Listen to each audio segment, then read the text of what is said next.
at that stage. So again, after a fabulous game #1 on his Lion save, putting in the performance here on this Batrider. Yeah, he denied the BKB. WS not opting to use it right away, so he ends up just dying.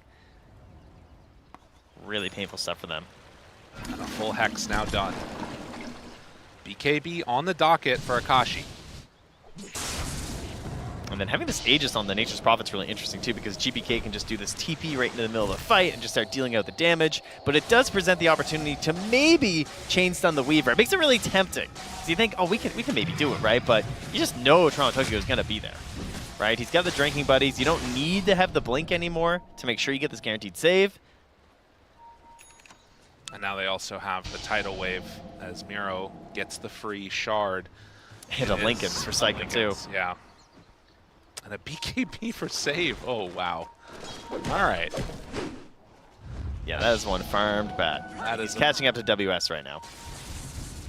Not been having the game that they were hoping out of him. Yokum, you know, stealing some farm here with the stacks. Might end up running into them, although maybe not. Kodo. Yokum's crazy. Yeah, it's kind of nuts. He's just farming stacks behind them. All right, well, go team. Kodo backs away and does look to get out of there. I mean, that is the danger. You see the Torrent tidal wave. You're not super safe as a Monkey King. I mean, this is working out. He's farming multiple camps at a time. Yeah. This Mirana checking out arrows. All while they're roaming around as a group. Like, you have to give them credit. They got a lot done there. Oh, now they have a Basher on the Monkey King. So that's a potential game changer here if you can get it just right on this Weaver. I mean, it is the nature of these fights that if Talon can sort of connect all of their abilities, BB team will just explode. The problem is the BKBs, having these abilities up and online. They're just going for winning it all on this fight. Yeah. They have the Shard now bought on the Mars. You have the BKB on the Mirana. They have no buybacks except for Akashi. So, oh, actually, no, they have Ponyo too. They need to find a way to bait out the BKBs, and there isn't really an easy way to do that.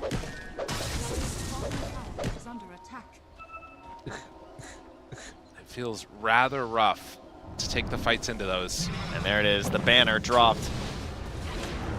Tries to kill off the Treant. Will end up dying, but you can see how much damage gets done in just those couple of seconds from that Treant. This was not the most effective banner you'll ever see. No, that was... They just pulled the creeps out of the AoE, and the rest of the team was like, GBK, we're not actually pushing right now, bud. We could barely even get the close-up of it. What the heck? It's like, why did I even place this here? We gotta free up those inventory slots, you know? True. So BKB done on Morph. All right, so nobody get hexed before your BKBs, all right? A lot of BKBs. There's a hex. Let's avoid that. Oh. And Lasso immediately interrupted by that Yule Scepter BKB out, and now the egg is down. Psycha's still living through this, and they're going to retreat. So with the BKB used, it was used for Arena and Wukong's, and they still lost the Mirana. That is rough. Oh, they also used egg. Yeah, they used a lot there, Trent. They did, yes, and they will also lose their tower. That is the pressure of the site, though. Even though it's this like middling fight on your high ground, they still have to just BKB. Yeah. Like, he doesn't really have a choice on the Mars if he's going to do that. Try and slow things down with Spirits if they can. Still 20 until Mirana. The arrow becomes pretty important in these defenses, too.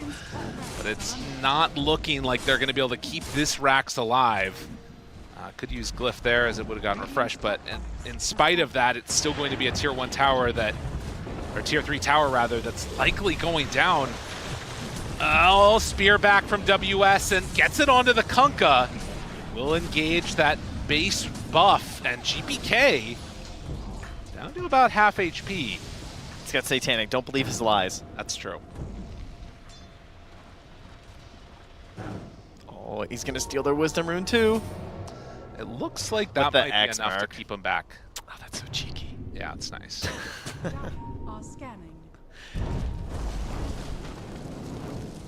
Waiting to see if they were hunting behind or not. But Talon, the ways that they can take fights now, feeling kind of difficult. They need to get a pick off here without having to use their big spells. Oh, well, this might be Save. it. Oh, Chase. Out. Chase. He guessed the wrong way. He hoped he blinked up. The fact that that gets out there is pretty rough. And again, GPK appreciating what the Position 4 has been able to do from this series. Just 'cause mag-check guys, can he's you just hear had a my hell of a voice loud and time. clear? Yeah, Check, another check, check, wisdom ring ¿cómo for está? him. Did you Yeah, go? yeah, perfect. Getting very wise. Oke, aman ya suara gue ya, jelas ya. Kacau. 9 to 19, That's good. 17,000 That's gold fine, lead. I'll go lead. Talent, this collection of young players, a couple of veterans in there, need to be able to hold it out here on their high ground and win some fights that they don't have business winning. It's not going to be easy. They spot WS for a moment and save every time. He finds them. The Hex is out. Got him caught. Boat done. And no buyback. Oh, it's back. It just ticked in. Oh, okay. He gets it.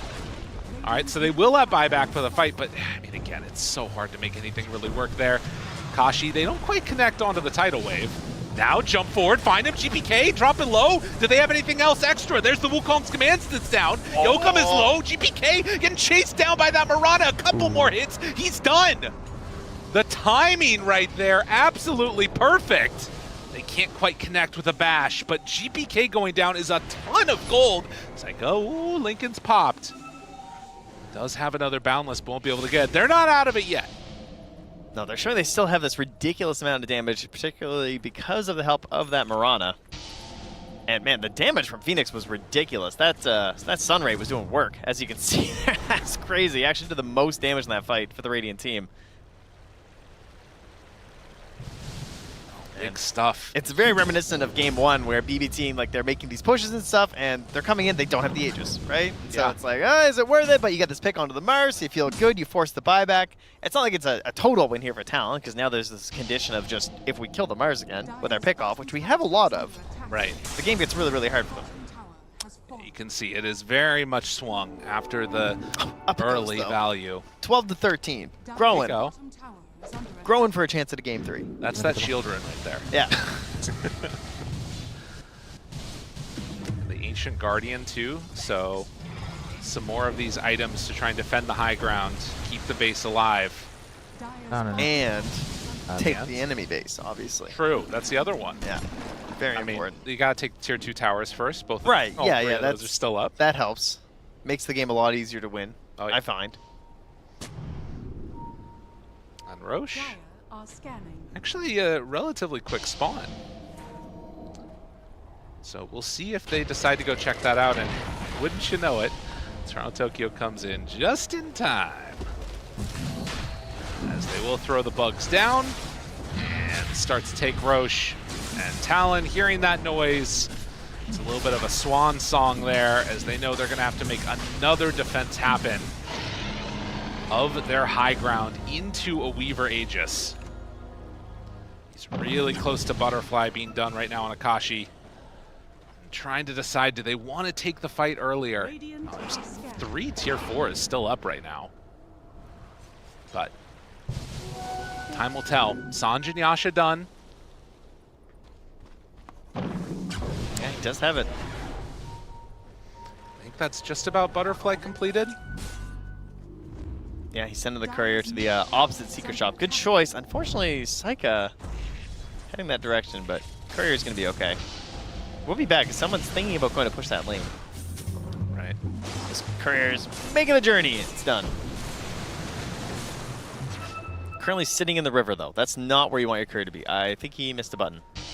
All right, on the move again. All right, Morphling got it. It's good. The feather for the Monkey King. They have really good vision over here for Talon. I mean, again, I feel like you've got to take some type of a fight. You want to do it, obviously, high ground. But if you could find a way to take a fight where they're sort of unexpected positioning-wise, it would be much better. If you're defending your high ground, it almost feels like you're just sort of waiting for the inevitable push that's going to take you out. And a refresher done on Kunkka. Wow. Saika was kind of worried about that. He ended up time-lapsing back in the mid there, so he doesn't have it if they had have kept that smoke going, but they're backing away right now. Okay. trying to play this as safe as possible.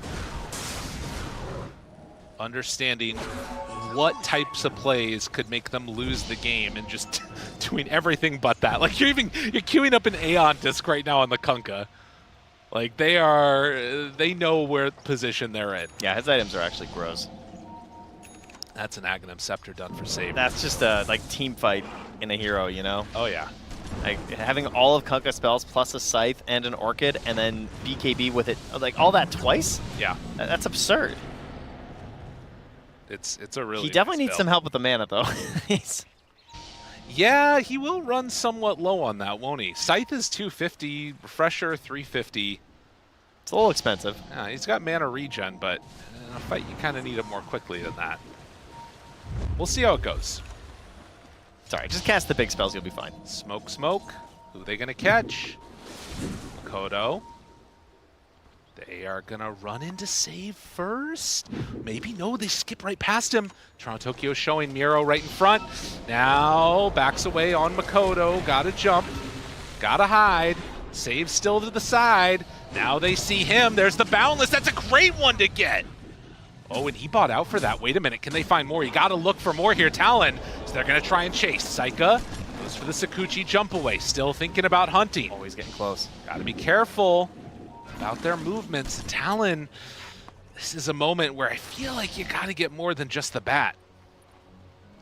You don't get many opportunities in these types of games to make a comeback fight happen.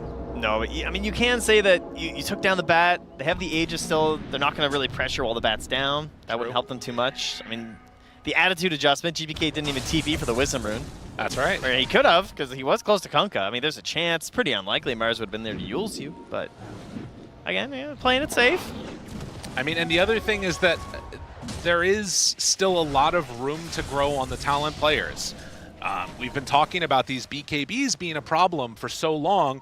The cooldown or the timings on those are lower. There's also the opportunity that you can start getting towards refreshers of your own. There's also actual scaling damage on some of these heroes. I mean, yeah. Phoenix getting to level 20 perhaps in a little bit here, and then we also have the Mirana is kind of huge. Like in combination with Solar Flare, there is right click from Yokum right now. They can do a lot. Saika found, goes right in the middle of all of them. Can they blow him up in time though? He steps forward, Boundless, an opening. It's really scary, and he still has that Aegis. Okay, so they have nerves of steel. The arrow, the torrent. Okay, they spotted him and now get the hell out of there. They're waiting for the perfect target. Yokum, leap. Getting out, spear off the mark. Lyrical, this does not look good, bud. No, there it is, the lasso. Can he get it off alive? No, he's gonna go down. They just get absolutely obliterated. 2 dead, that's Gem down 2. Okay, if you're not gonna jump the Weaver, I mean, they just didn't have a plan. They panicked. That's really what it was. They were saying, okay, we can't kill the Weaver, we have to be someone else. And then the Kunkka shows, and then his smoke pops, and they immediately just all panic and back. But if you're panicking backing there, it's already over. You will get caught. Nice lasso play there with the Aghanims from save, but that pretty much ends it. There's no buyback on this Mars. BKB is still available, trying to hang on to it as long as possible. The Hex is out. That's a full set of racks. They're going to have another Torrent connection if they need it. That is going to be mega creeps. If this one last melee racks goes down, they buy back on the Monkey King, trying to keep themselves from megas. Have the guts to do it yourself. Don't make the Treant do it. Get in there. Come on. Earn your megas. He has the Put something on the line. Treant HP and damage too, so they're even harder to deal with. He's just gonna send in another one, dude. Played enough games they're gonna with send in Jenkins. I save know what's here. happening. He wants another double lasso. Look how tempting this is. Dude, you just Solar Crest and send it in. It's so my God, annoying. There it is! Oh, the bait! Wait a minute, they're in way too far! The snowball is still keeping them alive for the moment, and there it is! The arena connects down onto both. Saika in no man's land gets stunned. They have the hits. That was unbelievable. Oh! The Boundless Strike Shard stun save as he blinked in for a guaranteed double lasso. That fight was over if he gets that lasso. And the rack survives. WS dances it away. Wow. Living. Talon survives for another engagement. A giant golden XP swing. 2,176 experience for everyone on Talon. You've got to get something here. This is an amplified damage. It's time to run it down lanes, honestly, as we'll see this Boundless yet again, and you see that timing on save. It's unbelievable. Oh, man. I mean, just sometimes it works out. A lot of moments where it's felt like Talon have done the right thing, and it just, you know, maybe something even kind of out of their control happens. This time it was BB teams, you know? I can't help but feel like with 6,000 gold in the inventory for Akashi, you got to go for something big here. He's thinking. This is still the amplified damage. They don't have buyback on Weaver for 30 seconds. Do they want to go for it? This is going to reset the glyphs. But it looks like they believe in their late game potential, which honestly, after that last fight, you can see the way it could work. The problem is going to be save. If that Boundless Strike doesn't hit, if he gets that lasso up, the fight is over, as you said. Can they replicate that again? We'll have to see. Actually so absurd. And now they're running around here with Toronto Tokyo's gem, dewarding everything. Dude, buy the rapier. Just make it happen, Akashi. Get rid of that Vlad's. He's got so much gold. Oh, there we go. Another MKB. All right, time to sell the butterfly. Aha! Fallen into my trap. But yeah, obviously, that's very good. You've made them spend on the MKB. Feels great. Now what to do with your other 8,000 gold. I mean, he's thinking about you at this point in the time. You've got to be thinking about rapier. Does he? I don't even know if he needs rapier because of the solar flare. Like, yeah. Does he just need to survive? You know? It's fair. I mean, and you can. Yeah, he bought the pike. So he's going for the Hurricane Pike. I think he's right because he has the damage. And they have a Daedalus on the Marana too. So they have the damage in spades. It's just surviving, getting those hits off. Thank you for the follow. That's crazy. From Twitch. You guys could just kill the Tormentor instead of buying a shard too. That Little Moonbeam. Wow. Meanwhile, WS is ready with the Aeon Disc. I'm not going so over their live, control should not be brought down. They've got a Crimson Guard on Phoenix. Not in a position to Nullifiers are what they need to worry about, but at least at this point it hasn't been an issue. Thank you for the follow, by the way. You're free to unfollow anytime, man. God, BB team, they have a 21,000 gold lead, and you know one little mess up from Talon is all it's going to take, and they can close out this game. BB team have been... Oh, but wait. Oh. The magic rune has appeared again. They got it. Hold on. This is too much if they get this right now. Oh, wow. Oh, can he just take the Tormentor? You're the only one who doesn't have a shard. Save. He's got to be the one that finds it, and now he's going to get his smoke broken. He's going to be found. The damage that comes out, it's a lot. Save, gotta run. Roche about to respawn. Now, GPK shows himself for a moment. Manta back out, save. He's gone. Out of there, and now the arena is down. The Wukong's command, it's so huge. The bash is out as well, but they have the damage reduction. But I don't know if that's going to be enough. Saika, he drops to the combination, the Marana. It was way too much damage. They're chasing. They want Talon. It's all coming up. Talon. Game 3 potentially in their sights here if they can somehow find a way to end this now. Oh, an amplified damage rune helping out so much for Akashi and Yokum on the Marana. Look at that, Deeps. He's so strong. Oh, and again, Talon managed to get this one. I mean, you've got creeps up here on the top side of the map, and the most important thing, look at those buyback status. It's for money. They don't have it on Kunkka, and it all started here finding save. All I'm learning is that the road to the International is paved by Salamene.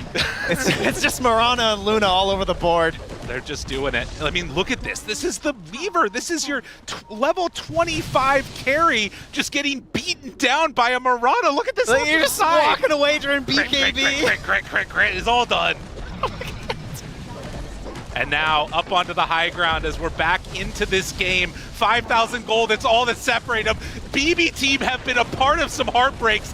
Look at the swing that's happened now. This is their last glyph. Okay, can they control their emotions though? I mean, there's a buyback on Weaver. But they're just gonna drop it. They're just going for it. Akashi, he's very strong. Save, needs to find the right target. Glimmer Cape, walking forward, want to find a Makoto. Second round, but the lasso is not going to be good enough. It is not going to be good enough. Eyes on the ancient. They're taking it down as it starts to fall. The clip is there. It's through backdoor protection. It's through backdoor protection. A little more damage is all they need. They just need a bit more. And they have it. You gotta be kidding me, Talon. Unbelievable. I'm not sure if they believe it quite yet. The headsets come off and just relief pours over them. They didn't have crepes and it didn't matter. And BB team, just drink the water. Just let it go away. We're heading back to the panel. Oh my goodness, what an end to that game at number 2 there. We said Talon, they were on the verge of elimination. If BB team closed out this game, right now we would be saying goodbye to them. But game at number 3 is on the cards, and what a fantastic way to do it. It was up to a 28k net worth lead for BB team, but they weren't able to get Megas. They weren't able to close out this game. And 2 rough fights, Jenkins, leading into a Roche is all it took for Talon. Oh man, SEA teams and the late game. This is always the story. These guys, they're pubs. They go to 60, 70 minutes. They know how to play the late game. Mikoto on the Monkey King, what a performance. I can't believe they haven't picked it up until this point. Like, you got to consider banning this next game for this dude. Like, those last few fights, I heard, I think it was Trent said, like, in the late game, you die once, like you lose a barracks or something like that. Mm-hmm. But I don't know, dude. Not like that. I mean, that was like 3 or 4 extremely well-executed fights in a row from Talon. And that is not hard to do. That is not easy to do with that goal deficit. And I would say also there were many times where it felt like, oh, Talon maybe slipping in the late game. SEA, they're definitely known for going that far winter, but there were moments of one of their cores getting caught out, just not being in a position that they should have been. They weren't playing safe and they weren't playing together. And I thought, oh, Talon, maybe the pressure's getting to them. They don't have that calm head that they need to be able to go into the late game, but it did a full 180. And that's kind of the Talon we expected, you know, like not doing so well, like in the mid-late game when they're making the mistakes. But I felt like overall, they did what they needed to do when it came to the clutch moments, right? When they had the backs against the wall. This base defense has to work, otherwise they're just gonna lose the game, you know. And they were able to find the initiation. A couple of times, you know, they were able to kill the Weaver from full to 0. I totally did not expect them at all. Like one time it was from the Mirana, which is right clicking and killing the carry all by himself.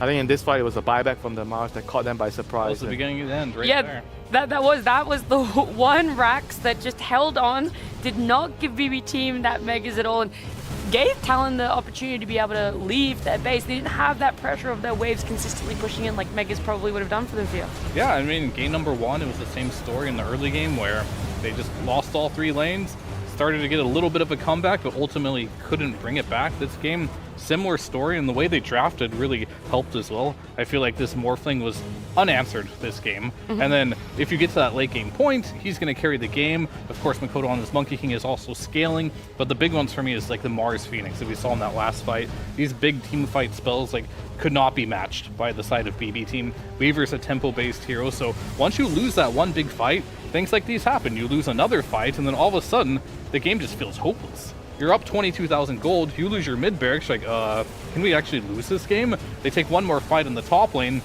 they lose that fight, and now all of a sudden your throne explodes, even with backdoor protection. That's just how much damage they have with heroes like Morphling. Yeah, it was clutch. Not only that Lotus Orb, so Save couldn't get the jump with the Batrider double lassoed there, but knowing Nature's Prophet, GPK, he's like, if they're going to base race it, if they're not going to turn and fight us, maybe I can do this. Maybe I can TP in and I can take down these towers a little bit faster. But unfortunately, the rat wasn't really there. It wasn't able to get them the win, but Talon sticking to it. They had the guts to be able to just keep attacking through backdoor.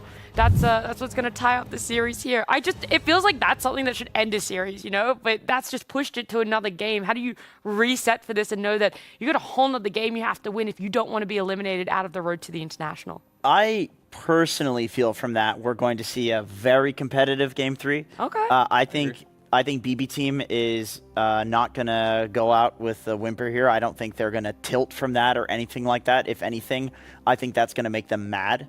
And I think they're going to, you know, ban out the heroes that they thought were problematic in that game. The Monkey King, maybe they didn't expect Mikoto to play this because he hasn't played it in the tournament yet. So they thought that they could maybe get away with leaving that one in. But then on the side of Talon, I feel like they're feeling themselves. After a game like that, they're like, oh, wow, we really can do it. Like any sort of hesitation that they had towards doing well in this tournament against BB team, like it's going to be completely gone. And this is a team that is the only team that put any pressure on Team Liquid so far. And I think a lot of teams are looking at Team Liquid as like they are The ones to beat. the ones to beat right now. You know, and Tundra as well, but Sure. BB Team's not an easy team to beat, and Talon just did it in the most clutch way possible. They're feeling themselves. We're going to have a competitive game 3. Yeah, game 1, game 2.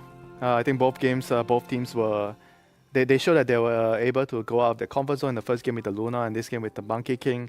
I feel like in the third game, we're going to see a very, very different draft because both teams are now expecting certain heroes that they didn't expect before, and we might see a lot of different heroes being picked for the last game. Well, before we get to that game number 3, because, you know, the teams themselves have to reset, it gives us a little bit of time to talk about the earlier part of game number 2, because it wasn't just, and I know that was the hypest part of it, of course, but that wasn't the only thing right now that we can talk about. The earlier part to this one is the Nature's Prophet, how he's able to snowball a game a little bit more for you. Yeah, this is going to be one piece of the puzzle that I think needs to be figured out by Talon. You can't go 3 games in a row losing all 3 lanes, right?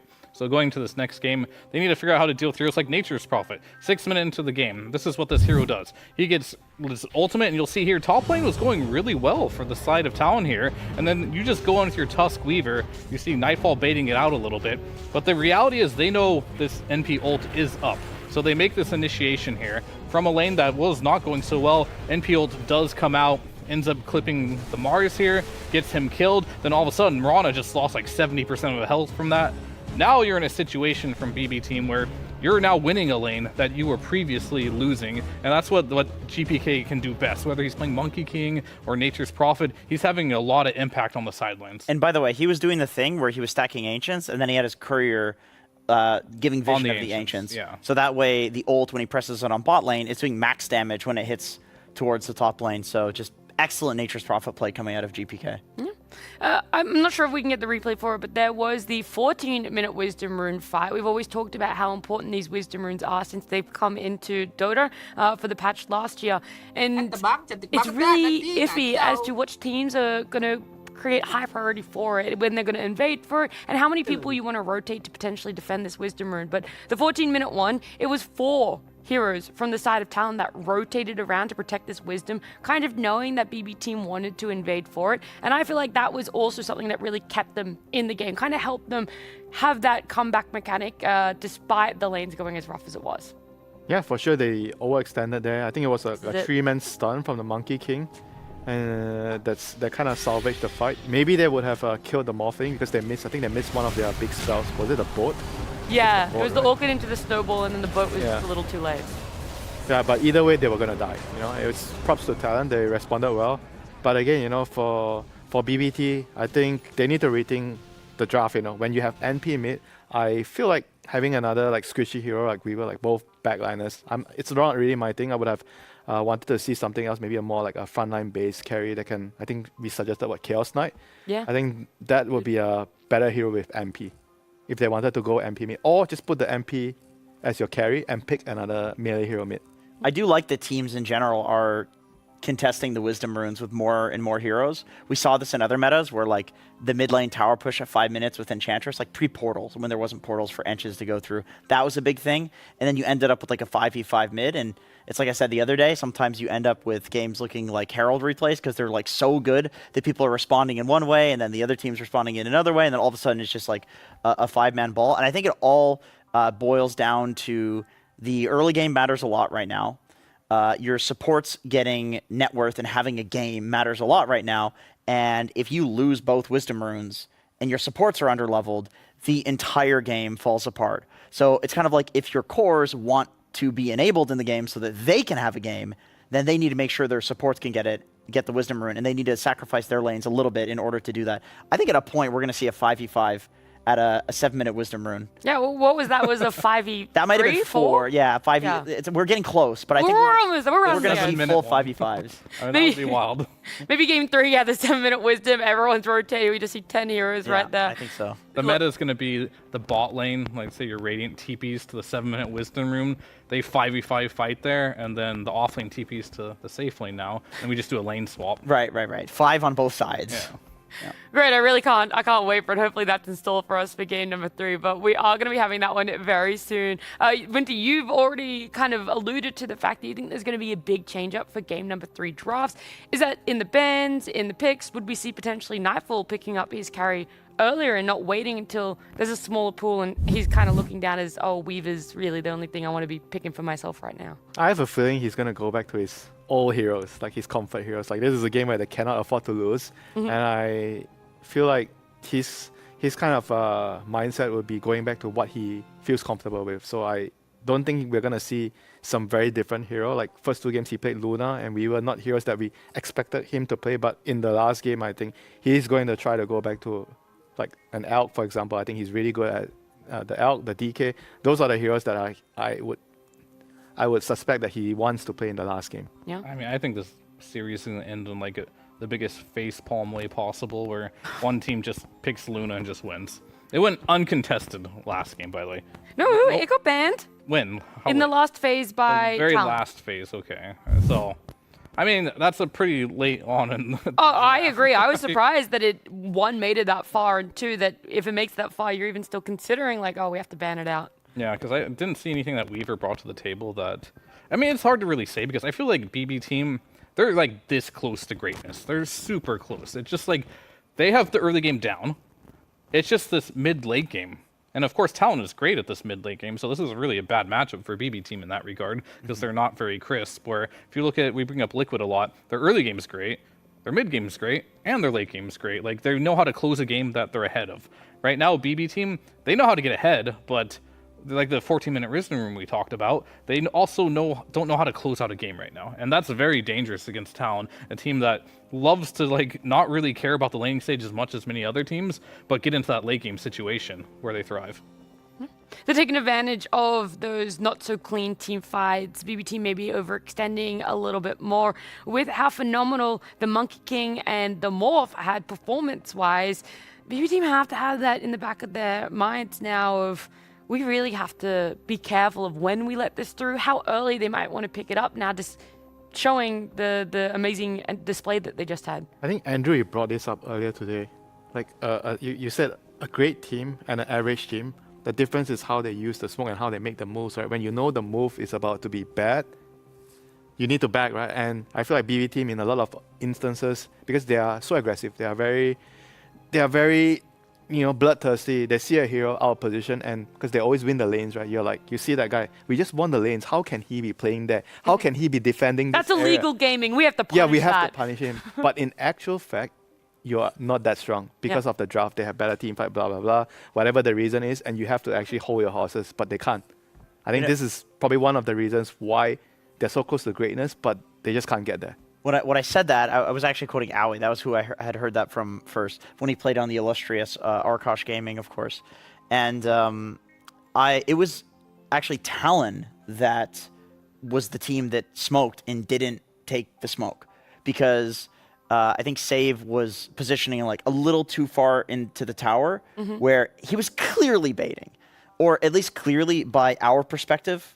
From obviously we see where the rest of his team is, Right. But they had the read on Talon that like that was a bait, and I was like, well, that's a great read. Like, it's so boring to watch a smoke not connect because nothing happens, right?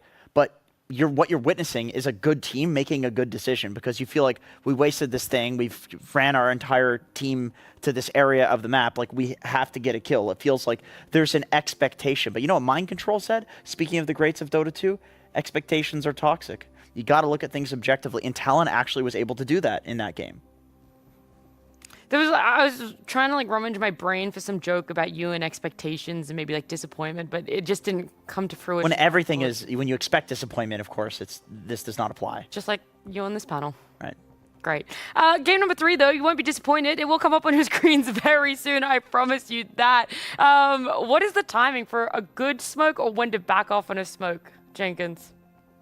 You're talking about it. When is the line of like, okay, it's just not going to work, let's just go back to farming? Is it a time thing, a feel thing? It's a feel thing. I think when they have clearly just read that you're doing the smoke, and there's little tells where a hero is, like, let's say an Undying that is has the respawn innate is like positioning right below a high ground, and you're like, something seems off here. Like this seems like a trap. Yep. Then you just kind of get the read that they had the read for that. But the thing is, the reason why if you smoke out and you just like don't do anything with it is a good play is that if they have read that you've smoked and they're all positioning standing on top of a high ground, what are they doing? They're doing nothing, right? So a lot of the time you can just farm the area of the map that you've smoked to and then farm backwards towards where you were. Oh, okay. And you just clear the whole map and they've done nothing in that timing. So even though it's a boring thing, it does actually net you some sort of advantage that's not the kill. Either way, you're getting gold, but the bad teams or the teams that are feeling the pressure are the ones that feel like, oh, we smoked, we have to get a kill. But it's like, okay, well, you can smoke to a tower. You can just take a tower. You can smoke to kill a bunch of camps that otherwise were contested, but because you smoked, they're afraid and they're no longer contesting those camps. All of these things are fine, and the really good players are able to identify when they're in this situation.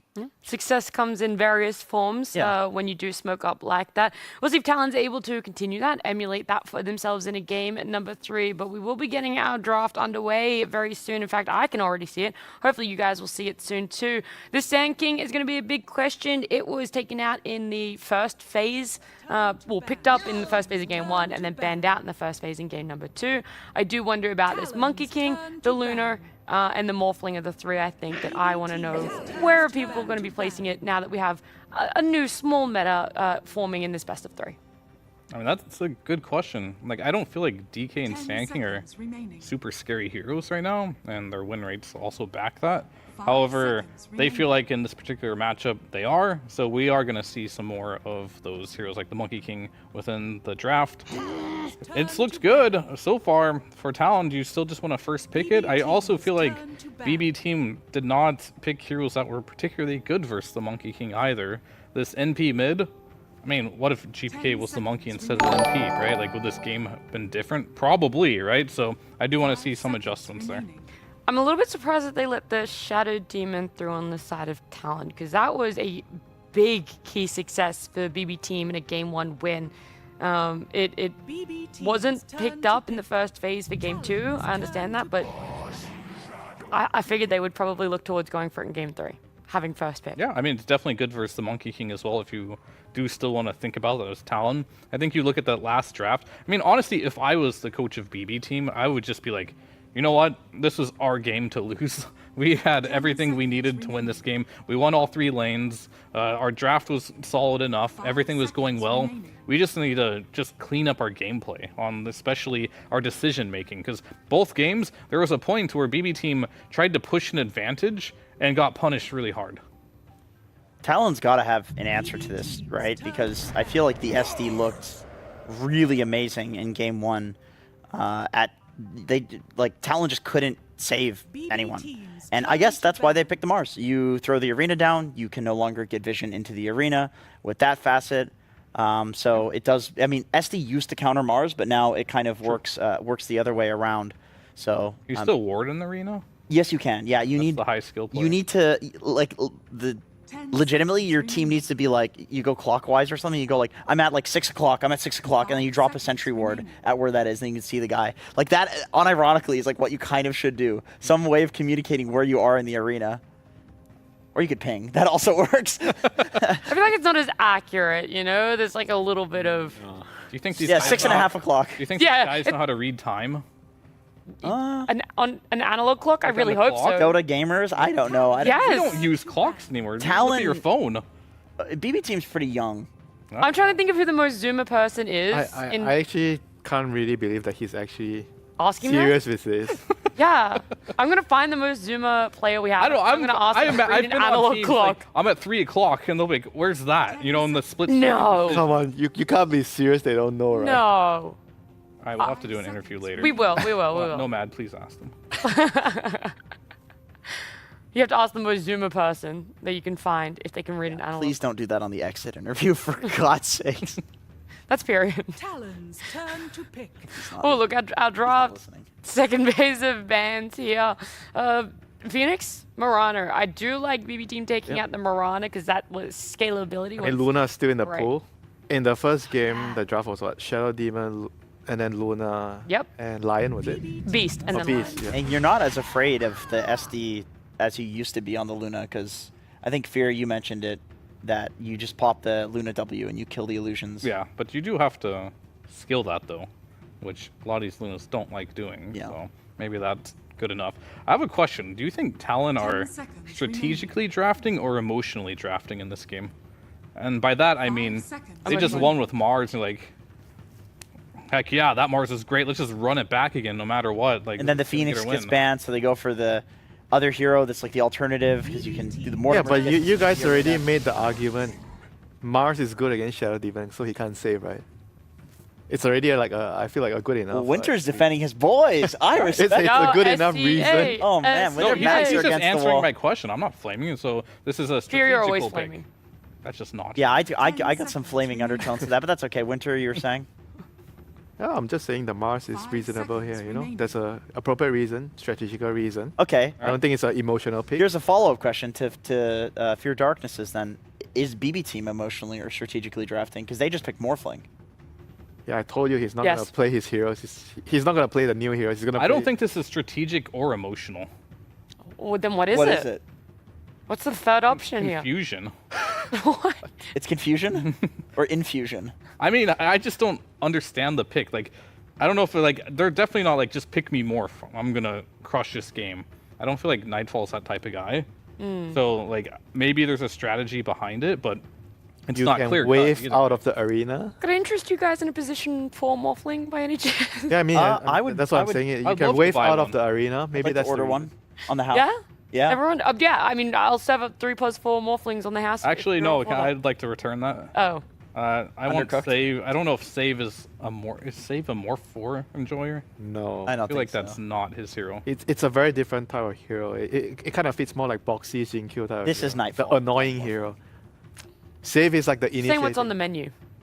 Yeah. He ordered, You're right. He ordered the water.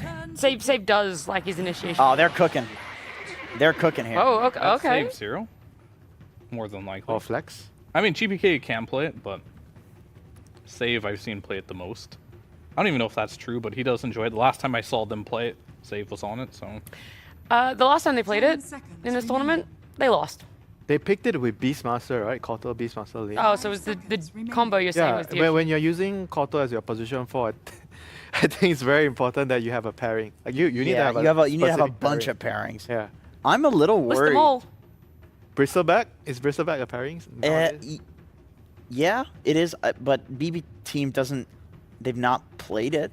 That's more. If it was on the other side, if the draft was on the other side, I'd say Like oh, the cuddle was for Talon. Yeah, Talon could play it, but I do see one issue with BB Team's draft, which is there's no good disable. There's two really good like supports you want to jump in the back line. Yeah. Do you just storm here as Talon? I mean, there's the counter pick out of the phase, Yeah. so BB could counter the storm, but I feel like there's not much that completely hard counters him in the lane. Whoa. What the hell is going on? Can we get Morphing Shiva on counter. early, please? Can we So just I sub can out? tell Maybe you- she'd like to talk about this draft. This is the problem with the morph. So I have figured out what BB Team is doing. They are tactically drafting in a very BB fashion where they are trying to just win as many lanes as possible seconds in remaining. BB Team fashion. So you see Snapfire Mars, right? So it's like, 5 okay, you see the seconds offlane, remaining. pick your carry, It's right? time to But it's an incredibly early morph pick, which means the morph is going to get countered, but he still should have a good lane. Now it's up to the rest of the team to counter what they see. Now you have a core pick, you see Monkey King, go counter that hero, and so on and so forth. So,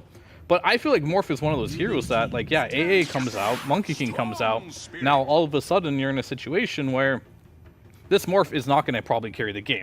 So maybe GPK can do it on Storm Spirit.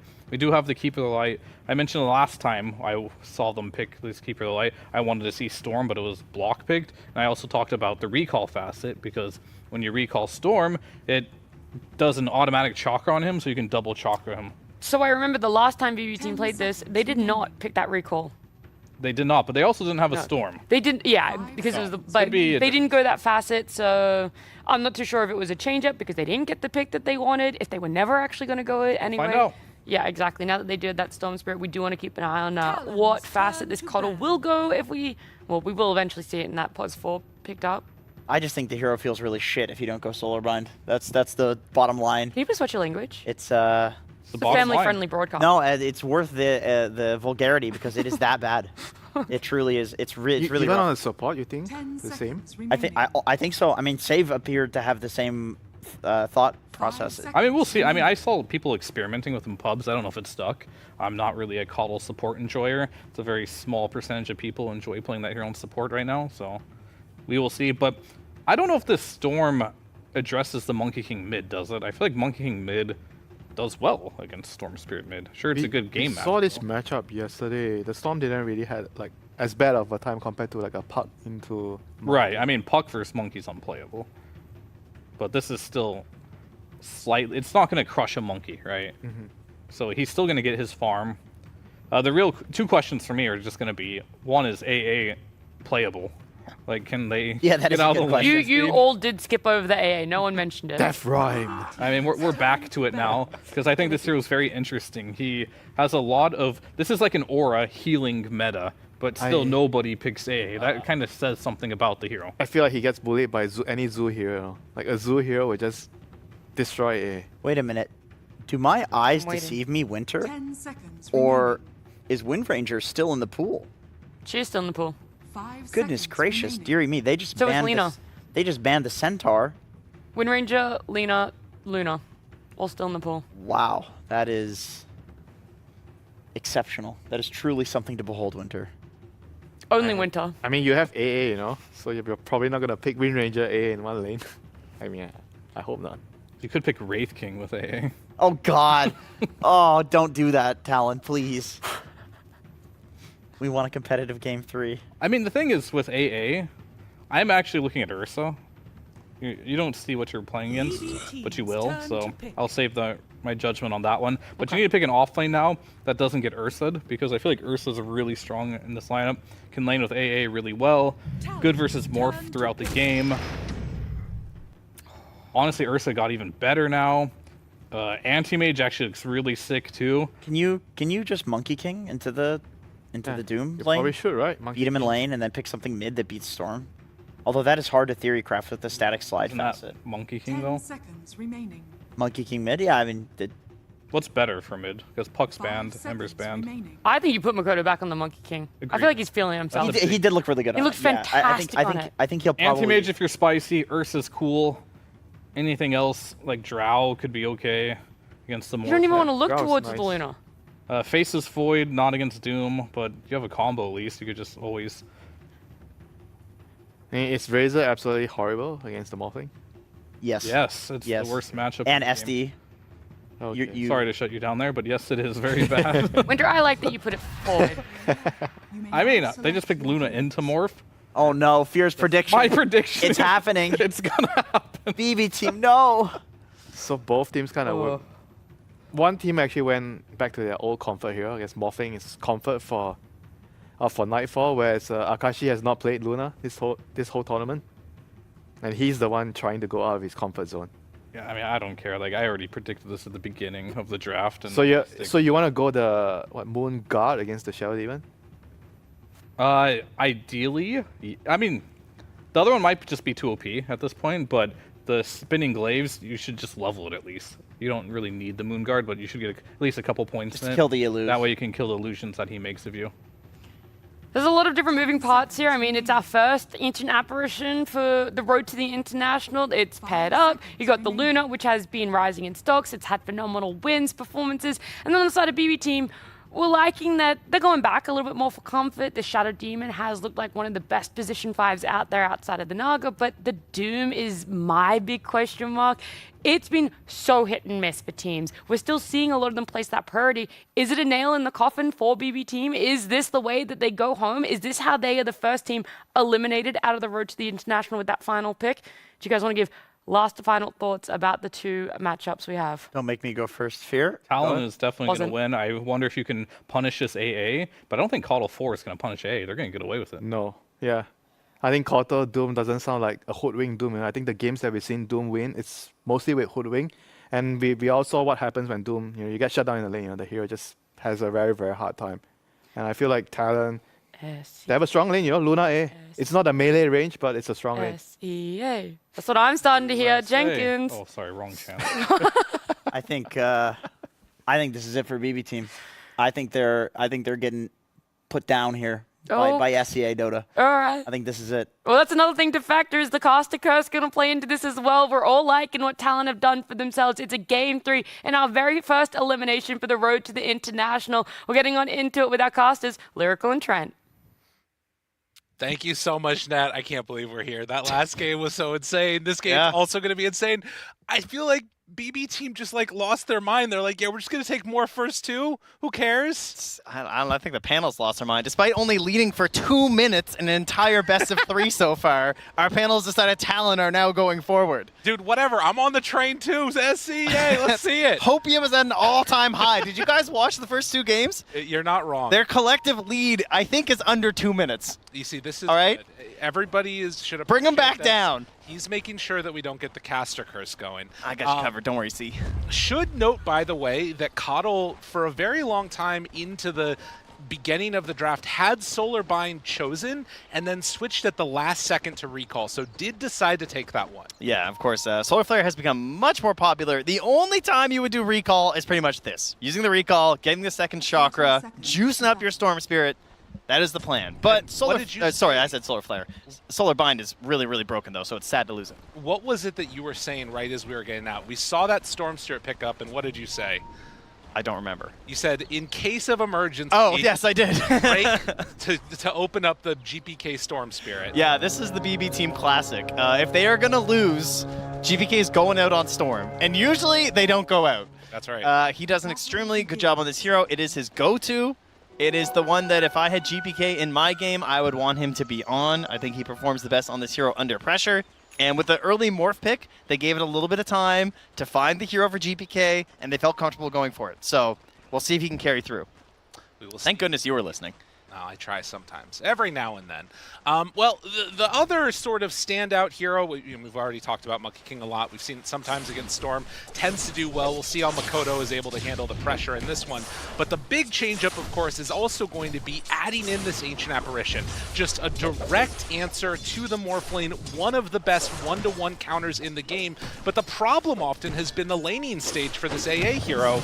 Maybe a little bit alleviated by the fact that you've got a Luna in lane now who's a little bit stronger than she used to be. Yeah, I mean, we S triple plus status has been accredited to this Luna so far today. Has obviously looked pretty darn amazing in Game 1. It's been crushing in the last few series. We'll see. It's not the traditional AA. Typically when we try and salvage an AA game, we often get the Sven or the Chaos Knights. You can actually like try and stun and utilize the combo of Cold Feet, but we're not really there anymore. We got a lot of right click damage. We got blood grenades. Oh my god, and just like that, save going to go down, first blood. Drawn by Akashi, and what did the panel talk about? Are they getting away with the AA? I mean, they're maybe running away with it the way that it's already started here. You got to be careful. And I mean, this is what the panel talked about in that long discussion of Luna versus Morph. Used to be a counter. Nowadays, she farms so quickly and gets off to such a good start, it might not be that counter anymore. We've seen this just ridiculous burst damage that can come out later too, right? With these Lunas where they like blink in and eclipse too, and you have to be pretty cautious about those situations as a Morphling. So, yeah, when does it feel good? I'm not sure. Particularly because there are these other forms of lockdown, right? If Makoto's bouncing around the trees and manages to find Psycho off in the woods, he could just get blown up by, you know, an air and ice blast. It could all go down. And right there, you can see they're pressuring in on Toronto Tokyo to make sure that small camp stays body blocked there from Yokum. So this wave's going to come out a little bit here, and you know, level 2, still holding the point on Yokum. They know they have this threat to maybe kill Psycho if he messes up. Spano starts to put some of that extra pressure on. We'll have to see if Hero, if you got a good creep, that could be pretty annoying to play with in the lane. I think like the Chain Lightning creep or something like that, maybe. The extra. Before it was nerfed. Well, yeah, but you got 10 more mana, Lyrical. But that's what Coddle's 10. for. Yeah, these Doom lanes, you know, they're just not that great anymore. Devour takes a while before they even pick it up, so they don't have these abilities to work with. You've got this support Coddle, who just lost his circlet. Oh no. Save! You forgot your circlet! Ponyo just denied it on the ground. Oh no. All right, they're tilted. Look out. Cool your head. Cool your head. It's fine. It's fine. He queued up another one. It's going to come out soon, surely. It's all fine, Trent. Well, that's not something that I think I've ever seen in a game of Dota before, pro game of Dota. Don't drop your items. Well, 3 minutes in, and it looks like the Bracer going to be coming out in just a second for Miro. We'll see how he's able to do. So far, the lanes looking very even. Yeah. Tank up a little bit there. This is a classic Game 3 elimination. You know, everyone's a little bit more calm in the laning stage. No one goes a little bit crazy. We haven't had any attempts down bottom with this, like, Mars plus Snapfire, which can generally be kind of aggressive. They're just trying to get their farm and make sure you don't throw in the lane. That's the plan. Make sure that everything stays survivable here, because both teams, I mean, that's the thing, right, is that for Talon, you're looking for this timing around Luna's items that comes out maybe 25, somewhere in that area, minutes. And then for BB team, it feels like it's going to be later on when this Morphling actually comes online and gets a couple of items. And particularly considering how we've seen Nightfall play, he's tended to sort of be more willing to sit back, try and farm up, wait for the late game scenarios, and not try and get super active early. TP out of fights to go hit creeps, you know, those sort of things so far here today. That's the plan. But ever since that kill, yeah, I mean, look at the positioning from Akashi. They just, I own this lane. That is Right. the message here right now.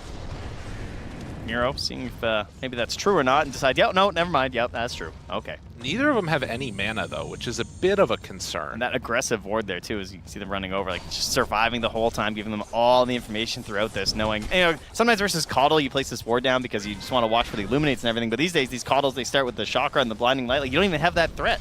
Right. No, absolutely. Much less an opportunity there, as a couple of denies coming out across the board. Does have clarities on the courier coming to the two Talon heroes up top, so they can keep up that aggression. As Yoka makes the move over, scouted that there were some stacks. Toronto Tokyo going to keep them at bay. Yeah, we're getting into 6 minutes here, so it's a Storm Spirit game. We're going to be watching the runes. Already some wards there. Probably some support rotations coming through as well, trying to get these power runes to enable your Storm. Give them a chance on these rotations. And the big one, of course, is also going to be those Wisdom runes. Now the chase forward finds Toronto Tokyo onto him immediately. Has a Boundless when he comes out of there. The cookie connects. And just like that, Toronto Tokyo going to drop, saving the Boundless even on Makoto. Yeah, the neutral camp helping out with quite a bit of damage there as well. No deny, though, unfortunately for him. GBK is going to try up top, and he does get it. Amplify damage. That's a big one. Getting lucky on the spawn. Question is, can you rotate to a side lane and do anything, though? He's going to try and walk top. He's a little low on the mana. Has the Coddle there, of course, which can help that out as they already try and whittle down the Luna a little bit. Hey, But- he's just walking back. No, there's no way. Might as well just go hit a stack. Yeah, just give me the Chakra. Maybe they go on to mid, though? Yeah, zip forward, finds Makoto. TP coming from that Snapfire. Now the turn wants to hit Cookie away, backs out, stacks up, and the fourth one will do it. GBK now low on mana, so can't go for the two supports, but they got what they came for. Just enough, too, with the raindrop coming back. As the 7-minute mark is going to come in. And it looks like it should be a trade-off of one Wisdom rune apiece here, as all the supports came mid for that 6-minute rune. And a lot of stacks being built. My goodness. Yeah, that's one thing they have been doing a lot of. Between the Shadow Demon previously up top, now down bottom here. That is a lot of creeps to work through. Well, and it's something to consider, right? Is our Talon going to be able to come on in and contest these stacks? Because I feel like they have a lineup that can take them a little bit earlier, particularly the Ancients. But at the same time, BB team, you know, maybe they're going to be that much further forward protecting them. Although I guess maybe not. With GPK pairing together with Save, they're going to take these ones pretty quick. Yeah, it's a nice use of the Keeper of the Light here. Don't have to go for the straight up aggression. Just farm your way through. Absolutely. And another round. And yeah, you can see the differential there, as it's going to be another one stacked up by Save. Now, they might only have one camp stacked, sure. That's true on town, but look at that net worth on the Luna and the Monkey. I mean, the lanes Yeah. doing well. I mean, this Luna is huge. This is an AA-supported Luna, okay? You probably shouldn't be this rich. That's a good sign. I mean, and that's the other thing too, is like as much as GPK should, I feel like, have a pretty good game, there aren't that many like just immediate point and click stuns. The Morph and the AA getting off to a good start is a little bit concerning. Like if AA is able to get a free path to 6, you're never going to feel safe in this game on Nightfall. That's true, but I will also say that Toronto Tokyo is kind of going crazy right now. He is just waiting for Storm to come back. He's level 5.25 right now at almost 9 minutes. Like he's going to have a 6 pretty fast. And you think about Makoto trying to play this game, if you get hit by that Shadow Demon ulti, that's a bad time. Oh yeah. No, it's fair. They are going to rotate through now, though. Luna comes through the gate. It's like immediately going to back away, recognizing that danger. Yeah, this has been one of the big strong points of this Luna. Rotating They see him. through. They see him. The nighttime. Oh! Yeah, that hurts. That's a tough one. Meanwhile, Right? at least GPK is getting something done here. It is scanned out by the Dire, so they recognize what's happening. They're all in here, farming it up. But these Lunas rotating through the twin gates because from that 5 to 10 minute mark, you have the nighttime bonus. You want to move on through, see what's up. Need to be wary. Slight lead could turn into a bigger lead as WS is just going to drop right on to Toronto Tokyo. There's a disruption for the moment, and Akashi has already used everything, as a matter of fact. GPK steps forward. They bring in Makoto, get some separation there. GPK low on mana, but already a Doom out onto the Mars. A trade of 1-for-1 as all 10 heroes came to the bottom lane. Yeah, I don't think that Eclipse hit anyone. No. Between the disruption. Just completely dodged there. Oh, good defense there by BB Team, but Akashi is right back at it into that top lane and farming away. So not too much disrupted here. Just a little bit of bonus for the Doom as they chuck that down. And the WS, who might be feeling a little bit more comfortable to make a play around this map, as he does have a free 100 seconds of no Doom. Definitely a possibility. It's very tight amongst all of the cores in this game right now. Of course, the other ability that we didn't really get to see there get used is going to be the Mortimer's Kisses, which paired together with the Arena is going to be really nice as soon as Yoka manages to finish off that level 6. Save also closing on 6 too, though, and we'll have that recall. So the potential to bring in the Morphling, or just obviously more likely trying to use the Storm just for the double inside of the same fight. Right. A couple of different opportunities there. They will finally finish off that tower, though. Akashi still comfortably farming up top here. Staying a little bit far back, though, as the Catapult hits the tower. Does not want to get jumped by the Storm. He's not sure where GBK is, but now he just took down the Watcher, so they probably know he's rotating up here. Or at least they know that's a threat, I should say. Yeah, they're sitting multiple people behind him, though. And now a smoke up, they actually are willing to make this move themselves. GPK is set up mid. So they could boundless into Ice Blast Kisses, but I don't think that's a kill. No, it's not quite going to be enough. And instead, going to have to call off that movement. Miro also playing back behind the tower. You can tell BB is very much aware of what could be happening. They're farming up this Ancient stack for the moment. And as that smoke is going to wear off soon, it doesn't look like they're going to be able to make anything happen. This is a nice win here. This has been too successful for BB Team. This is really the difference maker, is these stacks and the combination of utilizing just the Coddle and the Storm to farm it nonstop. Yeah, and they're building more too. Like, look at this. Toronto Tokyo on the other side of the map. If Talon, I mean, again, the nice part about this is you've got a Luna that's free farming. That's what, at this point, 15 stacks that have been made to 2, but Luna is still right about even with Storm. I mean, look at the sentries laid down by BB Team on that bottom half of the map.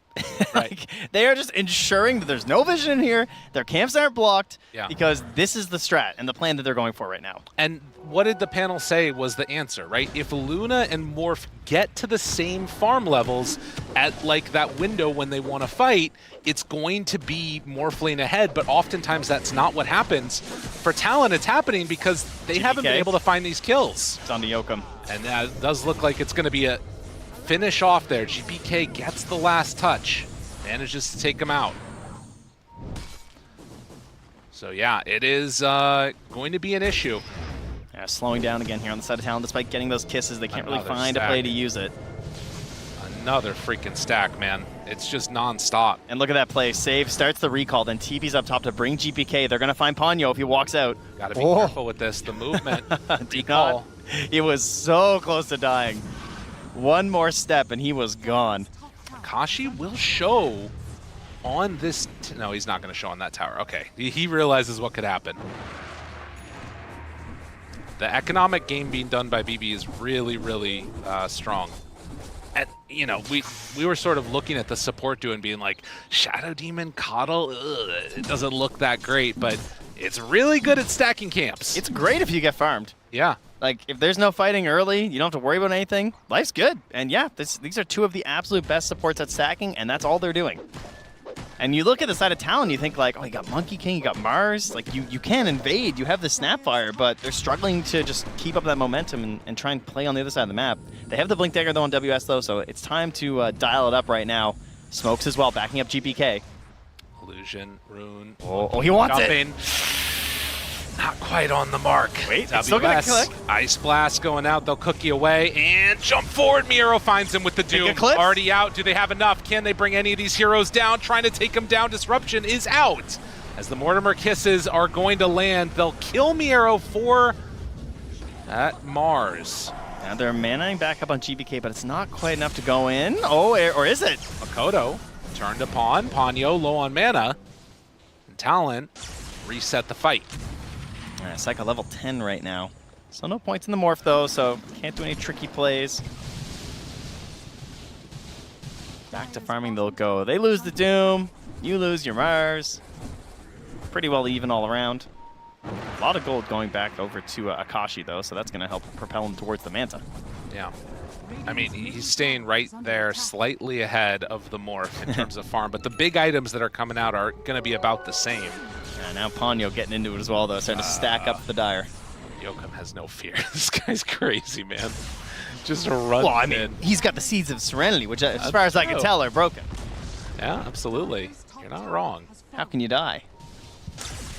I will say, like, now you've got Doom that's building into a Midas. I'm looking at these heroes, and it just feels like BB Team has a lot of very good scaling.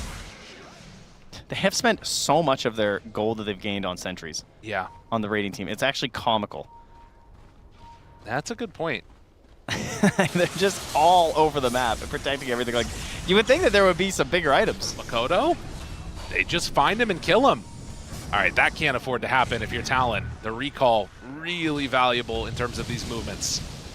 And it just doesn't feel like that. I mean, again, a much better game than the previous two games for Talon, but it still feels like it's leaning the BB way. At this point, they were down like 4,000 or 5,000, so who knows? Maybe it's fine. Yeah, they're more comfortable behind, so even perhaps a little scary. Oh, nice sentry here from Ponyo. Gets the OBS. It's GPK. Just does what he does best. Oh, yeah. Hits neutrals. WS making the move up. And a smoke from the Coddle as they'll pick up that Wisdom Rune now, finally. But 4 heroes up top. Ponyo planting a crazy OBS. Gets away with it. Sentries first, checks the pillar. He's doing a lot of these really sneaky observer wards that are just, they don't give the best vision, but they're really unlikely to be dewarded, right? Yeah. It does get some pretty good sort of rotations and where those movements would be coming from. Oh, they need it for WS as well, because just Mars is the first jump right. in this game, right? Unless Makoto can get some really solid vision for you, it's kind of all on WS, so he needs something forward. Well, nothing gained on that movement. They did get that good ward. We'll see if that can pay out for them later on. It's a 2,000 gold lead now for BB Team, as they are still sitting 3 up here top. Okay. Mortimer's Kisses with Arena and Ice Blast will kill anybody. Yep. As long as there isn't a disruption. That is the concern. Obviously, you get the Shadow Demon who, you know, maybe you can get some vision inside there, one way or the other.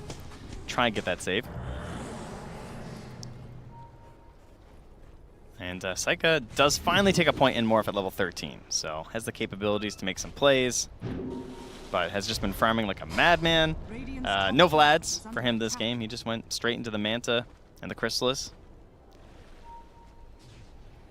And eyes towards that BK. They are all mid right now. 4 heroes for Talon as they're watching GPK in the river. That's got to be tempting. Oh, a misplay. What? Did that miss? He missed the Boundless Strike, yeah. Yeah, it was unfortunate. All right, GPK, what the hell are you doing? I mean, full credit. He deserves it. I don't know. Yeah. It was the change in elevation. That's what it was. That's what it was. Yeah. It gets me every time. Yeah, it's a tough one. High altitude spellcasting can be really hard. 5-5. And at this point, you can see gearing up for the later stages of this. BKB next online for Miero if he can finish that one off. I mean, he could even just sell Midas right after this one and then go for it. If they want to fight now, I mean, it is GPK's BKB timing, and speaking of which, he's going to jump out. Finds Yokum. Oh, gets stunned. Stun. Can they turn? Looking, waiting, spear connection. Oh, he has a BKB. He has a BKB, and he's going to use it to get out. But will he actually be able to escape? He's out of mana. He can't get to the low ground. There were so many ways that he could have lived, and he found the one where he What didn't. just happened? Oh, man. Oh, that's unfortunate.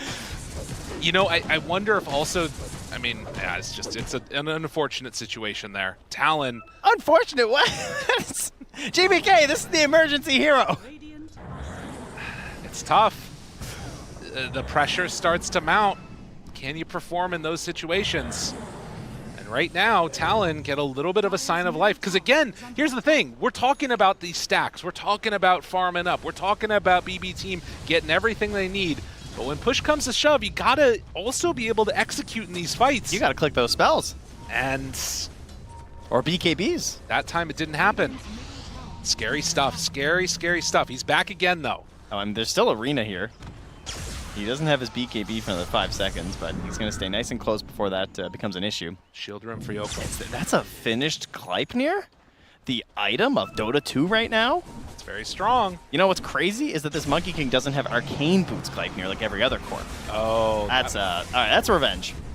Yeah. Felt like he was going to be safe because of the shield rune, but of course Shadow Demon just purges that one right off. As Makoto. Ulti down, Demonic Purge is down. Team, we can go. Makoto, I've opened up the door for you. Ready, they take down that mid tower. GPK looking, hunting, seeing if he can find anybody at all. But there is nobody home at the moment. 21-minute mark coming up now, and you can see Mars is kind of positioning. Oh, this is kind of bad. Mars is looking to steal the Wisdom Rune, and unfortunately, they have already placed a ward to catch him. So WS is in no man's land and going to get punished for this one. This is a crazy play in a game where you're not losing by that much. Yeah, that's a tough one. I mean, to be fair, that's also a really unusual ward at this point in a match. I mean, they did it multiple times in the last 2 games. That might be a coach thing even. You know, Bullock just saw those plays and was like, guys, put a ward there. You'll catch him. Oh, that is so painful. Like, that's your do-stuff hero. Oh, yeah. He's trying to build a BKB. I mean, if you have a BKB, I'm okay with that play. Because you probably get out. But, yeah, that's a tough one. So they're going to grab the Tormentor after that kill. And that's going to give the Shard over to Save. So now he has 2 charges on recall. Okay. Very nice, very nice. 6,000 gold lead. It is still Luna that's top of the charts, and I will still say that, like, I feel a lot of this game comes down to how these Ice Blasts hit. Oh, yeah. Like, if you connect on those Ice Blasts, it is going to destroy BB. Recall coming in here. They're bringing the Storm. And Yokum, again, maybe going to be the one that gets found and punished for this. So they jump in, find that Snapfire mechs, but no way to get out of that one. Second recall brings in Psycho there with an amplified damage room, trying to give Talon a taste of their own medicine. An amplified Morphling. But they're probably just going to rotate into Roche with this, you would think. Because why not? Now, you know, Ponyo, of course. He's lurking. A little bit of some ancient apparition style, if you will. Back in the day, we used to have these AAs hiding all over the map, throwing these giant ice blasts. But Ponyo, I think, is just trying to live. There's the scan. Oh, he's going to chuck it. Yeah. Surely. He's an ancient apparition. You don't have a choice. I mean, it would reveal where he's at, which would be kind of annoying. I mean, I don't know. That takes a lot of guts to not do that. I'm impressed. He does have no TP. Yeah, if he throws that out, I think he's dead. But this is like Frogger trying to escape here right now. Dun, dun, dun. Radiant's He's getting turret away. has been killed. GPK shows for a second on this wave, the rest of the team coming in. And he's actually, that's the other thing, with this facet choice for the A, he actually can farm a little bit, which is kind of cool. Yeah, always was a problem for the hero, so it does help out. But yeah, Morphling with a BKB, 9 seconds, with an Aegis for another 4 minutes. They're gathered around here like they want to fight.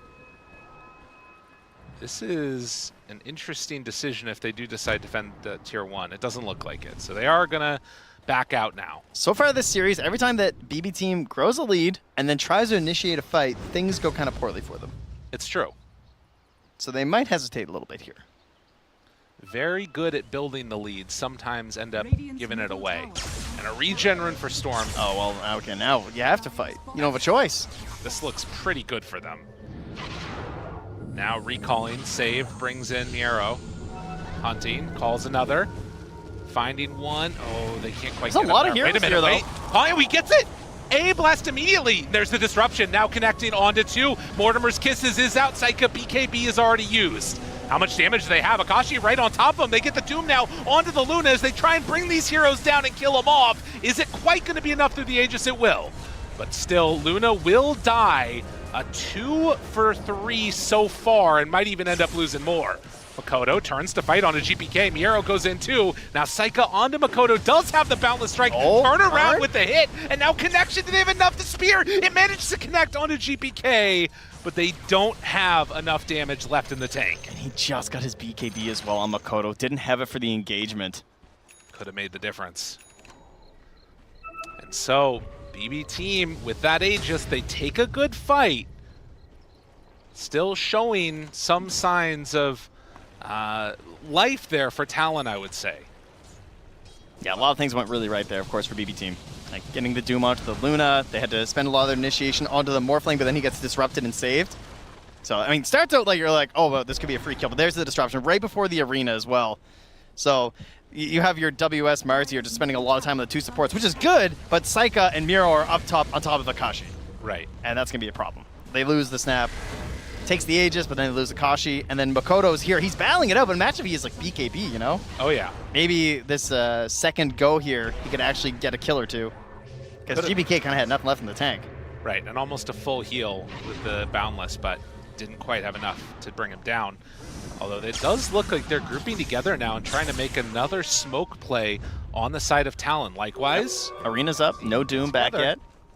30 seconds is a nice window here for them. Can they find the vision for a good arena? Oh, Makoto right onto him, jumps down, tries to find him. That Shadow Demon in some trouble. Toronto Tokyo, he's living a long time. Not long enough. Psych off to the side. They kill off the A. He has buyback. Can they make anything work there? Stun? There's the jump forward. The stun in the arena combination. They connect and kill. GPK has to zip away.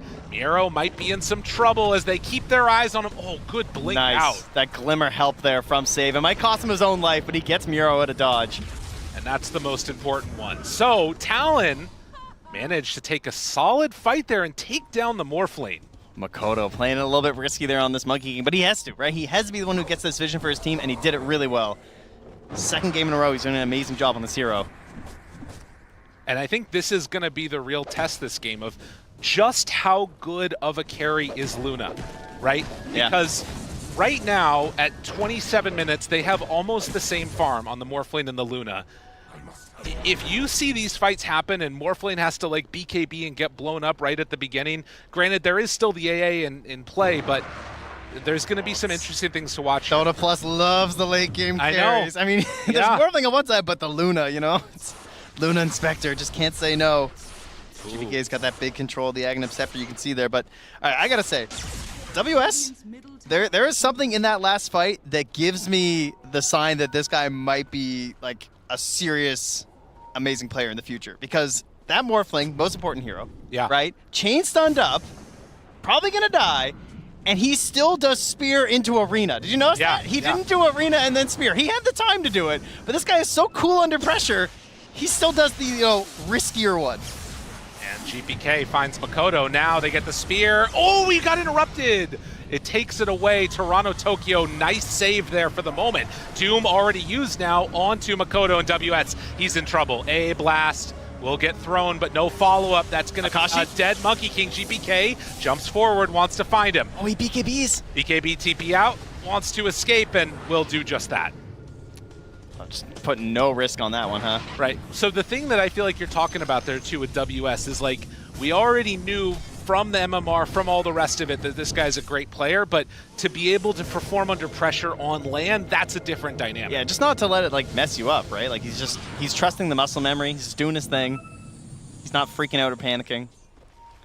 But you know, after that great fight, BB team just come right back, get an important kill, waste a lot of spells on the side of Talon as well. Now, because like you can't just come back out here right now as Talon. I say Right. that they're literally doing that. They have no arena, they have no BKB on this Luna, and they're there's just no walking doom. at him. There's no doom. That's what they feel confident about. Yokum gets away for the moment. GPK wanting to chase him. Akashi is off to the side.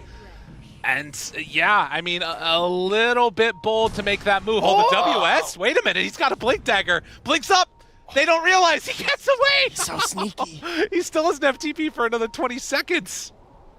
Oh, jeez. Are scanning. I can't believe he got out of there. You know, Toronto was just like, come on. Like, Yeah. who walks out there right then? Did they expend anything else? Spirit Form, still Doom on cooldown for 30 seconds. There's no BKBs used. BKB about to be back up Akashi? for Akashi. Akashi? He's 9 seconds away from BKB, and it's going to be 8 seconds too late as they kill him off. This recall. I mean, this is the power. Sure, you lose this burst damage that you can get from the Solar Bind, but you're bringing in 2 massive damaging heroes here. With the help of this Agnum Scepter on the Storm, you know, you can control multiple people, and then Saika just finishes them off here with this Daedalus, plus the Nemesis Curse. I mean, Save had been my MVP so far for the series, and, you know, these calls that he's making of come join me now. I mean, unless they turn off disable help or whatever it is, he's going to keep making them in the right position. We'll see if it's going to be good enough. 10,000 gold lead for Bedbone. Right now, you take a look at this as well, and you start thinking about the way that the next couple of minutes work. If they can get a kill before Roche, suddenly Talon could get a pretty good control of this game, but otherwise, BB are going to be completely all over the map. Yeah, I imagine they'll be pretty cautious about going high ground, though, you know, judging by how the series has gone. So I think Talon are going to get a chance to fully regroup, figure things out, and then, like you're saying, yeah, it's going to be Roche time. And that's going to be in a minute and a half. We'll figure that out here. In terms of Roche fighting, what do we got here? I mean, we got the Monkey King, we got the Kisses. I mean, they got the circles, right? Oh, yeah. All our Wukongs, all our arenas. We got the Ice Blast. That's pretty scary. Tons of AoE, but what BB Team have is they also have their own mobility between the Storm Spirit and the Morphling, so they're hard to lock down. They've got these saves. They also have this like big AoE heal that could be a factor if it's not being limited by the Ancient Apparition coming out from this Keeper of the Light.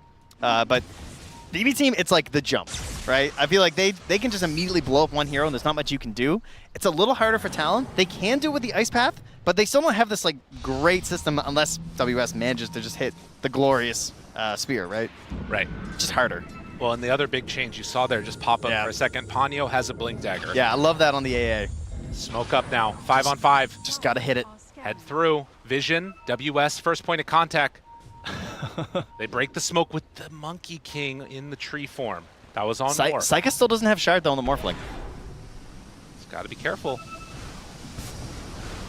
Eyes up. Akashi shows. Now Yokum out front and center. The Doom. It's ready. They got it already, and now also the Shadow Demon ulti. He's going to TP away. Does he survive through it? I'm not so sure. WS throws it down. AA Blast did manage to connect off to the side. Is it going to be enough damage? Yes, Toronto Tokyo goes down, but 3 already dead, and Morph, he's managed to escape. Yeah, I mean, you BKB TP back to the fountain, but it doesn't matter. GPK Still goes down. break glass in case of emergency. GPK Storm Spirit, it's here. Save on his legendary Coddle as well. They know this combo. The stacking they did, and just to put GPK up top in the net worth, like, this is the kind of strategy that probably won't work as well again, right? It's not like people don't understand that they're going to do this idea of like the Coddle and the Storm, but the extent to which they relied on the stacks and abused that, I don't think Talon were ready for. No. Very clearly. They were not getting into position to come and contest those. And now you're in a situation where BB are walking up high ground. Roche is available. The question is, oh my god, those numbers are insane. Yeah, Toronto Tokyo more stacks than all of Talon combined. The big question mark has been, can they close out these games? Can they shut the door on Talon and not give them life and hope to get back into this matchup? And I think they're close to it here. Last game, it was 27,000 gold lead before Talon were able to come back into it. Will they be able to make some type of a comeback happen again, or BB team going to have the answer that they need? It feels like they're doing quite well right now. They're now pinging the Roche pit. I mean, as Talon, you kind of have to assume there's no way you can contest this. Yeah. I mean, in theory, if they had have all immediately gone, they probably could have, but you would have just assumed that they would have been a lot faster on this, on the side of BB team. And like, I mean, no, they're kind of thinking that right now too. Yeah. Kind of just taking a second, figuring out what's going on, because they don't have the best vision right now. But Talon are off, they're farming, they're doing their thing, and Psycho's getting Aegis. So 34 minutes in, and an amplified damage rune has been the savior for them before. Not again, surely. See, it looks like it's going to be Makoto that takes it this time. He's got his nullifier, just delivered as well. So these Glimmer Capes have been super annoying. Well, and they've sort of made a nice job of like catching BB off guard with these like sort of unorthodox smokes, smoking in right as Aegis was claimed, and looks like they're going to do it again as they will head out across the map. Everybody from Radiant walking together now. Yeah, 35 minutes is coming up, so the Wisdom Rune will be there. You could, in theory, try and find one person who hangs back for it.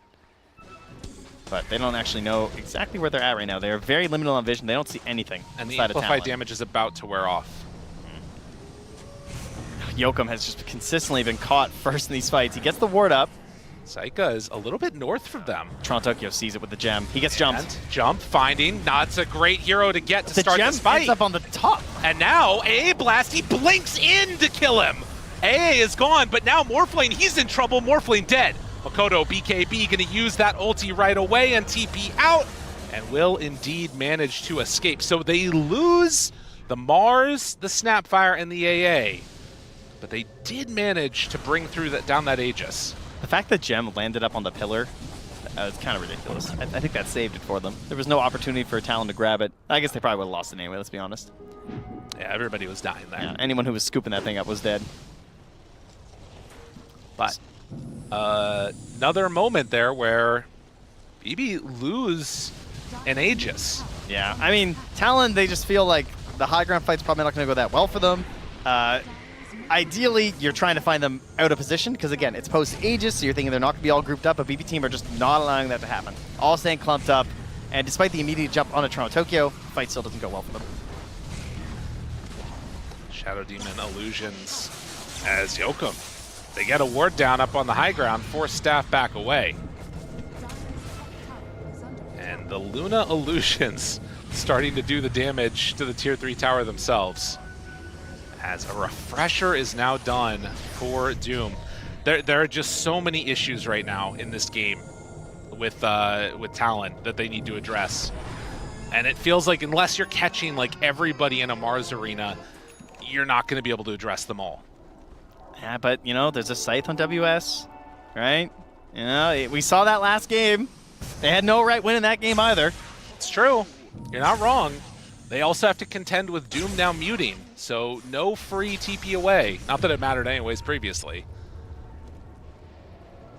Well, I think that's how Makoto just got out, didn't he? Was he not doomed? Oh yeah, he wasn't doomed. You're right. Scanning. You're right. And then Akashi died. Yeah, true. Fair enough, Lyrical. We'll see. You win this time. Well- Gem picked up your Ponyo. I mean, we'll see. You never know. Toronto Tokyo deep wards. A couple of them down here on the south side. How does he have so many stacks and he's still level 14? That's a good question. Level 15, there you go. Barracks are under attack. One second back. It's the 7 deaths, I suppose, you know. He's throwing the body in. Oh, yeah. But the question is, are BB team going to try and actually even make a move towards high ground? This is the thing, right? I feel like we keep on seeing these moments where they have such a big advantage, and then they kind of sit here and don't feel confident walking up high ground. which is understandable. It's really scary thinking about making this move, but then like around the Roche fight, maybe they end up losing the Aegis really quickly, Talon go all in, take it down, and then it buys this extra time where there's opportunities for Talon to pull it back in, which again, like all this stuff feels like it makes sense. It's always like the correct move from BB team, but as we saw, there's also some more opportunities where mistakes can happen. It's a tough nut to crack. Yeah, they're very close to some huge growth potential, though. Oh, yeah. Storm's almost 25. I think he just got his Lincolns delivered. Save almost has BKB. Oh, never mind. He went X. Okay. Okay, I could have sworn he was just building a BKB. All right, let's go. X time. All they need is Doom on the right targets. If they can find these heroes out on the map, that is a Monkey King illusion. The Coddle Eggs is such a good counter, though. If the BKBs are down, or like you just force them out in such a bad circumstance. Waiting. Nero going in pretty deep here. Not finding anybody. Not finding the targets that they want. Talon out on the map. Well, all of BB are together. It is over here to the nighttime, side. so it's not the best time to go high ground as well, since Talon might have the edge on you, thanks to the Luna. I mean, I can't help but feel like I'm looking at these buybacks. Nobody on Radiant has buyback. That's fine. No one's ever lost a game to a Luna running down. It's just, I want to feel more secure. I want some stability in my life. Well, they're not going Come high on. ground, so It's true. you've got it. You're not wrong. I'm seeing all of these things line up together, and it makes me worried about what happened last game. Talon, on the other hand, they are farming those buybacks. Very close on snap. You can see 21%. That is crazy high for a 23k deficit. I'm just going to say. Yes. That is very unusual. Maybe they know it's Bet Boom. I don't know. You mean they know it's Talon? They Positive saw what- commentator lyrical, they okay? saw Don't let what the happened. facade fall down, okay? People still think you're really positive and wholesome, okay? You have an image to maintain. That's true. 23-14. As across the map, it's the Hex that's online for WS. Spirit of Suns fan. This is another ward where they found some really good openings earlier for BB. Can they do it again? No, everybody is left now. Almost 25 here for GPK. Slowly getting that up. Smoke up. And save. Dude, how long has he been there?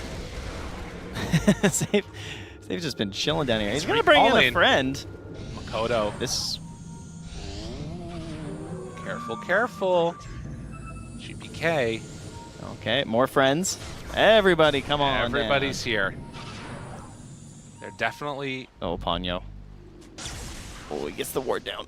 gets up there, pretends to be a ward for a moment himself on GPK. Do they see him? He comes down low ground, they'll see it. Still Alright. smoked up for just a little bit of time now, Ponyo. The shard is there on Morphling too, so it's not guaranteed anymore. He needs the Ice Blast, 100%. That's really what it means. They walk forward, they see one. They're waiting. BB team, are they going to step forward? They've been playing so safe this entire time. And Makoto shows for a moment. Jumps to the side.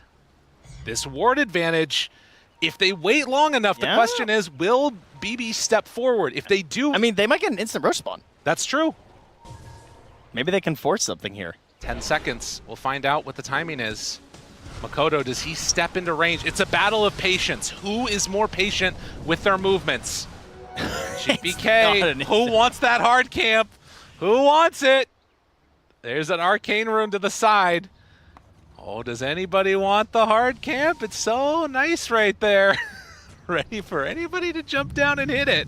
Most stressed out hellbears you've ever seen. Listen, this is it's called Death Throw on it, and, well, oh man, they were all there. That was a very close moment. Right? Illusions coming through. Dude, both teams are so afraid. It's elimination game. It's all coming down to this one series, potentially one fight, as BBU have built up such a huge advantage. They cannot throw it away at this point. Buybacks, still an issue. Only Saika has buyback on BB team. If this turns into a Roche fight, even on Radiant side, they don't have that edge. This is scary. And Makoto, he's wrapping around. Roche, it's a minute and 20 seconds away. how is it that it feels this even with a 24,000 gold lead? I mean, it really does come down to what is the initiation. They end up denying the Arcane Rune. The Luna illusion. Shout out to BB for being that patient in that moment. As Talon still hanging on here. Are scanning. Radiant scanning, wondering if they're wrapping around on them right now. A little bit of a panic moment here. The stress is high, dude. It's a very scary situation. And again, with hexes online, any one hero that gets taken out, they might not be able to get back into the fray. They almost have buyback on everybody for BB. Now the smoke. Shiva's Guard gets tons of vision for Miero if he can pop it in the midst of all of them. He's so terrifying. I mean, he has Shiva's Guard, he's got BKB Blink. And there's still, Smoke. there's no Lincolns to work with here. They're going to go right over these wards. Gem. They're just giving Yokum Gem. up. They see it. Jump forward. Trying to go. Immediately dead. Yokum's gone. Then they get the Doom onto the Mars. That is the fight that they needed. The buybacks already come from Yokum, but they lose Makoto too. That's 2 already dead. They're going to need more buybacks if they want to win this fight. Akashi, Force Staff, trying to get away. Manta backs out. GPK, he's in pretty far. Psycha right on top of him. Now the Force Staff come from Yokum. That's the buyback. So they force out a lot of buybacks. There is a Roche respawn. The dangerous part is Doom has already used both of them. Refresher was committed for that. Did it buy them a Roche? Talon, are you willing to come and fight this? There's It doesn't no look way. like it. It's just too fast. I mean, the rough situation. They're going to try and with fight them that. after with no BKBs. No BKBs, no Doom. There's an opportunity, but can they get there in Psycho time? blinks up. Can they get there in time? Psycha, he steps forward. No there's no AA Ice for Blast. 7 seconds. Yeah, you just can't kill the Morphling. It's impossible without the Ice Blast. Under attack. Double banner. Perfect. If you play it too, it actually protects heroes as well. There you go. Just a fun fact. Yeah. Definitely real. Definitely try that in your games. Doom is feeling like the X factor in this one. It was such a good late pick for them on BB. Hero who, of course, you know, some teams were struggling with, but many teams still confidently grabbing him very early in the draft. He blinks forward, gets back. Now he has a refresher too. They take out that ward that was just planted. At a certain point, you know, they just have so many items, they can't manage them properly. Maybe that's the strategy Talon's going for here. I mean, this is such an enormous lead at this point. This feels way harder than even last game at this stage. For Talon, as BB want to close this game out. They have been on the edge for so long. And an opportunity now. Boundless kills the creep wave. As you can see, even further. Is that real? It didn't move? It's still 17%? What? Just believes. It believes in the Luna. I don't know if I believe anymore. Maybe it's just AA. That's a possibility too, yeah. Well, getting ready to walk up high ground, possibly. Okay. They certainly don't have to. You can just keep farming if you want. There's nothing that says you have Forever. to take the towers. He jumps forward. The building is dropping very quickly. Have the Hex available on the Morph. Still 3 minutes on the Aegis.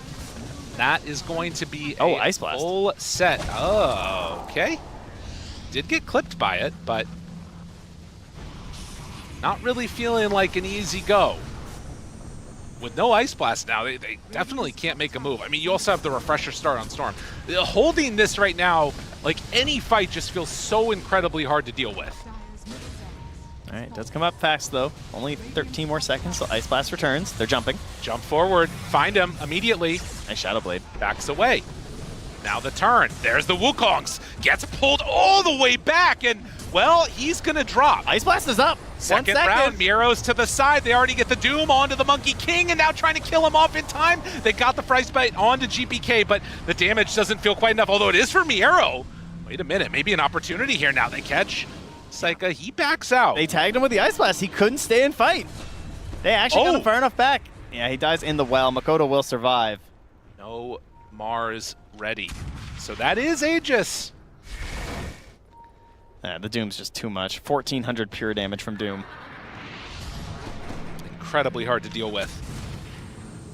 And, I mean, he doesn't have Doom ready. There could be an argument to be made that with no Mars, you could think about just like a buyback and go, but you also don't have to make that move. Maybe you don't even need the buyback to go. You can just go. So that is a dead Luna, does have buyback. AA Blast. Ready if they want to make a move of it. Good blink out. Great reactions. No coverage there as well from Save. They needed a Boundless Strike at the same time. That would have been a nice catch onto the Morphling, but no luck. This BB team... The creeps are back mid. I mean, Psycho's just going to go in. He's there already. AA Blast connects. Now runs away, but he got what he came for. Get the connection for the moment. Now trying to chase forward. Both supports in trouble, and just like that, GBK takes him down. Makoto, he's in no man's land. No Doom, no problem. They destroy the Monkey King, dead for 2 minutes. And at this stage, there is so little left in the tank. They're just trying to hold on to a ranged Rax, but it feels like an impossibility. Everybody on BB has buybacks. Doing every sneaky play they can think of. Hiding on the side, a Shadow Blade on the AA even. I mean, you can just go in and die and buy back everybody. It's 100 seconds, no Monkey King. And when you buy back, Call just says, come on back, it's okay. We got recall. They're ready for it. BB making the move now. Oh, everything's just there now. The eggs on the Shadow Demon. A 48k lead here. They are buying for full success. They are not leaving anything up to chance this time. One last gasp here from Talon. A smoke behind with no Monkey King to help them. Jumps forward. There's the catch. Arena is already down, trying to do what damage they can, but there is not a lot left in that tank. Yokum hitting away, although with all of them already gone, that's 3 dead on the side. Yokum's going to be the 4th. Akasha, the last one left alive. This is going to be 1v10 if they want to take that fight, but GG is called. With that, Talon are eliminated. BB, they're moving on. BB, they got what they needed. They got their Storm Spirit. They got their Keep the Lights save. Breath of relief there. Oh, yeah. Feeling good about it. And yeah, I don't expect that to work again. I'm going to be honest. They just went for full comfort. They got their Storm. Yeah. They got their Coddle. They got their Morphling early on when it doesn't necessarily have the best reasoning, right? Maybe it was emotional, but it worked. It worked indeed. And for Talon, they're going to be going out now as we head on back to the panel. Oh, it's a tough one for Talon and all the Talon fans out there, but BB team, they're able to continue here in the road to the international. They are one more best of 3, which will be happening later today for them, away from making it to that main event. This series was a lot closer than many people would have thought. I'm sure for BB team as well, a little bit closer, but this game number 3, more methodical, great draft for them, despite the fact that my 3 analysts were actually favoring Talon's draft. So let's talk about it. Break it down. All right, you got to start then with that reaction. I mean, the one thing that could have went really poorly for them was GPK Storm, right? And I kind of mentioned that. And yeah, 17-1 with the Coddle on his team, with the terrible facet of the recall. Did a lot of work there and ended up just like having so much mana in these fights to kill everyone. They didn't have the answers to lock down the Storm. I'm not sure what they could have done. Like in the past, I know Mars would buy Yules to kind of lock down the Storm, but it's just not really meta anymore, not something you want to do. So GPK just had the freest game of his life here and really delivered on the Storm Spirit. I can't say anymore. 17-1 with 45k hero damage, way more than anyone else on his team. They just didn't have an answer. Yeah, that man was running around with like 25 galvanized stacks by the end of the game. That's when you're having a great time. I feel like you should say what the Galvanized stacks do for people who might not play Storm Spirit or It's old Bloodstone. Gives you mana regen. If you, per stack, if you die, you lose, I think, 1/3 of them or something like that. Dying is pretty impactful on Storm, so... Just don't die like GPK. You pretty much, like, to be a good Storm these days, you really have to value your own life. And what's the most impressive about GPK in this game is that despite not dying, it looked like he wasn't valuing his own life. Like, even in this fight, we can see that he's playing very much so in the front. He is protecting Nightfall. He's protecting his backline supports. There's even a fight that we saw, like, he's always going in first, right? But there's a fight that we saw that he, at like 200 HP, zipped in and tanked a spear for Muro to survive. And he survived and Muro survived as well, and it made the fight favorable for them because he did that. So he was playing very aggressive and yet still not dying. So he pushed this hero to its absolute limits. I mean, on top of that, I felt like the reason why they couldn't really kill the Storm in a lot of the fights because Miro, he was really decisive with his jumps. He caught, I think, the Mars a couple of very crucial team fights. He takes out the arena out of the team fight. And yeah, I mean, if you don't get him, because he had the Hex as well. So if you take the Mars off the picture, the other heroes kind of can't really deal with the Storm. Yeah, it was a great decision for him as well to go on that Mars. In some of the fights, he was also going on the Luna. So it felt like for this Doom, he had two great targets. Talon didn't really know how to combat that either. It felt once one core was doomed, okay, we want to try and disengage. It really isn't that easy to just disengage from BB Team and what they had done for themselves. They tried. Yeah, they really did try, but this was You know Ponyo's item build? No? He went Blink Shadowblade on an Ancient Apparition. Really? That was his... Didn't trying- Lunar also go Shadowblade? No, yeah, was the AA had a Kakashi. Shadowblade. So they had Blink. 2 Shadow Blades. So the 5 and the 1 went Shadowblade? Yes. Yeah, he was just trying to hide from That's how GBK. badly they're trying to run. He's just going to Blink and Shadowblade away as an AA. Wow, And okay. there it is in all its glory, That is the build. That is a glorious build. It a head really is. scratcher is maybe how I would have coined Had, this like, one. He had Solar Crest earlier. I mean, he sold it in the end. You know who else had a blink? Morphling. Nightfall. That's exactly how you play against an AA, I think, is you blink in and you dodge the AA ult, or you blink in and you kill him before he can ult you, because AA is a very squishy hero. You press 1 adaptive strike on him and a right click, he's dead. All right. Well, look, BB Team, it was much better game number 3 for them. The team fights just more clear-cut, and they were executing them in a very great manner. And for that, this best of 3 series win for them. They will be playing again later today, but for now, let's jump on down with Nomad and hear from our winners. Thank you very much. Yes, I am here with Save. We're going to talk about that series. Save, firstly, was that fun? Was that stressful? How was that for you? That was for sure fun at first, but then it was very stressful, you know, when we threw this second game. Yeah. That's how you feel about the second game? You feel like you let it go? Yeah, I mean, I felt like it was an easy win, but we played very bad, maybe me personally also. And it led to the very bad things and we lost, so... That's surprising because, as talent, we've all been kind of talking about how good you've been playing, on this line and stuff. Your line performance in game number 1 felt really, really dominating, really, really confident. So do you feel like a lot of your team's success kind of pins around you?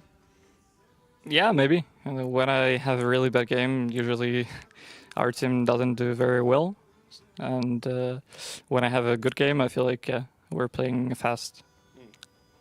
That's very interesting. Well, we did feel a little bit of the stress. I mean, obviously you've had some really, really good performances, and then stress kind of came in a little bit. We had the unfortunate item situation. You want to talk about that a little bit with Game 3?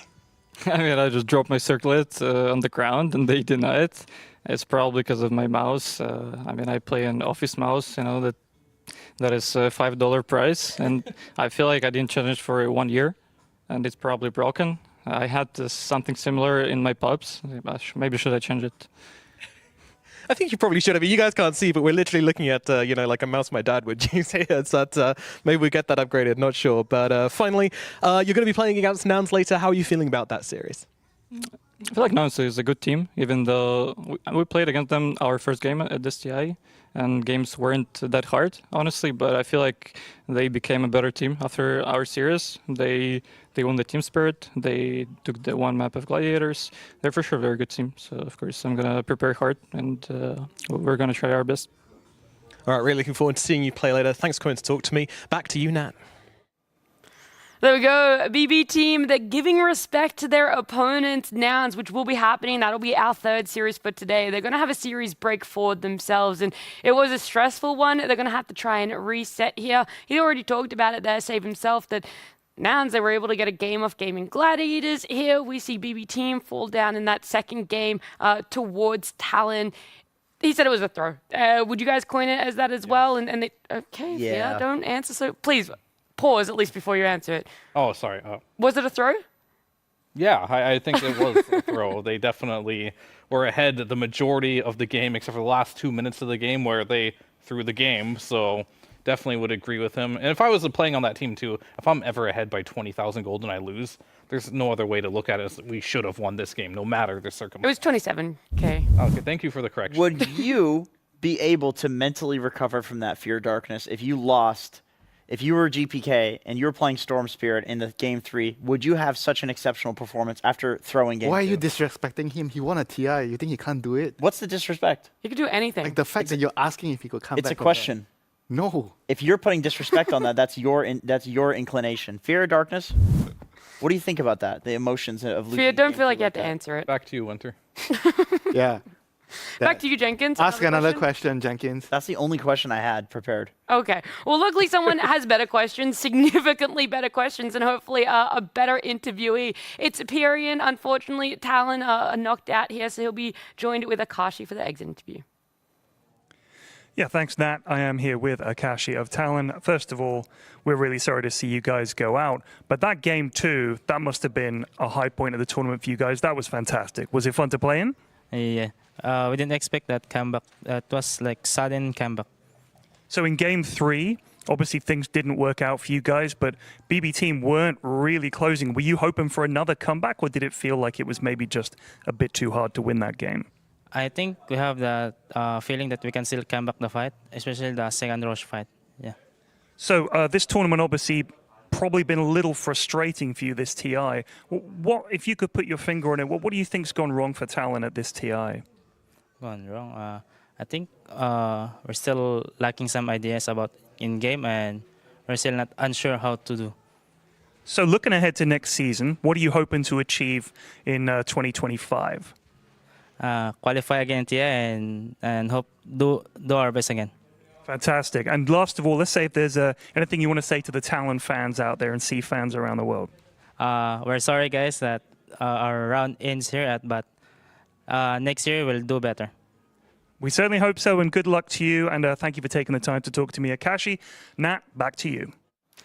Thank you so much, Pyrian. Akashi, it's never easy to see a team exit here in the road to the international, but it was the first time for him and 3 other of his teammates having a road to the international appearance, and so I'm hopeful that we will see him for future ones to come. However many that are on Talon, we'll see what happens after this TI for all of those guys there.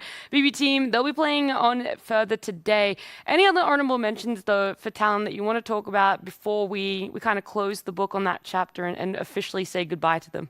I think for me, they showed growth for sure. Like, they pick heroes that they didn't pick before. Their backs are against the wall. They can only go forward. They have to win their games, and they're willing to go out of their comfort zone. I think that is a true sign that the team has growth. They've learned, they've improved, and they realize that the comfort picks are only going to get you to a certain level. But if you want to go beyond that, you need to be able to play the heroes that you're not comfortable with. Yeah. We saw a lot of growth for this Talon roster, just even in this best of 3 between every single game.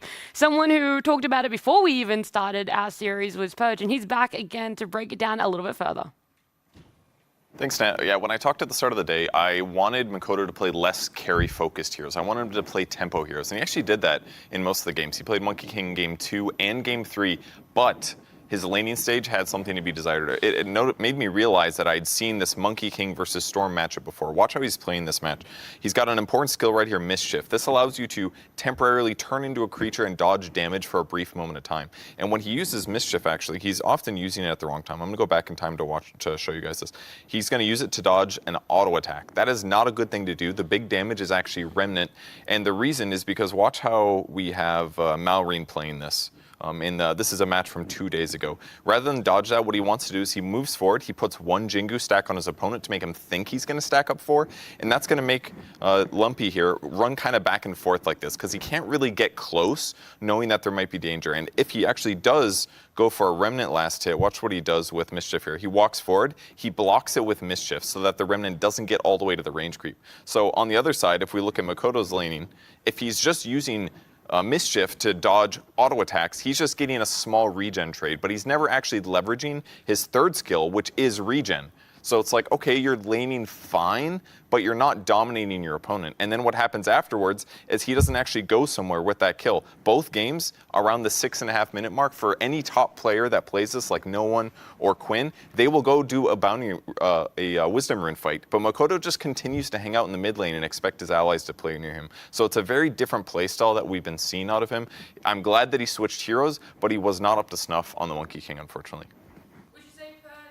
that Mischief is one of the most impactful spells that Monkey King has in his toolkit, not only in lane, but towards the late game too? Late game, maybe not so much, but laning stage definitely against the Storm there because you're denying CS by using it. There's not a lot of other heroes where you can stop their ability from doing anything by body blocking it. So it's perfect against Storm there, and Makoto just wasn't up to date on the matchup. Look, he tried his best. He at least took one half of the book that you're putting out there, Purge, but thank you for breaking it down a little bit more on that laning phase. We did say that they were having the struggles against the BB team. It did unfortunately result in their elimination and exit out of the road to the international here for themselves. And look, this is just one more step for them. They were able to adjust in this best of 3. Hopefully when it comes to the next season for them, we could see those adjustments a little bit more. But BB team, they're going on. We're going to also kind of, put them to the side a little bit for right now because we got to focus on our next best of 3, our next matchup.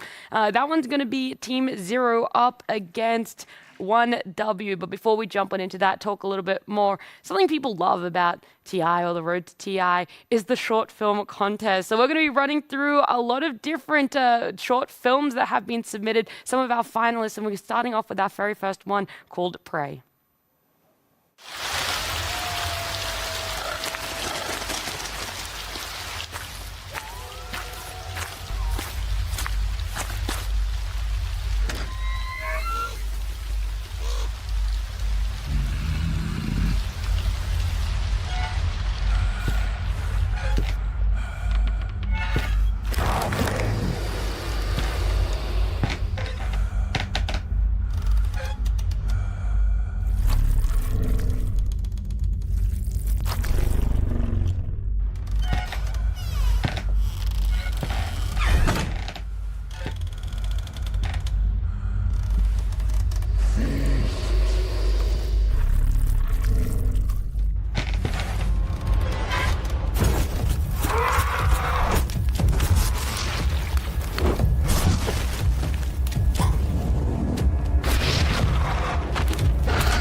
That does feel like the classic Pudge experience there, right? When you think you're the one that's going to get the kill, you're going to come out on top. Well, he pops out of nowhere, and that hook just...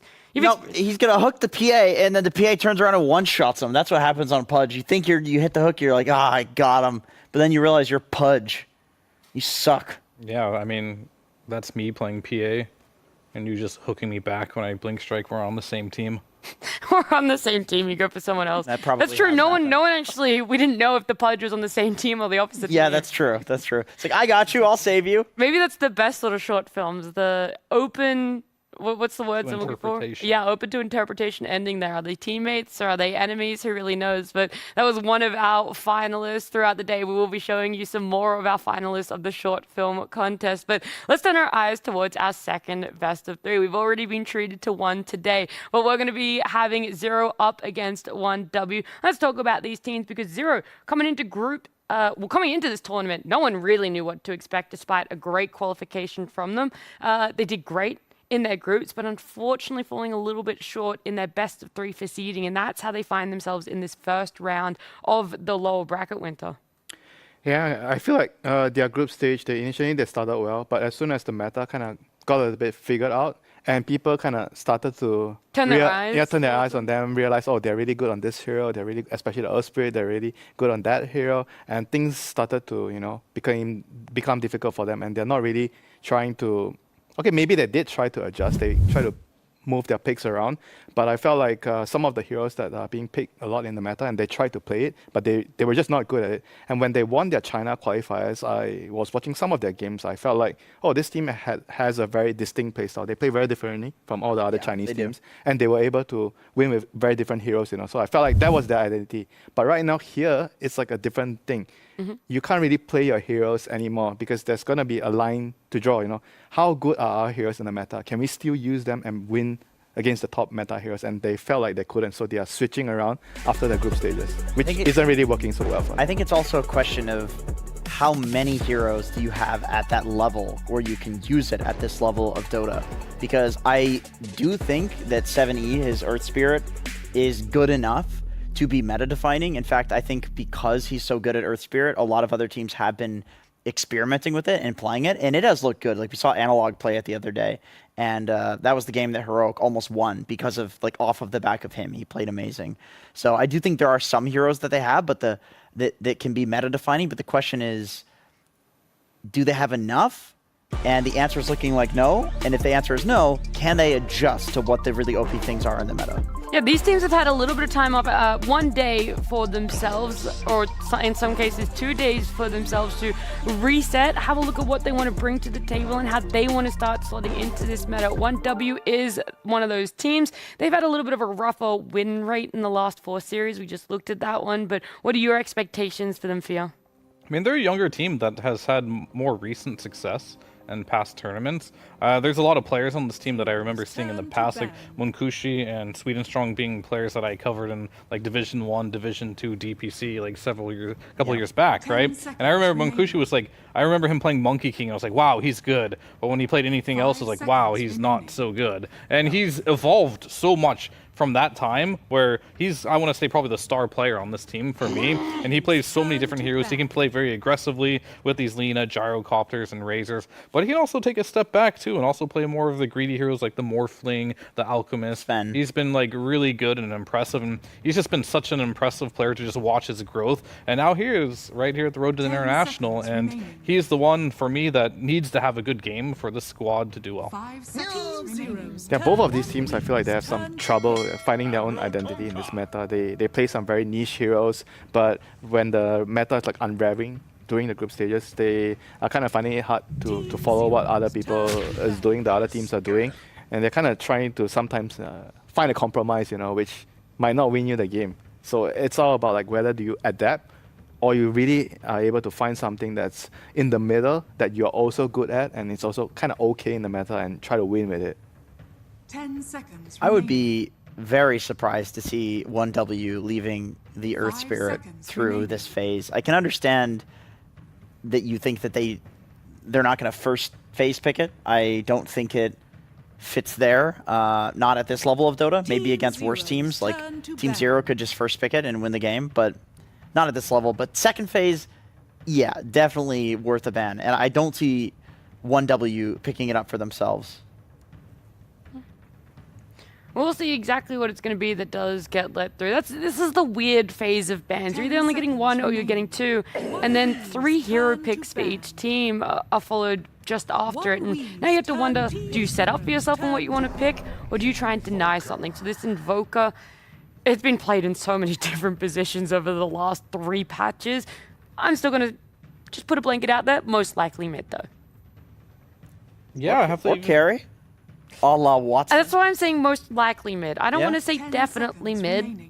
It is an interesting Most flex, likely. though. Now, after watching that game, you do have to consider it. Like, how much are they willing to flex this?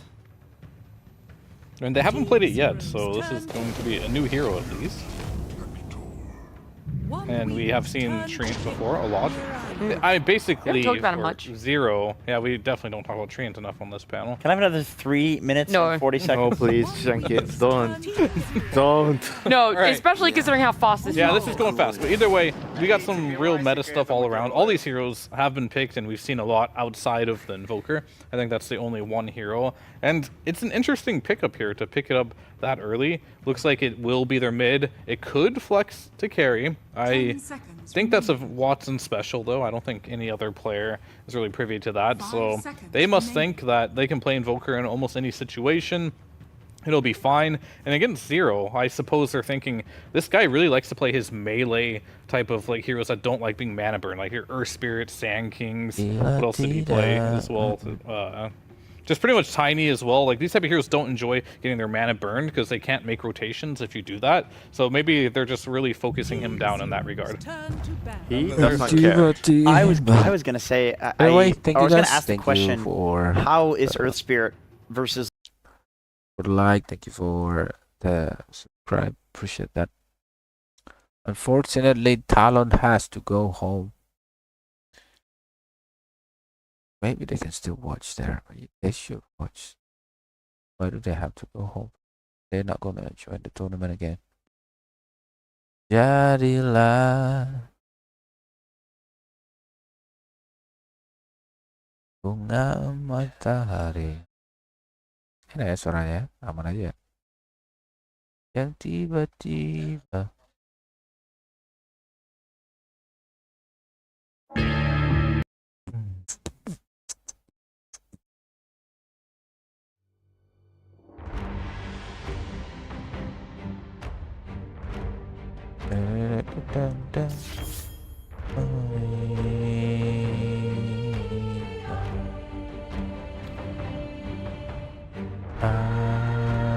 Mr. Pom Pom Legend.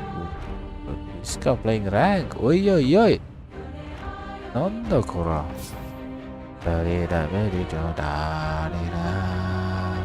Everybody, kamu yang paling laki. 1, 2, 3, 4, 5. 2, 3, 4, 5, 6. Hadiro, Sony Decisive kita. Kamu yang paling laki.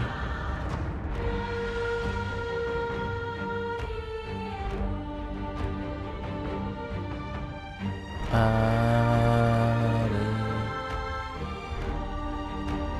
3 days playoff. Our fountain diver. Nah ini bisa nih.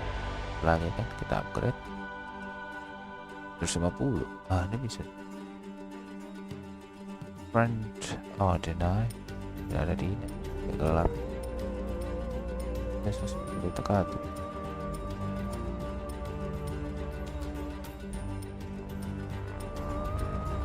No selection, available in 1 day. The Oracle has intervened. Your prediction will be correct. Berarti 1, 2, 3, 4, 5, 6 berapa sih? 15, 16. Di hari yari nane ayam mayunagoi. $100.000 anjing 100.000. Betul bagus. Ada 3 di Dota.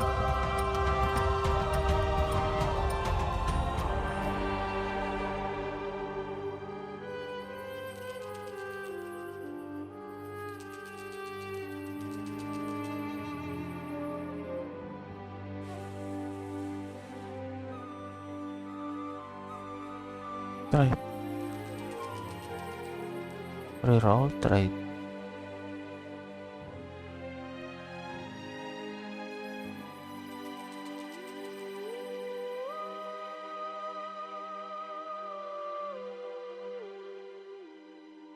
Untuk increase 2 reduce 1 tier 4 ya.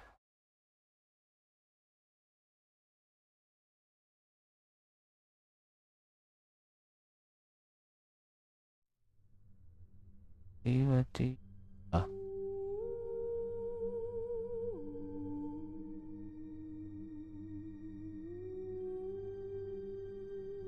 one random blue emblem.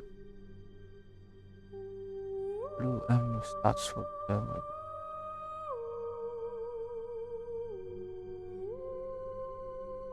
One random blue emblem.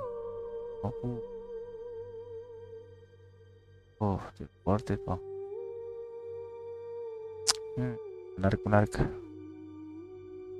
Lah turun dong, kacau. Habis. Enaknya musik kita ini bang.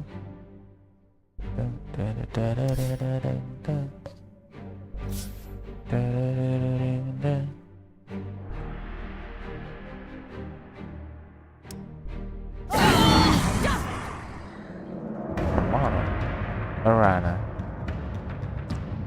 Will Monkushi is back. Mirana Keria, окей, Mirana Keria. Анлучка. Налейте пивасика этому герою.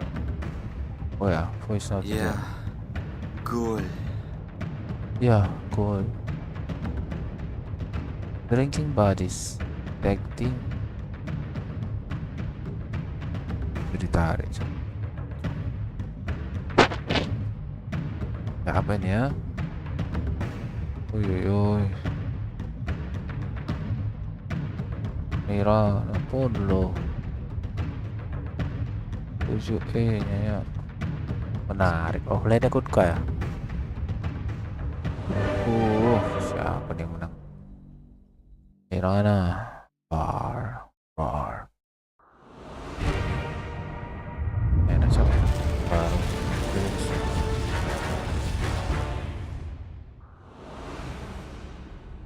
Player with the most last hit 7 menit.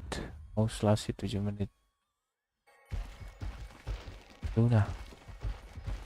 Oxygen-rich atmosphere. Ada bisa. Giant testicle monsters. Total We'll be number of fine. Let's Russian kill. party! Russian kill. I just woke up. Leave me alone. Karpov. Yeah. Goal. Russian kill 0-2.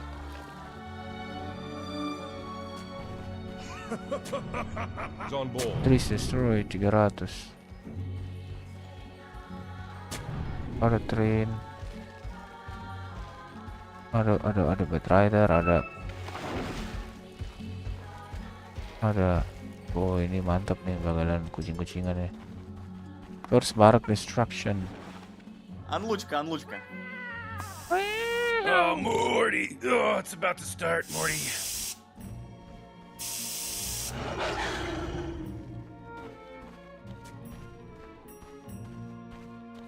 Isn't that a pretty thing? Isn't that a pretty thing? Lost in the woods. Yeah. Let's go. Mana neng? Let's go.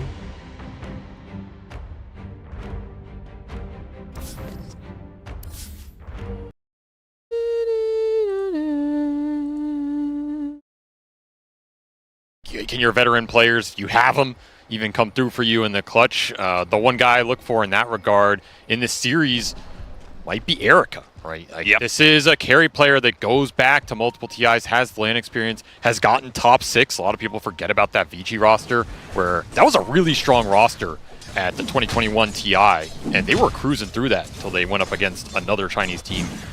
So this is a guy with deep LAN experience. In theory, this is a team where he can kind of lead some of the newer guys and put them on his shoulders and say, hey, give me Mirana, give me a carry of the tournament, let me pop off. That said, he's against, like you said, the new generation of CIS here in Mankushi, his carry foe on the other side. I'm excited to see what he can bring to the series as a whole, because he is a very explosive carry player. But I think, as a lot of people said, the ceiling's very high for this one-dub team. Sometimes they just crash and burn, though, too.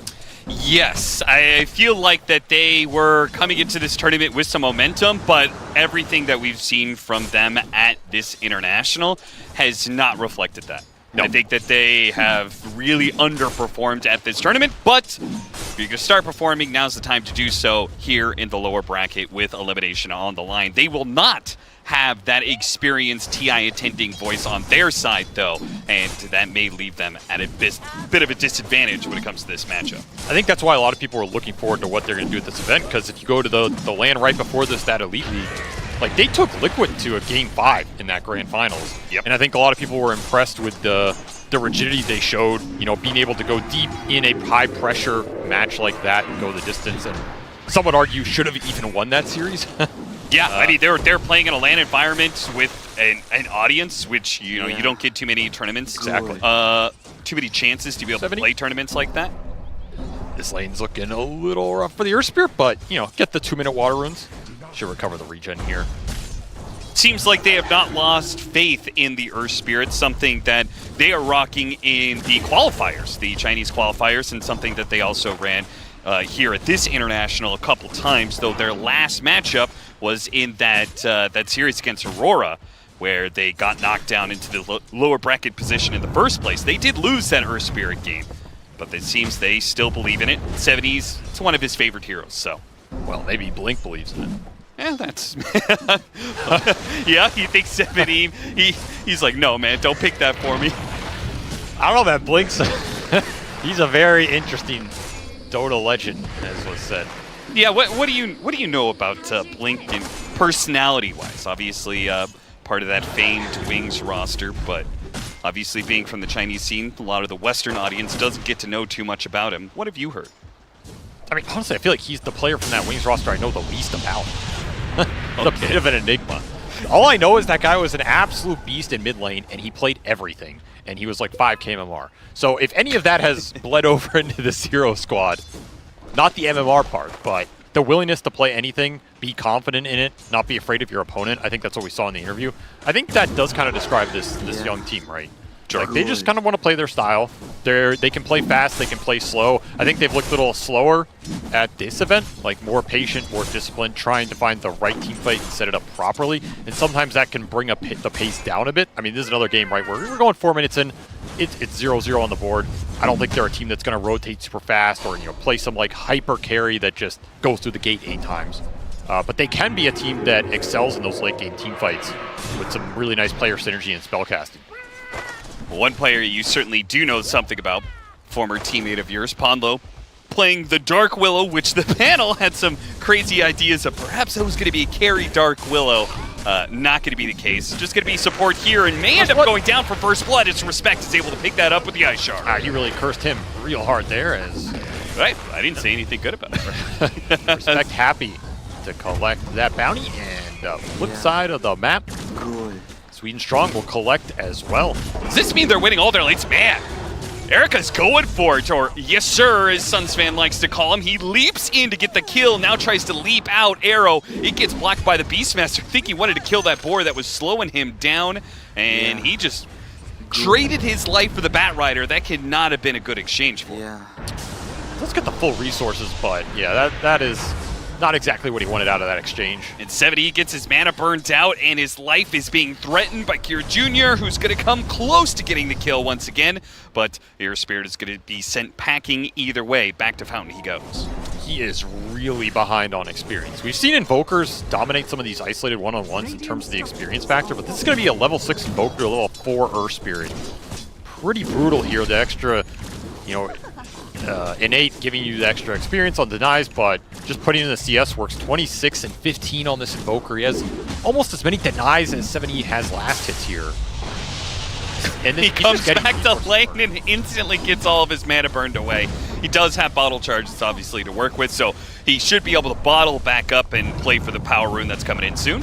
He's just not going to have Magnetized to make an early rotation here to pressure these side lanes, and the side lanes are getting pressured by these two cores. Oh, the axe comes back and takes off his head. Cloud does enough damage. The side lanes are dominating. The mid lane is being threatened. One top are walking away with a pretty clear lane advantage here at this point. As that Mirana is the only one who has some decent net worth, and she's going to start falling down as she's not in lane right now. Absolutely crushing this laning phase right now. There is a lot of pressure points that they can rotate to. They can combine these two supports. They can make gate rotations. They can easily go to this Beastmaster, continue to pressure the Mirana if they want to. This Invoker is going to continue to burn the resources out of this mid-Earth Spirit, which means 7E cannot respond to these dives with his full capacity if they want to commit for them. Team Zero really need to play these next few minutes well here. Sticky Napalm adding up the flame break. And with the lead seed, he might be able to stay alive. The TP's coming in from the Dark Willow to try and save him here, but they already used the Roar on the Mirana at the same time, so they kill the Treant Protector, chase the Mirana out of here. Double Leaf's going to be forced to be used. Now they're turning their attention back to Ponlo with a full rotation coming out from 1Dub. You said Zero, they're not going to be a team that plays particularly fast, but 1Dub, when they're cooking, they do play fast. Oh yeah, this team can definitely just run you over. They feel the momentum. They're going to bring the numbers. Double gate rotation on that dive that, again, what is your Earth Spirit supposed to do to prevent this aggression right now? He has no mana. Yep. Can't play Dota. Jiro Jr. just happy to sit here and EMP him off cooldown and say, go for it, team. Map's open. Whatever you want to do. I almost wonder at this point in time if he should just make a rotation while he has some resources from the refilled bottle. I mean, let somebody else take the mid lane, you know? Rotate where? This bottom lane is gone. It is off the map. Your Mirana's into the jungle. You will at least split the Wisdom Runes here. little saving grace, but this is a decent lead out of the early game. You also have to look at the experience advantage continuing to add up here, and gotta get a fight going at some point off this Earth Spirit. In the next few minutes, I would think maybe 8 or 10 minute power runes is what you're gonna look at here if you're Zero. Trying to secure something for 7E and fight around this Magnetize, as once more, say goodbye to your mana. It just doesn't stop. I mean, he even went Raindrop, which, yeah, it saves you some HP, but what are you doing with it, right? And you'll not get the power rune. Oh, got him on the flip break, and that was enough! It pushed him from being able to get up the cliff. What a hit from Sweden Strong. What a sad death, dude. I mean, like, you just have to feel for him. What is he doing? There's no help. He's on an island. He's getting ganked on the runes.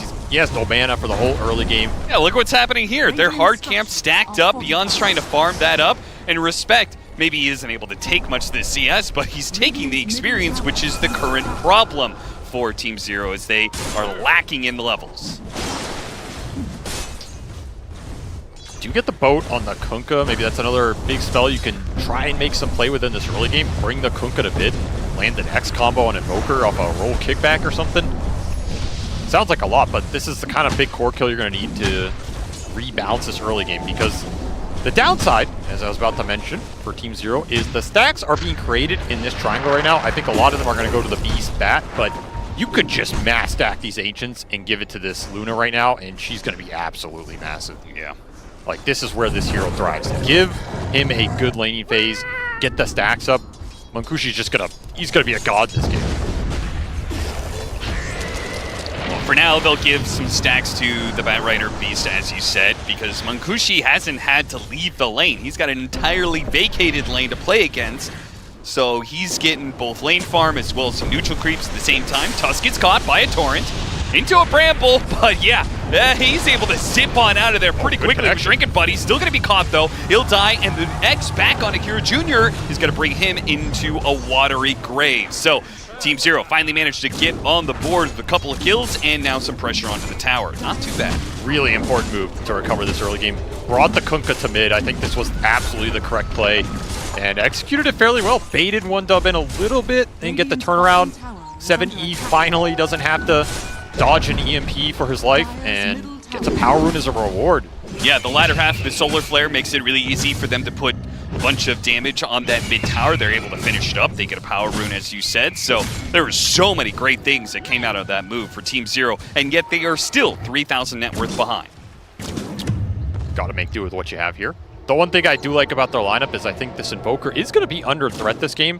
Like, if you get Overgrowth, X, Brambled, this arrow follow-up can be pretty nasty for your hero to try and deal with. Until you get, you know, like Hurricane Pike and that kind of thing later. You have a Snowball save, potentially bail him out. But these early game fights, if you can connect your spells on the side of Team Zero, I think you're favored with Boat, Magnetize, plus some extra stuns coming through.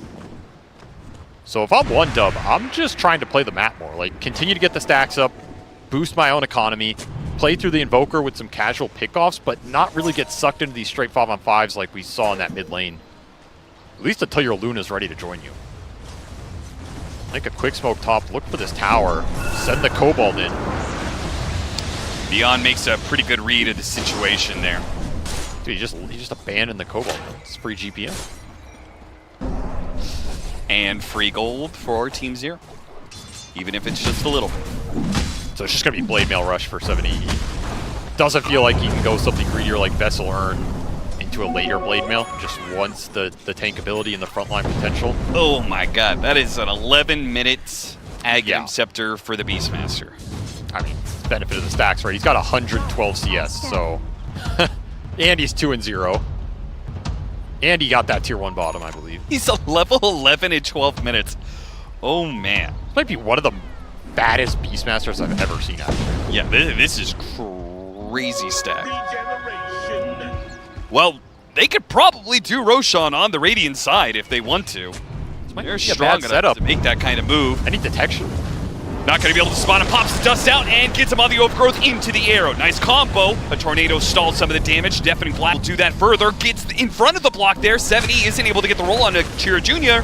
They do have a boat coming in, though. Maybe that can fix things. A boat onto 2, a roll back in from 7E. Munkushi, though, is on the side here. Pops the Eclipse, scares back some of Team Zero. Nobody quite dies. The Snowball's going to pull Tusk out of position. Tries to use Drinking Buddies to pull himself out of there. Not going to happen. Here. Cloud, meanwhile, in the mix of this, with an Aghanim Scepter this early, it's not something Team Zero wants to hit, and even the neutral creeps are playing against Team Zero as a Centaur Stomp catches Beyond in the middle of the act of retreating.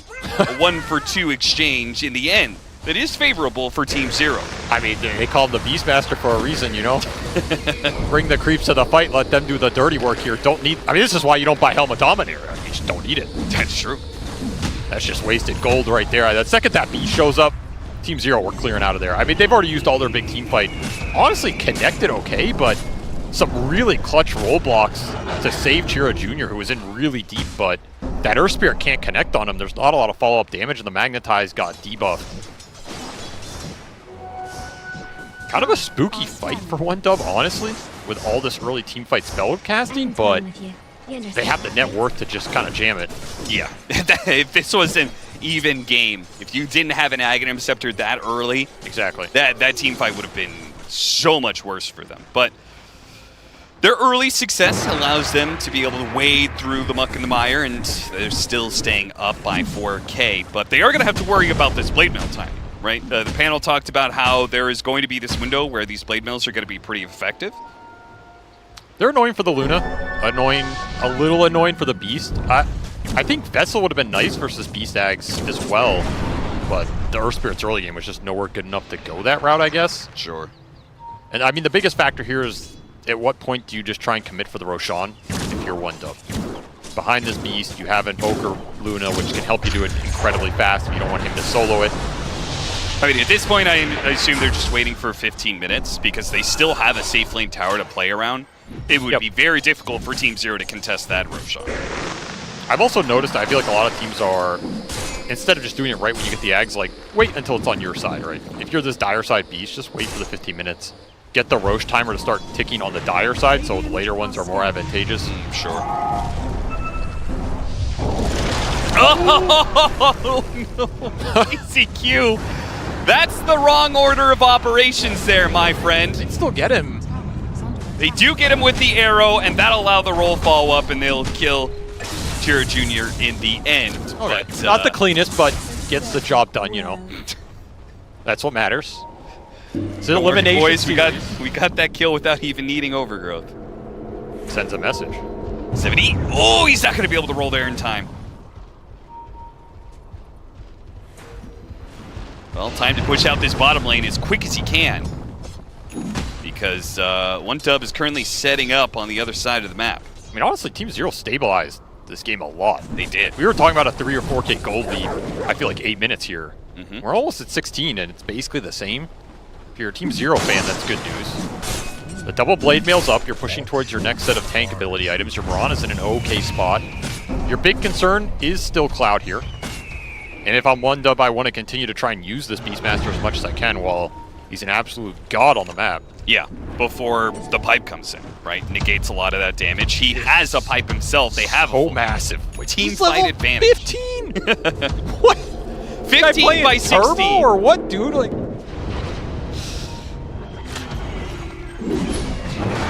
if it wasn't for his damn team soaking up some of this experience from Roshan, he might even be 60. Cloud's like, nice levels, Munkushi. What happened, man? I mean, give this Aegis to this Beast as well, right? You just let him go in. Yeah. Feels untouchable right now. Especially at this rate, he's going to have a Blink Dagger in just a couple minutes. Could probably still use it while he has the Aegis, and they could start whatever fight they want. Again, as massive as Cloud is, it's not like Team Zero is that far behind in net worth. It's just, no, this current timing is going to be rough. You do have to respect the Mirana DPS. That's the one thing about this hero. If he gets a free fight, he wins that fight. And that is why perhaps Team Zero are not going to be contesting for the off-lane tower. Not the easiest tower to fight around. Still missing this big aura on the Kunkka. I wouldn't be surprised if they dodge this Aegis entirely. It's a tough one to go into. Like, you have big teamfight spells, but a lot of them are kind of low damage. So you kind of just need to commit your cores in and doing that into 2 lives on this Beastmaster sounds incredibly difficult. And if you are going to forfeit it, like the map against this Aegis, it leads to your point about when you want to take that Roshan. They took it past 16 minutes, which means you will have the Aegis for playing for the 20-minute Tormentor and the 21-minute Wisdom Rune, right? If you could use that to just bully Team Zero and take those objectives away from them, then that is a huge amount of gold that you could take away from Team Zero. Get yourself a pretty healthy lead.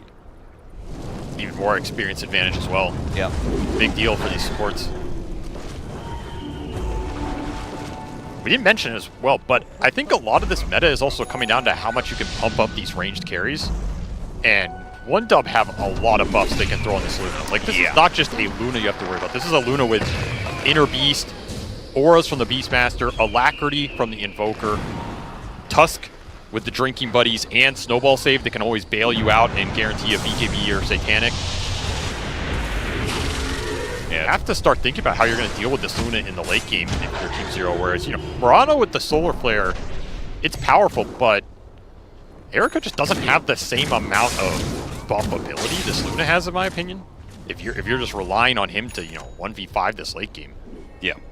And this is something that OneDub is pretty practiced with. It's where their Invoker kind of comes into play strategy-wise, because they've done this before with, like, an SF lineup, a Marcy, a Mirana. Like, you put all... It's very clear you're putting all of these buffs together to make one ranged carry really work for them. In that game, you know, in SF here, it's going to be the Luna, who has been a very successful hero in this tournament. Poke this Beast Aegis. I mean, this is... I hope it's just a poke. I hope they're not committing to him.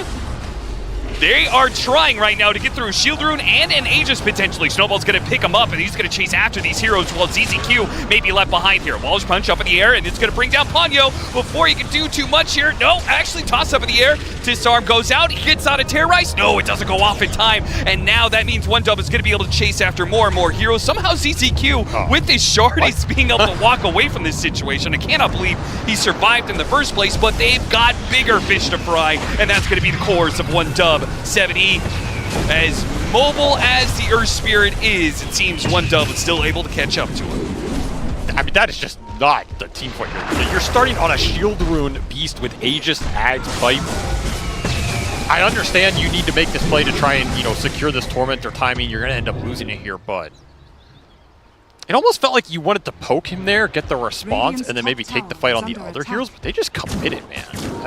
That is a lot of HP to get through. Surprised they didn't lose more in a way. I mean, they did more damage that fight. They certainly did. I think it all went into one hero. Yeah. And to get through a Shield Rune and a Beastmaster at level 16 with a pipe, so effective HP even higher than what it looks like on the screen.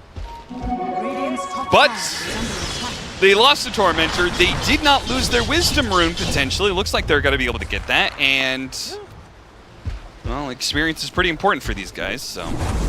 You're starting to see this net worth gap open up for these top 2 cores on OneDub, and especially relative to this Earth Spirit, who has to be a key initiator for Team Zero. There's kind of no way around it. Yeah. Like, you can start with an X, but this Earth Spirit has to be able to go in. His BKB is going to be able to give him some staying power, but the BKB is already up for Mankushi here. You're going to get another item on this Beastmaster for the next time you take a straight-up team fight. These heroes are just starting to power up and scale into their prime territory, which is like this 30-40 minute push. Smoke catch. Ooh, ran into a Beastmaster. They've done that before. Decide not to repeat. You have the pipe on the Kunkka, but this beast is already to blink plus halfway BKB. Those BKB timings are going to be pretty rough, because then the Blade Mails are going to be way less effective. And you also have the Bat Rider building into more sustain for his team and a Greaves build up. Smoke up from OneDub. Heading to where Mankushi is, currently pushing out the bottom lane with his Manta BKB. He feels pretty safe to do this. Worst that can happen is him being forced to use BKB. Gets Overgrowth, pops the Manta to dispel it. I mean, as long as there's a Snowball somewhere close to him, I do not think he's worried about getting all in. You also have double Solar Crest between the 2 supports here. 2 better than 1. Radiant's bottom tower is under attack. Can't have enough barriers, I think, in this meta. Very strong ball lineup. Just throw all these buffs on the Luna, let him front line. You get the next Aegis here, you can easily go high ground early in this game.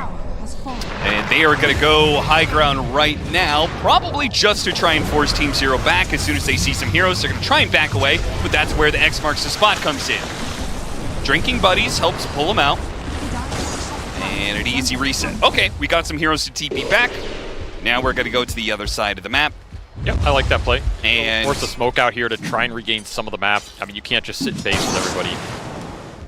Yep. At the same time, bottom and mid are so pushed in that their cores kind of have to address that first before they join the smoke. Gonna join it now, try and chase after some of the heroes they see across the river here. But it's Cheer Jr., who they're gonna run into. Got the smoke on him. X back into Brambles, try and pull him away with Drinking Buddies, but they get pulled back in by the tidal wave. Now the Overgrowth. Munkushi is going to come in big time, though, with his Eclipse and his BKB. Can he win this fight for 1 dub? It's going to be a 2-for-2 exchange and a chase for more. Looking, but not finding anything within their grasp. Not too bad for Team Zero, honestly. I mean, the thing is, when you come in that fight, you are just getting melted by this. Oh, it gets a little worse, though, as Cloud, on the onset of it, does manage to find a Primal War victim in Pombo. Did find what they were looking for at the start of the fight, which is the dust on the Invoker, connect the X. You either landing an X or a roll on him, ideally both, and bring the Invoker down at the start. This Invoker's very poor. Like, he's also not found a lot of the map. I don't think 1Dub need him to. Bat Rider's picking up the slack for sure. Yeah. But that's a great target to start on here, Team Zero, because you can take him down so fast. Mirana still does some decent damage, but when you are locked in close vicinity versus that Luna, it is a world of pain. I don't think Zero have an answer for Munkushi yet. I don't know when they're going to. He is absolutely out of control at this point. And a Blink Dagger. Not bad. Now done for the Bat Rider, whose farm has eclipsed both the mids at this point. Not a lot on these side lanes. Extra shard net worth, a little inflated, but extra shard net worth, the Philosopher's Stone. I thought it was interesting when he had the Greaves queued up, but he's decided to forego that and focus on his role as an initiator. Blink, Force Staff, the whole kit in caboodle. Be Vlad's for the Tusk. I think there's an argument you could have gone even more ores on this bat. Like, literally just buy everything in the game to buff up this Luna and you're happy. But some extra catch on the map does not hurt if you can get some freebies like this. Yeah, especially given the chain stun that you can pull heroes back into, right? Yep. Like, you can pull them back into a Primal War. Whoever you're getting out of that is 100% dead. And there's not a lot of answers to this lasso in this game. No. Right now, I mean, Erica's trying to get it with his Lincolns. Can X somebody pull him back after, or you can, I mean, yeah, you can use this Lincolns, but like this Lincolns, honestly, it's okay because you're a universal hero, but it's not the like hyper damage Daedalus or something. I think you prefer to go as a carry and kind of a 1 Protect 4 lineup. Yes. Or Protect 1, I say 1 Protect 4, it might come down to that, but. I mean, this is a lineup that's not utilizing the Solar Flare very well, which is something that you always like to point to, right? I think Solar Flare might be the most busted ability in Dota right now. I would agree with that. But it comes down to how much are you getting out of it. You know, one hero with Solar Flare is great. It's a lot of damage, can carry a game. Multiple cores using it, very hard to stop. And we've seen some games where like you even have this support Mirana with Solar Flare buffing up cores and herself with, you know, a support Hurricane Pike Daedalus. To me, that at a certain point just feels unstoppable. Yeah. This is not one of those lineups, so Erica will have to get done what he gets done on his own. At least he got the Grove Bow. I mean, that's really good. Gets tier 1 tower. Roshan roars from the pits as 1Dub are going to make short work of him at 27 minutes. This is the scary part of the game for Team Zero. How do you repel the beast of a push that's coming into you right now? Level 20 Luna, level 20 Beastmaster. Yeah, when you're at the Conda high-level Luna that like does half your HP with 1 Lucent Beam. Yeah. It's like, what do you do about that? Like, the only team fight you can take is one where you're kind of like smoked up and you just go for it right away. But if it's some sort of stalled out fight, those Conda Lucent Beams add up, and just makes it feel impossible to take an engagement. I think your best bet is to kick the Luna in on a base defense. Okay. Like roll on top of this guy, kick him into your base, force one dub to commit in deep. You can maybe abuse some buybacks or something. Yeah, use a torrent bow combo to get him to BKB, then you can overgrowth him. Yeah, something like this. I mean, you even have the shard from the Treant Protector to try and like force the BKB usage as well.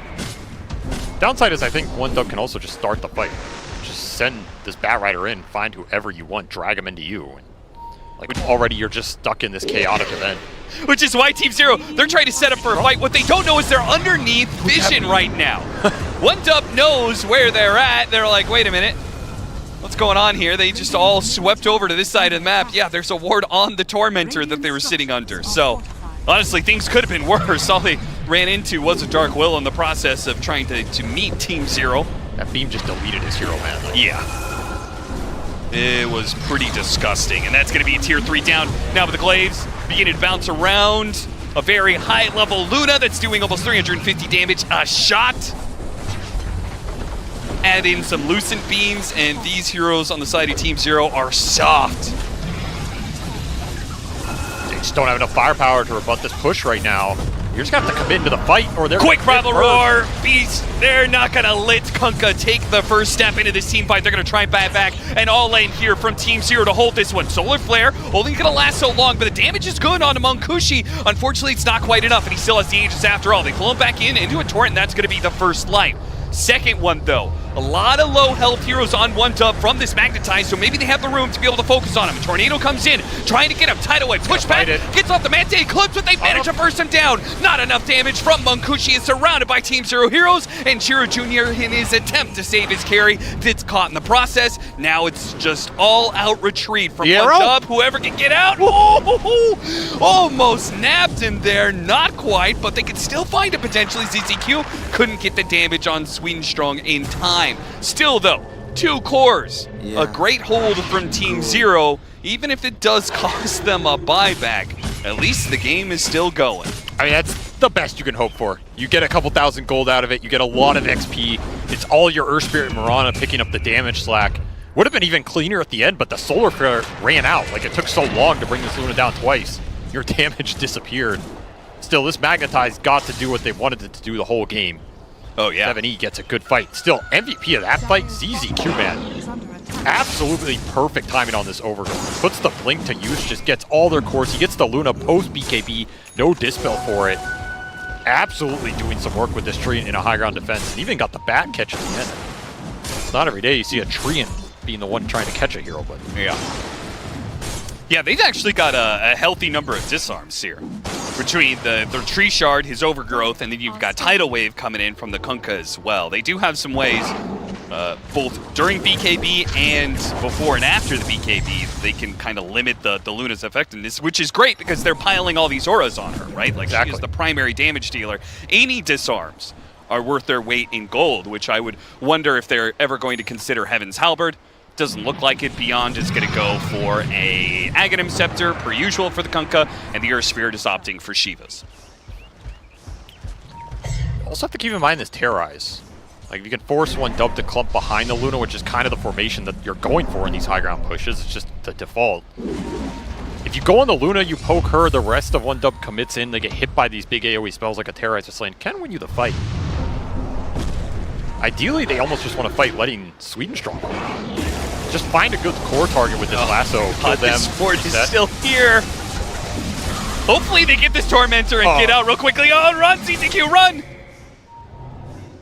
Anybody able to jump in here from one dub? They go and get something. It's the same victim as last time. It's going to be Ponlo. And they have the back door down because the creep wave mid. Oh, yeah. Might just be another lane. Living Armor is laughable at this onslaught that the Luna is able to bring to the table. Trying to X him back into a boat, and Torrent completely off the mark there. Not the combo you were looking for? Not sure what happened there. Did protect the racks, I guess. Yeah, with all those missed abilities. So I think Munkushi's gonna finish it off here. Wait for, I guess Backdoor Protection isn't up. Tidal Wave into the arrow is not too bad. He's gonna give it up. easy pickings for Mankushi. Not confident of the fight without the control of the Dark Willow here. I mean, you basically have one go, right? Like, when you commit this Earth Spirit going and the Solar Flare, that's your win. You don't win the fight in that interval of 10-15 seconds. It's over. Yep. That's also a route one dub can take. Like, they can get the fight, get the Solar Flare out, and if they can reset, yeah, I mean, it's a way easier fight after that. Well, they have the Shivas and they have the small crit for the Marana, so you've completed some items. This is going to be your best bet. If you don't go soon, your tier 3 is going to go down. Attempted roll in, gets the kickback. BKB immediately activated, but the Earth Spirit is getting torn apart, man. It just got ripped apart by a horde of 1-dub heroes. Turn around, Mankushi starts going to work on Beyond. They've already called GG. He wanted a GG out before he dies. They really didn't put up much of a fight, and that last one, man, that was rough. I mean, great game playing from 1-dub here in this first game as they came in, they got their Luna strat, they really accelerated this Beastmaster. I think that was the biggest factor. Like, you're looking at what Cloud got out of this early game, out of the triangle, out of the lane phase. He's, what was he, level 15 at like 16 minutes or something? Yeah. It's really hard to, almost really hard to lose a game from that point. So there's a lot of issues Team Zero need to address, but ultimately it was just an early game and a pace issue. Yeah. Beastmaster, still a monster. Still got to watch out for that hero. Cannot give him a free lane, and that's what happened in this first game for 1-dub. It was a great game to watch for all of you 1W fans out there. Team Zero, it feels like it's a little bit of a downward slide for them right now. Wasn't too confident in their lineup. We were unsure exactly how it was going to go about. We thought maybe easier teamfight execution, though, at least Fear, but even that didn't come to fruition. Yeah, I think the laning stages were going to start. They mentioned on the broadcast there with Avery, Beastmaster, not checked. And I feel like this is a hero that you have to check. Otherwise, he snowballs the game. He gets the first Roshan. They walk around everywhere, get all the kills on the map. And I want to go back to the mid lane too. Even called it before it even happens. Like, yeah, he really likes these like strength heroes that make rotations.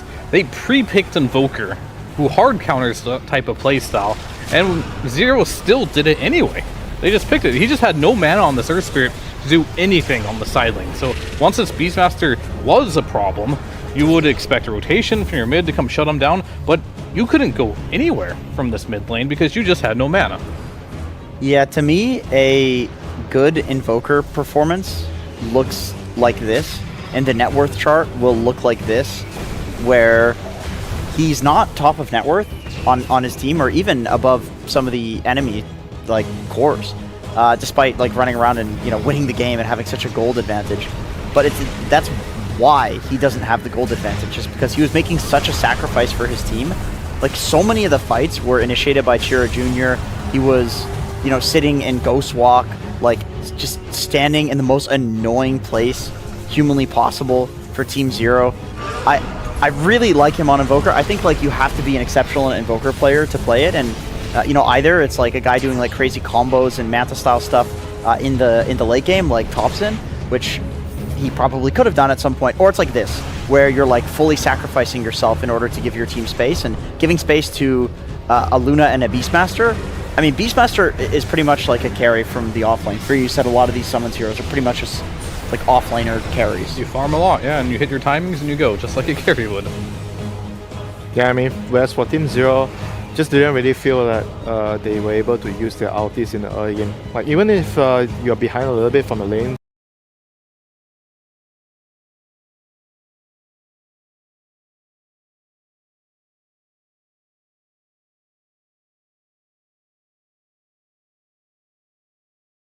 I still felt like a lot of their moves, Kanka Boat, Dark Willow, the Fear, and you have the Trian Ultimate, they should be able to win some of those fights, but I felt like they just didn't really coordinate well enough to win those fights. They had the tools to win the fights, but the execution just wasn't there. And on top of that, because you already have kind of a rough early game, so those are the connections that you need to make work, because your lineup is based on team fight.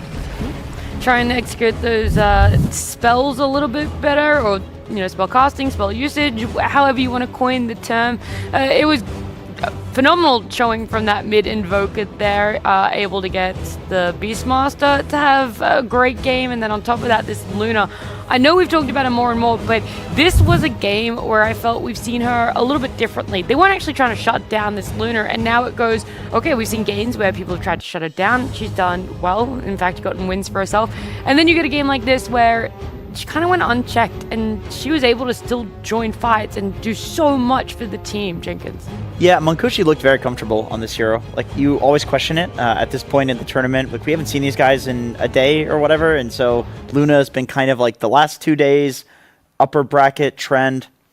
So I did question, like, how good are they at playing around the Luna, which I guess they didn't have to be because, like you said, the Luna was unchecked. But in terms of his individual skill and button pressing, he looked great. We saw the Manta dodge there in that last fight. That was nice. That was clutch.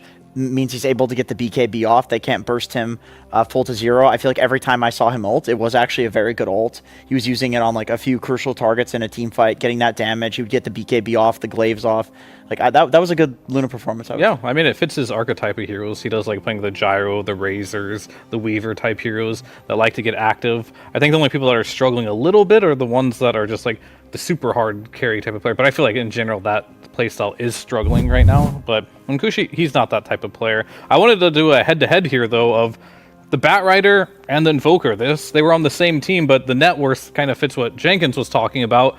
This Invoker was super poor, and they were up like 15,000 gold here. And I feel like what's really important is if you are going to play this Invoker, you have to have a position 4 like Sweden strong, who is going to pick up that farm on the map, right? Because Invoker isn't farming. He's running back and forth across the map. His pos 4 eclipsed him in net worth in this game, but having farm on Batrider is a good thing. Invoker doesn't necessarily need all that farm as long as you're good at pressing your buttons. So this is a pretty cool adaptation they make. Oftentimes what I don't like the Invoker falling far behind is when his support is also very, very behind as well. So if you are going to play this, have a greedy pos 4 player like Sweden Strong that can do a lot with items.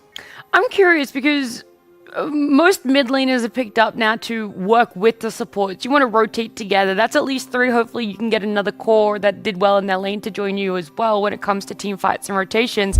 But where are you finding the time for your position 4 to get this extra farm? Is it just because Batrider is a quick farmer that also fits into the recipe a little bit more? Or is there something else to it where the Invoker was running with someone else and the Bat was kind of off and doing something like the farming? It like depends on the situation, but I think it's very important that your position 4 can push waves out because the Invoker doesn't push waves very well. If you are playing like a Dark Willow or something, it's not going to be as good. So heroes like Batrider, Hoodwinks, these type of heroes that have good lane shove are absolutely perfect. Yeah, Bat's pretty good at taking the garbage farm on the map. He's like Tinker in that sense. But in this game, Chira Jr. was so active on the Invoker that there kind of wasn't garbage farm. And by garbage farm, I just mean unsafe farm. Like the jungle camps that are right in front of the enemies, the waves that are right in front of the enemies. Like Chira Jr. was so active on the Invoker where he was pushing Team Zero so close to their base that Batrider could just kind of farm whatever he wanted and still be close to the fights. And you also kind of need people to push out the lanes because Invoker is like, you're not going to push out lanes, so in order to make the gank successful, the lanes need to be shoved out. And I think this is the difference between like the 3 mid laners that we're seeing a lot now, the Invoker, Nature's Prophet mid, and Monkey. Monkey King and Nature's Prophet kind of have that global presence, right? So maybe it's not as important for them to have like a 4 that can shove out the waves because they can do everything, but I think for Invoker, it's very specific for him. He can't really do both at the same time. He has a very, very good power spike in the early game just by spells, but he does need someone else to clean up the lanes for him. Here's this Beastmaster. We're seeing him on our screen here. The talk of the town a couple of days ago around Beastmaster specifically was what build are people going on him and when is the time to be doing this Ags rush that allows you to do Roche early, and when are you going, with the auras as well, or when are you going something that's a little bit more selfish? Isn't necessarily always that aura buy that you want on the side of your offlaner. It seems like the answer is now you're just pretty much always going for the Ags Rush. Like so we've now put the other build of the Helmed on build. I haven't seen it yet. Have we seen it once? No. I thought it happened once in groups. Maybe it did. I wanted to see it more, or theory crafted it might be good. Yeah. But the players probably, I'm sure they've tried it and deemed this is just better. It's been tried and tested. It's been nerfed a little bit, but still really, really strong. And it seems just to be the build. I think one advantage that this Aghanim Scepter into Aura's Beastmaster build has is that it allows you to build the auras for your team, but because you have the Ags, you're also a frontline tank, and you're doing a ton of damage. Like, this hero can roar somebody, and a lot of the time full to zero them, especially if you're going for an eventual refresher orb. Like, you're guaranteed full to zero almost any hero with a double roar. So you're getting utility out of the hero, but also scaling by building the aura items, which is very OP looking whenever you can pull it off. I think the only issue is when Beastmaster gets shut down early and doesn't get that snowball these days. Yeah, no matter what build you go, like getting shut down early on Beast is bad. That's kind of why Beast is winning right now, because nobody is shutting him down. He's having a free laning stages almost every single game. What lends to Beast having a good lane? And what could you look then towards the inverse of that, of ensuring he doesn't get a good lane? He's a bit similar to Doom in a way where the Doom you want the hook wing, right? But right now I feel like the Beastmaster is good because there's a lot of Treants. Like, we talk about Treant a lot. Beastmaster is really good against Treant in the lane, you know? So he's right about that. yeah, so you kind of get the early game pass because if your opponent's picking Treant, most of the time it means that you're going to have a pretty decent lane. And I'm looking at this Mirana carry as well, and that's also another problem. Mirana carry always gives the offlaner like a free game, you know, because you're not very strong in the lane compared to the Wind Ranger or Luna, and that's gonna be like another carry on the opponent team, you know, when you have this kind of weak. He can get his own farm, but she can't really stop the offlaner from getting his farm, and that's why the Beastmaster kind of got really big. It's not just about picking the Treant, you know. I know that it's taken a lot of time to get to this conclusion, but we don't really want the Earth Spirit mid, despite it being something comfortable that Team Zero like to pick up. Maybe looking at a different carry for yourself other than the Mirana here to be able to contest if that Beast is still open for them to pick up for themselves. Anything else you weren't really liking on the side of Zero? I wanted to talk about the Mirana in general because, once again, this might be purely anecdotal, but the games that we've seen it, has it looked good? I feel like when we're seeing it win, it's on 4 position and you're scaling and being a carry anyway, but you're not like worth it for the enemy team to necessarily focus in fights because... Could you ask the computer to bring up the win rate? Computer, could you go ahead and load up 3D12 section B? That'll be the win rate for Mirana and also the other heroes. You have to stipulate the do you want it just for playoffs or all over TI? Yeah, that's going to be loaded in the C drive. That was the issue, is we were in the D drive there, but in the C drive we can see that Mirana does have a 62% win rate. So very strong hero, strong flex. I think nobody is contesting the fact that Solar Flare is incredibly strong, but we keep going back to this Luna versus Mirana matchup.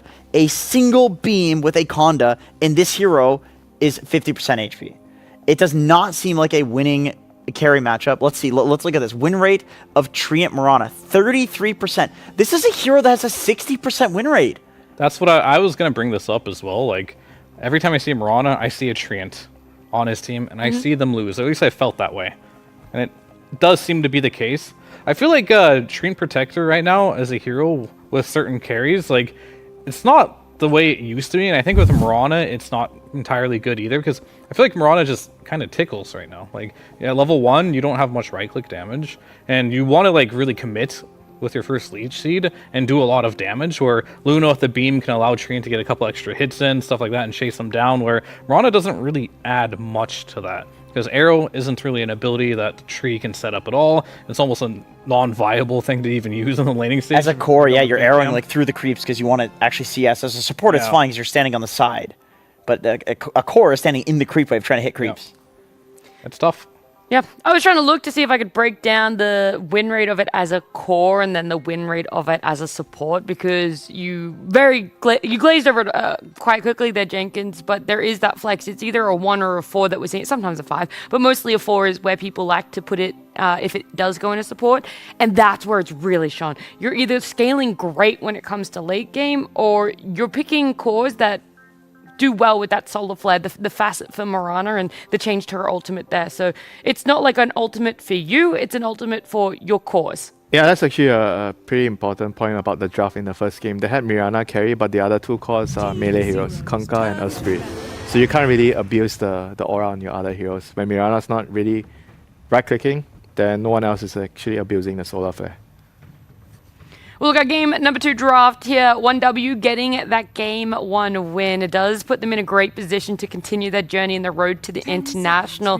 Team Zero, though, unfortunately, they're facing elimination. They could be our second team that we're saying goodbye to today. They're going to need to bring something out here, and for the game number 2 draft, Conquer is what they want to open up with. Take out the Invoker. In fact, that was that first ban, the Monkey King, Tusk, Lunar, and then on the side of 1W, Omni being let through and nabbed for them. Yeah, I mean, right now Omni Knight as a hero is not only strong, it's still a hero in Dota 2, that is very true, but Kunkka doesn't like heroes like Shadow Demon, Omni, Oracles, because like you X the hero, and it's kind of just like tells your whole team, we're focusing this hero. We're going to use all our abilities, you're going to throw Boat, and you just throw Repel on that target. It makes you debuff immune, so you don't get hit by any of the Kunkka spells. This has been a counter for as long as time. It has changed a little bit with debuff immunity instead of magic immunity, but still has a similar like type of counter. Yeah, I don't think you let Omni through and leave it unanswered. Obviously they wanted to take out the Invoker because Shira Jr. played that amazingly in the last game, but that means that they had to pick their poison for what to let through. Omni Knight is that poison, so they need some sort of antidote. We've seen Spirit Breaker looks decent. Like Spirit Breaker plus Beast was fine because it's 2 spell immunity piercing spells, and you could oftentimes like focus a target while charging through the Omni and disrupting the fight, or just kill the target like through the repel. So I'm interested to see how they solve it. There's the pucks that we've mentioned on previous panels, like silencing. Steal it, Jenkins. Steal it, you've Rubik? Yeah, steal it. Yeah, Ponlo could play his Rubik. I honestly think like that's a big reason why Rubik became very popular like a month ago when Omni became popular, is because you become kind of a better Omni. Yeah, I mean, I think 7E's hero pool is starting to become a little bit of a liability to the point where he doesn't really play these pucks, right? And they have to ban Invoker because, like, just reading his top heroes, he plays Sand King, Earth Spirit, Slardar, Mango, Mars, Tiny. He's an offlane player. He plays all of these, like, strength tanky heroes that kind of go in, where I just don't feel like Puck is on the menu. He doesn't play any of these Spirit heroes, right? So they have to ban this Invoker because the mana burn is just too much for his hero pool to deal with right now. You know what I kind of would like for 1W, and you guys feel free to shut me down, is picking the Mirana here for the 4. You know that Team Zero aren't really going to be able to slot it into their draft unless it goes into a carry, and I do see it doing well as a support pairing. I don't. The thing is like Mirana and Omni, right? It's like so greedy. I think he's shutting you down. Yeah, I actually wanted that. No balance. I want Winter to be confrontational. He hasn't been confrontational enough over let the it last out 6 days. of the system. That's what I want. Get it out. I'm trying to bait it here. I defended Mr. Loomis earlier. You did. I'm still angry about that. Fear Darkness 51. Yeah, I mean, back to the balance here. You said Omni and Mirana. I kind of feel like it's always very, very crucial about the draft when you're thinking about your support pair. Like you want to have one guy that's greedy and the other guy is not greedy, or one guy that's like a team fighter, the other guy is like initiator. And with Omni and Bat Rider, they kind of have that balance. Bat Rider can initiate, but Bat Rider is maybe not so good in like a CC form of build. He's very, very single target, just looking for a pickoff. But Omni Knight is kind of a lot better in the team fights. I like these 2 picks from 1W. Like the way that Tinker, Clockwork, Kunkka like to play is they kind of anchor, of course pun intended, Kunkka's a pirate, in one area, and if you take the fight there, you will not win. You're playing into March of the Machines, you're playing into Boat, you're playing into all of the Kunkka's water, Clockwork Cogs, all this BS that's just in one place. So they're saying, okay, well, we're going to reposition the fight into right in front of us, and your save heroes and all of your like ground targeted stuff is no longer going to be effective with the tiny tossback and the lasso. That is an interesting pick. We have not seen much Muerta. Omni counter, right? In a way. No, because I mean, you get magic. You get magic resist now. Oh yeah, I was thinking about the GA only. I mean, yes and no. You're not wrong, but I don't know how it counters Omni. So what you have to like look at it. Which one is more available, the Repel or the GA? I'd say the Repel is probably more available. Slightly more available. Slightly more available. So it's not a bad pick. The idea is okay. The only problem I have here is Morta's a really hard hero to make work. This hero is not like the normal meta right now, in paper it should be like, oh, you're a ranged hero, you can farm fast. This hero just is squishy at all. Its stat game is terrible. It doesn't really buy many items that really helps that either, because you do need to go for the Gleipnir. You have to buy a BKB, same as all the other heroes, but it just feels like you're so squishy. Yep. Even if you have all your spells available, you just like are paper compared to like these Lunas and Wind Rangers. Yeah. You just like can just get in there, buy lifesteal as well. That's something that Morta can't really do too. Yeah. So I mean, would you this hero say is like overwhelming. you don't really like to play into like Tiny and Bat? I don't think so. I mean, Bat is a really hard matchup. Yeah, that one's right. I mean, he does all magical damage, and Muerta puts herself in ethereal form. I mean, also like MKB doesn't feel particularly great to buy either, which you're gonna have to. They're cooking something here. We've been very negative on it, but we haven't seen it a lot. We've seen it once so far Yeah. in this tournament. It was on Gaming Gladiators. Darachu picked it up, and it was a win. So it did have one dub. It's good. It had one dub. 10 seconds. Not zero. Not zero, Yeah, not but zero. one dub. Good. Well played, guys. You guys are the best. Figured that one out. Got to the bottom of So that. what are we looking for? We're looking for an offlaner for one dub, and for Team Zero, it is a mid. There is a world where Tinker goes mid. People were playing it in the prior weeks to TI, but then with the nerfs, it seems like it's kind of fallen back to just an occasional support position here. An occasional Kunkka mid too. True. Yeah, we have pretty much the same I build. mean, Kunkka versus Tiny is very much so. What would I say? It's a very boring matchup. Nothing happens. But it's stable, right? It works. It just guarantees both your Tiny and your Kunkka will have a game. So if they can find a gotcha pick on the last pick there, they might consider it. We'll have to see. I mean, there's still a Timber, right? Yeah, there is. 10 seconds. Which has been placed in first phase ban, gosh, for as many drafts as I can remember right now. I mean, he's not so good against Bat, but he's good against like the Omni stuff, your pure damage. What's that? Is it Tiny the idea behind this hero to be like good versus Tinker? Because that hero doesn't really care about status or systems. I'm trying to think like why did one dub really want this Tiny based off what they saw? Because Tiny has not been a hero so far in this meta that we just see a lot of. Like if it's like last resort or countering a puck or something, they really need that stun. But they already had some stuns going on, so I'm curious to like what both these teams are thinking about that fourth pick that they did. To me, it was kind of like doubling down on the poking in and out of fights rather than like hard committing to anything against a Tinker who's just going to be heal botting everybody and like Kunkka Water Park, all of this stuff. Because like Bat and Tiny are they're in and they're out, and then they're in, they're out, they're disengaging, re-engaging. It's not really like you just commit and then that's it. Yeah, but they have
kedua IZ.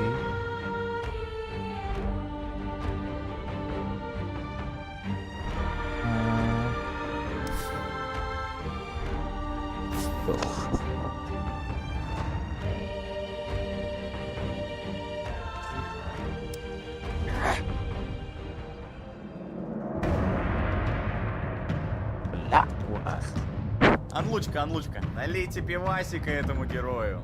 Odiroyo. Oh so well. Mantap kali kan Kang itu. Laku. Oh well we could do. Please goodbye.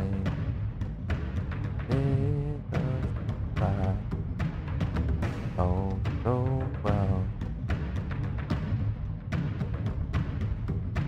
Onlo. Ulnok.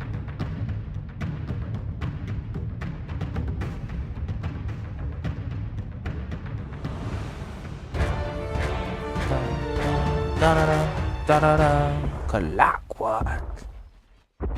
Pew, pew.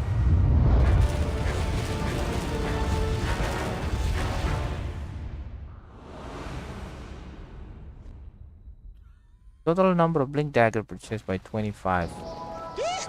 Satu. Look out for Wow. Oxygen-rich atmosphere. Tiga. Giant testicle monsters. We'll be fine. Let's Kelima. party. Satu. Wah. Right, tiga. That was the highest total magic or pure damage done to the hero. Highest magic or pure magic ini lah ya.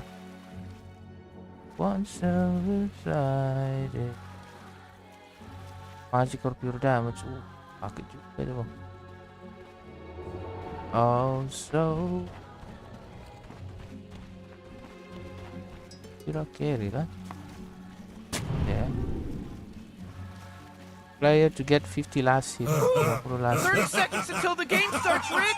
I'm getting my things ready, Morty.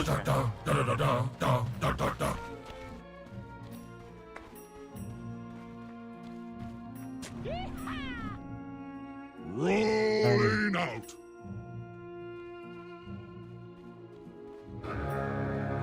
Number smoke and kills 25. Yeah. Who keeps?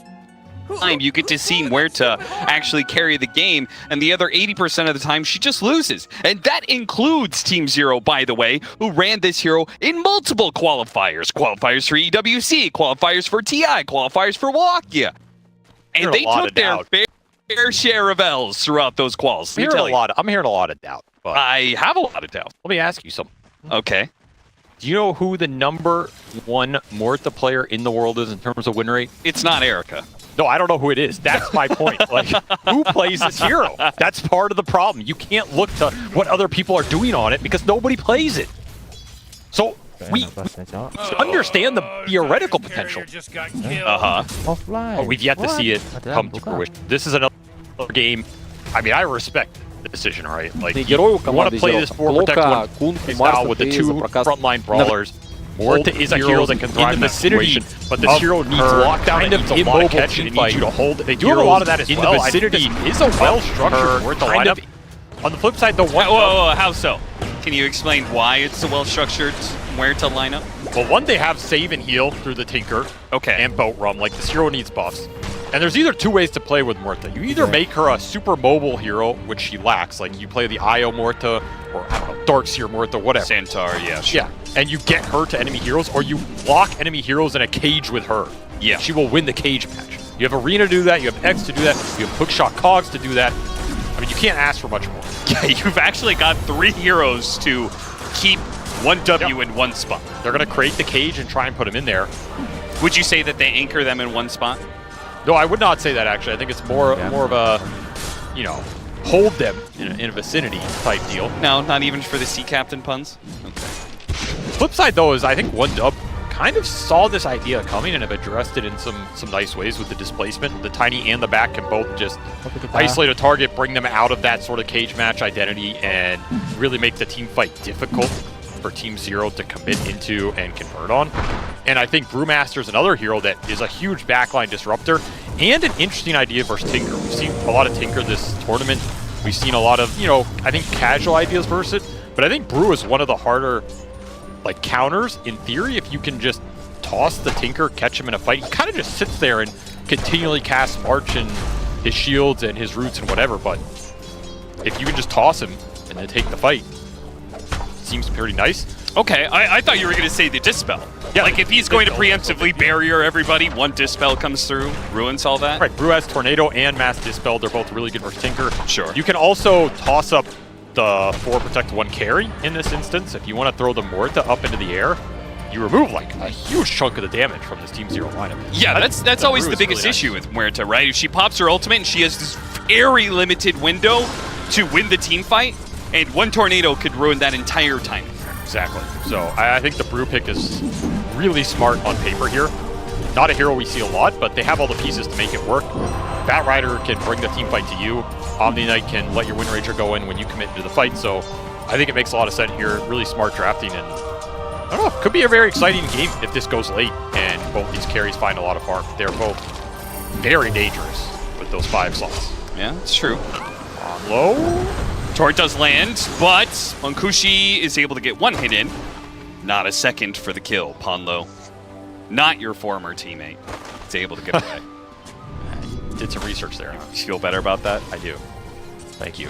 Listen, man, Quincy Crew was like your team just because you weren't there. Just because you abandoned them for a year.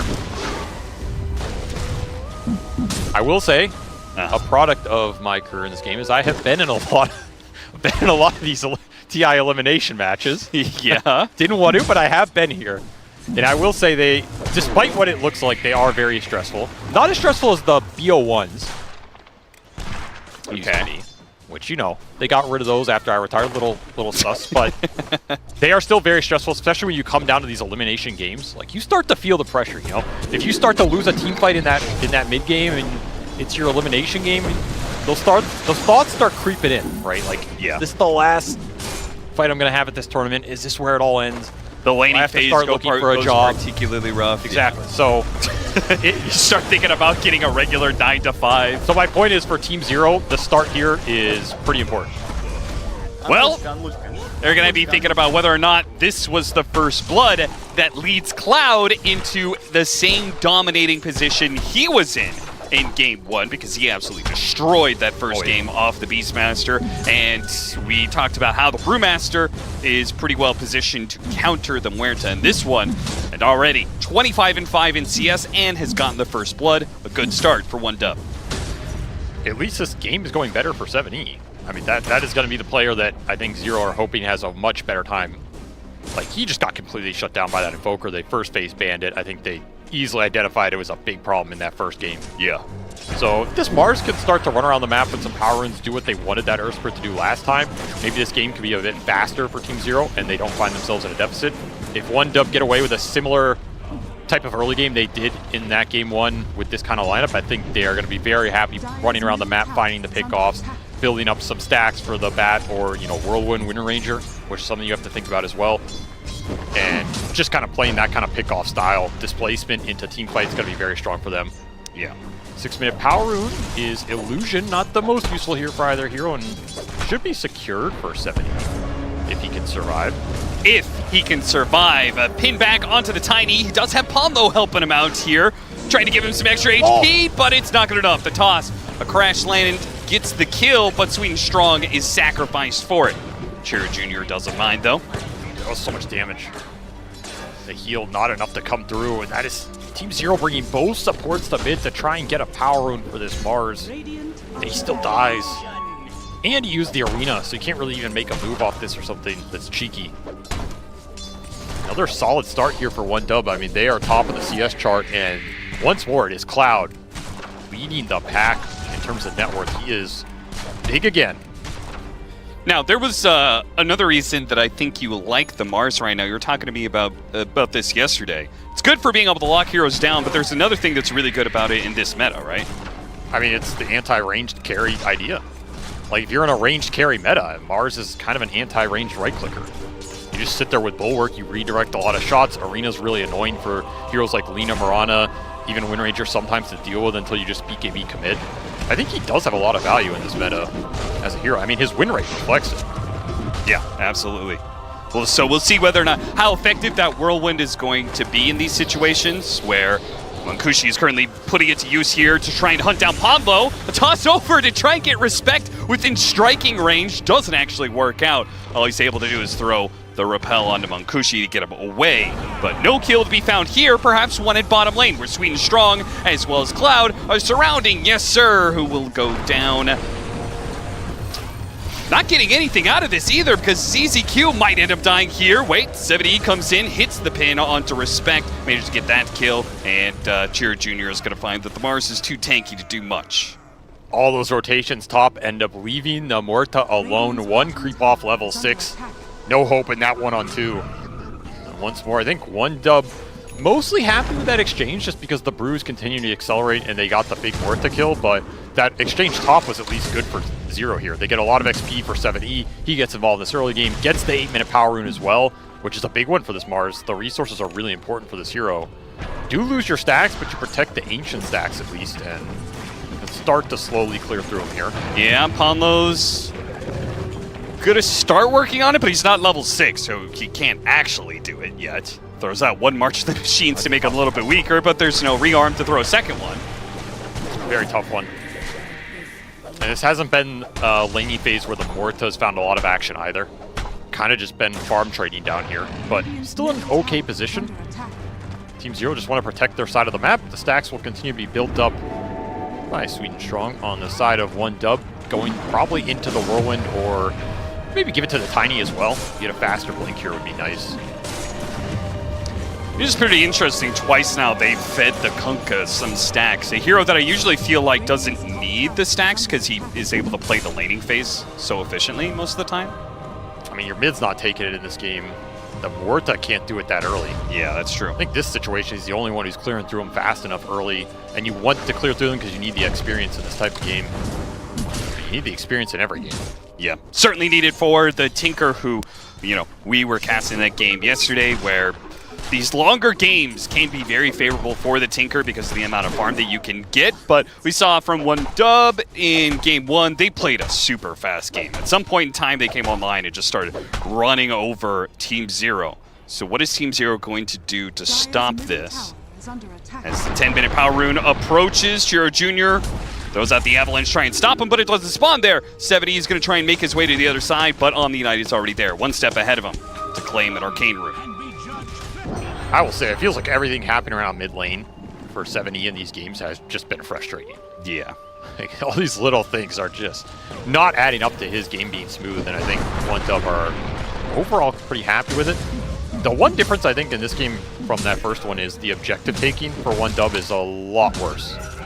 Like that Beastmaster just barreled through all the objectives. They took all the tier 1s off that first Aegis at around the 16-minute mark. They were clearing through Ancients, they cleared through Roshan. This lineup does not do all that as fast or smoothly. So if you're Zero and you can defend your tier 1s in a game like this and fight around them. Tinker, yes sir, he's going to be caught in a lasso as he pops his ultimate and doesn't really get any damage done. The Brewmaster got off his primal split, and they're going to try and surround this Muerta as best as possible. The arena, look for the protection. Erica in some trouble, plays inside the arena and fights back where he can, but Chiro Jr. now jumping into this one couldn't add enough damage. Looks like Pablo has been able, power shot, that's able to finish him off with the extra bit of tick damage and a shackle shot. Locking down both 7E as well as Beyond, throws out the spear. It just pushes Chiro Jr. back to the back line as Mankushi will take over the team fight now and looks to chase after 7E with the urn on him. Another shackle shot coming up soon. A toss gonna be denied as the spear throws him back where he came from.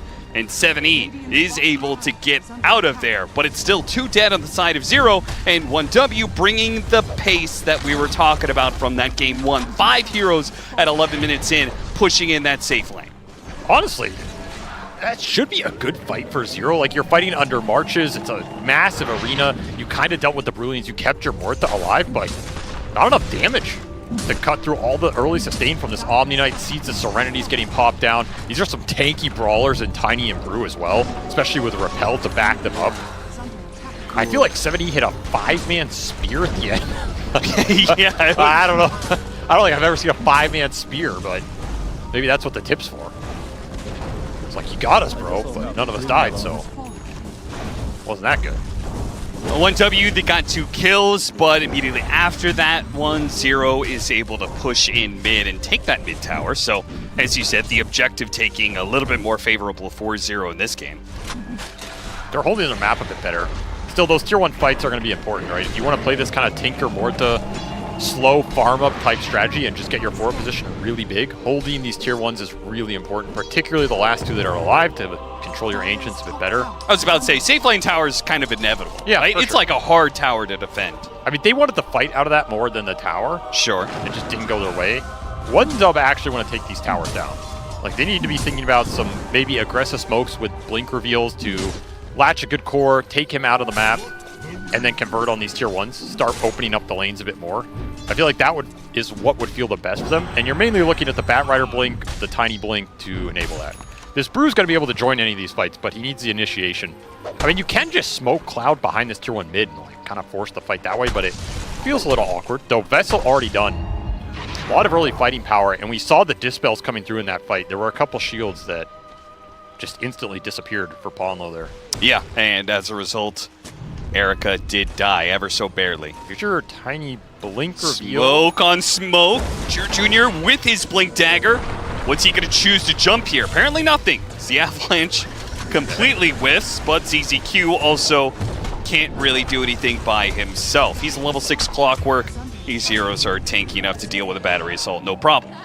Found more than they were willing to deal with there. Does get a decent obs that I think will not get dewarded, but another power room contested. Another taken away from 7E. He's really just not getting much love out of that. Like, the one power rune he got was a regen, which is not a rune that you can make a good fight happen, unless you're a Storm. I mean, it's been a battle of inches for 7E in this series. He's not gained a lot of them. And he's fallen short. That is true. Blink Dagger done, though. So his options open up a lot more here. What do you do with this Blink Dagger? What's your play that you're looking for? You got a 2,000 net worth lead for 1W. You have taken the mid tower, smoke up, go to the enemy safe lane. That's usually the play at this point, right? I think the Wisdom Rune smoke would have been really nice if you could have done in this game, but your timings didn't line up for it. Okay. If you could smoke and find this Wind Ranger on the map, super happy with that.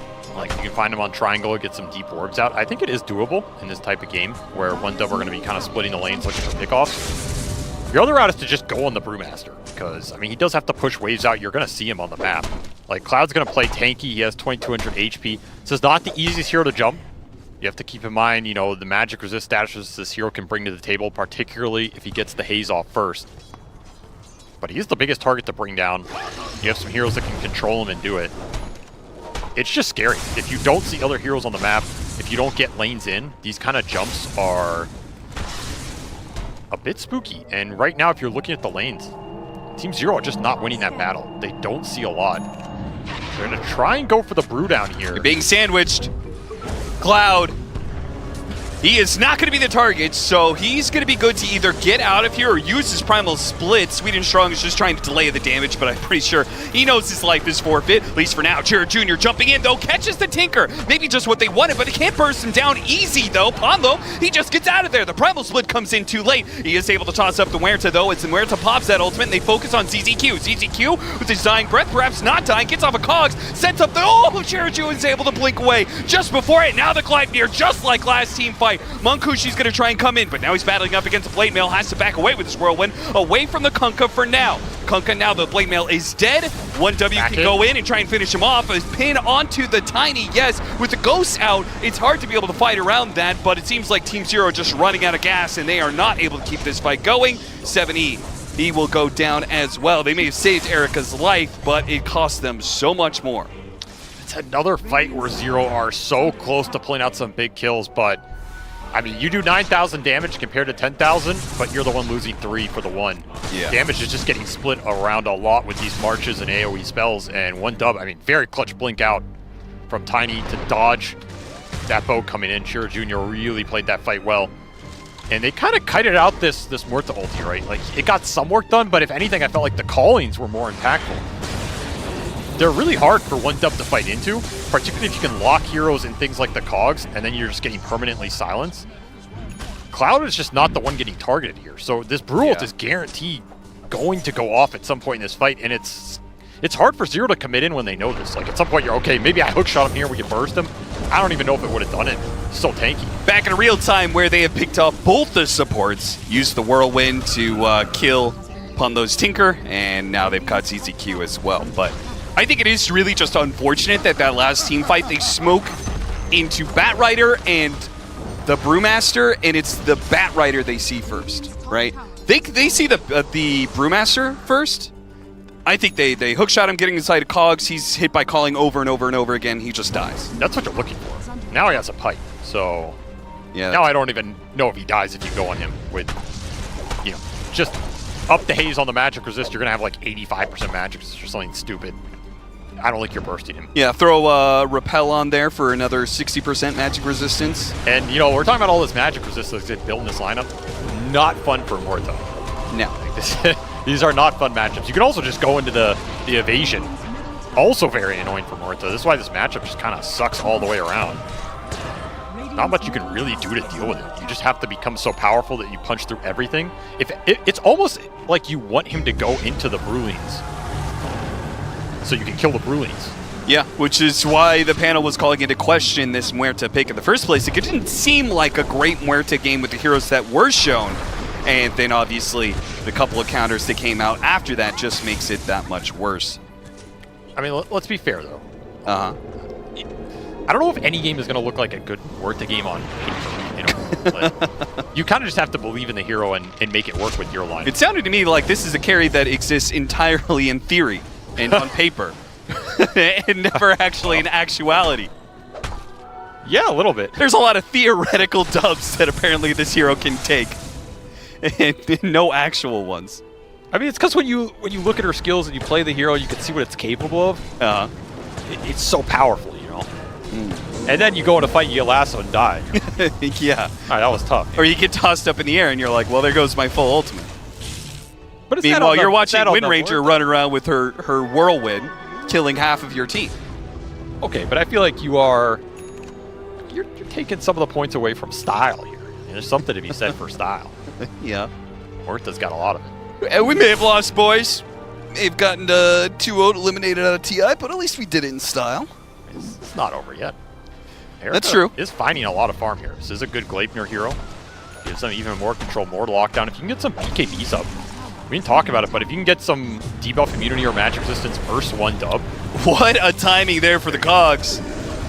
It doesn't do anything to save ZZQ, but it does help his carry get out of there. I feel like I've seen this before. Yeah. This is the same play game one, the 20-minute instant Tormentor contest. Yeah, they're doing it without an Aegis, which is maybe cause for more concern. Just a very heads-up play. I think it's one of those moves where it feels like anytime you can make it with directness, it ends up working for you, you know? Yeah. Like, you're going to find somebody there in this 20 to 21 minute mark, and you're going to get a good reward if you don't. Team Zero just not ready to take the heads-on fight yet. They need this Mars BKB. They need more time for the Muerta. In order to get those BKBs, they've got to rat out the map a little bit. Again, they've given up their Tormentor, but will find their Wisdom Rune uncontested. You have to think about how the map's getting split between this Tinker and Batrider. Both these 4 positions, they want to clear waves. They want to create some sort of pressure that forces the enemy team to respond to them. They're doing a pretty good job of staying ahead of 1W as they But they are looking out on the map. That's the concern here. This Tinker is not Omega fat. The space is starting to close, and you're about to lose Roshan here. Really need the BKBs. You're going to have to make something happen with the Muerta and the Mars BKB. And 1W are going to have an Aegis to play with here, and a very strong Brewmaster, man. Cloud he's just turned it up this series. He has yet to die, by the way, in either game. Very impressive. I don't know if he's going to die in this game either. If he gets his Radiance, you're putting Evasion on top of the Magic Resist, on top of its HP, on top of the Omni Knight that can bail him out if you really need it. Problems mounting up for Team Zero. And all they can do is try and farm their way out of them. As 1W gets the Aegis on Munkushi, And we'll see what objectives they're able to take with this next 5 minutes. BKBs are coming in, though, for Team Zero. That's the farm that they need. BKBs, they get it on Mars, get it on Erica here. Maybe. I like the Afrenda placement. Yeah, I like how... already planning, like, when he dies in the team fight, he can go back to the Ancients and just pick up where he left off. Well, I was going to say both facets are so bad that the best one is using Ofrenda for like 20 attack speed or something. Caught the Tinker in action. This is why the Tinker has stayed behind an Omni Knight in net worth, because he is just not able to push these lanes like you would want him to, just constantly in fear for his life off this Blink Dagger Tiny, or the Wind Ranger running you down. You're the one with the displacement, so you're not too afraid to just let the Brew frontline. Yeah, absolutely. I mean, they did this last time, right? Yeah, bring them back. Try and bring them back. Team Zero. They don't want to come back. Yeah, they're like, okay, we're going to call your bluff here. But is it a bluff? I mean, knock, knock. Anybody home? Apparently not. Okay, now the Mars is going to start coming back. The Torrent does land. So are they going to try and catch these heroes at all before they get out?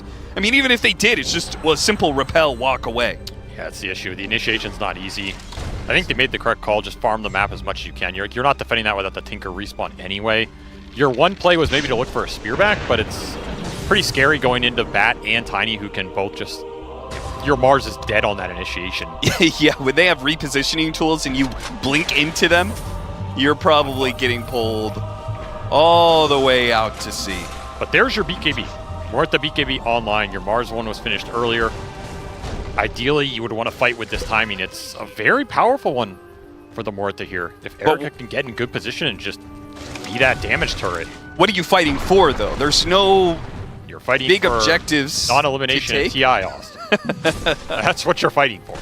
I just mean, like, what's the point of fighting at this point in time? Can't you just, like, keep farming?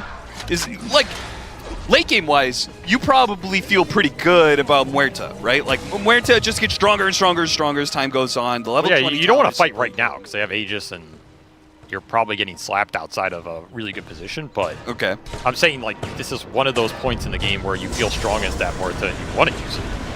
But you can't. Yeah, it's frustrating that you're not in a position to be able to. Oh, nice hook shot, TP out! He's good. ZZQ will survive one of these moves. That's big, that's a lot of space. Yeah. That was 5 heroes. Committed a lasso as well. I mean, that's space for the Tinker and the Morta. Yeah, space for this 4-man to farm 2 camps together. Get out on the map. Yeah. Getting out there. They get the Grove Bow as well. That's a big pickup here. 9 MKB. So that'll be his way to deal with the evasion on the Wind Ranger and the Brewmaster here. I kind of like it. It just feels absolutely necessary here, right? Yeah, level 20 in MKB is where I think you can turn this game around. This is a deep dive. Could be a toss back. Fight. It's not going to go very far, just to the creep wave. X marks on Chira Jr., pulling him back into the boat and the pin as well, overlapping their stunts a little bit. The arena walls do protect them, though. Really not much being done there from either side damage-wise, but I guess with abilities used, one win feel like, okay, that's good enough for us to hit this tier 2. 1W will keep their pressure up. Pierce the Veil committed, is going to be down for 40 seconds. At least his ult isn't a massive cooldown. You didn't get what you were looking for. I mean, we've just seen over and over. It feels like 1W can go for these initiations, and even if they go wrong, they just walk it off. Like, there's no punish on a play like that. Yeah. It's a big deal. And that'll push the Brewmaster to his Radiance. More evasion to make this Morta's life miserable until you get to that MKB. Swinging strong. Blink Dagger, Solar Crest. He's looking at a Boots of Travels now. So he knows Team Zero have been trying to rat. We'll try and keep up with them. It's going to feel good in this game. Just being able to push lanes, still join the team, set up some easier catch on the Tinker. He's trying to get greedy on the map. Every little bit counts here. Again, you kind of want to play this split map style until you are ready to group for big objectives with Aegis timings. Lots helps. And the lead still 10k here for 1W. Feeling comfortable in this game. Except for the big Morta for threat that is looming. Yes.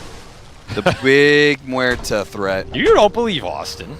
I can sense some doubt. What do you mean sense? I was very clear from the start of this game. I feel that you don't believe in it. From the very first sentence I spoke. Some subtle hints of disbelief.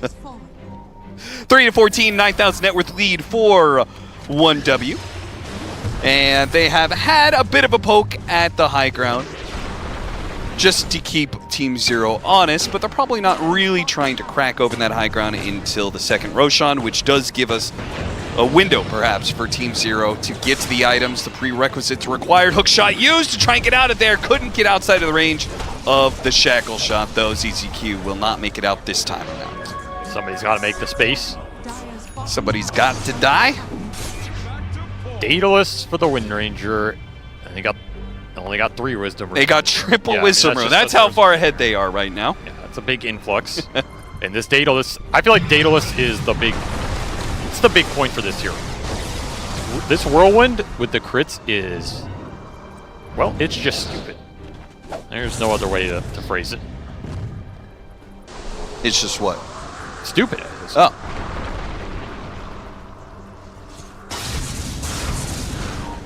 I mean, it's an AoE attack spell that procs on every hit. The only other version of that that's ever existed in Dota, I think, was Medusa talent. Yeah, yeah. Yeah, you're right, that is pretty stupid. I never thought about it that way. Yeah, it's the same with lifesteal on this hero. Like, there's a lot of things that make this Whirlwind incredibly powerful in the late game.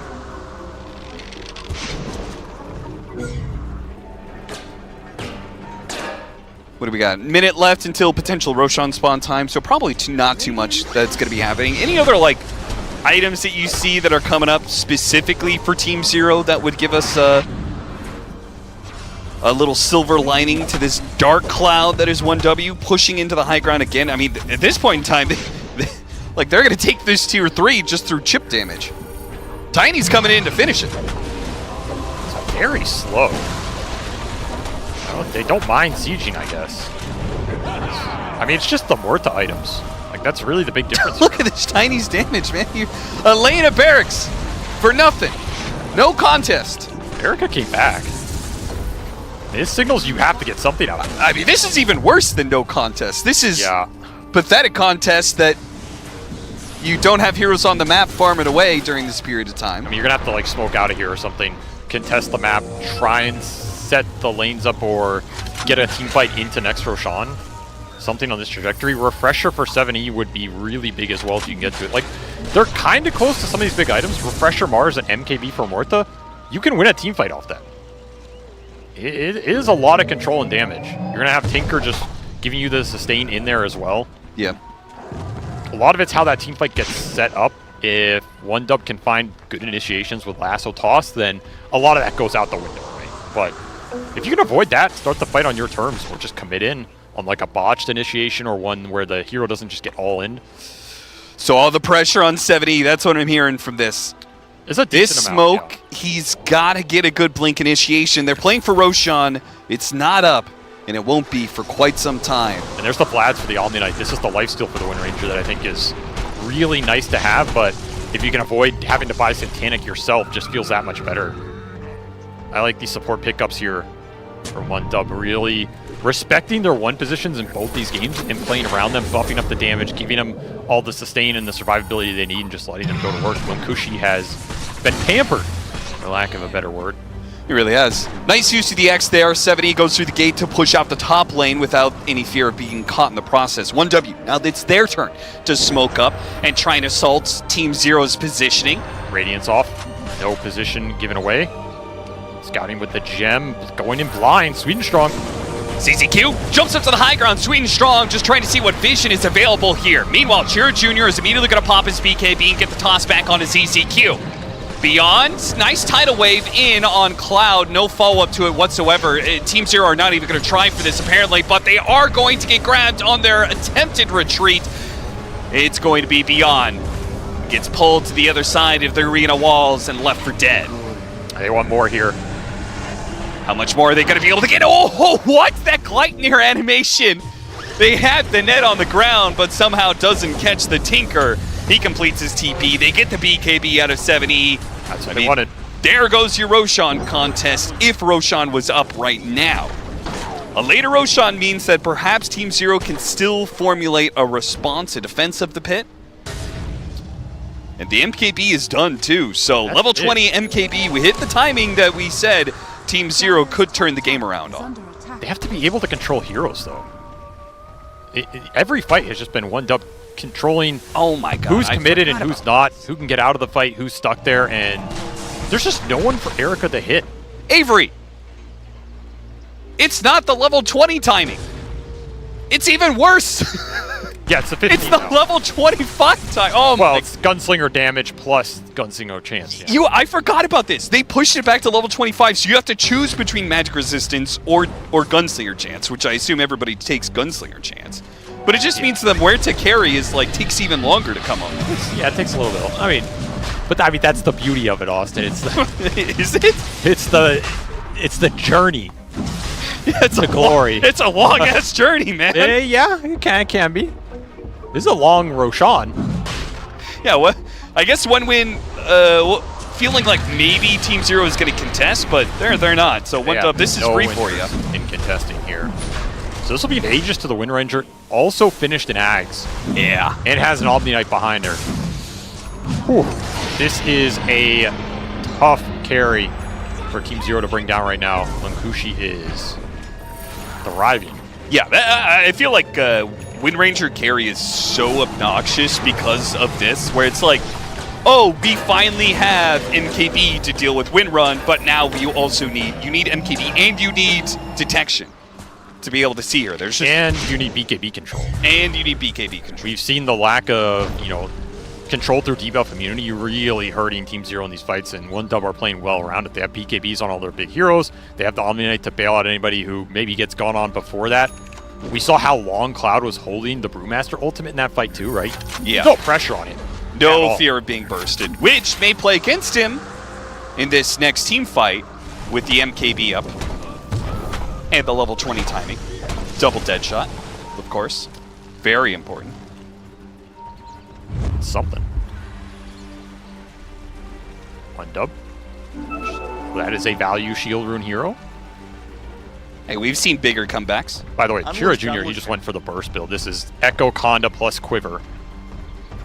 Somebody's going to die. I don't know how else to phrase it. Somebody is going to get hit by this, and basically you're just spamming that buyback button.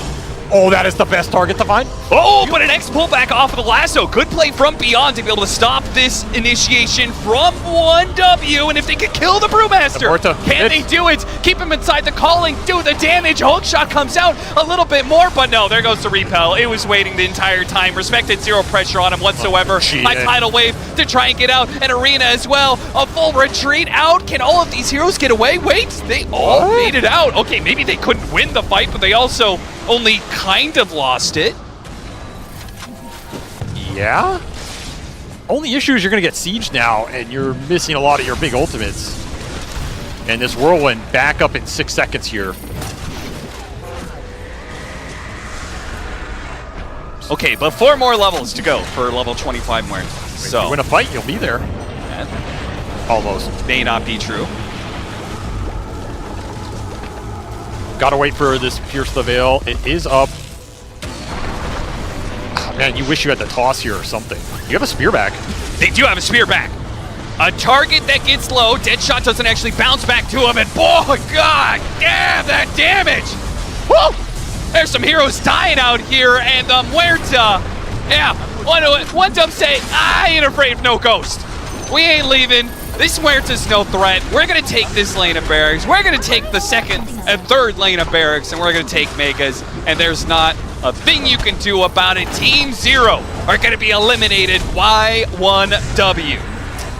A rough event for them. They had their highs, but ultimately unable to muster a good defense here in the lower bracket elimination game. But 1Dub starting to find some momentum. I think this is the kind of style we expect from this team. Some decently paced early game, getting the team fight online, and then just out executing people, turning Mankushi into an absolute 1v5 beast. And he just outpaced everybody in terms of the damage, the farm, the scalability. They had every single buff in the game behind him. Very well executed series from 1Dub, and I mean, they're going to be moving on. Absolutely. It seems like they are getting a bit of a glimpse of the performances we saw leading up to this TI in the first place. And we'll see how long their lower bracket run can go with the panel. I ain't afraid of no ghost. All right, you're supposed to be a little bit quicker on that one. Good. It was everything I dreamed of. That was for you, Jenkins, and literally no one else out there. But 1W, all you fans, you'll be loving the fact that they got this 2-0 here. They are continuing on in their journey for the road to the international. Unfortunately, though, Team Zero, a team that started so strong in groups, is our second team we're going to be saying goodbye to right now. It was a well-fought series, but ultimately they didn't have answers. Maybe this carry Muerta was a little bit left to be desired there, Fear. You didn't have faith in it when it was picked up, and I'm sure you still have no faith in it. Yeah, I mean... that was a question. I just had to double-check the numbers real quick, and... Oh, yeah? They computed to 0 kills, 3 deaths, and 1 assist. That's not very good. And I'm not really blaming the player because I don't think this hero is good. To be fair, he had a 33.33% kill participation. Right. And that's pretty good. That's pretty good as a carry. It's not that good as a carry. That's not good either, yeah. Yeah, I mean, not having any kills and 1 assist is not great. But either way, I think Muerta right now is just, it's really hard to play. And I think against a lot of the heroes that they did pick here, makes it even more difficult. Like, I get the idea behind it. They wanted to just go ahead and pop her ultimate, right? And then all of a sudden Wind Ranger can't attack you, but you also can't attack Wind Ranger, which is not great. And I think this Brewmaster last pick by 1Dub was a brilliant pick. We saw time and time again. This Brew would just ult and then get on top of the Muerta, and unfortunately Muerta is not one of those heroes like Sven or Gyro where you have a lot of damage at those lower levels. Sure, maybe later on if you get there and you're going to do a lot of damage, but you just park all the Brewlings on top of the Muerta. She ultis, you Cyclone her. It's just a really tough matchup here. I kind of like the idea that Team Zero is going for. They had the Kunkka versus the Wind Ranger. We all are in agreement that's a really good matchup. And I think Mars is also good against the Wind Ranger as well, but they didn't draft any damage here. It was Clock no damage, Tinker no damage, Kunkka doesn't do the damage, Mars doesn't do the damage. So much relied on this Muerta getting incredibly farmed and killing everything, but how do you get there? Yeah, this replay right here, this team fight, I know it was right at the end, quite late in the game, but this really illustrated the fact that they're throwing everything out on this Brewmaster. He still lives through it, still has more than enough health, and then you're like, okay, there's just no damage at all coming out, and they've just used everything to completely retreat. Yeah, it's not just like the Muerta being like hard to play. Right? I feel like in general what they are drafting is hard to play. The way they are playing Dota, unfortunately, after the group stages, they couldn't really keep up with the heroes that are being moved or changed, by the other teams, and the heroes that are strong right now. Unfortunately for Team Zero, they can't really play it. That's why in the first game they did try, but in the second game they kind of just went back to what they are really, really comfortable. Yep, the stats we're looking at a reflection of game number 1. We're just refreshing your mind in case you weren't really sure how 1W was able to get the win for game 1. We obviously just saw game 2 win for themselves, so a nice 2-0. I do think watching this gameplay, I normally like to be quite, looking on the bright side of a team once they do get eliminated out of a tournament, but for Zero, it's really hard to, knowing how strong they were in groups, and to see a best of 3 play out this way, Jenkins, I'm kind of grasping for straws here. It's kind of your fault, to be honest with you. Wait, what? Yeah, I mean, I think you mentioned, I hope this day 1 wasn't a fluke, right? And then they just bomb out after. You did say that, so you jinxed. I did actually say that. I did say that. To be fair, she said that for pretty much all of the unexpected teams. No, I didn't. I literally only said it for Zero. Nouns is doing great. I literally only said it for Zero. Well, either way, though, with 1W being our winners, let's have our winners interview. Let's hear from them themselves with Nomad. Thank you very much, Nat. Yes, indeed, I am here with Respect, who's earning some respect for himself and his team after taking their first big win on the road to the international here. 2-0. Is this what you expected coming into the series? Yeah, we expected 2-0. We were confident. These 2 days were tough for us. We trained a lot, tried to fix our problems because we played very bad at the beginning of the international. Like, very bad. Well, you certainly improved. So what do you put this down to? What was the kind of training like for you guys? Was it just playing? Was it planning? Was it looking at drafts, replays, everything? I mean, everything at all. Like everything. We talked a lot about not Dota things, like how we feel in game, communication. We played a lot of scrims, watched a lot of our scrims, and like, how do you say it? Figure it out? I don't know how to say it in English. Yeah, eat, sleep, Dota, repeat. It seems to be working well for you guys. Do you feel like you learnt a lot from your series against Cloud9, which you took into this series? Yeah, we learned a lot. They like outplayed us in every aspect of the game. Even not in game, even outside the game, our like mental preparation for the Cloud9 series was not good. Well, it's good to see you guys improving and learning those lessons. Finally from me, what do you think about your series coming up later today against Falcons? We played scrims against them. We can win. Short answer. Short answer indeed. And a surreptitious smile here from Respect, a little bit of confidence perhaps. Back to you guys, Nat.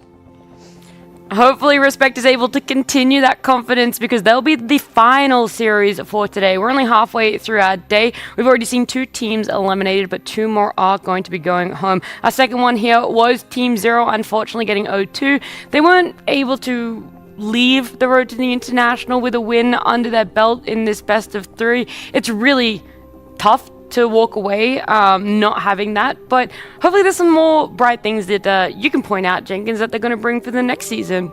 I mean, definitely, in looking at this team, I saw that there was a lot of losses to Azure Ray other than in the TI qualifiers, so I kind of expected to see something that was like some fluke comeback sort of stuff, but they looked amazing, like genuinely. And like I said, on the first day, like Ponlo really, really impressed me, so I was watching a lot of him. But then I noticed like his team was also playing incredibly well. Erica obviously has played on, Vici in the past, so that's kind of some old blood there, which I was hoping would help them with the emotions and stuff like that. But I think it's a little bit of lack of experience that has led to this point. They're like, bright stars with a bright future, but they need some ability to continue that forward as the meta is changing. Yeah, they tried to fit into this meta, try and be able to make a little bit of a comeback, maybe a little bit of a run in the lower bracket for themselves, but unfortunately their journey ends here. We've got Piran on standby with one of our players to see just how they're feeling after this unfortunate loss. Yeah, thanks, Nat. I'm here with Ponlo from Team Zero. Ponlo, first of all, very sorry to see you guys go out of the tournament. Could you just give me a brief idea of what, in your perspective, went wrong in that series? Probably, the last game we knew we would have some damage issues, like potentially, but we thought that we could delay the game, prolong the game enough that until our carry is online, but we probably just made some mistakes. Sorry, there's a lot of yelling off camera there. It's alright. I guess we have a weakness when it comes to early game skirmishes. I think we have shown to be a bit poor at that. Our strength comes in, my team's strength I think comes in the mid to late game, the shot calling around our carry, the way we team fight around each other and stuff like that. But this tournament is like more and more, after the Falcons at BB games, I think teams really, I felt like Bad Boom and Falcons were like kind of playing not to lose against us. They were a bit conservative, they were slow, and they let us play our game. But then after those 2 series, it felt like, even in scrims, like teams were starting to like ramp the tempo up against us, and we kind of struggle against it. Yeah, that's tough. I know that one of the things you said before the tournament is that you wanted to make sure that when you came here, at the very least, you played Dota that you could be proud of and that your team could be proud of. You definitely achieved that. I don't really think so. I think for me individually, I feel, I don't really like the meta for me. It's not really my thing, the hero pool in the post 4. I tried my best to adapt and to do what's necessary. I don't think I was like good enough this TI, but I tried my best, so it's like I don't blame myself for it, but I don't want to stand here and lie and tell everyone like I'm so good, because I just don't think so. I know you can be very hard on yourself. Did you at least enjoy TI while you guys were here and competing? That must have been satisfying. There were good days and bad days, you know, when you beat. The first day actually when we played against Falcons, like I felt super good in the morning because it just feels like, well, we already lost. So let's just, you know, let's just see what happens. Let's just click some buttons, play, let's just try to go kill some guy, and then if you kill somebody, you're happy, you know. And I think like that light feeling like made us play like better. And then probably after we won versus Falcons at Bad Boom, then we started to have more and more expectations of how good we should be. And then when we start to drop games against teams that we feel like we are better than, then like problems start to arise, and then conflicts start to arise, and then it just snowballs, you know. Yeah. Well, a lot of people have enjoyed watching you, myself included. Is there anything that you'd like to say to the Team Zero fans out there who were supporting you throughout the tournament? I don't know, I haven't met many, but I guess thanks for believing in us, believing in, maybe some of them believe in me, even when I don't really believe in me to do that good this tournament, but yeah, I don't know. Okay, don't be so hard on yourself, Ponlo. We enjoyed watching you, but unfortunately we do need to say goodbye. But for now, I'm going to throw it back to Nat and the panel to discuss this series. Thank you so much, Piran. You might have to give Ponlo a little bit of a hug there for me. He's being really harsh on himself, but he can, rest assured, walking away from the road to the international here, he's at least made a fan of me for Team Zero here. They definitely put up a good display.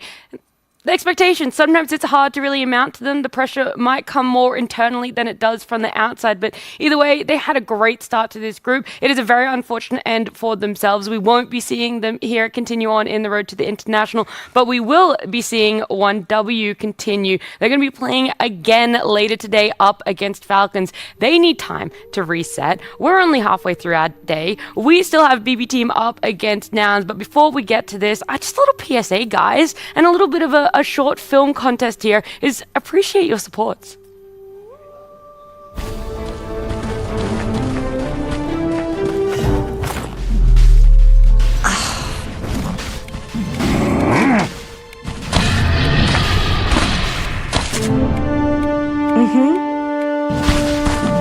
Roshan has fallen to the Radiant. Merci beaucoup.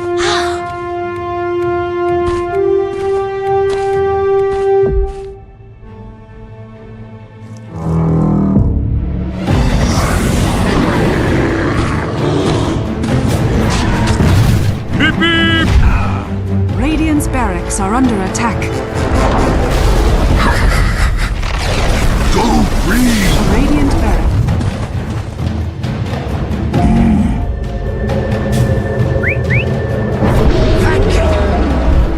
Nice! Juggernaut! Radiant's ancient is under attack. Feel the chill.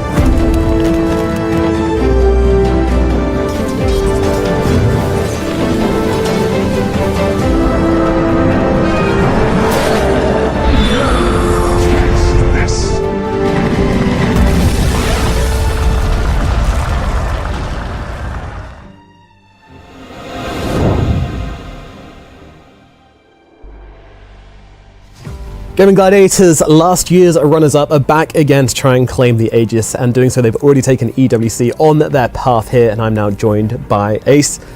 Obviously, TI, and especially big for you as is in your hometown. I mean, you're literally 10 minutes away. What's it like to play here?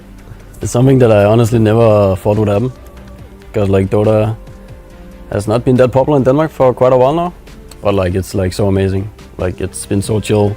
We've also been boot camping here. Like it's just so chill for me. I just came here like 20 minutes ago. My brother just drove me. Amazing. So you know, are you going to be able to have all like your family and everything and your friends at the arena for the finals? Yeah, I think like a lot of my family will come, and like most of my friends also. I think. So obviously last year, you know, you had a phenomenal run last year. You know, were the team to beat. And this year, I think kind of people started to maybe doubt you or count you out, but then you just come back, you know, prove them all wrong with a phenomenal past few tournaments. You know, how does that happen? How did you do that? Was that like the game? Was it you guys? Was it, you know, your opponents? You know, how did this come about? Kind of a mix, I would say. Like when you win a lot, the game definitely keeps like nerfing your strategies and your heroes. There's so many frequent patches, and whoever wins what they play the most will always get nerfed. Yeah. And this just kept happening and happening and happening. And after every tournament, you have to like find new stuff. You really have to try it again and again and again. And you keep doing this for so long, it gets pretty hard to like keep it going. Yeah. So I think people got a bit exhausted by like tryharding after every tournament and getting the motivation all the time. Yeah. So I think that was like the main problem. But now also after not winning so much for a while, I think we just kind of got a lot of the drive back again. And now then it just worked out for Saudi. How do you think about last TI and especially those grand finals? There's been so many tournaments, but like we had a pretty crazy lower bracket run. Yeah, and the grand finals versus Team Spirit and everything. Yeah, that year was just like pretty crazy because we feel like we were pretty bad. And like, oh really? Yeah, like we went pretty much like straight to lower bracket, I think, almost like, didn't we have like full lower bracket run almost? But somehow we just managed like to claw through games and then make it all the way to the final against Spirit. In that final, we did not play what we usually play, like in the semi-final, every games before that. That's also something we had talked a lot about and like worked on. That like, why did that happen? Like what happened in that final particularly? And I do think it's something to do with some players. They do set TI, they regard it as like way above everything else. Yeah. That can easily create like this bit of pressure. Yeah. That can go to like choky mindset and this kind of just happened for us. So hopefully, like we talked a lot about it, but hopefully it's not really something that's gonna happen when we're gonna play in this final. Yeah, well, I mean, obviously it didn't happen or did it happen at EWC and you learned to kind of beat it, you know, what was the... Yeah, I mean, again, like we've been in a lot of finals. I think we have a pretty good final win radio. But again, like EVC, it's not really a TI. TI is just a bit special and can create more pressure somehow because people really want to be part of the I have one TI club. Yeah. Get the rings or whatever you get, you know, all the stuff.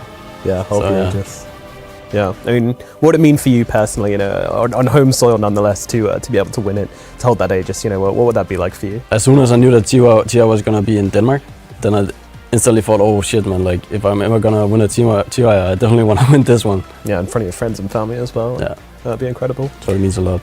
Who do you think your biggest supporter is going to be in the crowd? Who's going to be screaming the loudest for you when you do get on that stage? Usually it's the people who's like sitting with the GG boys, like the org, and then they usually have like the Giga fans around, and then like they usually have some drinks and stuff.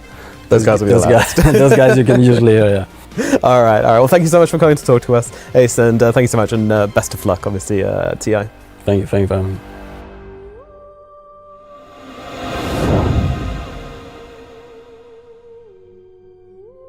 Hello, I am here with Psyker, or a player you may have formerly known as Nightfall, has now changed his name to Psyker. First of all, I've got to ask, what does the new name mean? Why did you change it? I mean, kind of predicted people gonna ask this question.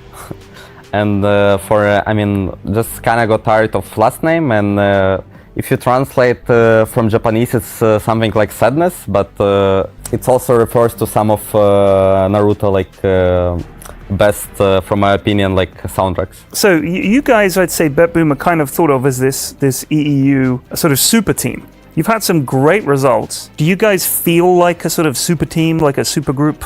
Or do you think like, we're not there yet, we can still do better? I'd not say we think of ourselves as a super team. Like a lot of people was saying it, I'd say back then, like 2 years ago, when we had like Pure in our team, and I was playing free, and it was kind of really like, you know, like dream team. Dota is a team game. It's like you need to have not only like good individual players, but also you need to be a great team to win. Speaking of that, you guys have had a little bit of rebuild here and there, like obviously swapping positions a bit for yourself, and like you said, Pure leaving the team. So when you've got a team that changes like that, how big a difference does it make? Like, is it like going back to square one, or is it's not too difficult? I mean, I'd say changing a player is kind of big difference, because like every player has his identical like way of how he view game and how he view his position and how he wanna play. And for changing position, it's I'd say less, but back then it kind of gave us good boost. So you finished sort of in the 5th, 6th slot last year.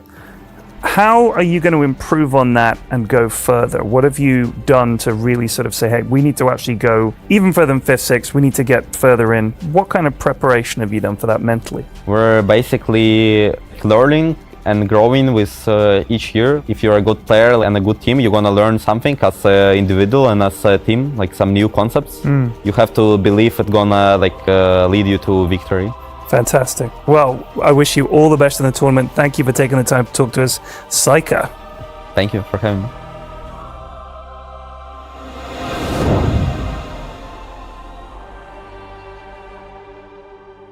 If they want to do better than top 6, they first have to make a deep run in that lower bracket, because that is where BB Team are right now. They did win earlier today, and that's why we're seeing them here again.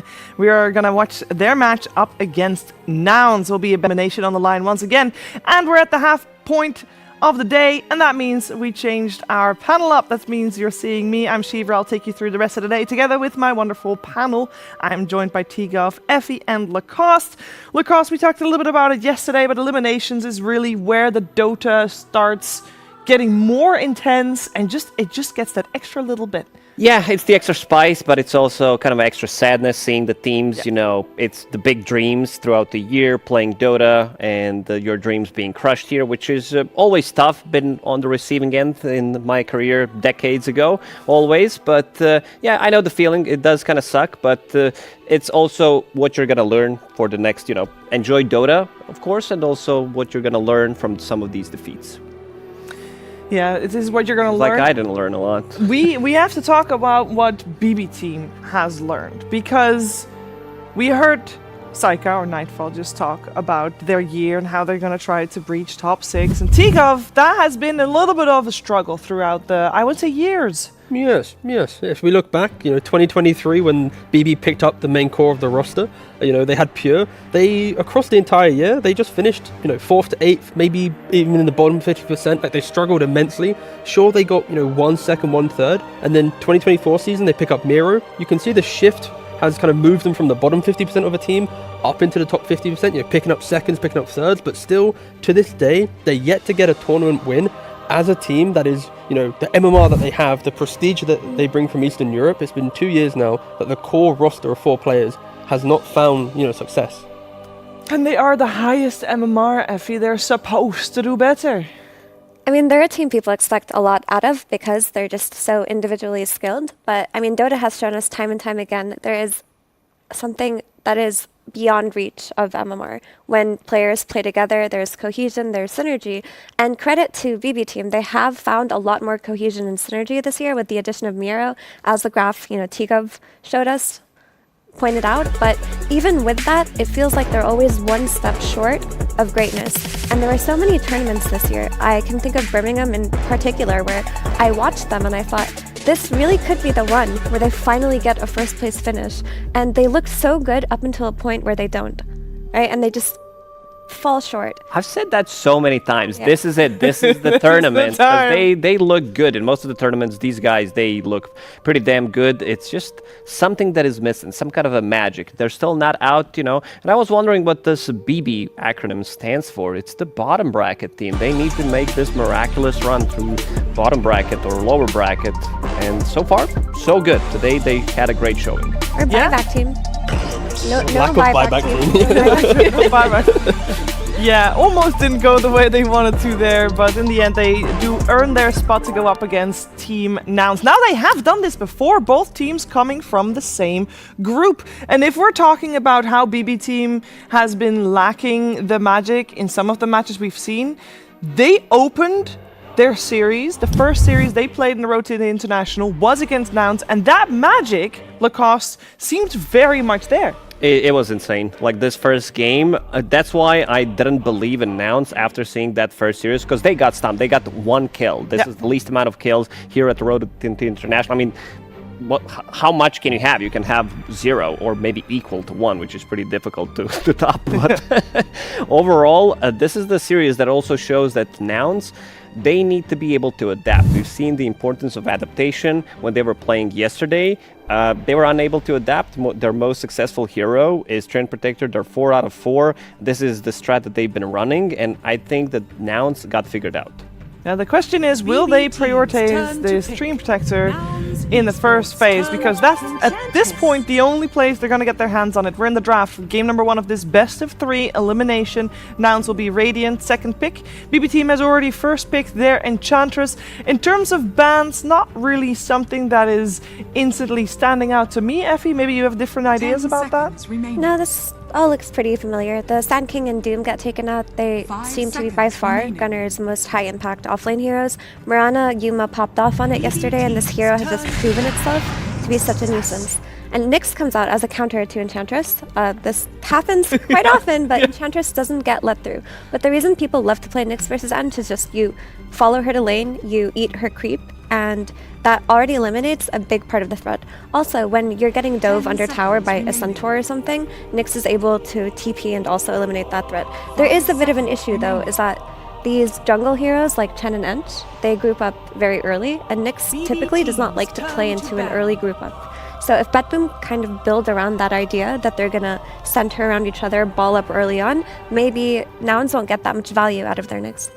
And they do like to do that. BB Team does like to ball up early and play fast when they get the chance. I'm not sure if they do. I feel like they win their lane. That's how they won against Team Liquid 2 days ago. They smashed them in 18 to 20 minutes. Yeah, I feel like definitely draft dependent. Go ahead. Sure. Yeah, I was gonna say, like, I feel like BB, they, in some games they have that philosophy of, win lanes, crush their opponent, and then other times they want to sit back. But I think they are one of the few teams in the tournament that when they think they've won the game, they seem to kind of like ease off just a little bit compared to other teams, which allows for opportunities for comebacks. Like, and all the tournaments we've seen them play at, how many times has like BB lost a game because like they've built up an advantage, they've kind of got this like confidence that they've already won the game, and then like one pickoff or two here, and then suddenly it swings back around. So that's where like a Nyx assassin for Nouns, even if the game gets difficult, there will be opportunities based on BB's history that maybe the X factor of the Dagon pickoff could help them recover what could be a difficult early game.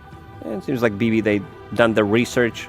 Luna and Trend Protector gone. Nouns, they did win 3 out of 3 games, and they paired this up in the safe lane. This has to be one of the strongest, if not the strongest, safe lane that there is out there. We've seen quite a lot of, Miranas, quite a lot of Wind Rangers paired up, but I feel, this one, it feels really good. Mirana doesn't have that much win rate anyway. What I would like to see maybe from BB team here is Lion +1. I think Save showed that he can play extremely good Lion. It also gives them something against this Monkey King in the lanes where you can stop him. They also have the spell mechanics, some early rotations from the Enchantress who can gank the lane. And also against Nyx Assassin having the instant Hex disable so that he can get Carapace off and kill him from 100 to 0. I think that'd be really nice. That's quite the early Monkey King though. I guess the hero's value has gone up significantly this tournament, and when you pick this Monkey King, you also have the security of whichever offlane that you choose for yourself won't be countered by the Monkey King. And all of the traditional counters to melee offlaners like Ursa and Slark, they're not very good right now, whereas Monkey King still is and can be flexed to mid. I feel like Monkey King is becoming an equivalent of what Luna is in the draft, where you pick Luna and you don't feel that bad having it, right? Like from mid lane, you can play a lot of matchups. In carry, you can punish a lot of the melee offlaners that we see. So in strength, it doesn't really feel too punishing. So I can maybe see that logic, but also the speed in which you play, right? Like Nyx Assassin wants to find heroes and kills. Therefore, Monkey King, you get like Orb Corrosion plus like Deso or BKB. They're also chasing around the map looking for kills. One of the things we said yesterday when we watched Nouns, we said maybe their playbook consistent of mostly the Treant Protector +1 and maybe mostly Treant Protector plus Cat Lady, be that Luna or Mirana.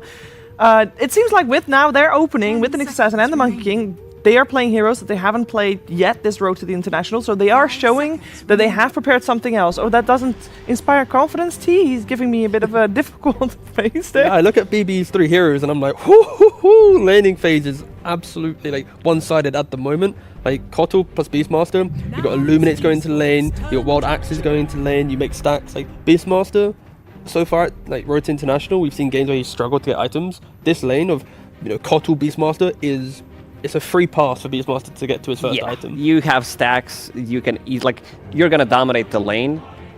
It's quite a lot of Damagio. You have extra Chakram, but also if let's say you get ganked, you have an extra hero in your lane. You can always fall back to stack. So looks really good, I would say. The question is, who do they want to pair up this Keeper of the Light with? In the previous series that they played, it was Storm Spirit GPK, having that Keeper of the Light, getting that extra mana.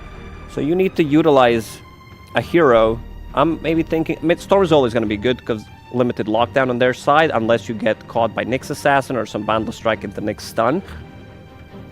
I was maybe thinking Void Spirit. We've seen Void Spirit popping off recently.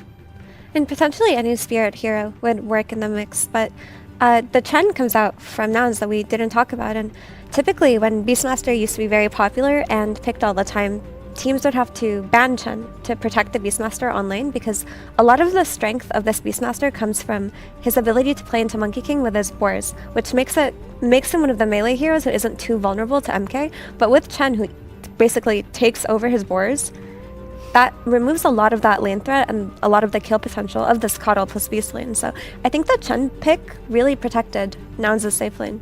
And it's also a fly specialty hero. We haven't seen it in a while, but he is no stranger to Chen. Yeah. There's something about the Coddle part where Beastmaster, I think if you didn't have Keeper of Light, the counter feels good, but because you have Keeper of Light, like, you don't really care too much about boar anymore, because it is all about the spam, the magic spam, the push. So it's like it's kind of okay, but I'm skeptical it's going to be the biggest lane winner that we've seen in previous drafts. Center coming out for Nouns. Gunner will be taking that one on. A bunch of auras is what Nouns is looking for. Like, Chen will get like a drum or the mech. Chen will then bring out a blink and a pipe, and that is when they're going to really go. So Monkey King, be it carry or mid, will need to bring that 20-minute timing as well to just try and survive the roar, the illuminates, the pressure that BB applies, because I just see a slow start to the game, but once they get online, they just hold each other's hands and walk around the map trying to break down BB.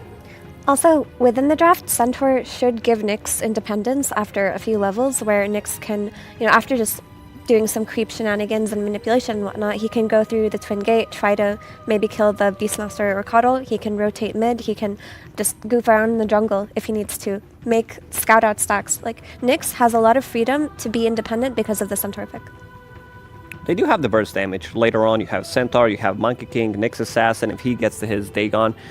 And also Stampede. I think this is a highly valuable spell that they just picked up against Enchanters, against Keeper of the Light. You want to find this Keeper of the Light. You do not want to see him use like 4 or 5 chakras on enemy carry or an enemy mid laner so that he gets multiple rounds of spells.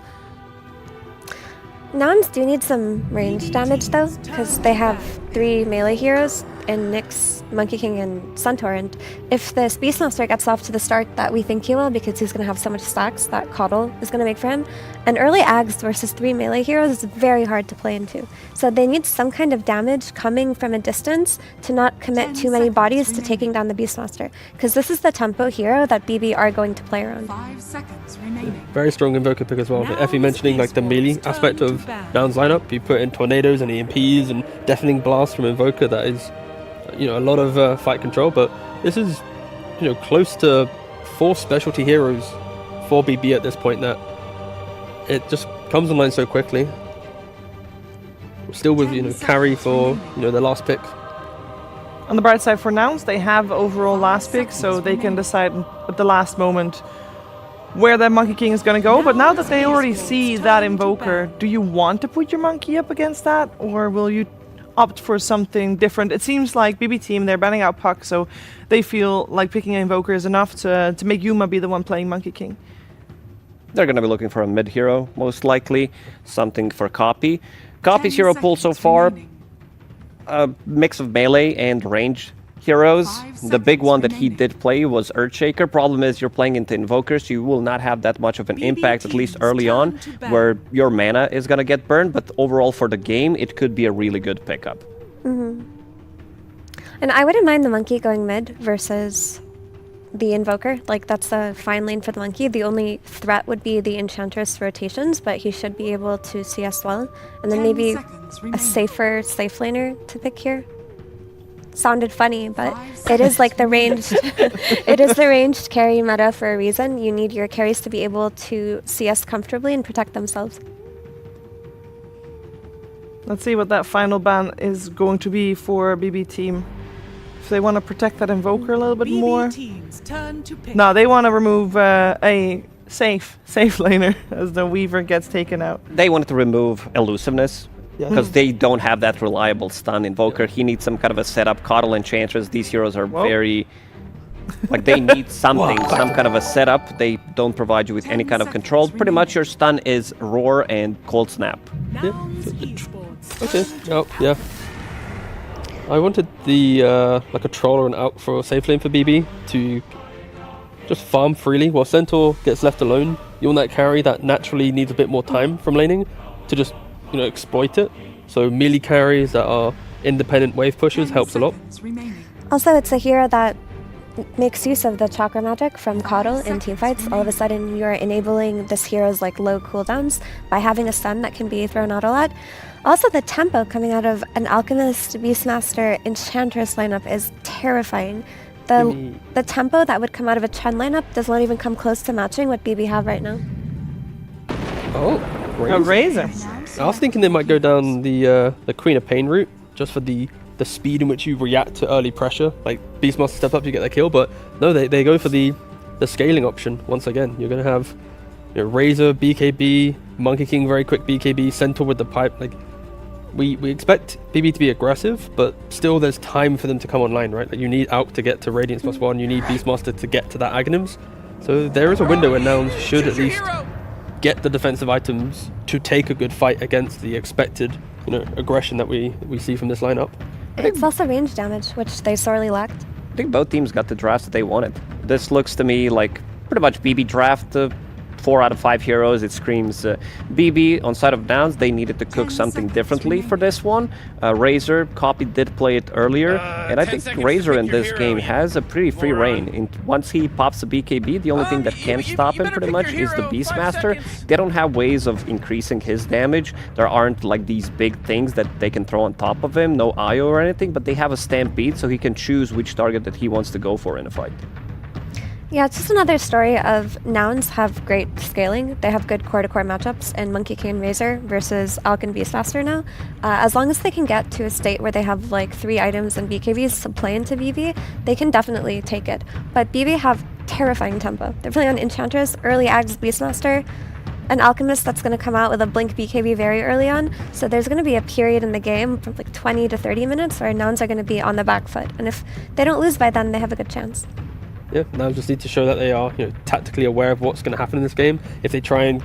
They don't really make moves, right? Like, Razor doesn't want to make moves, no one wants to make moves. So if they just sit down, farm, defend an odd tower or two, they can get into the game. But if they play BB's game, then it can be a little bit scary, so yeah.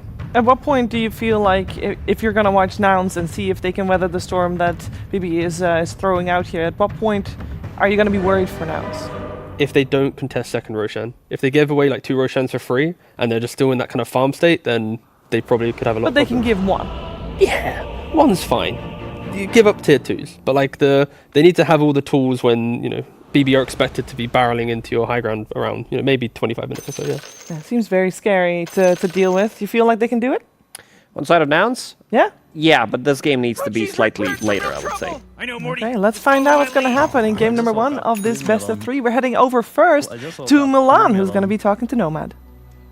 Thank you very much, Shiva. Yes, indeed, Milan. I mean, they've gone very comfort on the side of BetBoom. What do you think about that? I think that's their style. We expected a lot of heroes that they picked. Like, their team that trusts their guts. They had ups and downs, but they have been like sort of stable team throughout the season. Like, they had bad results, but, you know, these players are high MMR, they believe in what they do, and I think it's good what they took. It should be, but we try to counter it and we'll see what happens. All right, and what's your mentality like after your loss yesterday? You know, how are you coming into this one? I think the games in the playoff against Spirit and Gaming kind of showed us that we can play against anybody because we beat the TI champions and we had a close showing versus RIA champions. So I think we can play against anybody, but it's mostly about us. If we play well, then we have a good shot. So it doesn't matter who is the opponent. Thank you very much. Best of luck in the game. And now we're going to throw it over to our casters, which for this one will be Sunsfan and Synderen.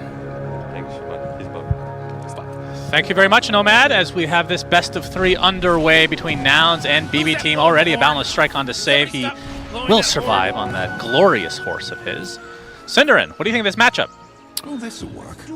Oh, hang on. Did they get 4 bounty runes? Oh, boy. That's not... sorry, that didn't really answer your question, but that's a pretty rare thing at this level, that one team manages to get all 4. I was like, how did BB just get a 1k net worth lead here? And, well, on top of that, they also have 250 extra gold in the Alchemist, so they're off to a good start. The matchup itself, I think the panel was pretty spot on. You know, the lineup of BB here can play extremely fast if the laning stage goes well, so Nouns need to be careful with not getting rolled over. However, we did see a similar situation in one of their games against Gaming Gladiators yesterday, where they managed to do exactly that with some good early movements to solve the problem in that individual game. So they've shown that they are capable of playing against high pace, and if their own lanes go in a stable manner, it should be an exciting game. Yeah, and I think Nouns, despite losing their last series, I feel like feels like they're on the up and up, right? They have a lot of momentum. I think a lot of people were counting them out, and then BB Team on the other side, they're struggling with the same issues that have plagued them from time immemorial, Synderen, even with Pure on the team. Apparently getting rid of him doesn't change anything. In fact, he's on Tundra and he's destroying right now. But it feels like they always come in with a lead, and you just never feel confident that they're going to bring it home, you know? It's just such a strange thing to happen over a 2-year period for the same team. Yeah, the thing is, if they ever figure that out, they will be the best in the world, probably. Yeah, probably. Legitimately. This is a team whose Achilles heel is, how to say, losing an important game and then spiraling. And the way they lose that important game will most often be from a very advantageous position where they just mess something up and drop the ball and then don't recover. That's definitely been a bit of a mentality problem, I would say, for them is the main thing for the better part of a year. But the good news for them is, in the last series, the one against Talon that they played earlier, they lost Game 2 after being really far ahead, and then they stomped them in Game 3. Yeah. So in that series, they showed that resilience, the ability to reset completely. You would think over time, throwing that many leads away, you kind of get used to it, and you build a resistance of sorts. Yeah, it does sound like an interesting scientific study. How might need to get some papers written on this. Yep, absolutely. A lot of damage being applied to BB Team here in this bot lane. Better be careful with that Monkey King. That is a hero that can absolutely take up. Oh, big damage save. Boundless strike onto save. He's going to pop the Fairy Fire, so we'll survive. So what we didn't talk about, they showed prior to the game during the draft, they showed that every single Chen so far in this tournament, I think, has started with the summon convert of the Satyr. And this game is no exception. So Chen, at his whim, can just summon a mana burning creep, effectively, and that is arguably in most cases the most lane-focused creep you can have. So obviously the reason why you take it, save. Yep. Blinding light, but eventually you didn't miss. Does happen. Yeah. So what's the blind chance again on level? It's 40% on all levels. So okay. And the fact that he gets that kill without even Jingu as a skill on the hero, yeah, pretty interesting. I mean, that just goes to show how amazing Tree Dance is with this facet. It is. We already talked about it the other day, but unbelievably good, as we're going to see a concoction onto Gunner with the acid spray and the blood grenade on top. He is taking a lot of damage, and that should finish him off. So he's a goner. Of tying the game 1-1. Very good joke, Synderen. Fly will try to open up the small camp here, interested in finding his way to some pulls. So as the panel was talking about, the Chen versus Beastmaster match was a classic counter pick, and it should give a very good start to Yuma. That kill on the Coddle, I think, was honestly unexpected, given the circumstances. You said there was no Jingu and Chen's creep was actually dead, but they just barely scraped by and got that. So that's the good news here for Nouns. Aside from that, mid lane is pretty much a wash between the Invoker and the Razor. I think that's the expected outcome on that one. And then, well, since Alchemist has started being able to just start with 250 extra gold and then got 4 bounty runes, I think Gunner is not expected to win this lane. Yeah, I would say so. Right, accurate. But he's he's tied with Beast. So I guess from the side of Nouns so far, it's looking okay, and I think BB team are very happy as well. Right, and we've been seeing this build on Centaur pretty much every game that I've seen, where they don't even bother with double edge until probably this next level here. Actually, maybe even not. It's typically the level 3 and Retaliate to be able to farm consistently, which means you're just not going to be getting kills in this lane. It's all about survivability and eventual farm. I think it's the right mindset as well, that you're never going to be in a position to play this lane aggressively until Razor rotates, and that will be a while, so play for yourself. This is the selfish Centaur build, basically. Now he's got Jingu. Miero has to be careful. Save is there with the blinding light just in time. It looked like he was about to go for one more swing as he got blinded away, but just barely outranged there, but he's going to try again. Yeah, he's Yuma's trying. hungry. Miero tries to cut down the trees. That was a good attempt. Blood Grenade going to slow him down a bit. 3 stacks of Jingu on Miero. Jeez, he is in There's there. the Boundless activated. Not enough to get the kill, but still. Miero is really hurting here. He knows the limits. He likes playing on 5% health for 10 seconds straight, apparently. Yep. Well, he didn't die, so... Yet. Yes, that is correct. We'll be stacking up his Ancient here to a triple stack on the Beastmaster. Obviously, one of the... This is something BB team have done a very good job at. They also were putting a lot of emphasis on this when they played the Caudal Storm game earlier today. Tons of stacks. And this time it's both Save as well as Miero making stacks in 2 different camps. We'll see if Nouns, arguably with the best invasion hero in Dota right now in that Monkey King, will try to deal with that at all, if they're able to. Arguably. Yeah? Is it an argument? You could make a case for a hero like Storm, you know, if you have Vision, you can always just jump in. Copy. He's going to get punished really hard by BB team. And Miero with a celebratory tornado. He was trying to KS it, but Saika hit too hard, so unfortunately for him, his carry gets the kill. A very sad outcome, of course. Yep, very sad. If you're a mid hero, you want everything. Mind Flare is the biggest quality of life to Nyx in the history of Dota. I'll say that right now. This hero can farm anytime now. What do you think of the current Nyx in this meta? I think the hero's really good. I think he's significantly underpicked in this tournament. He makes a lot of sense as a counterpick to Ench, of course, which is why they ran it, but I believe the win rate of it that we saw was quite good, but the number of games was very low. I suppose the main problem teams are facing is if you don't pick this into specifically Ench or Chen, maybe your laning is just too weak, and compensating for it gets too hard. But that said, I still think it's reliable a lot of the time, and especially we're seeing the rise of Invoker, right? This hero was not played particularly much in the first few days of the tournament. Now he's starting to really see play. Sunstrike plus Nyx can kill any hero on the map. Yeah. It's even better than it used to be because Nyx now, as a support, reliably goes Dagon and does a lot more damage with Mind Flare. So if you remember back in the day what kills you could find with Nyx Invoker, you can almost add 50% to the health of heroes you can kill. So I don't know, perhaps that's the strategy we'll see teams run later on if they can get the laning to work. Yeah, that's always been his issue, is the laning. But you just don't lane now. You just go jungle. Easy peasy. Yeah. Which begs the question, why is Pudge not being played in this meta? My goodness. What a great hero. Waiting for Boxy to run his signature I'm leaving lane minute 2 and going jungle play. That was epic. They crushed that game. Indeed. It's well, GPK. He's in the cover of his Ghost Walk right now. Might be going through the gate, but he's going to run into Fly. Or is it the other way around? Yuma on the trees as well. The EMP already being shown, as Fly will likely just be sacrificed. He actually dies to a neutral creep, and instead all the damage being applied to Mr. Nightfall. He's getting all this regen, but it's not enough. He will drop. Unfortunately for Nouns, though, I think they're going to lose both cores in Yuma and Gunner in the process. So they lose 3 heroes, although again, 1 denied by neutrals. Yeah, this was, the panel didn't talk about this, but a really big upside to Stampede is that you, as Chen, you can just Stampede right into the neutral camp and die. That apparently was important there. Oh, he just narrowly dodges every spell there on Lelis. Very nice.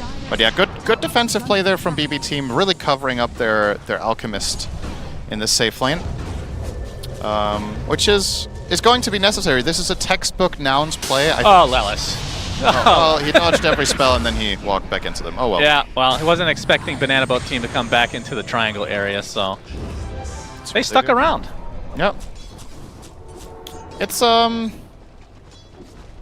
Yeah, I was gonna say Nouns. I think one of the things they did really well against Game Gladiators in the game that they won in that series was rotating from the safe lane through the gate. And I think BB team have prepared for this. They've studied the movements that Nouns like to go for, and they were exceptionally ready for that rotation.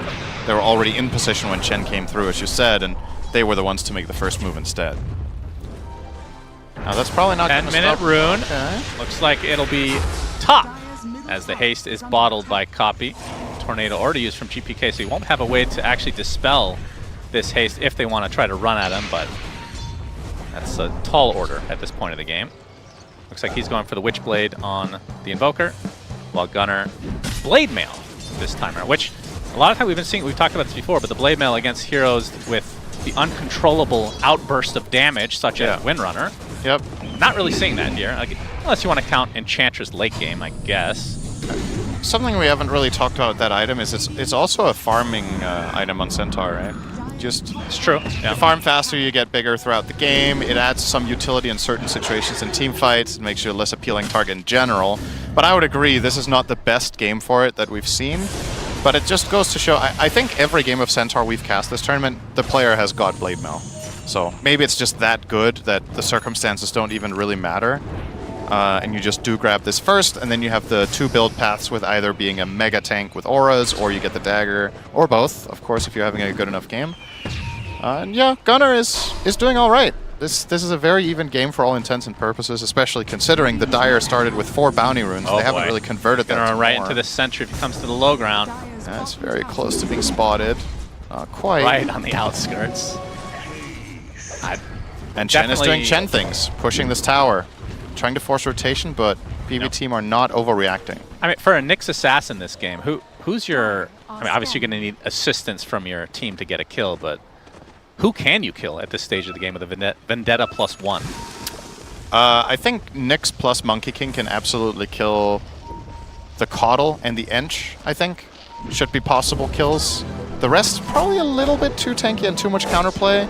Yeah. I guess with Alchemist, it's also a little bit down to luck with his Talisman of Evasion. As that gets turned into Radiance, it gets a bit more reliable. But, oh, Gunnar is going to poke Psych up here. Just actually will bait out the Chemical Rage. I don't know if they're going to use that for anything, though. Miro! Oh, Copy is going to be found. Primal split, the Hand of God to keep him a little bit safer. He's going to try to fight this through. The Stampede is going to follow through, though. And now the cover of Fly is there, and they're going to turn everything on the Miero instead, so a nice turnaround for Nouns. You can see Yuma looking for additional kills here. GPK will just casually walk away. That's now a Maelstrom for Yuma. Yeah, this is a funny dynamic, the Chen versus Invoker. Because they kind of offset each other, right? They were expecting that Sunstrike to be enough to get that kill, but then Hand of God heals basically the exact amount that the Sunstrike does. And then you're back to square one with, could Beastmaster have soloed that Razor? Clearly not. There was even an Illuminate over top, but it's level 1, so... Yeah. And now the stacking. I mean, this should be very obvious that this is going to happen at some point in the game. Yeah. And we'll see if Nouns do anything about it. The problem is they need several heroes to deal with that. And meanwhile, Gunnar is going to be ganked. By trouble. No Stampede. Yeah, Concoction is coming for him as well. This is going to be a very easy cleanup for the battle bots. There is that kid. There we go. All right, GPK don't miss twice. Oh, meanwhile, Yuma, he does actually disrupt this Ancient stack a bit. Uses his Wukong's command. Not going to lead to an initial kill. Not sure how many creeps they ended up stealing. He's fast. Yep. He's got that Vendetta facet. Can go through terrain. Save. Just going for the kill. Oh, faking out twice. Mind Flare wasn't enough, but hey, if you can get your Monkey King a kill at this stage, and maybe the 14-minute Wisdom as well, it looks like it'll be a trade, though. Yeah. They're scanning it out just to double check.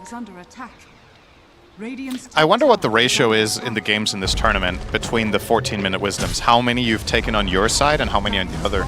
I feel like the 7-minute ones, the teams get their own. And anecdotally, I would say on the 14-minute one, there's more trades on the opposite side than you being on your own side. Yeah. I guess it's just a natural part of the movement out on the map with your first aggressive moves that you're likely to play around the other side, but it's kind of interesting to see that that's been a development, because this didn't used to be the case a month ago. Yeah, and Wisdom Runes have been extremely powerful, especially the first two, for many months now. Yep. So it is interesting to see kind of a late development to this during TI. As Blink getting pretty close for Gunner. As you can see, Miero has his Aghanim Scepter now, so the Drums of Slom online. Very fitting for a BB Team Beastmaster to get the Bongo Bongo Ags. Makes a lot of sense. They are Beastmaster believers. True that.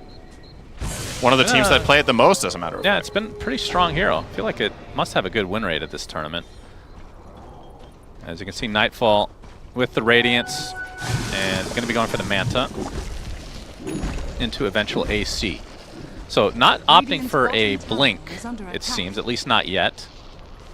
Do you think that's something that is going to be for the Beastmaster? Looks like that will be, actually. Well, he is queuing on up on Alk. 50% win rate. That's actually surprising. It feels like it's been better.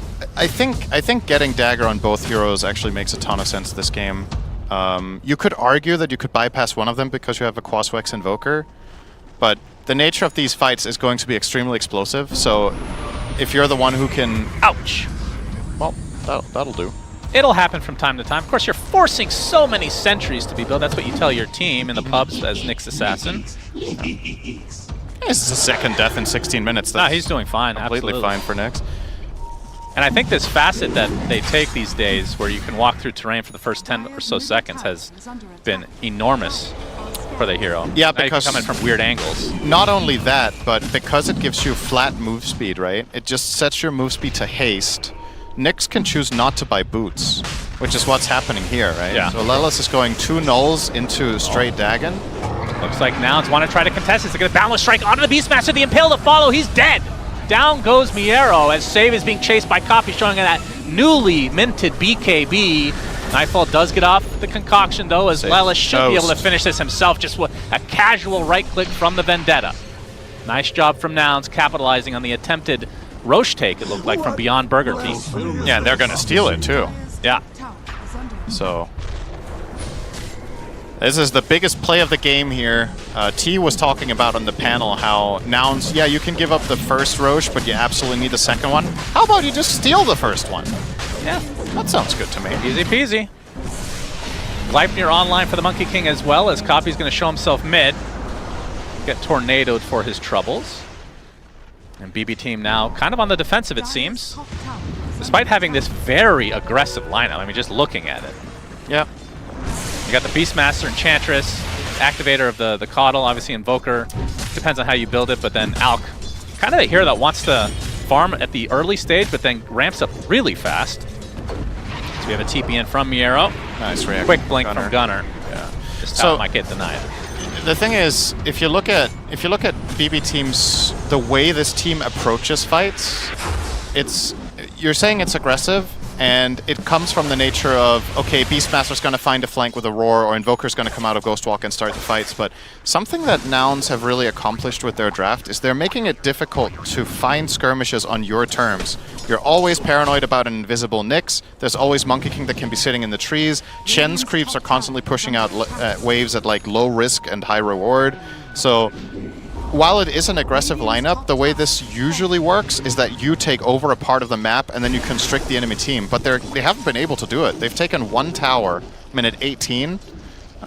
So I think that doesn't really fit the bill for what this lineup was hoping to do at this point. I think if I'm Nouns, I'm pretty satisfied with still having 2 tier 1s up at this point. And if they can keep defending them a little bit longer, they're starting to approach some really nice timings. Now Yuma's going to get his Shard plus Gleipnir completed on the Monkey King.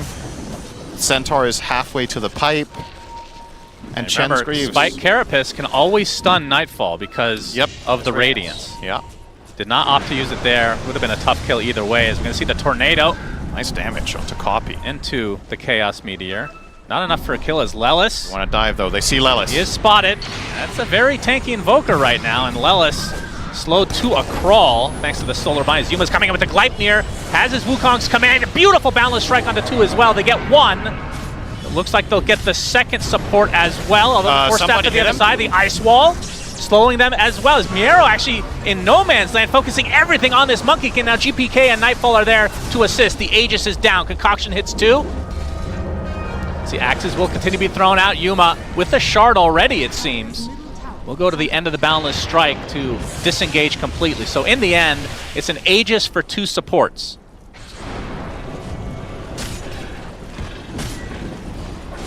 Oh, is it over though?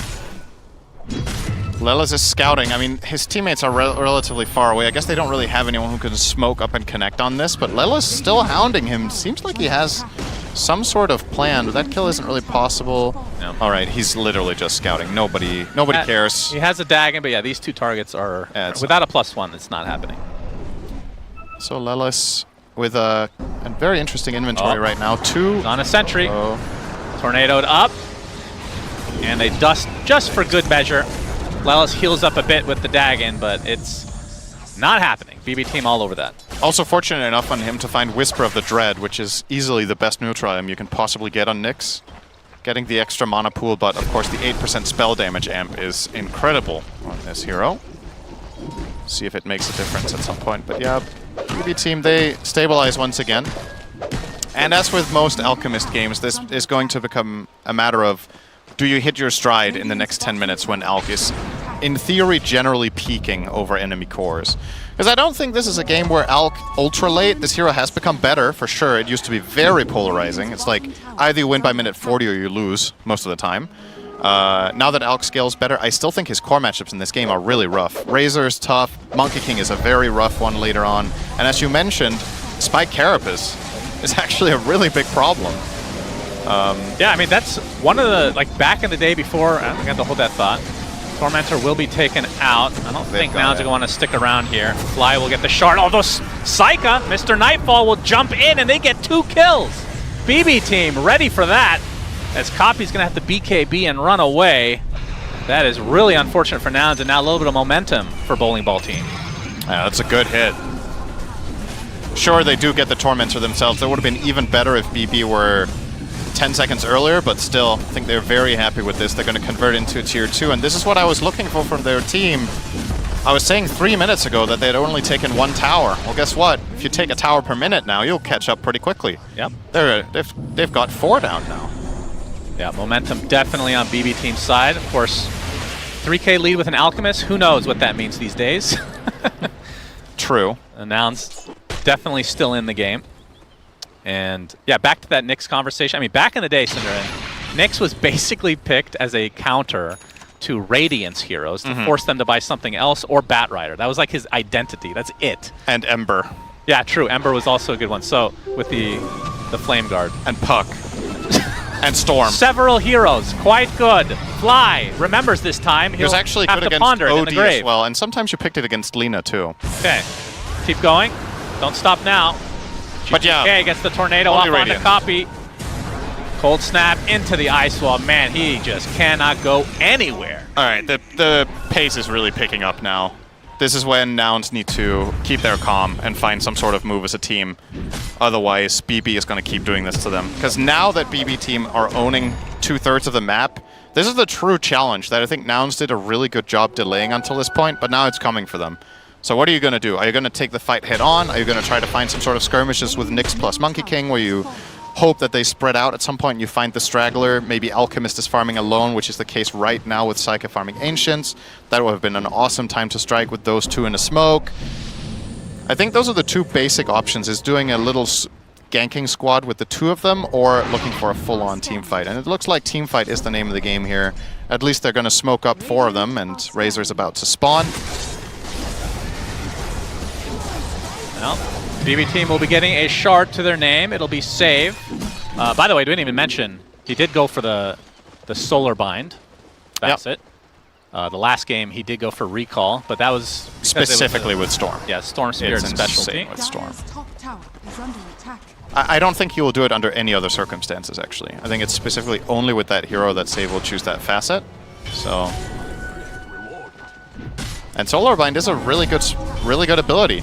The magic resistance reduction has nice synergy with Beastmaster as well as Invoker, so he's offering a lot of burst together for them. Even Alchemist benefits slightly from it with the Radiance, but... Speaking of Radiance, has any other hero this tournament bought that item than Alk? Ooh, I don't think I've seen it. So this item has really fallen out of favor. You go back a year, we had like 10 different heroes. They spot Lelis again. Yeah. He gets off the spike carapace, but it's only a matter of time before he's brought down, and we hear a roar go off, and that's a dead Centaur. Oh yeah, we've had Brewmaster by Radiance. Wow. Yep, Well, basketball team is going to try to go high ground now. They have 2 kills to their name. It's a 3v5. Can Nouns defend? They're going to use the fortification. As Saika, Mr. Nightfall, with the alacrity is something to fear. This is just a lane. This lineup pushes stupidly fast, and yeah, as it's we timing said, with his AC as well. Yep. Couldn't have done it any better. There's so little margin for error when you play against Alchemist Beastmaster. In these mid-game situations, either you win the team fight, you have buybacks, or you lose your base. And now BB team can take a little bit of a chill. They can prepare for the next Roche if they want to. The early respawn is actually that's the guaranteed respawn in 2 seconds. So if they were to scout the top half right now, they are in a very dominant position to just get this Roche completely uncontested. They have awesome vision down the lane. Fly is doing his best to get some sort of control up here, but definitely not looking too great. It's together with Yuma. If Yuma gets caught here, they lose Roche. All right, they'll both TP out, so they're just conceding the area, which is effectively just giving BB a straight line to Roshan now. Yeah, well, Yuma finally gets his BKB, so the position 1 and 2 for Nouns now have it. We'll see how much difference that's going to make at this stage, considering they've already lost Barracks at the 26-minute mark. Usually does not go well for the team that is occurring to, believe it or not, Cinderin. I believe it. Oh, this could be big, though. Centaur going for an Aghanim Scepter. We'll have to talk about that in a moment. Amplify damage rune for Yuma. They need it. They actually need this, I think. So they're making their way over to the north side. One of these trees is not like the other. Well, he's not a tree, so... Not anymore. He was a moment ago. Okay. You need to pay attention when I'm saying things. Concoction, Nightfall. He's going to try to run into the smoke. Might be stunning himself. He mantas it off, actually. Good timing. GPK stuck on a high ground. He's going to get Gleipnired. There's the Wukong's command, but he gets force-staffed out of it. On the commandants instantly. And the Wukong's, yeah, he didn't take the other facets, so it's done. Oh, boy. And so is Fly. Not Just good. like that, it's a 5 versus 4. They're going to try to force this fight in the pit. A double impale into the double hoof stop, with Lenos doing a ton of damage as well. Miero getting really low. Boundless strike into a double kill. BB team, they're going to use a buyback onto Mr. Nightfall. Yuma, oh boy. He's put inside the pit, and it looks like this will be the death of him. So BB team having to expend a buyback, but they still end up winning the fight in a way, and they'll secure second Roche. Yeah, that's why they call them buyback team. That's right. They will get this Aegis onto Psychic. That was, honestly, that was a really good outcome for Nouns with how that started. I thought they were just going to get wiped. They threw Wukong's command out for nothing. Chen died first, so they're missing some of the auras in the fight as well. And then they still managed to get a really nice shading of stuns. Gunnar, don't die. We need to see the workhorse before the game is over. I beg of you. He is gonna pop the pipe. Not slow looking too to hot, a crawl. He's dead. What's that? He's not looking too hot. Yeah, it's not good. Or maybe he is looking too Oh boy, Beach Boys team is really on a roll in this game number 1. But hey, we talked about this early game, Cinderin. If there's any team that will throw away a gigantic lead, it's this team. I need to see this one before I believe it. Okay. They're going to try to go high ground for Barracks number 2. This is the breaking Barracks team now. They're going to put down the Roche banner and apply a lot of pressure here. Remember, Centaur still dead for 15 seconds. Gunnar does have buyback, but I think you just give this up, surely. Although, they will use Fort on this. But they will still give it up, it seems. Yeah, BB team have just really... It's been really impressive to watch in this game how a part of the game that I think both the panel as well as us thought was going to be the hardest one, Nouns did a relatively good job at handling, and then BB team just really kicked it up a notch and completely. These last 10 minutes, they have just run the whole show. So the timing maybe came 4 or 5 minutes later than expected, but the ultimate result, unless Nouns can somehow pull a heroic comeback here, is going to be the same, which is just one more lane to go for those Megas. They still have the Aegis.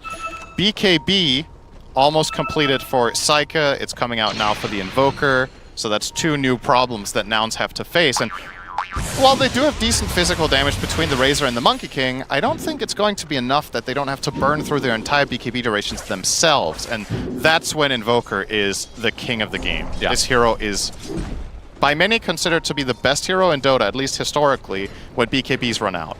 Like, just the amount of control you have, you can completely dictate the fight with your arsenal of spells, and in a game like this, having max Wex for your Deafening Blast is amazing, against 2 right-click cores, Ice Wall, of course, against chasing heroes, you name it, you know, they have the whole package. So Nouns, last-ditch effort coming up, looking for a flank. Into an Aegis, mind you. They're heading towards the south, trying to backstab. Save would be a pretty decent pickoff. They're going to run into Toronto Tokyo instead, and he's pretty damn hard to kill, not going to lie. Spike Carrier has already used. There's a Wukong's command. Nightfall just casually walks out of it. Lelis and Gunnar super low as the roar goes off onto the Razor, and this is just getting out of control in favor of BB Team. Yuma, the BKB TP, will be successful, but the rest of his team are dropping like flies. So will Fly. No pun intended on that one for once. And speaking of bugs, let's kill the last one. Oh, I guess Flies, you know. Yeah, Lelis is dead to the hands of the Bumblebee team, and another buyback comes out, this time from Lelis, but I think the game just ends here, surely. Or those mega creeps at the very least. And they have to throw every buyback at them here. Centaur has to buy back too. They can't wait 15 seconds. But the Aghanim Scepter, Cinderin, we need to see the workhorse. We really don't. The cart would change everything. They get the range racks. There's the initiation from Gunnar into the Gleipnir, but now Gunnar, it's just, he just melts, man. He just absolutely melts. Already with the beefy Centaur dead, this will be mega creeps for BB Team. They can just casually do whatever they want now. And, oh, they actually, I think they broke the tree there, so Yuma stunned for an eternity, as GG's called. BB Team all over this game number 1. Yeah. They continue their streak against Nouns. As was talked about on the panel, these teams did meet in the first group stage, which was honestly the most one-sided game of the entire tournament, was that very first game these two teams played when BB Team beat them 24-1. Seems like they kind of just have their number a little bit. Nouns are still struggling, even though they've leveled up throughout this tournament. This matchup does not seem good for them. No, it does not. Shiver, what do you think of this game number 1? Well, I kind of think we hit the nail on the head here on the panel after the draft was done. We knew the onus was going to be on Nouns to perform and to hold off BB for as long as they could. And we mostly knew that in between minute 20 and 30, it was going to be extra difficult. And unfortunately for Nouns, they did not do it. They could not hold, and it's BB Team that take game number 1, so they are 1 game away from moving forward in this lower bracket. Credit to them. I believe we would focus a lot on Nouns, Effie, I think, this post game, because I do feel it was their performance that caused the game to be like this. Honestly, I want to give them credit for the way they played the first 20 minutes, because they got what they could, where they could. They even contested the first Roshan and got Aegis on their Monkey King, but it reached a point where Alchemist just finished farming. He wasn't done farming around the time that this first Rosh happened, right? But at some point, you just get that Mount Style, you get that AC, you get that Blink, that Radiance on Alchemist. You get it much earlier than Monkey King, who at that point had a Gleipnir, but he didn't have his BKB yet. So the second BB started to group up and play for their own picks, run into Nouns' side of the map, run into that Tormentor area, there wasn't that much that Nouns could do to fight back. And then on top of that, when you layer in when Invoker gets the BKB, who stops him really? He's not going to be able to be locked down in the ring. The Centaur stun won't contest him, Nyx won't contest him. So they hit their mass on BB post minute 20 and they finished it pretty cleanly.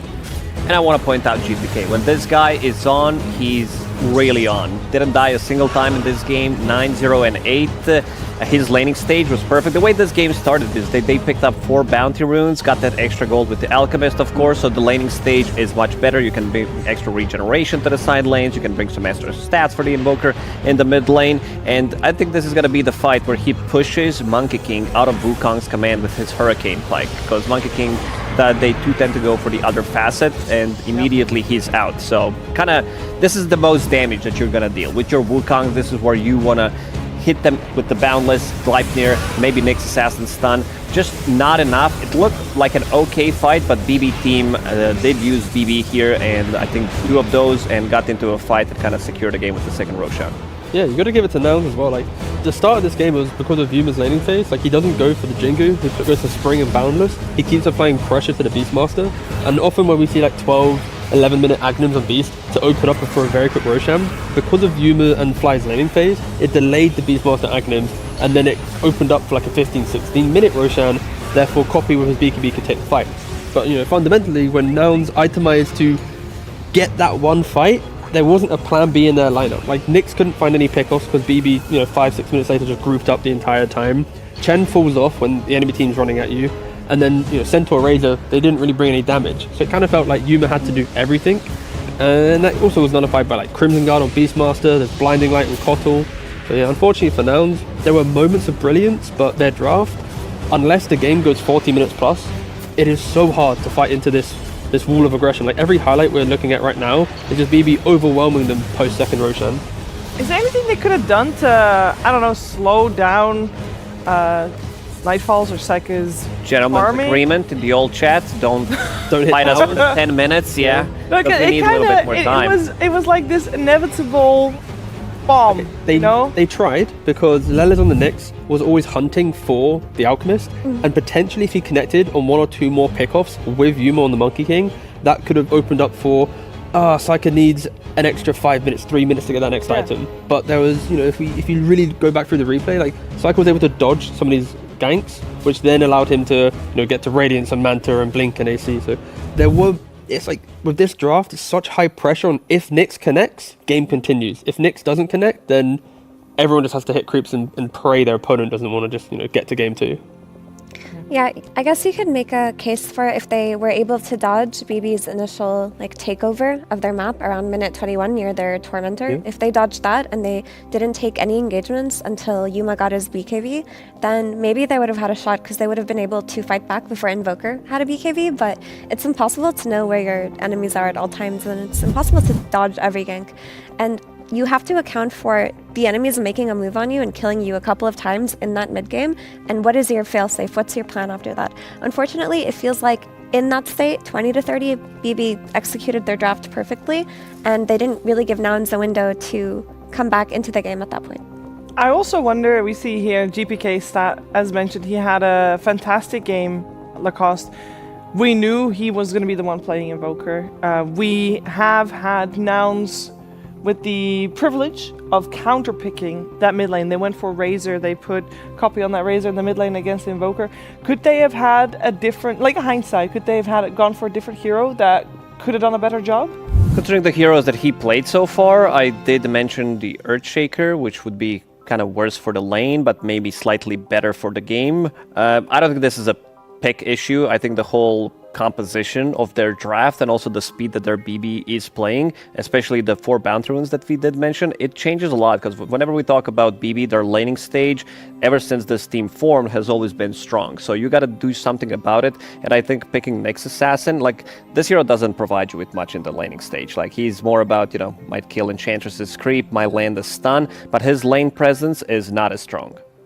It didn't turn out the way that Nouns wanted for this first game. That is 3 games in a row that they have suffered against BB team. Surely they can come up with something, T, that works a little bit better. Because this did feel like a theory-crafted lineup. We said at the very start, these were a couple of the heroes that they haven't gone for before. They knew what was coming. We said both teams seemed pretty comfortable with their draft. Yeah, I think, at least for the Nouns success, you know, Copy's name has been, you know, mentioned multiple times, but, you know, if he can play a Storm or a hero that, you know, punches into the game, like the Sand King game as well, like, I think maybe Copy playing into the map helps Nouns survive some of their greed in their drafts. And when he plays a hero that doesn't really have that statement, like Razor doesn't move to an area and go, this is my location. It's like he pushes out, maybe farms a jungle camp, he links a core, he's not killing heroes. And I'd rather see Copy play a killing hero to bring everyone else to life, because if he doesn't, then everyone's just hitting creeps. I think that, to be fair, the Razor was the reason they were in that game for so long, because if they didn't pick that range damage hero that can rush BKB the way Razor can, they wouldn't have been able to fight for the first Roche. They would have been entirely weak. Like, if that was a Storm Spirit instead, there was no way to play into them. And we talked about how they lacked range damage because they had the Nyx, Monkey King, Centaur that were shown at that point versus a Beastmaster Ags. They had an issue that they had to correct, and unfortunately, Copy was the one who had to try his best to correct it for them. So if it weren't for that Razor BKB rush, honestly, Nouns would have gotten stomped a lot earlier. So I want to be fair and say I don't want to look at Copy's hero here. I want to look at the draft composition before. Yeah, I think if Copy's having to play this specific type of hero, then I think Nouns are already losing the game. So I hope in the next draft they can set up the blocks a bit better, because Copy, you want him to have a little bit of freedom, where it's like, what do you want to play? Like, is it your Shaker game? Is it your Queen of Pain game? Like, is it your Storm, like the Playmaker game? Like, what can you do to just do something? And I think if you are trying to fill this void that Effie's mentioning, then you've kind of put your, potentially star player into a very, very poor position. Now, we heard our commentary team talk about it at the end of the game there. Is this just a really bad style matchup for Nouns' playstyle versus BB Team's playstyle, Lacoste? It could be. Sometimes you have, one of the arch nemesis. We've seen Gaming Gladiators against Team Liquid 2023, 2024 as well, that these are just not well-matched teams when it comes down to styles. And I think the same can be said here as well. Nouns, I said it coming into the series that they got figured out slightly. They've been relatively predictable. They try to make something new happen in Game 3 yesterday when they played. It didn't look too impressive. They got rolled over by Gaming Gladiators. So they need to go back what's been working out for them. But the problem is, I don't think they're going to be getting the hands. They might need to prioritize the first pick that they'll be getting. We talked about Luna being the hero of the tournament from the carry position, sitting at only almost 80% win rate. And they might need to, go for either Treant Protector or some Luna, try to make a shift and get something that you've been very successful with in that first pick phase. Yeah, as we can see here, these are the results of Nouns versus BB throughout this entire season. And first of all, it's looking pretty good for BB Team there. 6-1 is a great record, and every time Nouns has let them have the Alchemist, it's a hit for them. So maybe also just remove that one. It sounds so simple, though. I will say it's probably not as simple as just ban out Alchemist, because that's not just the strength that BB Team has. And we did discuss it yesterday. Maybe Luna first phase, T maybe Treant Protector first phase. Doesn't sound very pretty, but maybe it could work. Yeah, annoyingly for Nouns, their success has come from 3 heroes in which there's enough bans to get rid of all 3. Yeah. Therefore, they are in a position where it's their playbook is do we have depth for a 4th opening? Clearly, they don't, because they're kind of scrambling at the moment for it. But when you say 3 heroes, you mean Mirana, Luna, and Treant Protector? No, I mean openings in regards to Sand King, Timber, and Doom, for example. They're that's what they've used to open the draft. And second phase, then it's they hit you with the tree or the Luna to kind of round it out. But yeah, I think at least for Nouns, I just want to see they have the aggression. Their safe lane wins the safe lane. Yeah. Their off lane a little bit more sacrificial than other teams, and that's where it's if you just create these opportunities, it's going to play itself out. You're going to have kills and stuff, but having a Nyx and a Chen and a Centaur and a Razor, it's this is not a draft to fight into BB. It's please don't beat us. We will eventually fight you. I don't know. It's just, it doesn't look nice. Their previous drafts, even when they lose, there's moments where it's okay, cool, you can play it 10 minutes or 30 minutes or whatever. But this draft felt like they were kind of defeated from the get-go. It's you're letting BB dictate the entire game. Yeah, focusing on BB Team here a little bit, as they are the team now with 1 game up, a very comfortable position to be in, Effie. This is a team that we've had question marks with this event. We talk about the team a lot because they are so high skill, and we do have high expectations from them. Do we feel like the game that we just witnessed, are they coming to be back into form? They don't look like they're in top form yet, to be honest, because the first Roshan that they took, their execution was a bit sloppy. They weren't ready for Nouns to fight back. Hopefully they can learn from that, but even earlier today versus Talon in that game too, they didn't have any buybacks, right, which is not a mistake that you make at the main stage. So while they have been getting better throughout the group stage, I don't think that they are the BB team that we've seen at previous events this year yet. Now, maybe going through the lower brackets is not that bad of a thing for them if they just need more playtime. We'll see if they get even more playtime, though, because, of course, if Nouns force BB Team to a game number 3, we'll have an extra game added. Goes for both teams. Nouns will be on the Dire side for game number 2, and BB Team on the Radiant side. First pick goes to Nouns, as we have a little bit of a change-up in the bans. A Kunkka banned by Nouns. That is a rather drastic change-up so far. Makes you wonder, Lacoste. Do they want to pick up Wind Ranger?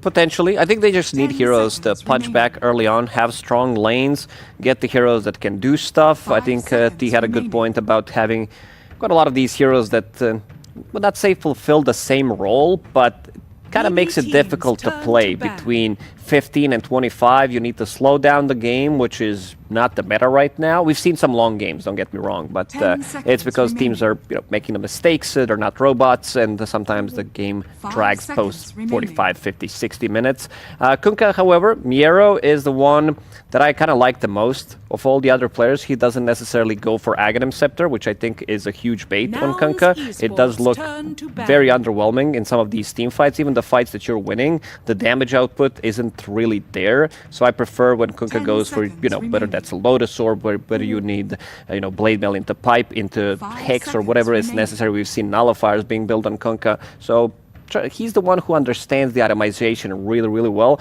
And I think ATF, when he talked about Miero in an interview, said pretty similar thing, where he said he respects him a lot because he's one of the best offlaners right now, and for a good reason.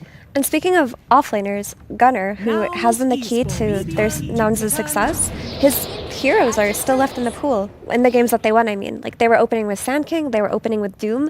They didn't open with Mars, but he did look good on it at some games. So BB Team have given them a little bit of flexibility in their offlane pick, where they don't need to be pigeonholed into a Centaur. And surprisingly enough, Nouns go for the first pick Wind Ranger over the first pick Doom or Sand King that they've been successful with. Yeah, slightly intriguing, but again, lock down the Windrunner. They were scared of this against BB because they banned it in the first phase last game, so they clearly respect this hero immensely, hence why they've kind of shifted it ahead of the other heroes mentioned. But yeah, for Nouns, second phase, you've got access to Tree, Sand King, Mars. Of course, BB have only a single ban here, so you expect Nouns to have some of the heroes that have really brought success to them recently. And don't forget, Lelis also plays Wind Ranger, has played at this event as well, which means either Treant or Luna, or maybe even both, will make it through, as long as BB Team doesn't pick up one of the two. And Sand King, too. And Sand King being ignored is very surprising. Yeah. I don't want to see this Wind Ranger shifted to position 4. Okay. It's good. A lot of players have been playing it, coming into Road to TI. I think it's a wasted potential. Sure, you might have a bad matchup when it comes to Doom, before you get the Lincolns, before you have some Lotus Orbs from your team. But and also you did mention Treant Protector. Treant Protector, this is something that Toronto Tokyo, when he switched to position 5, he pretty much exclusively played these Clockworks, these Treant Protectors, these melee 5s. This was his hero pool, 2-3 heroes, not even kidding. And he plays it really well, so I want to see if maybe they want to get the hands of it, because they do have the first pick in the second phase. Yeah, I feel like it's a ban or a pick here for BB, at least. It simplifies Nouns' draft a little bit too much, and at least in the game 1, Nouns kind of struggled to keep up with the draft against them, but okay, they ban out the Omni. Yeah, and they pick it, yeah. It's a great pick, because against Wind Ranger, now you have 2 tools. If we're talking about the itemization, maybe later down the line, you want to have, some extra Satanic to have a Dispel mechanic, some Lincoln Spheres, but you're fulfilling your inventory, maybe Mantle Style. That's also been a common item on Wind Ranger when it's necessary in some of these games. That's what carries like to pick up, but Nouns, they're probably thinking right now, do we want to run that Wind Ranger as a position 4 again, which they have not been successful when they played against Gaming Gladiators yesterday. I don't think they should. I mean, they can still pair this Wind Ranger with a Tusk or a Mercy or any kind of melee laner. Like, they're not in a position where their Wind Ranger is in danger. They go for the Tusk instead. This hero buffs up Wind Ranger's damage severely. He is the body for her in lane, and later on, BKB piercing disable, a means of save with Snowball, which buys you time versus Doom. I'm not afraid for like damage output when Ranger's always going to get the damage. She's paired up with these heroes that you mentioned. I'm more worried about her survivability when it comes down playing against two of these heroes. What her damage output is also going to be when it comes down to you get doomed. Are you going to be in the fight? You need to run away. You pop a BKB. You get overgrowth on top of you. So quite difficult one. Good thing though for Winona is after Maelstrom BKB, Manta is very good on you, and Manta is one of the best items against Doom because when he goes to cast it on you, when you press Manta, it cancels animation and he has to reapply it. He has to find the correct hero. So in the big fights, in those moments, you're able to actually kind of duke it out. And then you throw a Drinking Buddy's Tusk to drag the real Winona away, Snowball to destroy it. Like Manta is incredibly useful, and it is kind of it's helpful when your core can buy it against Doom. Yeah, it buys you time for sure. Hoodwink comes out. I thought maybe we'd finally see the Sand King, but it's gone ignored, which is kind of unprecedented for this tournament. But Lullis has looked good on this Hoodwink. It's another strong laner to secure the side lane. So now you have this winning formula in the safe lane, plus a Hoodwink on the off lane, +1. It should make it so that they don't get rolled over on lanes for Nouns. I do wanna throw this out there, and I'm not happy about it. I don't want to catch it either, but please. Tusk offlane has been played so many times by now, and it is not good, I know, and they did not win a single game, but I feel like I have the job here to make sure that it's on the radar. They're 3 for 3 on losses, right? Yeah, or I think it's actually three losses. Yeah. 3 games, 3 losses. 3 games, 3 losses. I hope they don't. There are better offlaners out there who can, do stuff. I'm down for some Mars potentially to come out for Nouns. Let's wait and see, Lacoste. Huh? Let's wait and see at least, Nouns, they clear. Actually, no, they should shelve it. I believe in them, right? They played 3 offlane Tusks and they lost, and they started playing real offlane heroes and they started winning. I believe in their ability to look at adopt and learn heroes. No, I think what Lacoste was getting at after was like the Mars makes the most sense for them, or even again, still Sand King is available depending what BB sees, but I think Nouns at least their offlane has struggled in the games that they've lost. I feel like the biggest issue has been like the laning from their offlane. Once the game develops, then they come to life. They kind of emerge to be kind of pillars of the kind of the fight. But at least the first entry to the game, they have struggled. Hence why the Tusk offlane isn't always the best. And it's gonna give you a team fight. It's gonna give you give me the Mars. choose where you wanna take that fight, and also it's a bit of a repositioning tool that you have when maybe you're defending the high ground, and also if you don't want to take a fight pre-BKBs, you get doomed. You can stop the aggression. So Gunner, we can see his heroes. Doom already picked. Timbersaw. 5 seconds remaining. I'm just down for because I love the combination between Windranger carry and Mars offlane. Yeah, so Whirlwind inside the arena. Yeah, like it. Super easy to execute. Nouns esports. The Sand King, though, was still in, as pointed out already. I think it's very hard to ignore Sand King because though Mars would have given them a great team fight anchor, I mean, this could still be, Sand King too, by the way, the flex is open, but while Mars would have given them a great team fight anchor, they need the reliable aura buyer, and Mars isn't really an aura buyer, right? He goes like blink, BKB into an aura to fight, and you need to have some kind of means to play into BB's lineup again because their Weaver plus Treant lane is going to be crazy strong. Like you'd be hard pressed to put any offlaner versus these two. And Weaver is also a hero that kites out Windranger. So if you're playing on your Windranger Maelstrom BKB timing, she comes in and Whirlwinds. Weaver's a carry who doesn't care. He Shikuchi's away. He's one of the best heroes at kiting her. So they're going to have a pretty scary timing on BB again, just like in game 1. Seeing this monkey ban, this says to me that this Sand King probably going to go mid because it's a bad matchup. They already have Weaver, which is not going to be flexed here. But also could respect Monkey as a hero. This hero is just insanely good. And if it goes mid, the Mars you guys were talking about can still be an option. Yes. Because your Sand King from mid can buy the auras, which enables your offlaner to build the Blink BKB. Strategically though, Nouns have shifted immensely from game 1. Like the pairing of Hoodwink Tusk playing onto the map. If they go to a Windranger lane, that should net a kill. They go to a Sand King lane. If they have the lockdown for a Weaver, should net a kill. A little bit more difficult, sure, but like at least they have moves to make, smokes to play with, which is kind of the a very different approach than game 1. I think I want to see Sand King mid though. I don't know if I want to see They will have to show. I mean, they Yeah. can maybe have a hero from I mean, the they don't have off lane, last pick, yeah.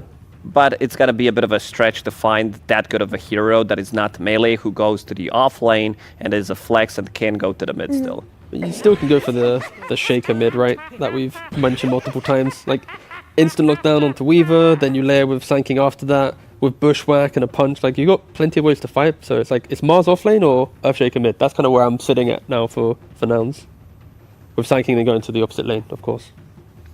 We saw a great performance from GPK's Invoker previous game. Is that still something that's on the radar? I'm looking at BB Team's bans of the Storm and the Puck. Invoker still out there. Is that worrying at all or no? Oh no, it's not stolen. Let's see it then. Okay, what's the counter to Invoker that's still in?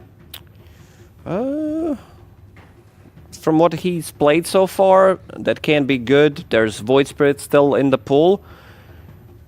There's also Queen of Pain, which would give them a lot of like bonus damage, bonus roaming. I like Queen of Pain in most of these drafts. It also never comes out. Yeah, I feel like I've wanted Queen of Pain like throughout the entire road. It's like no one really wants to play it. We've seen it a couple times, like maybe 3 times total or something like that.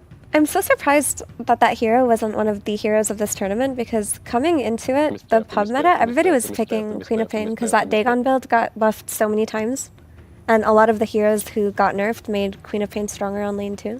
They need a playmaker. They need a hero that comes online fast, because your Doom is a bit on the slower side. You have Trin Protector, so your damage is not there. Let's say Snapfire's XP rune gets stolen. You need somebody to play the game to keep this like Weaver in the game. It's a hero that can join early on, but she also needs some kind of a setup. Her Doom can't just run in and or Trin Protector and say, yeah, good luck to deal the damage. The nice thing with taking the Invoker from BB as well is if the game did go later, Invoker can become like another core to make sure Weaver doesn't fall off. And now the playmakers that we're mentioning, if BB do go for them, it puts them on a little bit of a timer where you can get kills, you can progress, but eventually you can struggle. And yeah, they go for a Pangolier. It is going to try and break down the map, but at least for Nouns, when you look at the lamps, okay, there's like a light at the end of the tunnel. Like, we can maybe get there this time around. Like, you have the early game damage, you have the ability to potentially outscale BB, but again, this BB lamp is lanes are strong, map play is strong, everything about it screams like they should maybe even just win this game. Is it then the same archetype of game that we're watching here, in terms of Nouns need to just, again, between minute 20 and 30 is going to be the toughest time, they just have to survive? I don't think they're in the same situation as last game, where they're playing into Enchantress, Beastmaster, Alchemist that come online early. Like, they are going to be playing an early aggression game off of the Pangolier, but Nouns can play into BB's draft quite easily. For Nouns, I'd like to see them just win the laning stage, because they are set up to have pretty solid lanes, and then after winning the lanes, move your supports to the Invoker, play off of that a little bit, and then just farm your BKBs, because I think that Pango, while a good hero here, does fall off pretty hard in this game. Yeah, I wanted to see something different from BB Team. I'm not sure if Pango is going to be able to do that. He's been, I would say, slightly underwhelming from the games that I've seen, and I do like what they announced. I think they made all the right adjustments. They're not going to lack damage. They have ability to punch back early on in the draft as well. I think we might go to game 3 here. Okay, and are you expecting a bit of an action-packed game with that in mind? Yeah, most definitely. You have these heroes who come online super fast, maybe a point in Exort for the Invoker. They do have the setup in the side lanes, so a little bit of oomph that could come out from the Invoker early on could secure them the kills. I just want 3 games. I don't want lower bracket games where it's 2-0. You know, I want the lower bracket to be the most, painful experience possible, where, you really got to earn your way through. Entertaining experience possible. No. Whether it's going to be entertaining, I think it's going to be entertaining either way, because we're going to watch some top tier Dota. That's just the way it goes here at the Road to the International. Before we head to game number 2, though, we're first going to hear some words from the BB Team coach, Bulk. Thank you very much, Shiva. Yes, I'm here with Bulk. And firstly, did this draft go how you expected? And do you feel like you got the upper hand? Драфт пошел по плану. Чувствую, что у вас есть преимущество. Не думаю, что у нас есть какое-то большое преимущество. Мы не ожидали инвокера. I don't think that we have like much of Jesus. I don't think that they have much of advantage, and they did not expect the Invoker. I see. Okay, so they stole your Invoker actually. Do you think we'll see Copy be able to repeat GPK's Game 1 performance? Они скопировали плейстайл, взяли инвокера. Как ты думаешь, смогут ли повторить успех GPK? Надеюсь, нет. Hope not. All right, and what does your draft do better than theirs? В чем ваш драфт лучше, чем их?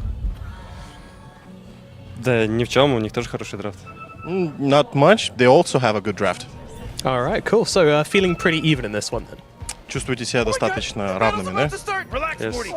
All right, sounds like we've got a very exciting game on our hands, which means we're going to throw it over to our casters who are ready for this one. It is Sunsfan and Synderen to take it away with game number 2. Thank you, Nomad. This is game number 2 between BB Team and Nouns. That was... Yes? Those were some short answers from Bulk, but I'm just going off previous interviews that I've seen from him after drafts and tournaments. I think I want to say it's relatively rare that he finds drafts to be that even. Yeah, so that's true. That stood out to me a little bit. I know a lot of captains or drafters or coaches, when they get interviewed, will just say, yeah, both teams have good drafts, we'll see who plays better or whatever, but he usually has a little bit more to say about what advantages they have or whatnot. So I think he genuinely thinks this one's going to be a close one, and I feel the same way. I guess standout heroes, the fact that Nouns got Sand King at the end of the second phase. This hero has been banned against them in their last many games. And the Treant went through the draft, and that one got snagged up by BetBame. Will lead to an interesting game here. So, hang on. A little bit of pressure here onto Saika in the bot lane, as a gunner will bring what they can. This lane, I think, so I found it interesting how on the panel they were a little bit split. How it sounded like T-Gov was favoring BB's lanes and Effie was favoring Nouns' lanes, which usually they pretty much agree that one team has the stronger laning stage. So again, perhaps that even more plays into the drafts are pretty even. I don't really have a strong favorite in the laning stage, but I do agree that it's incredibly important in this one because both teams have the potential to really accelerate. Yeah, I mean, we've watched BB Team a ton in the past couple years, and this is basically their forte, is winning lanes and then getting a big lead and then throwing that lead away and then still winning sometimes out of that, enough to get a lot of top 3 performances. Is Gunner, Swarm applied to him. Is he just going to tick down to this? Yes, first blood to Nightfall. Yeah. Not often you see the Swarm actually get the last hit, but they got the level 2 first. That's a lot of the time. True. This is how first blood goes down in these kind of side lanes, and it was by so little too. Gunner almost level 2 and Lelis just now cracked level 2, so that one extra deny, sometimes is all it takes. And yeah, Weaver plus Treant is a dirty lane to get level 2 in first. Both heroes get so much stronger on that level 2 timing, and they will grab that for themselves. So a nice start for Saika here on the Weaver. We'll bring him to the top of the net worth. Pangolier, Shannon. Hell yeah! One of your favorite heroes has a really bad win rate this turn. Oh, it's because he's been nerfed for 10,000 patches in a row. And not only is his win rate not great, he generally has been picked very late in drafts and still lost. Yeah. You know, the patches where he would sometimes have pretty high win rate, he would be picked overall first or maybe second. This time with even more information, the hero still isn't bringing home the wins. So I guess that's one concern here, just statistics going against BB Team in that regard. Yeah, I think Barbecue Team, they picked both Pango and Doom, and Doom has been struggling big time in this tournament. True. So we'll see if they cancel each other out into a win. Yeah. I guess, okay, which force is stronger? Is it the low win rate heroes, or is it BB versus Nouns? Yeah. What is the... That's a great question. Because they're 3-0 against them so far in the tournament. Yeah, it doesn't seem like a good matchup for Nouns, as Copy getting really low to GPK. And GPK has been pretty strong so far today, Synderen. He had a crazy Storm Spirit game, which is kind of his signature hero, if you will. But this time with the Pangolier, we'll see if he can bring that to another level as well. Miera on the top lane playing the Doom, which we talked about, has a very low win rate. What do you think it is about this hero that is just not working, yet it's still, in theory, so good that teams keep picking it. I feel like it's starting to get a couple more wins recently. It did get a couple, yeah. Yeah, so increased probably from like 10% win rate to 15. It's better than that at this point, surely. Yeah, maybe. I think he's competing with Pango to who can reach 25 first. What is it about it? Well, I think in part, in some of the matchups that has been picked, teams have been quite good at kiting out the Doom ability. So once it gets cast, they're resetting, they're using their own items. The BKB, they just full reset fights very well. Teams are picking decent saves a lot of the time. Nice body block on Yuma here from Miro. Will actually probably get him killed? Yep, what Yuma a nice kill. burning down Okay, to the Scorched Earth. Blood grenade to follow, though, from Fly. Gets blocked by his own creeps. No, not able to get any sort of trade there. So yeah, teams are doing a better job at dealing with being doomed, and I also think there's a decent part of this hero historically has been since the changes to Scorched Earth, he's been better at laning gunners. Actually dead. Yeah, the grasp will take him. Oh boy, this is a 2k lead minute 5. Yeah. This is not looking hot already for Nouns in this matchup. And BB team, well, they have made a name for themselves for, I want to say 2 things. 1, insane laning, and 2, converting it half the time. But against this team, they've converted it 100% of the time. So far, yeah, that is accurate. So this is obviously a very, very good look for them with this start. I mean, I would say because of their history, BB team are maybe the most interesting team in Dota. Decent damage on Toronto Tokyo. They're bringing it back the other way. Gunner, oh dear. Third death for him is coming. Nightfall takes it. Yikes. This is not looking good for Nouns. On the other side, I mean, we've seen this from time to time from the Breakfast Bunch team, and we're off to a good start. 4-0 lead right now. Only 1K, but it just feels like all these lanes are going quite... I mean, how's this mid lane going? So, Copy 28-5 versus GPK 32-8. Yeah, it's even, and I think that's generally how this lane is going to go. The main thing Invoker offers in this regard is you're going to keep mana burning Pango, so it's hard for him to rotate. But you're not going to prevent Pango from getting CS Fly. Yep, level 3 Tusk against level 6 GPK. Okay, Snowball. See if he can time it correctly. Is he actually going to get out of this? Yes. Fly is flying everywhere. So GPK definitely could have secured that kill by just breaking his ult with Swashbuckle. Maybe he had cooldown? Actually, I don't know if he had used it previously to CS in the lane, but that felt like there was a kill waiting to happen. But nice escape from Fly. Toronto Tokyo scouting out some jungling shenanigans here from Gunner. Recovery plan happening. That he's level 3, Weaver is level 6. Cookie connection into the Scatter Blast. Yuma has the level advantage, but it is a 1 versus 2. Infernal Blade already used, so he can just TP out quite easily. Sending him back to base is already a major win here. Nightfall wants to go for the Wisdom Rune or a kill. Looks like Fly will secure the Wisdom Rune. Lelis, in the meantime, will get some Drinking Buddies action and get away safely. So in the end, Nightfall just a little bit of damage. I want to say we haven't seen Carrie Weaver have the best track record this tournament. But obviously, this hero is one of the highest tempo carries you can possibly have. If you have a good laning stage with this carry in your team, it's one of the best at just continuing to just run the map.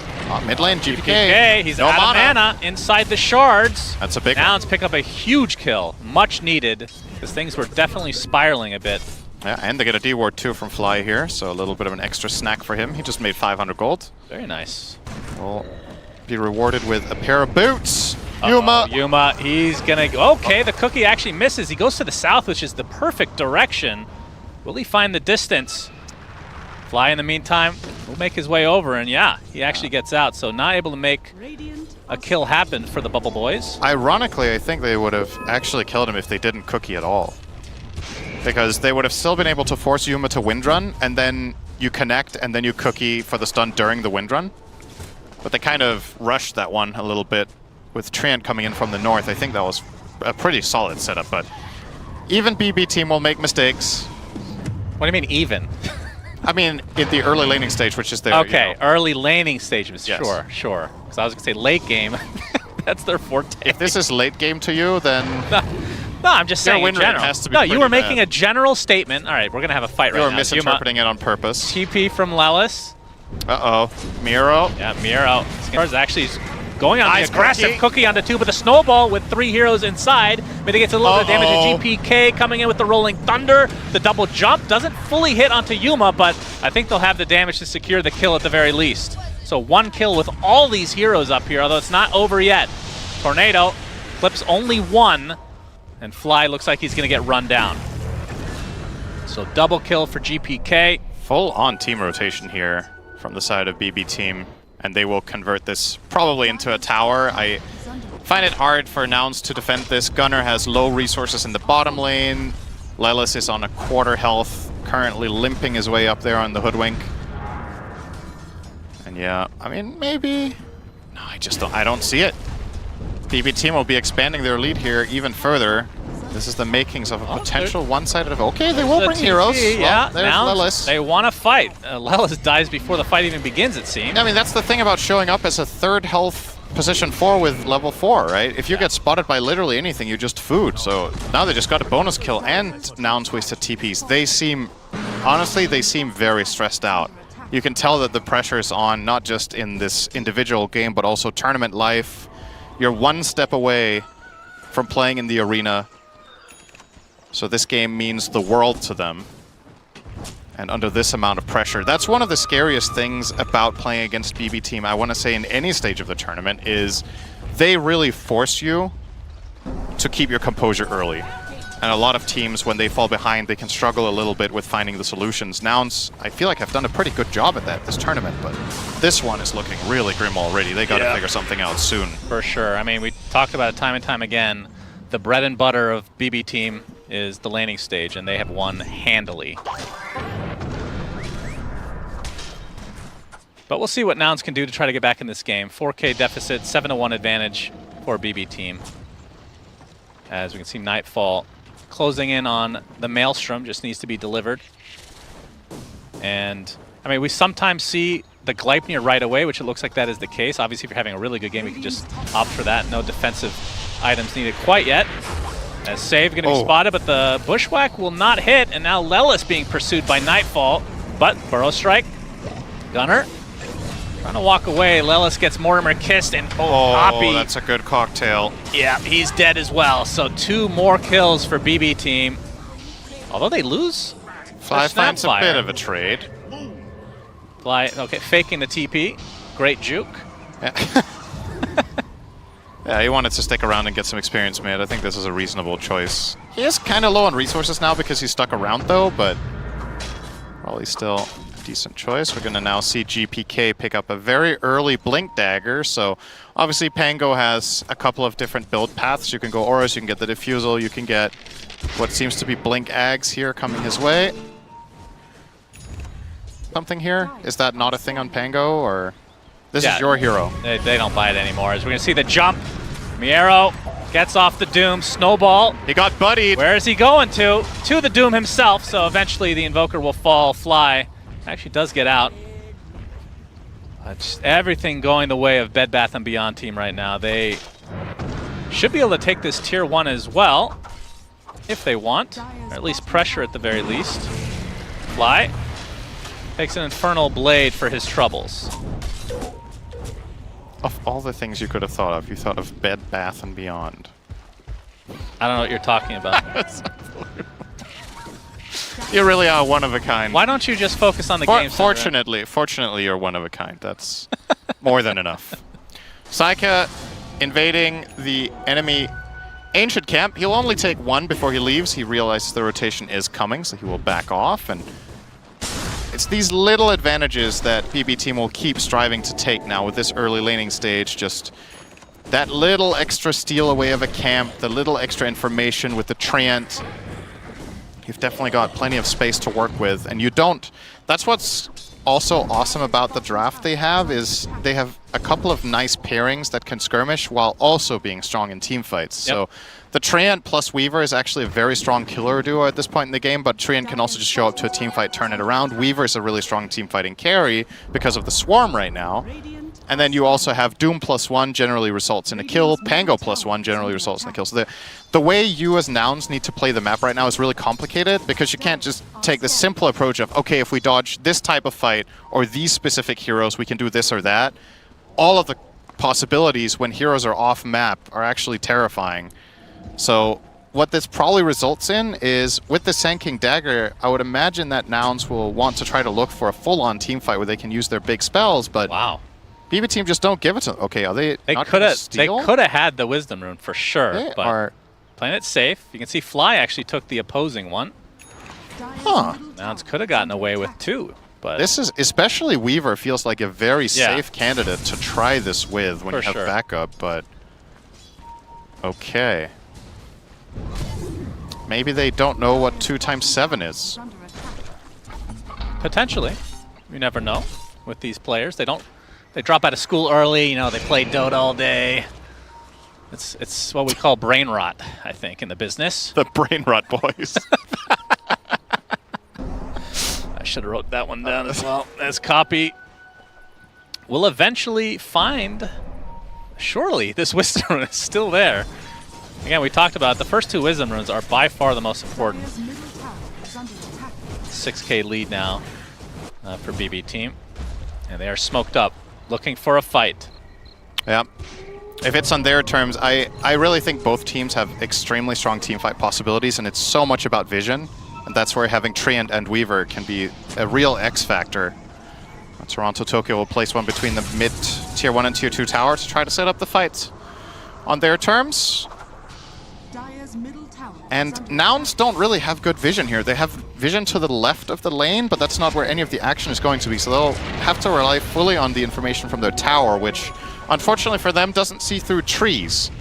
So maybe in the next patch. A nice angle here, and this is just going to be a full-on free tower for BB team. Uncontested tier 1 mid. When are Nouns going to make their move? 2 kills in 16 minutes, and this is with Sand King Invoker. Yeah. These heroes are meant to be dominating Gunnar, at this he does have Blink, so... Yeah, he's had it for a couple minutes, but they haven't really They haven't tried to do anything. They haven't found an surely angle. they're aligning it, or trying to align it with something else. Because this game's just going to fall the longer it goes if you don't make a move. That's the vibe I'm getting too, is that they are waiting for something, but I'm trying to wrap my head around what exactly it is, because at this point, if they're playing... They have to play to win here, not play not to lose. I don't think that's the right approach against the Doom lineup, is to just give him the whole map. The way we've seen Doom lose a lot of his games is that teams bring the fight to him and just overwhelm him before he gets too strong. In this case, BB team are just doing kind of whatever they want, and Nouns seem very timid. It's a stressful game. There's definitely some mental aspect going on here as well, because this is not the Nouns that we've seen in the Gaming Gladiator series, and also I feel like in Game 1 they were being more active and taking more initiative on the map. This has seemed very tame. Yep, feels like they're playing a bit scared right now. Yeah, that is not the way you win this. Well, we can see the Belch brothers working towards the top side into the gate. And I mean, still 3 minutes till daytime. I mean, I feel like they could get Roche whenever they want, but maybe they have a different feel for the game right now. Oh, you could argue that if you're playing against a Nouns team that isn't making the most moves, then that is where you offer them a fight. So you don't have to go to Roche. Their lineup's really good there. Invoker, Sand King in the pit. Gunnar, ooh, okay, just in time, Nice blinks reaction. out, rolling Thunder. Not going to fully connect until now. Mortimer's Kiss is just out of range, but it's going to go for Lelis instead, and Miero jumps in. Gunnar, he's going to get Snowball safe for now. Back into the Doom, but the Scatterblast just rips off his head. Fly will be next on the list for BB team. The rest of Nouns get out. And I think they're about to discover the Wisdom. Oh, dear me. Did we forget about this one? Oh, dear. Doom wasn't even used this fight. Back to the fountain, and He's okay. Yeah, he's good. It's pretty close, but 100 health to go. Yep, that is a level 1 Doom, so level 2 would have surely done it. What do you think of Invoker's cloak? His cloak? He looks like a bird. Oh yeah, he does kind of look like Skywrath, doesn't he? Yeah, I mean, this is the one that is from the Crownfall, right? Oh, I think. I don't know. He's giving me superhero vibes, but currently only in looks. I was going to say, this is superhero plays to match this cloak. Yeah, definitely a rough game for Nouns. BB team all over them like bread on butter. Yeah. Mid tower. No comment Nouns. on that, huh? Nah. Bread on butter. Yeah. Okay. Not good enough. Could do better. Actually, maybe not. Yeah, that's true. 10,000 gold for the BB squad. This is getting worse and worse for Nouns. Yep. It's a bit of a broken record at this point, so it is really just a matter of can Nouns somehow open something up. They have yet to take a tower. We're 20 minutes in. You're playing against Treant, who hasn't even skilled living armor, so you can't put the blame on that. They have just genuinely, the waves have been pushed out all the time, and BB team have played a very constricting style, which is, you know, a very powerful way of playing Dota right now. So Tokyo was spotted, will use his overgrowth, only going to find Fly. Yeah, he thought there were way more heroes there. It was clear he was overgrowthing and backing off, and now they're like, wait, that was only Tusk? Yep, 2 ultimates used. And he is... Fly. He's a goner. Back to the fountain. Now Aghanim Scepter for GPK. That, very good Ags for that hero, of course. And I think this time around, BB team will not forget they are actually going to stay here for a bit. They're going to steal the Tormentor. Now, who will get the shard is the only question. It'll be saved. So the cookie will have the little Mortimer's kiss for everybody. And it heals 200. It used to be a talent on Snapfire. Yep. And now she gets it through the shard, and also... It also used to jump you further, and they got rid of that. Yeah.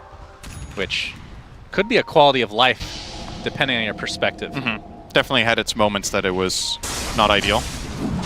I would say it made it better defensively, but a lot of the time worse offensively, because it was harder to hit the right distance. Sanjin Yasha now completed on Saika. An item we see sometimes, but I want to say among the carry pool, a somewhat infrequent pickup. Maybe once in every 5 games there's one of these. But he likes it here, wants to get the status resistance, 25% against all these stuns. And despite that, will still aim for a BKB by the looks of it after his shard. But that is just another successful objective for BB team. And yep, and with that Aegis, I mean, there's still 3 tier 2s for Nouns. This does feel like it's so way later than it actually is, just because of how much of a shellacking it is right now. Gunner stuns and gets out. Yeah. One of the few good things to happen to Nouns this game. One of them didn't die. Yeah. That is precisely correct. I mean, this tier 1 bot is still up. Yeah, it's going to be hard to take as well. There's so many uncertainties for them. They have decent vision. They have some vision on the left right now that is actually showing the Weaver as well as Treant. So with that info, Nouns could go for an aggressive play here. They're pinging it right away. Now that they saw Weaver Tree over there, they're maybe assuming that BB team will try for the Tormentor, which they would be right in assuming. And perhaps they can rely on that to bring them back. But BB team have overcome their fiercest demon. Even the Tormentor can't stop them now. Oh, wait. You Gunner. spoke too soon. Gunner with the Burrow Strike. Gleipnir's going to miss because of the Yules. It actually blinks out. Might be okay. GPK in the meantime. And they might find him anyway. Oh, did they not see him there? And he's dodging quite nicely, but the cooldowns eventually will come to bite him, surely. The last right click is indeed enough for Baseball Team, who now have a 12k lead, 14-2 advantage, and the Aegis still for quite a while. And Copy, it feels like he's been running around the map in Ghostwalk the entire game. That's what Nero has BKB. Yes, Doom he and does. Walker. Will be dooming. One of the high ground is Copy. Actually does get out. Fly in the meantime will be met by Nightfall, who kills the Courier first. And will get Tusk after Little the extra fact. snack. Delicious. And Miro will get that kill with the Infernal Blade damage over time. Yeah, I think calling them Baseball Team right now is actually, it feels like what they're playing with Nouns. Yeah. It's a very, one team is the bat and the other is the ball, and we would like to see both teams have a little bit of a bat. Bat-on-bat action. Yeah, would be nice. All right. Nightfall out of mana. Obviously still the Aegis for 2.5. We'll eat a Lotus. And get Greaves for good measure, so he's in fighting shape again.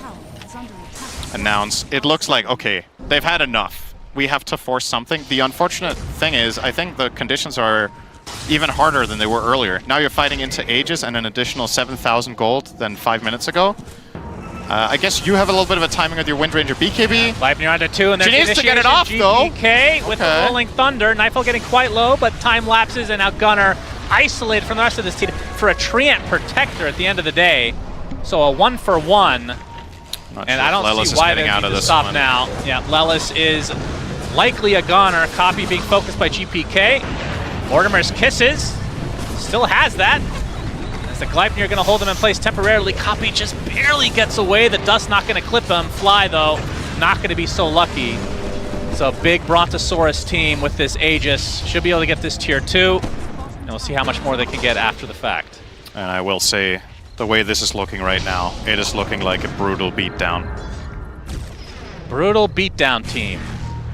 That might be their name, actually. They've definitely had some closer series, we'll say that. But again, Cinderin, of all the teams to throw this lead away, this is the one. Will it happen, though? What do they need to do for that to happen? GPK would need to be transformed into GP Keck, and then Nightfall would just need to BKB TP despite having the advantage.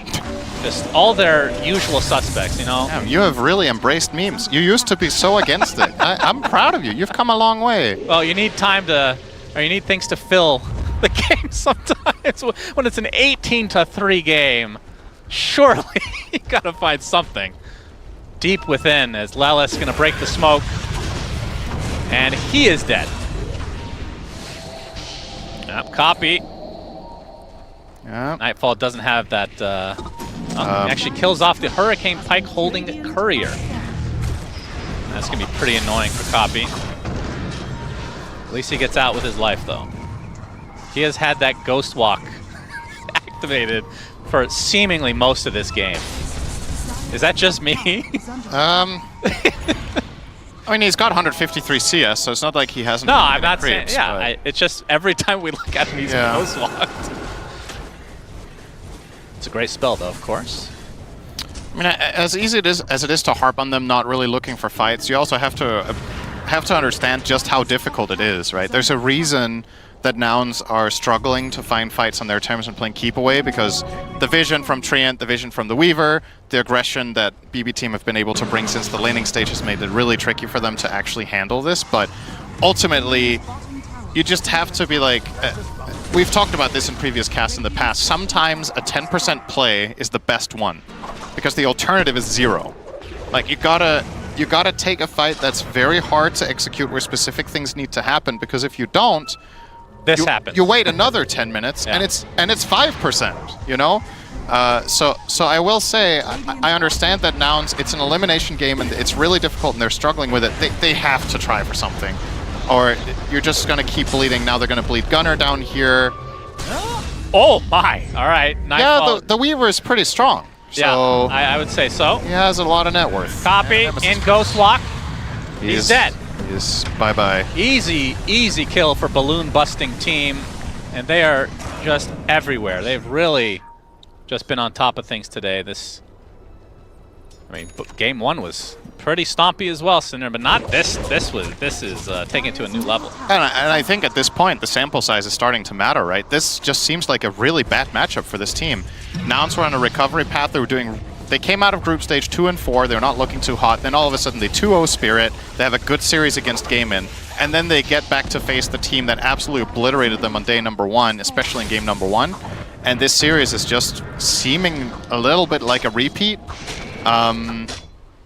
It's unfortunate for them that they get the same matchup again, but that's how it is sometimes. You're gonna have to try to learn from your previous series and improve. And if any team have figured them out even more.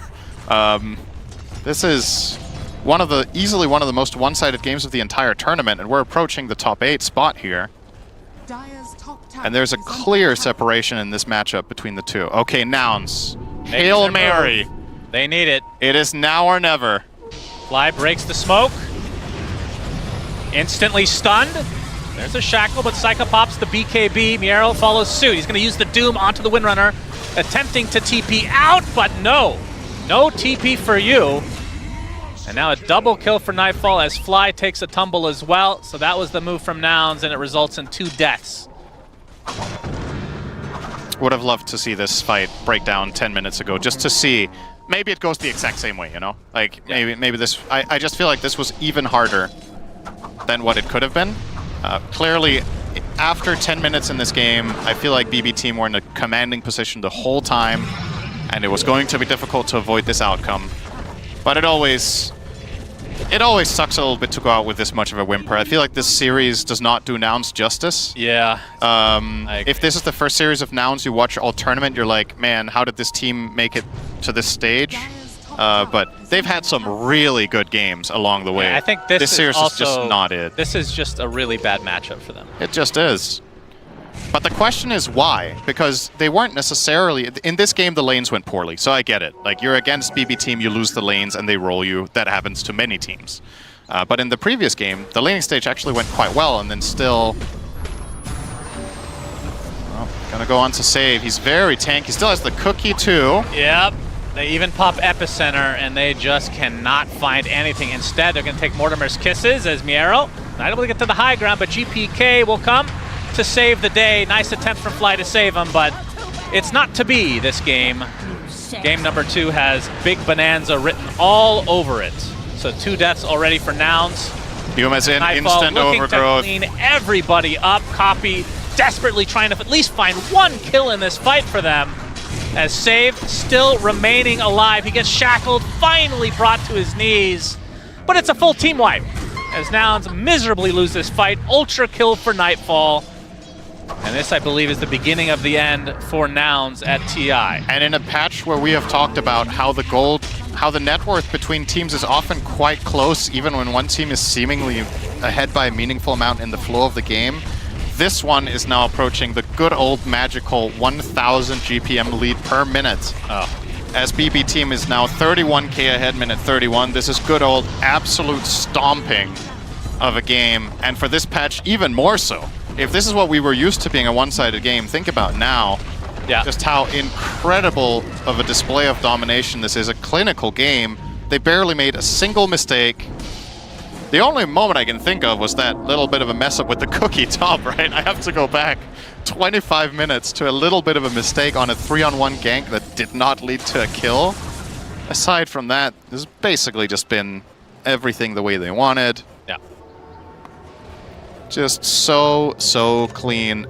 Psyka now 12-0-9 on that Weaver, which is, you know, we've seen some very strong carry Weaver games. We've also seen misses, and this is a great illustration of why this hero can be an incredible carry, because when things go well early, he has been absolutely crushing them in every move. For sure. And this is a gone. Roshan as well. Feels like it's just a matter of time before BB team go high ground and get team wiped. You know what the sad thing is? Maybe it's not even, it wouldn't be sad for Nouns in this game. It's actually somewhat believable. I could actually see it, because I have seen it many times.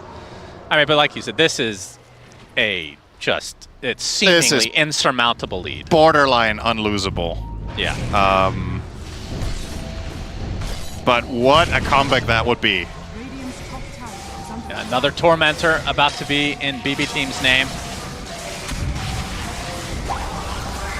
Do they even have any shards to get? Yes, Miero will get the shard that I believe Gunner received the other day for Doom that actually helped them win that game. Heal on Scorched Earth whenever it deals damage, 60% of it. Toronto Tokyo will find Gunner.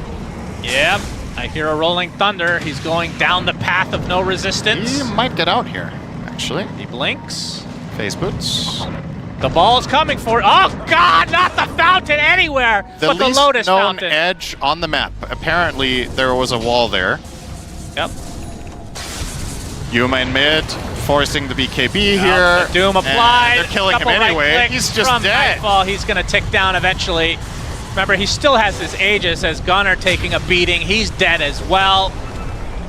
That is the Aegis. Mortimer Kisses being strewn apart. Toronto Tokyo with a big overgrowth onto 2. And now the Shikuchi in with the extra Geminate attacks. 4 dead for Nouns. And BB Team looking to close this game out in style.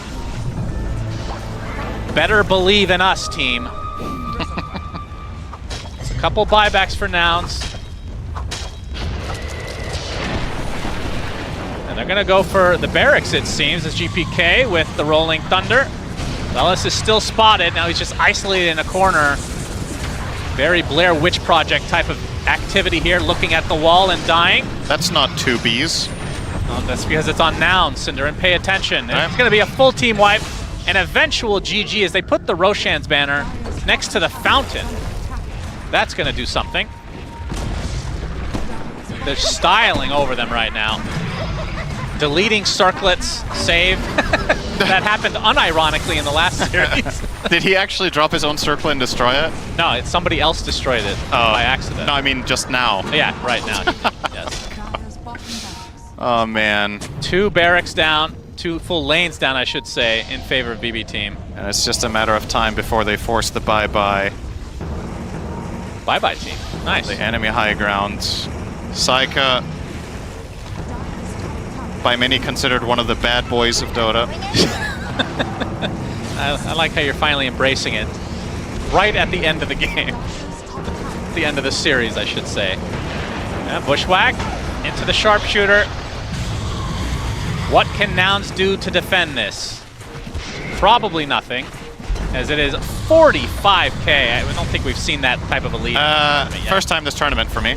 Yeah. At least. And this will be the old mega creeps as Nightfall will pop the BKB in retreat. So Nouns will continue to hold on, hoping that BB Team will have the worst throw of their lives. Well, knowing their history, you never know what lies at the end of this game. Gaben gives them 2%. 1%. I mean, I can't blame them. If it's a 1% chance, you take it at TI. I thought you meant like, don't blame that it's 1% because it's BB Team. It's like, as if the graph actually cares about the team's history or something. Gaben knows BB Team's history, all right? As much as you love to harp on previous errors they've had in closing games out, you gotta give credit where it's due. This has been extremely clean the whole way through. Yeah. They've sieged down 3 lanes of barracks without losing a hero. There's been absolutely no room given to Nouns in these fights. They haven't found a single avenue to exploit any weakness, because fairly, the Radiant hasn't shown any. So I never noticed that the shard actually physically shows when you click on it, and then it just disappears because they don't have any anymore. 50k lead for BB Team. Just rounding up here. Yeah, so... You guys round up in Denmark? No, that's an American-only thing. Okay, yeah, I figured. What's round? A circle? Yeah, technically true, I guess. Okay. A balloon. Big old balloon. So Nouns resigned to their base. I mean, surely, we'll see how much PTSD BB Team had, because they could obviously just finish this game right now, but there is Roche they could wait for. I mean, you could also bask in the glory. This is effectively like the last, you know, the last course of the Tour de France, where you're just driving around and drinking a glass of champagne because you've already decided that you're the winner of the race. Yeah. That's what BetBoom are doing right now. They're saying goodbye to NA. This is the final hope. These guys don't drink, so they pop the smoke instead of the cork. And it's time to go. Will be the recipient of this gank, if you want to call it that. 50 seconds of no buyback, a big overgrowth to Toronto Tokyo to send NA back home. Nice attempted save there from Fly, but it is not to be. Like we've said, well, it's 2 Bs twice, actually, because of BB Team. As Gunnar desperately looking for one more kill. GPK they got one. Does fall, but it's an ultra kill for Nightfall as the GGs finally come out. And BB Team will continue on while Nouns will not. 5, man. Yes. Oh my god. Wow. Okay, so riveting. The thing that's worth keeping in mind here, looking forward in the tournament as we do say goodbye to Nouns, first of all, I think in many people's minds, they exceeded expectations. They had a couple of really good series, and this could have been more than what it ended up with.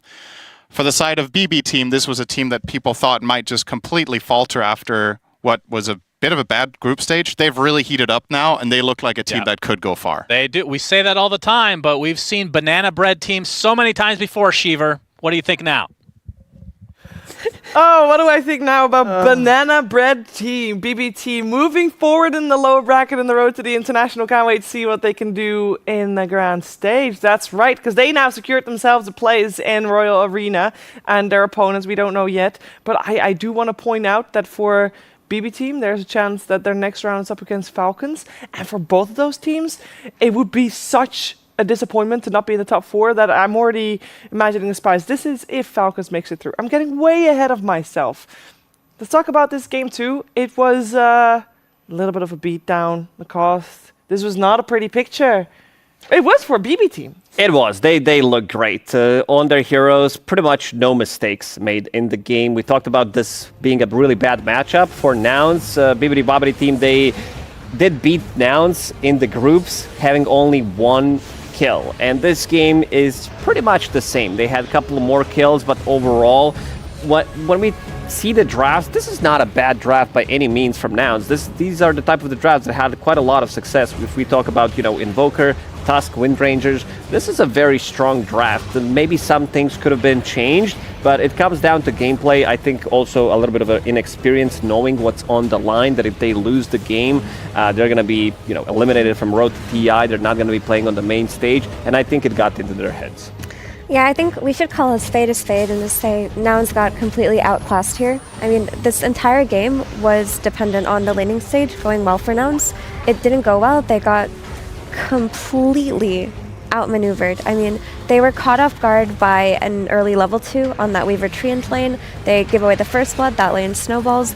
Their mid lane went even as it should, and their top lane, which on paper should have won with a potential rotation, just got super pressured by BB Team. And this is what this team is famous for. They are known as the strongest laners out of all of the tier 1 teams that we've watched this year. Every team is terrified to go up against them just because of their laning prowess. And this was Nouns' boon at the end of the day. They just could not recover from that abysmal laning stage. Yeah, like 10 minutes in, there's a 4k lead already for BB. They've demolished everything. Their 3 cores are sitting at top net worth. They're looking to play the map. They're crushing the map. And unfortunately for Nouns, we praise them immensely for like the prep they bring to Spirit, but then the series after, it feels like they kind of fell off a little bit, where their prep just wasn't hitting the mark. Like the drafts that we're seeing today, like we know what BB's strong at. It just felt like Nouns didn't try to draft to counter BB's strategy. It felt like they're drafting for themselves, but they just didn't have the the laning prowess, like Effie was mentioning, to be able to bring their own ideas to life. Like I think they had to respect BB a little bit more and try and play into what BB was doing and what makes them such a successful team. I will also say I think that this version of BB Team that we're seeing in terms of how they played this game and how we saw them playing earlier today already against Talon, it felt like, first of all, it felt like the game could be shorter, but that is credit to BB Team. It felt like they gave their opponents today, both teams that they knocked out, they gave them a lot of respect. And I'm slightly distracted by Saika's scoreline of 20-0-13. That's insane. Pretty good. This guy, he can pop off. Also, this time around, he's not using one of his classic moves. No BKB TPs out. He's using a BKB to take the fights, which results in multiple kills, 20 kills on this guy. This is a mean farm machine. When we talk about certain players, he's always up there, breaking some, GPM records, XP records as well, when he's playing certain heroes that he feels very comfortable, and Weaver is one of those heroes. Weaver is one of those heroes. Guess what? The Pango that GPK got, that we said might fall off, did not fall off. GPK crushed it, and he's probably also going to crush this interview. Thank you very much, Shiva. Yes, indeed, I'm here with GPK, and we're going to have a conversation because this series, I mean, absolutely ridiculous. First series, a little shaky. Next series, very good. How was that to play for you? Как для тебя прошла эта серия? Вся она в целом была такая очень забавная. Рассказывай. Ну, против команды... С кем мы играли? Против того, на самом деле, должно было быть 2-0, просто мы вторую игру затроллили. Но против Nouns, наверное, это просто для нас очень удобный соперник, поэтому как-то просто вышло. So when they were playing against Talon, they thought they will have 2-0, but against Nouns, they're just a suitable opponent for them. That's why it ended like this. Okay, well, very well prepared for this one. Did you feel like you're playing better in the lower bracket? Does that help you guys? Чувствуете ли, что играете лучше в нижней сетке? Я думаю, в принципе, когда мы играем в плей-оффе, мы играем лучше, нежели, ну, group stage. In general, they do think that they play playoffs better than the group stage. And why do you think that is? Do you need the stakes to be high for your team to kind of perform at their best? Как ты думаешь, почему так? Думаешь, что для вас важны эти ставки, ну, чтобы они были выше, чтобы вы играли лучше? Я думаю, нам нужен именно этот прежер официальных игр, что каждая игра что-то значит, а когда ты играешь в group stage, где, ну, матч ничего не значит, то сложно именно full focus поймать. Ну, для нашей команды так. So playoffs for them is more significant. That's why they get more focused than in the group stage. Excellent. So obviously now you've made it to the main stage. Is that going to make you guys play even better? And are you excited to play in the arena? Теперь вы уже официально на мейнстейдже, считайте. И как думаете, будете играть еще лучше на арене? Я думаю, нужно посмотреть, какая арена, а так я уверен, что мы будем играть еще лучше.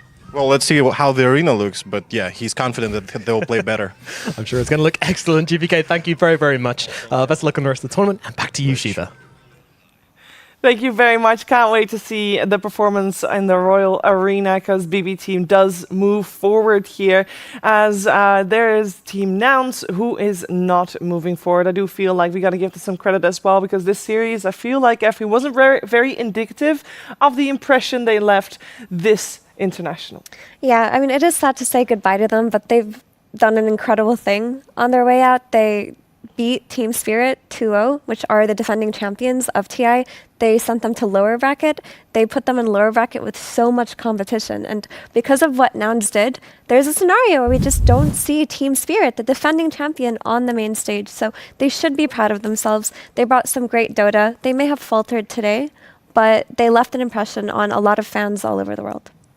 Yeah, most definitely. This is a team that has nothing to be ashamed of. They had some good performances. They fell short in this one.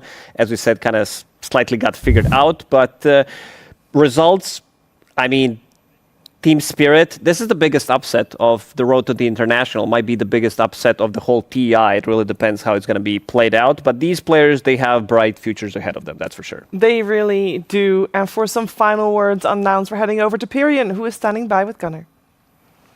Yeah, thanks, Sheebs. I am here with Gunnar. Gunnar, that was obviously not the result you guys were wanting, but you were saying that BB Team, probably one of the worst matchups you could have come up against in this position. What was so tough about this series? I think they just have really good lanes, and I feel like in this tournament we've kind of not had the best lanes, but we've played really well post lanes, and yeah, they were in our group. We got 2'd by them in the group, and then now we get 2'd again, so yeah, just hard matchup. Very tough matchup, but thinking back to better times, you guys 2-0'd Spirit. You took the first game off Game and Gladiators. You must have thought at that point, we've got a bit of momentum here. Did losing that series to Game suck away some of that momentum, do you think, or was it just this matchup that cost you? I don't know about the momentum. I think the second game versus Gaming kind of hurt because I think we all thought we could have won that game if we made a few different choices. But I don't think we went in today with a bad mentality. I think they just were the better team today. Fair enough. So looking ahead to next season, obviously, you guys are hopefully going to stick together. I think this is a really good team. What are you hoping to achieve next year? I mean, I definitely want to make stage at TI. It was really special last year when I made it. So I definitely think for me, it kind of sucks for Copy and Yuma because I was really hoping to be able to play on stage with them. But yeah, I think especially the last 2 months, we've worked a lot together. We've improved even through this tournament. I think if you look at us a week ago, we're kind of a different team now. So I would hope that this is the start of everyone just getting a lot better and improving as a team. Fantastic. I certainly hope so. And I know you guys have a lot of fans that basically the whole NA region had their hopes on you guys. So is there anything that you'd like to say to the NA fans and the Nouns fans? Thank you guys for supporting us. It means a lot, honestly. And yeah, sorry we didn't get the results you guys wanted, but we'll still keep fighting for NA. And NA Dota is never going to die. Indeed, and we hope not. Shiva, back to you guys. And may I just remind you guys that this is a team that for the longest time in this season did not make it out of qualifiers against another North American team and finally made it in one of the most, the most important qualifiers of the year. And I think, this is just the start of their growth, because I feel like they haven't had that much time to grow as a team in an international stage. Yeah, no, like I think that's incredibly commendable what they've achieved, because to come from a region which unfortunately is relatively starved due to kind of the way that it is set up, to then, you know, get here and, I mean, 2 years in a row the organization has created upsets, have created the storyline that everyone else remembers. It's because of, you know, what this team does. So again, it's like, you know, the future's bright, and again, I feel like Dota teams nowadays, they don't really do crazy shuffles anymore. So from what Gunner's mentioning, I hope it is true that we at least get to see a core of them stay together, because I think that is how you really kind of improve as a team, you know, and yeah, fingers crossed that the future of NA is, you know, slowly going to get better. Yeah, and as bright as Gunner indeed says and implies it is. Gunner also mentioned that especially in the laning stage against BB Team, they struggled, and Purge would like to take a deeper dive into that point. That's right, Cheever. Yeah, the laning stage was pretty rough in the second game, and I just wanted to look at some of those examples, why it happened, and how it cascades and ultimately gets you very, very far behind. Yuma, as the Wind Ranger in this match here, had to deal with this cookie combo with Scorched Earth and Infernal Blade. And if they're able to layer the stun from the cookie into the slow from the Scatterblast, all of a sudden Wind Run, all it does is give you evasion, and that's not really enough to keep you alive in that lane. It happened a couple times. Here we are at 6 minutes, 40 seconds, he tries to dodge it once again. The slow comboed with the stun gives a lot, and he ends up having to TP back to Fountain to heal to prevent from dying there. A mere minute later, he again gets dove, this time with Toronto Tokyo rotating around. And Yuma does run away and ultimately disengage, but another minute later, another skirmish happens that looks okay for Nouns at first, until again a great cookie stuns them all, and he starts getting out of there realizing that GPK is coming, but he gets ran down again. So just gank after gank and pressure after pressure, and he does dodge some of them, but ultimately it ends up being a lot. And then on the other side of the map, this is a crucial moment for Gunner. He did get killed in the first blood. Watch what's happening. This little creep here is getting kind of low, and he wants to secure it to guarantee some golden experience. He ends up burrow striking forwards to get the last hit while harassing the Weaver, but unfortunately his opponents hit level 2 right before he does, and that unlocks the bugs for the Weaver, and they get the nice rundown with the blood grenade, so that costs him a lot. Weaver ends up getting a ton of net worth, and ultimately that translates to a super fast Gleipnir. 15 minutes. It's really fast, but Shiva, you know, this is not as fast as Hector's 13-minute Gleipnir, so it could have been better. Is anything as fast? Did you know that Hector got a 13-minute Gleipnir? It's impressive, to say the least. Yeah, I did as well. Thank you very much, Purge. As we see BB Team moving forward here in the lower bracket, they look at the moment a little bit like a Grim Reaper here. Across. Yeah, most definitely. Also, I wasn't listening. I kind of zoned out. I was looked like a Grim Reaper. I heard Grim Reaper. BB Team. Oh yeah, most definitely. This is the Grim Reaper himself. You know, Saika, aka Nightfall. This is the guy that is gonna take you far in the tournament if you secure his laning stage. And he's very aggressive. Like he's super aggressive. We can see some XPM. Dyrachyo is up there because Dyrachyo is popping off. But for BB Team, this is the team that we expected to go far. We always do, but they need to make this miraculous run through the lower bracket, and so far so good for them. So far so good. Yeah, so far so good. I mean, they are a top tier team, but I do want to say that even today's games that they played, while they did look very sharp, very strong in their drafts, and very strong in their laning, they did not close out games at the pace that they could have, with the exception of like maybe a few that come to mind. You think it's too safe? I would say so, because that's something that BB Team have been criticized for over the entire year, is that they don't make any like high risk, high reward plays. They'll play a more disciplined, they'll play for a later stage in the game. Even in this game 2 versus Nouns, they were crushing them in net worth, and it took them a really long time to close it out. Versus Talon, the same thing can be said, where they even made a key mistake, which with no buybacks, which led them to being stomped. So while they still do have all of their individual strengths and their powerful laning, I still haven't seen them play confident enough to close out games early the way that Gaimin do, another strong laning team. I mean, just the lower bracket, they got to go through maybe Falcons. If Falcons beat 1W, after that, then they might have to go up against like a Tundra or a Game-In.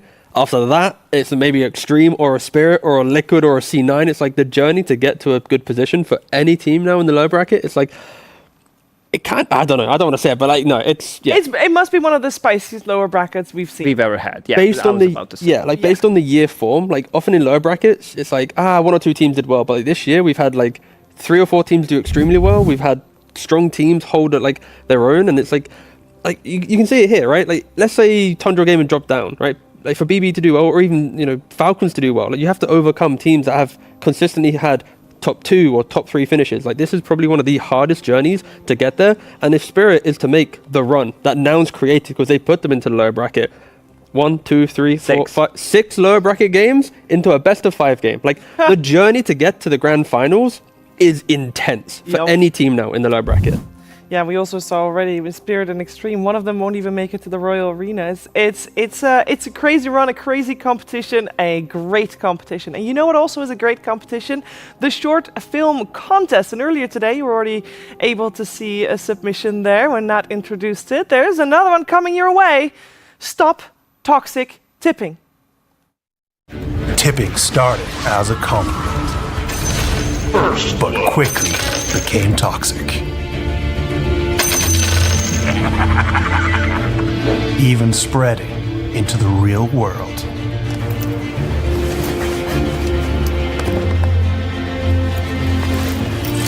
Bringing out the worst of mankind.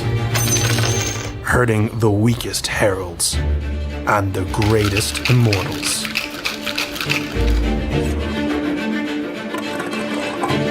Turning men into bullies.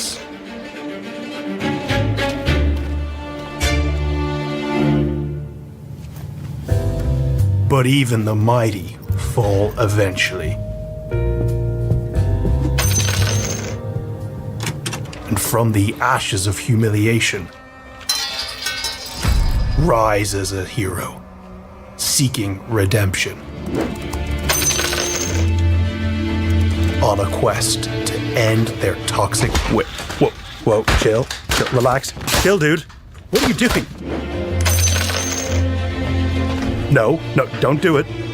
That's just normal tipping, man. This TI, we can stop toxic tipping. No, don't do it. God damn it. Not all types of tipping. Jesus.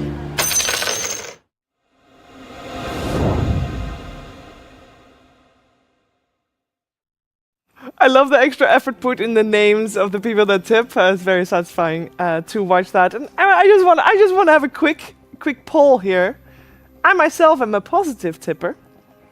Lacoste. I'm a changed man. You know, back in the days, there would be, you know, a lot of this old chatting, toxicity, rivalry. But now, you know, it's all about that PMA mentality, have a good laugh with the buddies, make friends in the community. But I'm still down, especially in the professional scene. I'm all down for this toxic tipping, voice lines, a little bit of all chatting, nothing too crazy, because that's always been part of Dota. I mean, when we talk about, you know, some of that toxicity, the question mark when you're denying, it gets into your head when you're playing. It definitely does. We've seen what OG did. That's true. With the usage of the voice lines. That's true. I'm a retaliatory tipper. Means I am peaceful, you know. I'm still until I'm tipped. Then I. Oh, there we go. The flip.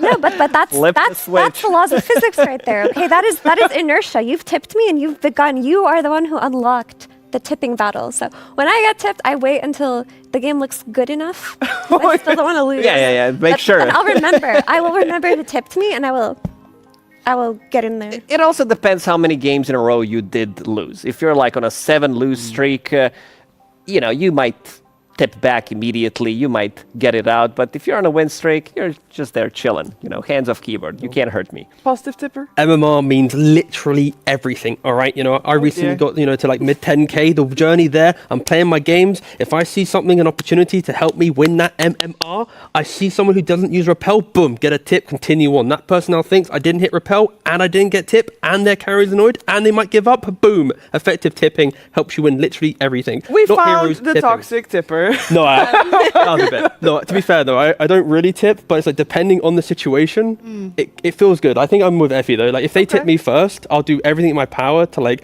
ping a facet, do a voice line, hit a tip. But it's like if you unlock it, I'm there, but I won't start it. I know there's someone who really likes toxic tipping, and he's going to be featured in our upcoming Best of 3. Another lower bracket series coming your way. We earlier today saw 1W beat Team Zero. They eliminated them, and therefore they earned the right to go up against Falcons, who are in the lower bracket.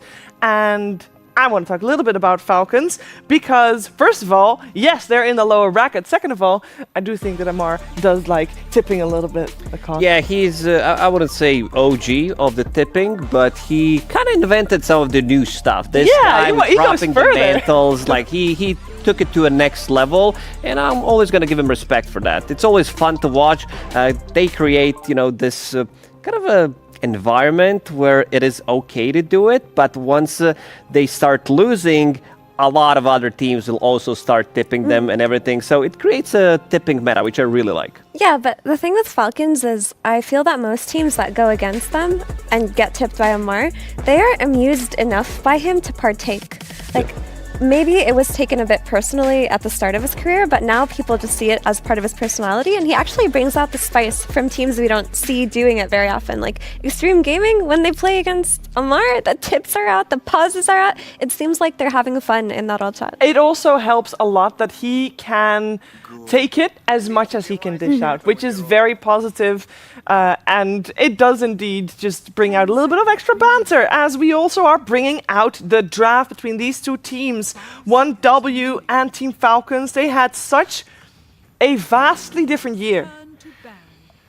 And Tigov, they're up against each other. I have to ask, I mean, it looks David and Goliath. I feel like we've been here before. Yeah, we have. I mean, Falcons has been in this position, well, not in this low bracket position too often, but their worst placement in the entire year was 3rd place. They have played a ton of games to be at TI. Of course, they played 211. 1W, not making it through qualifiers, getting to maybe the odd event or here. They played half the games. But interestingly enough, 1W has the same hero pool amount as Falcons. Falcons basically perfected what they wanted to do.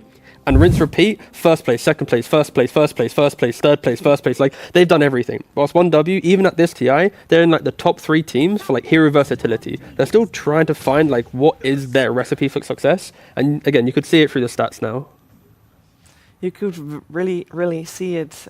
Also a reminder that both teams at the moment have secured top 12. Winning here will secure top 8. And as you just heard from Tiga, Falcons is 1st places, 2nd places, 3rd places. That's basically all they've had. So for this team to not make it to that final day would be seen as a disappointment. We'll see how hard they swing here against 1W, who is, as we saw, obviously the least experienced team, the lesser experienced team. And we already have the opening picks. Falcons come out with the Tusk. We have the Monkey King coming out again, Effie, in the first phase. Yeah, these two picks aren't surprising. Some of the most popular heroes in this tournament.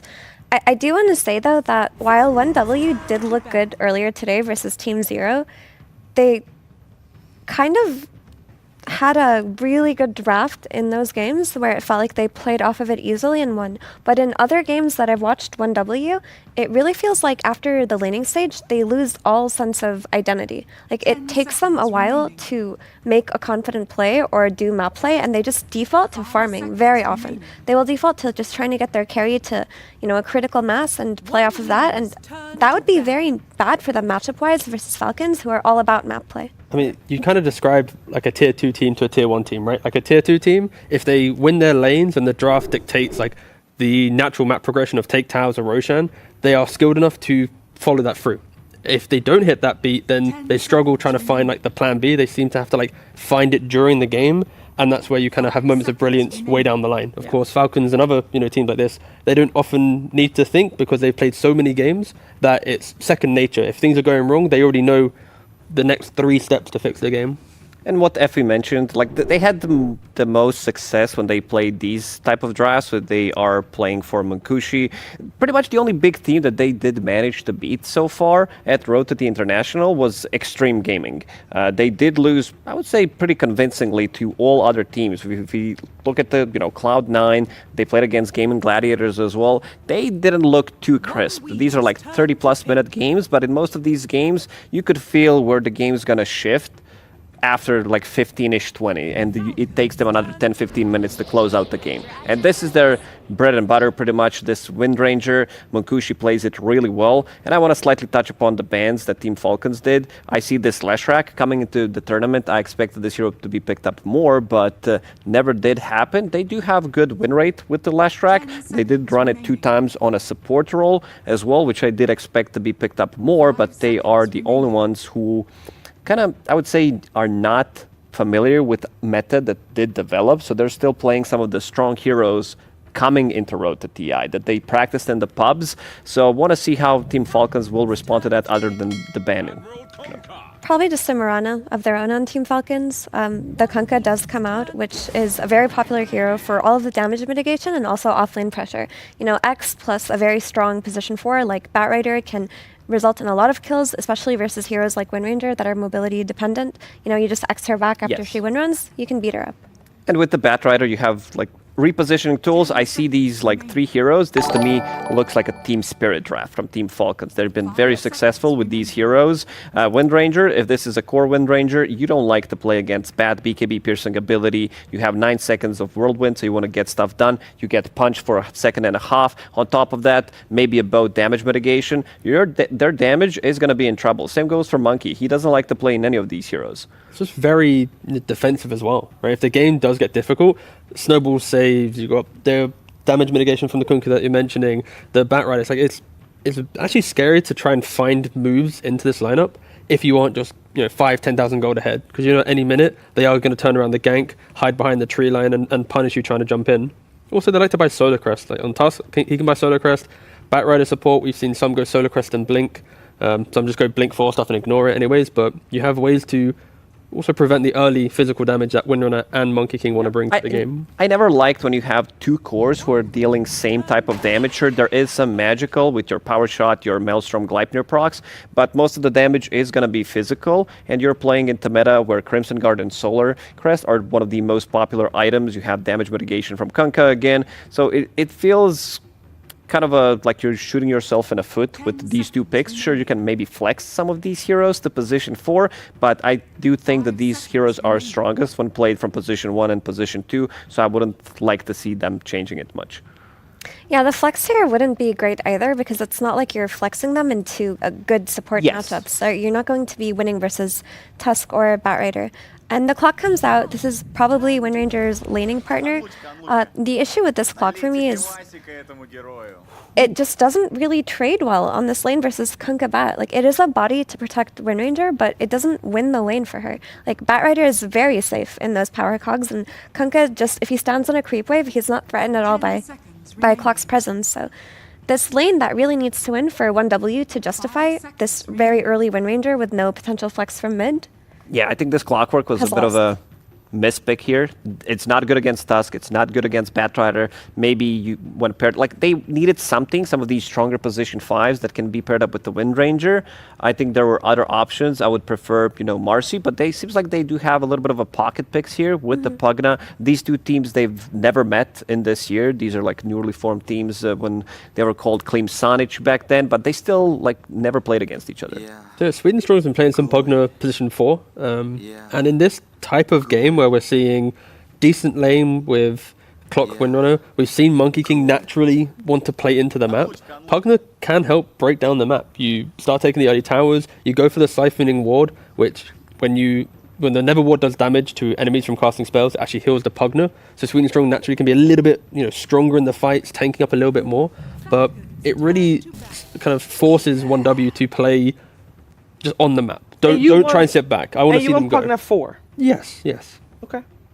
From right now, I see Monkey mid, Windrunner carry, Pugna 4, Clock 5, and they're looking for the off lane as their last pick. But I respect the fact that 1W have come into this series, picking Pugner, you know, first time in the tournament, you know, no other team's done it. Like, they've just said, this is our strategy, we're confident in what we want to do, and I respect that. We'll see if it, you know, comes to light, because they are playing up against a very formidable team and draft. Yeah, because they have not played Monkey or Clockwork this road to the International yet either, and Windranger only once, which was earlier today.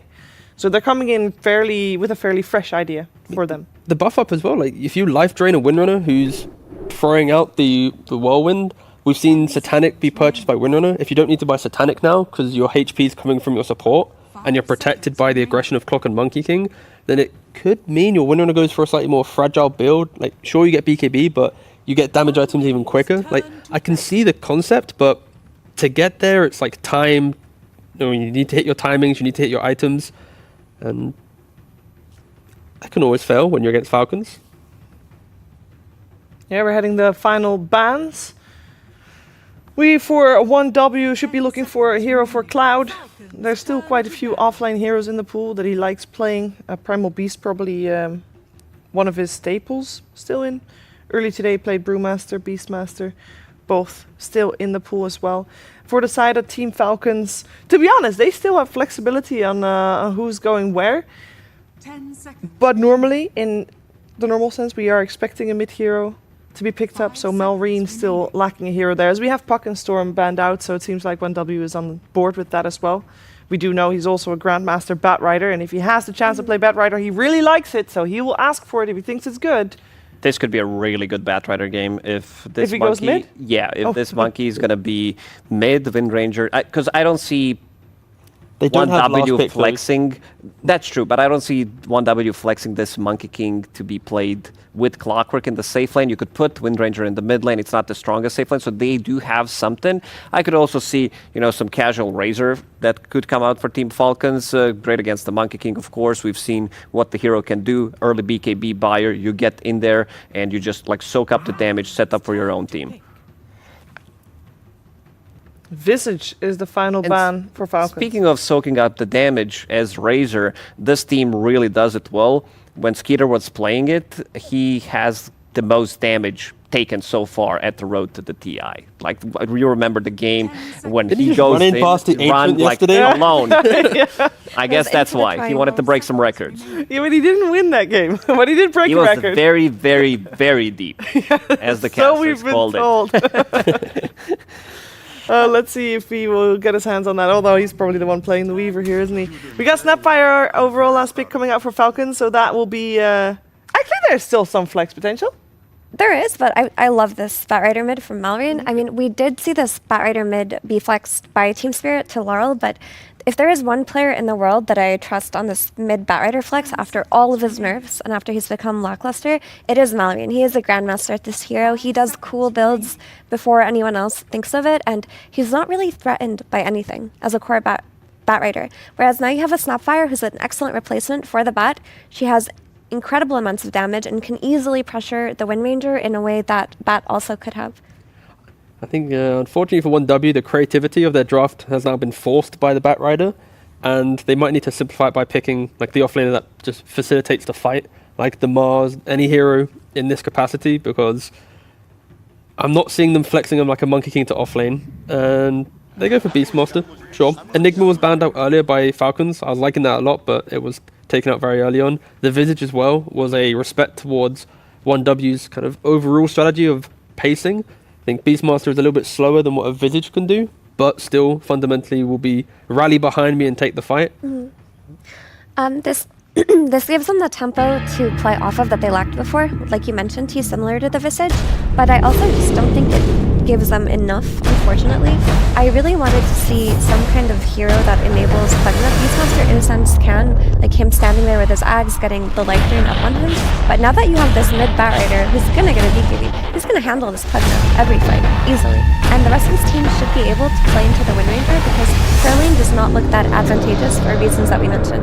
Clockwork does not play well into Kunkka plus Snap. It will be Windranger playing in the mid lane. That's what they needed to do, as we said. Like, this matchup is unplayable for Monkey King in the mid lane, so now you have two melee heroes in the top lane against Kunkka, and also crit on the Snapfire, so I think that lane is going to be much better for Team Falcons than they expected it to be. They put a lot of pressure by picking up this position for Snapfire. In the end, Batrider is not going to have that good of a time from a mid lane, but this is going to be a very difficult game for 1W. Difficult, but also I can see the world where their team fights become, you know, they're potentially unkillable. Like if you don't catch the Pugna on the backline, Beastmaster's got auras, and then you have two hyper-scaling Monkey King and Windrunner. Like these are heroes that we've praised as like cores of the tournament. Like if they get online, they are going to be very scary. So that's where Falcons need to break the map, use the bat, use the Weaver and whatnot. So yeah, I'm excited. It's a good game. If they get online. Yeah, Dota though. It's Dota. Let's see who gets online in this game. I know someone who's online right now. It's Pyrian. No, it's Nomad actually, and AY2000. Thank you very much, Shiva. Yes, indeed, I'm here with Aoi. Some viewers might not be too familiar with 1W team, maybe thinking that this might be a bit of a stomp, but I want to hear from you, Aoi. You know, what's your opinions on this 1W team? Honestly, I think they look pretty good. They play like sort of how like OG used to play, I think, like very heavy on 5-man, and I think it can lead to them running over teams. Hopefully, like we think we're aware of this, so hopefully we don't get run over, but you know, sometimes these teams can surprise you. Excellent, so you're very well prepared for this matchup, very well studied. What about this mid lane matchup? Were you expecting the pivot with the Wind Ranger going to mid in answer to your Batrider? Yeah, I think we knew it was going to be, like, they're not going to put Monkey mid versus Batrider, unless, I mean, I don't know, maybe they will, but it'd be probably pretty bad. But we think that the matchup's not too bad for Bat, and, like, he'll be able to, like, just sort of farm jungle, and I don't think, like, mid Wind Ranger has been looking the best as a hero. But, you know, again, you never know. So we'll see. We'll see, indeed. All right, last from me. How do you guys deal with being in the lower bracket and the kind of blow to your confidence that might have? I mean, I think we identified the things that we have been doing sort of poorly all tournament, honestly. Like, we had a couple of good talks. For our confidence, I think, like, we have a lot of history to believe in with this team. And I think it's very easy for these players to look at each other and understand that they can trust each other. So I don't think we're going in with any, like, blow to our confidence or anything. Awesome, Aoi, thank you very, very much. And that means we can get into game number 1 with our incredible commentary duo of Odie and Fogged. Thank you very much, Nomad. Yes, here we go. Another exciting matchup down in the lower bracket. 1W up against Team Falcons. And yeah, let's see if 1W have it in them, because on paper, Fog, this could be quite the challenge for them. Yeah, oh, and he's got Focus Fire. Yeah. I feel like we don't even see this. What year is it's it? It's not Whirlwind. Yeah, well, he true. is playing mid, so that's going to be interesting how he ends up doing, because he doesn't want to be as farm heavy. He wants to be more playmaking, I'd imagine so, but you heard it from Aoi. Unsure about how this mid Wind Ranger can do it because it's not been the best in this tournament. But let's see how these things go down, because it's kind of interesting what 1W did. It's down their style. Like, nobody's played Pugna really at all. It's only Swedenstrong who's played it. It's been some time for him as well, too. But they're looking to just play their own style, and we'll see if that does end up working with versus Falcons, which has a lot of comfort heroes. Pretty much across the board. No, absolutely. Some very scary stuff coming out from Falcons. I mean, 1W, do you like the way that they kind of close things up, right? They get the Beastmaster in, and as you say, you know, have to make this adaptation with the way that they lane the Wind Ranger, the Monkey King. You know, how tough is that for them, or is this workable? I think it's nice because it matches tempo that they're trying to do to speed the game up, and I think they're trying to find something that synergizes with that Pugna. And that's, I think, exactly what the Beast kind of can do. It's not easy by any means. I think there's going to be a lot of ifs they can get stuff out of these lanes, if they can get to the scaling, because I would say Falcons has a bit of an advantage coming out of the draft, but I think it does fit what they wanted out of it. Then they can play fast, not super cooldown reliant, look to do that 5-man that Aoi was kind of talking about to just catch teams off guard. But Falcons, so we heard it from him there, he was already prepared for that type of pressure that this team can provide. And talk to me about the Pugna, as you mentioned, something we're not seeing first pick of the tournament. And as you say, Swedenstrong, he's done it before, not for a while. 7 months, by the way. Yeah, and in terms of the hero and where it is at the moment right now in this patch, you know, what are the strengths, and also what are the reasons why we don't see it? I mean, it's unexplored. That's one thing for sure. It lacks disable completely. You have literally nothing to be able to disable heroes, but you're a cool save that maybe versus a lot of these gigantic physical burst heroes could catch people off guard. We haven't seen it in some time, but I mean, I think to most people who used to see it, Jarax from the old times comes around, just how much you can actually do in a fight if you're forgotten. They are killing all of these boars, Owen. Every single time Cloud does summon one, they just pop the drinking buddies and both hit it right away. Got to be a bit more careful with that, giving away that extra bit of a bonus to the safe lane duo of Falcons. And other thing to point out, we did see, I mean, we've seen a variety of which facet people are taking, but Amar this time, he has gone for the damage one. He has gone down the high tide rather than going for the grog. Pretty cool, and I imagine that's probably because he's playing versus this double melee lane. Or he just wants to be able to do more damage because it's Amar. But either way, definitely cool to be able to have that versus double melee. Looking at these lanes as well, I mean, it's where's the biggest kill potential? Who's at most threat during these early moments? Man, top is a scary one because they've got the drinking buddies plus the bugs, right? The amount of damage you can do with double the Geminate attack with drinking buddies with bugs. They've already hit 3 on the Weaver, so I think that's the lane that I'm looking at where there could be a kill almost immediately. Bottom, I would say, is kind of volatile too. I think either side could look for a kill if they get a type of lane advantage. Oh, there we go. And Amar is saying that he loves Monkey King because, I mean, he is playing the Kunkka versus Monkey King matchup. Which No, and he's also saying it because he's having that bug, I think, where, you can't click on him or something. Is that what happened? That's what people get sometimes, right? There's something about the Monkey King where targeting gets messed up at the start when you're loading. But as Amar says, he loves it, so don't fix it. A quick reconnect always fixes it. Yeah. The Monkey King has used to traditionally be like this counter versus the Kunkka. Just I think the Snapfire is what changes how this matchup is going to go. Top. Oh, he's in trouble. Caught in the shards here. Sweden strong. Can they bring him down? They can. Skeeter's in with the Shikuchi. And that'll be first blood for the duo up top on Falcons. A massive XP advantage up here because of these Boar Zone. I have to be honest. Like they're both level 3 before that kill almost went out. Pretty absurd that they're able to get it just because I think they killed... I don't know. I didn't get to see. I think they we might be able to 3 get or the 4 stat on boars. that. Sometimes, and another one. Sometimes we have the stat on that. We'll see if we can get a number on the boar casualties we've had so far this game. Because we don't. Okay, we'll make up a number. There were 6 boars. I believe it had been at least 4 that I saw, and that's quite significant. You're already seeing Skitter's level 4, Snaking is 3.5, Sweden Strong is 2 and change, and Cloud's 3 and change. So yes, the kill of course makes a difference there, but pretty crazy. Yeah, this Weaver's going to be pretty terrifying. And with this start and with these early advances on the XP, it's going to make it very easy for Skeeter to go for those rotations. We saw already on the stats how crazy the amount of kills that he's been finding across the board in his games. Very active carry. Oh, very cool from Crit. Goes for the 1-1-1 skill point so he can kill the cogs. Indeed, and Crit, he will die, but indeed they're able to make sure they get the kill first here for Amar as he takes down Respect. Getting kills in this lane with a snap Kunkka is good because they're playing versus that Monkey King lane. And yeah, he goes 1-1-1. Very interesting there from Crit. Get that cog money, be able to get himself out as well. All these little things do add up. Looking at mid, Chira, he's doing great, as expected in this matchup. The Wind Ranger versus the Bat Rider, doing excellent. But Aois was talking about it also, that Malrine, you just go jungle at some point with this Bat. You can catch up with these early points in Firefly. Yeah, I guess this little shredder on Crit's going to be pretty useful also against the Pugna, right, in the mid game. Taking out that ward. Oh, bottom again, Respect. Trying to get aggro onto Amar. And Amar is not afraid to stand his ground, really, against Nice dodge from Munkushi. Dodges the blast. We'll be able to get that Jingu, and that's the level 2 Jingu, too, so it's a very potent one. Yeah, I mean, he's getting close to the point where, Munkushi should be pretty tough to bully out of the lane, right?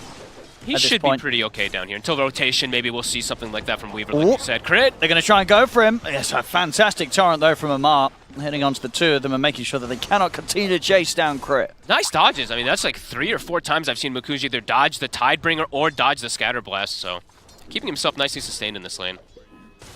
Top again. Now going for Cloud. And with the bugs upon him, he's looking pretty dead, and they may even be able to threaten Sweden Strong a little bit. Now they just throw the snowball out. Skeeter, he'll focus his way back onto farming. Continued success here being found by Falcon's safe lane. You know, I actually thought there was a potential chance that he was going to get the Decrep at level 2. I saw that he had skilled the ward right away, and then maybe even at 3 I thought he might take it so they can't just use the drinking buddies and the bugs to that success. Because there's a lot of damage physical that could be stopped. Yeah, and usually what you do see versus some of these like high potent, I mean, most of these safe laners nowadays, you're having like some type of disable as Mark. Wait, he caught him a noob. What did he do? Wait, what did Munkushi do? I don't even know. I didn't even see. I mean, maybe he didn't do something. That's why I got called a noob. Maybe because he didn't dodge the Tidebringer? I don't know. I think you're absolutely bang on it. Because he's been dodging everything else. I bet he finally didn't dodge something, so Amar gave him a little friendly banter there. I'll keep an eye on that later. I think you're right. Because he has, as you said, he's been mischiefing everything else. Yep. Top again. Cloud. Oh, that's nice a lovely shackle there for Jira Jr. And there's power shot to follow. Oh, that's going to be Snaky taken out. Wow. There you go. I mean, Cloud needed that. He'd been having a tough time up top, same time down bottom. They're chasing down Amar. They're just going to, just like, oh my goodness. A little bit of a pause. I feel like... I mean, after he calls you a noob, you want to pause it on him, especially if you're diving him. I wonder if Amar's going to have something to say about this one. We'll see in a second. No, Let's see. he doesn't. No. Well, he's going down. He's definitely What a going down. move. That was really cool. Yeah, just Chira Jr. turns up out of nowhere, Shackle with the setup, and then they're able to get the 2 kills for Cloud. He really needed that because that top lane, they were giving away a lot to the Weaver. Cloud's just got a huge boost back into the game. 100%. And those are some beautiful skill shots. That's the thing, too. It's the power shot, that one where they were kind of stunned, but the blast hits and then the axes afterwards. Ooh. Like this as well. We're going to get some Battle Fury action this game from Munkushi on his item build. Oh, that is interesting. I mean, it's a much slower type of style It's build. fantastic, Fogged. Yeah, I mean, you love that. This man knows what he's doing. Bit slower, though. It definitely can be, but I guess that's the type of the game that he wants to play. He wants to be able to slow down, play super farm heavy. Interesting. I've only seen the Gleipnirs and the Echo Saber, I think, so far in the Monkey. Maybe I missed a game or two of the Battle Fury, but at this tournament, obviously. No, definitely in the ones we've covered. We've not seen any Battle Fury Monkey King. I mean, that kind of fixed their lanes completely, Owen. I got to be honest with you. That was a huge move, Top. It really did. You know, you're looking at the numbers right now. Pretty much dead even across the board. Yep. And if anything, maybe you're feeling a bit more comfortable for 1W. Yeah, I would say so. Yeah, Cloud, he's going to be able to go back. He has some stacks to go back to. It fixed everything there. Skitter is still very, very high level, of course, because of all these board kills, but he's same net with as that Monkey King, who has that nice matchup for Skunka now.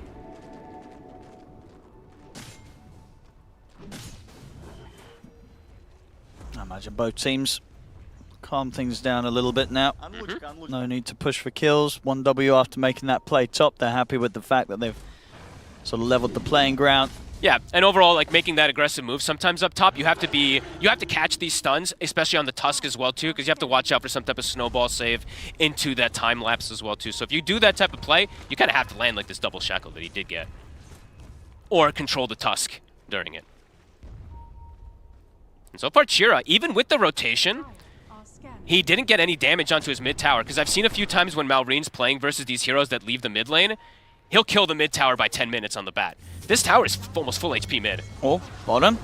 Boots of travel with the glyph. That's a very nice aggressive move there from Falcons getting in under the tower. I mean, Munkushi will be able to turn the balance. I mean, they didn't quite kill him. And in fact, with the backup coming in, he's going to get away. He's able to get out to the trees, get away from this. Backups come in. I mean, Skeeter's also turned up. Falcons desperately trying to find a kill out of this, but 1W, they've got the numbers. Crit coming in looking towards Respect. They'll have to probably just settle for the clockwork. The life drain's coming in though. Sweden Strong trying to keep his clock alive. He'll self-decrepify himself to try and retreat also, but with the 4 heroes from Falcons, they will finally get the 2 support kills that they were looking for. But Munkushi gets out. He does. What an escape. What was it, the cog that kind of like pushed them back for a second? Little mini shackle that just stops them? Nicely done. They do lose their supports for it and might end up losing this tower, but a nice move to at least protect the Monkey King to get that farm going. And in the meanwhile, Cloud, up top, 2 points toward that Aghanim is already finished up after what started like a rough lane. So, very nice stuff. He has to be, I'm gonna say quite a bit this game, he has to be a little careful with his roar usage, just because of the snowball that's gonna be coming into play throughout the majority of this game. I'll check this move again. Good aggression, of course, using that fortification to make sure that the creep stays alive, allowing Malorine to TP in. Malorine got greedy and didn't use Lasso, so that was actually a that is true, yeah, he had it. I thought he didn't skill it at first, but I checked to always see the replay. Back in the river, back in the live action there. Chira Jr. gets caught. Maybe Respect as well. Have they got any catch for him? No, not quite. He'll manage to live. Well, now because he didn't use the Lasso bottom, it was up in mid, and they're going to be able to get the kill out of that one, so Indeed. Malorine, he was planning for the future. Yeah, there you go. Something like that. Yeah, 2-0-1 for him now.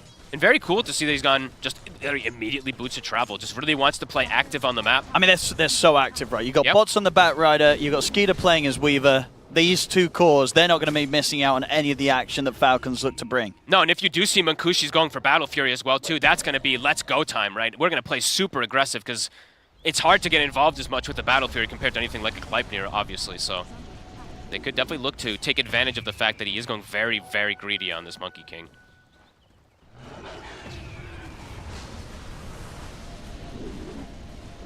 Just really trusting in the rest of his teammates to be able to match the action that Falcons bring, giving him the space to excel with that AFK farming with the Battle Fury. I'm surprised Amar is actually able to stand down bottom here. They're giving, I mean, Respect is giving him quite a bit of respect that he's got backup, and yeah, Skitter, he's making the move down now. That's why he's playing so aggressive forward there. He knows he's got backup. See what Skeeter can find. I mean, he can start to Tease around with the Monkey King here. It's quite a bit of damage. It's a lot. Mosquito going pretty deep for this, right up to the tier 2. They're going to settle with the X-Mark combo on a Respect. Respect's able to get the cogs down. See if he can get out of this. Caught by the Torrent and the Shards. He'll have to hook shot over towards Munkushi. Marine's waiting to dive to tier 2. He goes in with the lasso, catches Munkushi. They bring down the Monkey King. Shackle shot and a power shot's going to be completely off the mark as Falcons. They get in, get the kill, and get out with no casualties on their side. I bet during this downtime, Shira Jr. is being a little sad that he has Focus Fire and not Whirlwind, I have to be honest, though. You definitely want to be able to try to keep this farm going up. So I'm definitely going to be trying to keep tabs of that one. Because I haven't seen Focus Fire really at all in this tournament. Makes you a lot weaker to be able to do that spread damage and join inside these fights earlier. And right now, things starting to accelerate a bit here for Falcons. Absolutely big stuff here, taking the tier 1 bottom. Amar able to use the X-Mark to allow Skeeter to get that quick reset back to base and get straight back out on the map. That's the Blade Mail done for Amar. I mean, Cloud's going to have his Aghanims pretty soon, but I feel like they're going to have to play around him very nicely just to be able to make some good moves, because the rest of them are falling. They're starting to become pretty weak because of this Battle Fury build, too. Him getting involved is going to be pretty dangerous. Because on top of not having extra disables with the Gleipnir, you're more fragile because the Battle Fury doesn't give stats. Stop. They'll drop a hook shot in a roar. They got him. Dive to the ward. And should be able to just easy take this tower with the blasts. Big stacks though here. Amar. That Amar's able to start dealing with. And he is, I mean, at the moment is queuing up the Aghanims. We've been seeing people kind of straying away from it a little bit, especially as that second item. More so seeing the pipe, so if Amar, if he feels like he can go for it being this greedy, so be it. 3K lead now for Falcons. And that lead's only going to continue until Shira. over in the river. They've got the setup. Maureen's got the blink and the bots. He's going to be everywhere, and they always have, they have kill threat on pretty much anybody they go on. Some worries coming in for 1W in these next few moments. They have to be prepared, and they have to have the Beastmaster Skeeter. in most of these fights. And Mukushi. He's found Munkushi. I mean, one more Shikuchi. He's going to be in for this one. The Cogs. Oh, they're going to hold him back, but the right click's there. Skeeter had the range to take the kill. Time lapses out of the Cogs. He's perfectly fine. It could be a painful game for the Monkey King, Feels for like it's starting Munkushi. to be, yeah, very quickly here. Pace of the game is starting to accelerate, and he does not have space to farm a Battle Fury.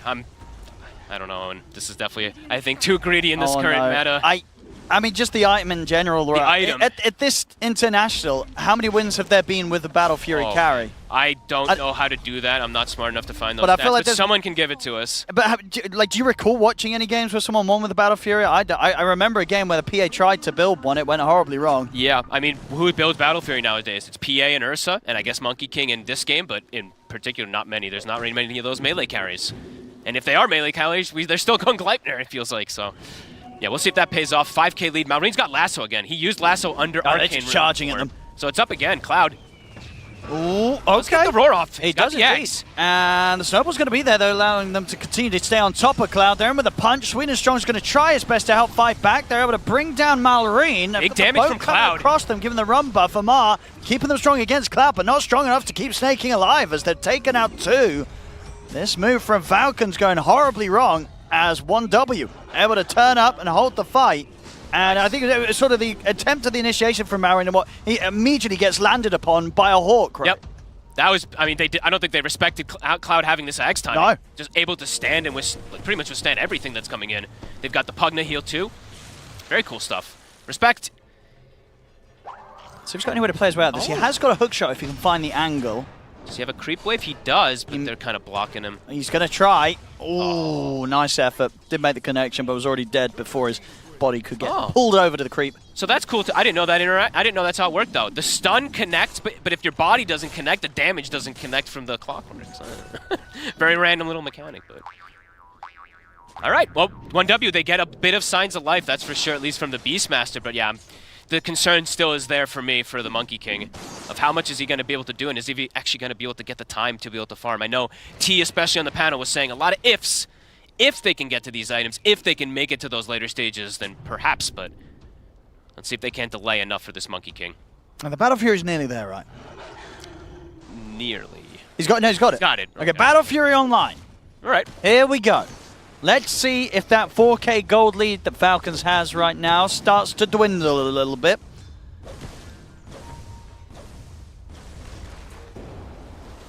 That's Falcons. Ready to keep the pressure on down bottom here around the tier 2. 1W, they're setting up the smokes there from Chira Jr., Cloud, and Sweden Strong. They're happy to look for a fight. This is definitely how they need to be doing these type of approaches. Just bring the Beastmaster. He is, I mean, he's probably one of, if not the strongest hero on the map currently at the moment, so. Enable Cloud. Skitter, Gleipnir is already finished up though, so never mind. He's probably, him and Cloud are probably the two strongest on the map at the moment. The boat gets casted early. It's just a precaution, right? Maybe someone's going to be coming through the twin gate. You never know. Amar just kind of, you know, keeping things secure. That's kind of weird. It's a low cooldown. I mean, sometimes a boat's relatively. got a boat's got a boat, you know. A little juke play from 1W, of course, dodging it out, making them think they're going through. Malrine, the arsonist, building up on the tower. There goes another one. 3 tier 1s taken.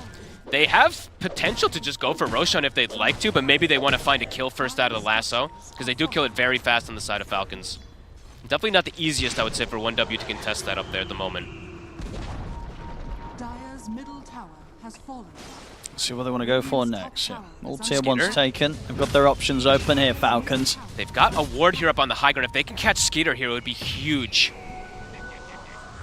Oh, who's going to get the jump, though? Ooh, power shot. Now Skeeter's going to know that they're onto him, so...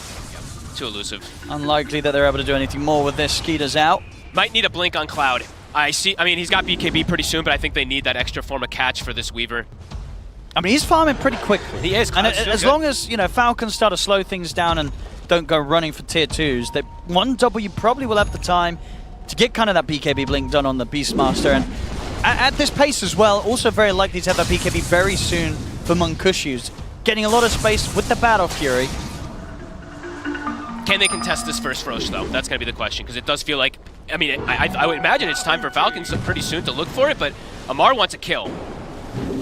Won't be able to find it. He's got an Ags, though, so for that next fight, a lot stronger in terms of offensive capabilities. But yeah, not going for that Roche. They're giving the respect, at least for the moment, still. Dire's middle tower is under attack. Now they will. Now the whole team's coming up, so... Can't contest this one on 1W. You've got to sack it. Yeah, it doesn't look like there's going to be any signs of them heading over. They just want to maximize the efficiency once they have their half of the map to themselves. Yep. They have to let Falcons get this. Problem is, though, Falcons probably going to go for some pretty heavy push off the back of having the Aegis. They're going to be very hungry for a fight, knowing how strong they are with this lead, Falcons. And they've got this very easy form of initiation to catch pretty much any target they choose if they see them. You know, Malrine with this Blink Lasso. A lot easier for them to start the fight on in comparison to the side of 1W, has to kind of play around a ward until they have the Blink on Cloud to get a Blink Roar. Chira Jr. does have Gleipnir finished, but remember, just gonna keep reiterating, he's got Focus Fire, not the Whirlwind, so one target can get taken down, but...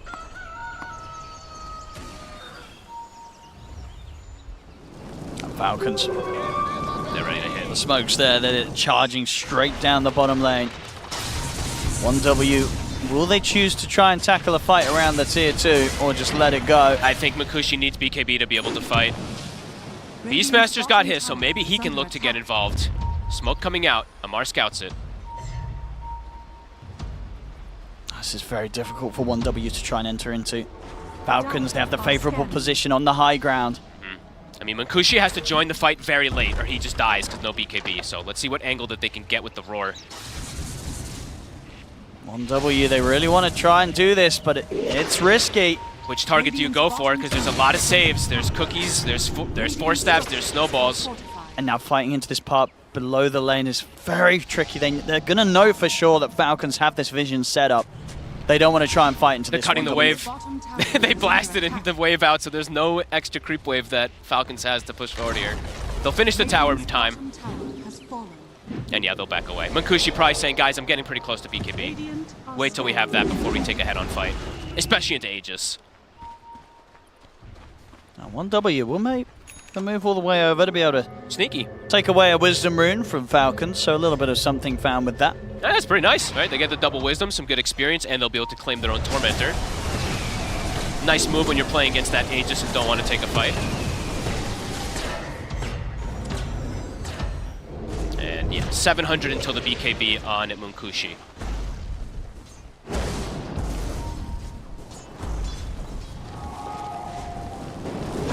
With these group moves that Falcons are making, now Munkushi getting a bit of time to hit creeps, he will begin to catch up. He will. Still needs a fair bit more time. Yep. Skeeter still having quite the lead this game on his Weaver. And I'm wondering like how effective a Battle Fury is in comparison to Gleipnir too, because just in these team fights, having extra lockdown and all this versus Weaver when your lineup is lackluster in lockdown. I don't know, man. We'll have to see. Skeeter.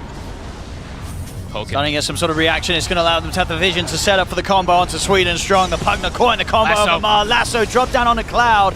He's able to get the BKB off. Tried to tell the Rob, but he gets interrupted here by the punch-up. He's able to find the Raw onto Malrine. They lay down the Wukong's command. They've killed off the bat, and Cloud, he survives. Hook shot over to the side. They're going to see if they can turn this into more 1W. They've got the control on the Mar. Shackle out onto the two of them.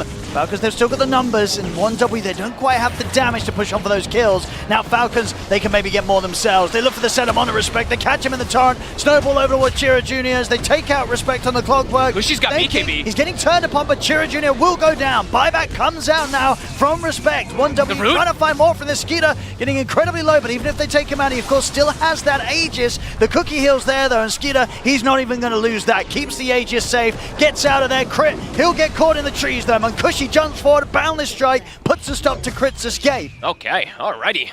Nice moves forward. It does, Respect does use a buyback, and it is a pretty deep dive that's coming out from Falcons, but they keep Cloud alive during all of it. Little Pavis thrown onto him, I think, at the last minute, gives him that extra bit of barrier. Good fights.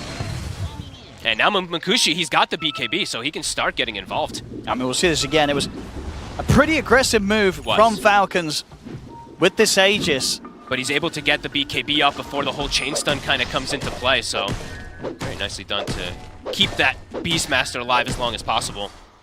And Cloud, indeed, as you say, getting his spells off, able to survive. I think he had a, what was it, like a 20 stick or something it looked like at least, plus maybe something else. Something healed him quite a lot right when he popped that BKB, so.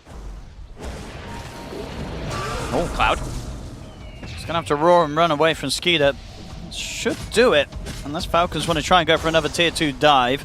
Skeeter in the same position as he was before, but not going to look to get in under the tower this time round. So 1W, they'll stay safe, and as indeed the moments continue. Munkushi on that Monkey King, the net worth is rising. The gap between him and Skeeter slowly start to close. And the one cool thing about Battle Fury in comparison to something like Gleipnir, it's just straight physical damage, right? So you get that 65 rather than, what, 30, I believe, that Gleipnir gives. So, yeah, with the damage that progresses when he's got Jingu stacks and all, with the boundless, it's quite a bit of damage. Yeah.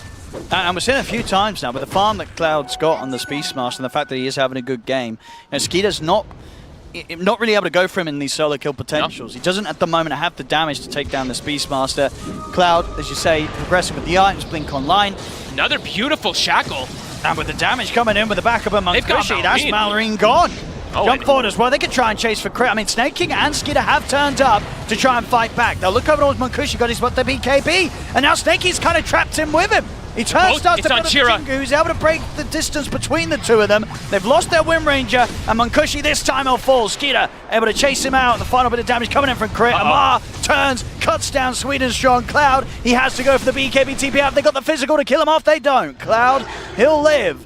But 1W, a painful couple of losses, few losses in that team fight there, specifically that of Chira Jr. and Munkushi both going down. This time Falcons, they get the big kills. This time they strike back. I think they got a little overzealous. They get the kill on the bat and they're like, oh, we can get more out of this. But nope, all of Falcons turns up, they bring the numbers, they get the wraparound. So a nice attempt there from 1W, but yeah, maybe just a little bit too excited after they get that first one. Cloud wasn't there until pretty much the end of the fight, too. They do need this Beastmaster if they want to keep going for some of those. Malrine. Cloud.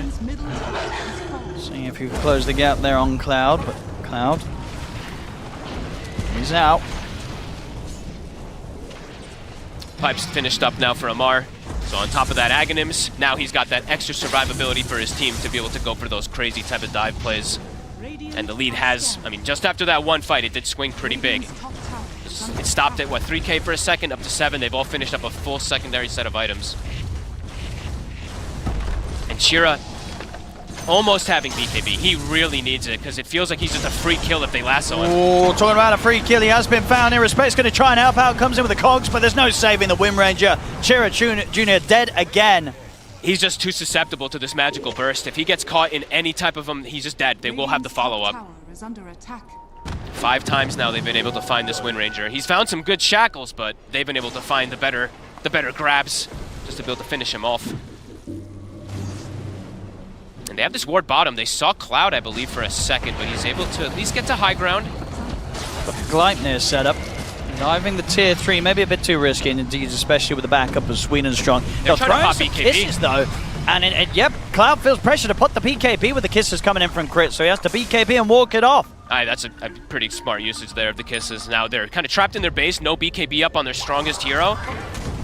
And they're kind of trapped. All the lanes are shoved in onto their side, too. How can 1W get out on the map now? Things are looking more and more complicated in just a quick matter of seconds there. Falcons, they're going to be very close to having the strength to approach the high ground with the auras coming online. You know, the pipe's already done on Amar, and he's well on the way towards the Crimson. And Skeeter just, I mean, I swear he was like 14,000 net worth about 4 minutes ago or something. I think he's farmed like 4,000 gold in 4 minutes or less. He's got a full BKB on. Full BKB, and he finds the Vindicator's Axe, which is probably the best neutral item you can get versus a Beastmaster Monkey King Wind Ranger lineup. They stun him, he's gonna have plus 20 armor. And he's got the amp damage in the bottle for the next potential push, and 1W kind of stuck in their base. Chira needs to find space to be able to finish his BKB. Falcons, they can take their time. They can look for Roshan. Yep. They've got, what, 75+% map control now at the moment. And Roche, it is back up. Chira still doesn't have the BKB, so fighting into that Roche area, it would just be suicide for the Wind Ranger. Yeah, I don't think they can contest this. Nope. You know, Falcons get themselves in position to take down Roche. They'll do it at a speed that 1W won't even have the choice to get over there in time. Man, the first 20 to 25 minutes or so was kind of close in that front. Like Falcons having a lead, but just one fight really exploded everything. This deficit is enormous now. Like you said, full sets of items, almost 2 full items on each core. Amar with the Crimson and a pipe.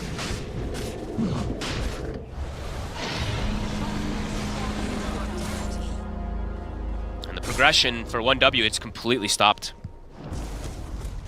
Cloud's got a plate mail, but ways away from a Shiva's guard. Chira. They see him again. This is right before the BKB. I mean, it's just sort of the kisses alone here from Chris. So much damage. The life drain will come in to survive. Keep him alive, but the lasso's going to be there as they tear to the side. Munkushi, bring him away from the rest of his team. He's going to go for the BKB TP out. That will save him, but of course, in the midst of it all, Chira Jr. still goes down. Swedenstrong into the trees, tries for a TP out. They've got the X mark in time. Beautiful catch there from Amar. I believe the vision was given to him by the play there from Snake King. And that means still, they're getting the kill. Sure, they're not killing the Monkey King, but we're seeing 1W having to use the BKBs on their cores just to escape. It's high ground at this time. point, indeed, when the push comes through, what do 1W do? I don't know how they defend these Rexus. I mean, they've got the glyph at the least, but look at Amar. He's already planting the flag, going past the towers. Level 20 hit on top of all these auras. No BKB on Wind Ranger. I don't know if he's even going to get to finish it before this one looks to close out, but Falcons, it looks like they have. It looks like they've done at least the majority of it to take this game. Yeah, they can take a lot down. There's no real reason for them to. I think they can stay. Need to back off anytime soon with the strength that they have. Yep. They've Everything. got the wave. It's another set here. They've got everyone back up 1W. I'm watching you, Amar. Be careful what you're drawing with that X. Wait, what was he drawing? I don't know, but what was it? I was a little worried for a second.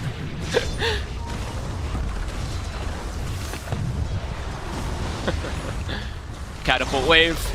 And yeah, the Wind Ranger has to sell an item to finish the BKB, and this is potentially the last hurrah. Let's see what they can get. The long wraparound.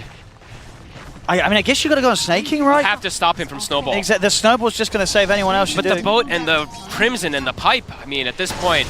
Oh, that's not one way to do it. Oh no. Well, let's pretend we didn't hear that hook shot. It never happened.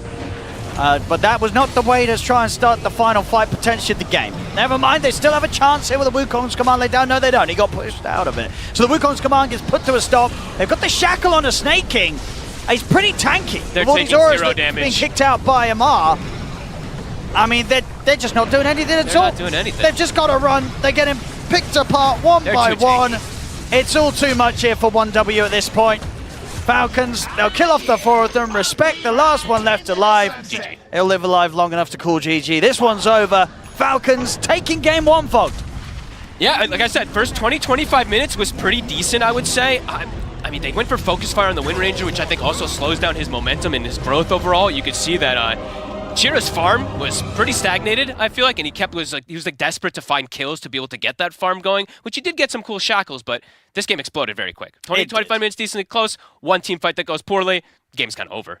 It certainly felt like that. That was a tough one. But you've got to imagine, looking back on this, one of the reasons why this did play out to be a bit of a struggle was, I feel, because of the draft, right? Yes. The hand got forced 1W into a way where they had to make these changes. They had to do this adaptation of putting the Wind Ranger in the mid.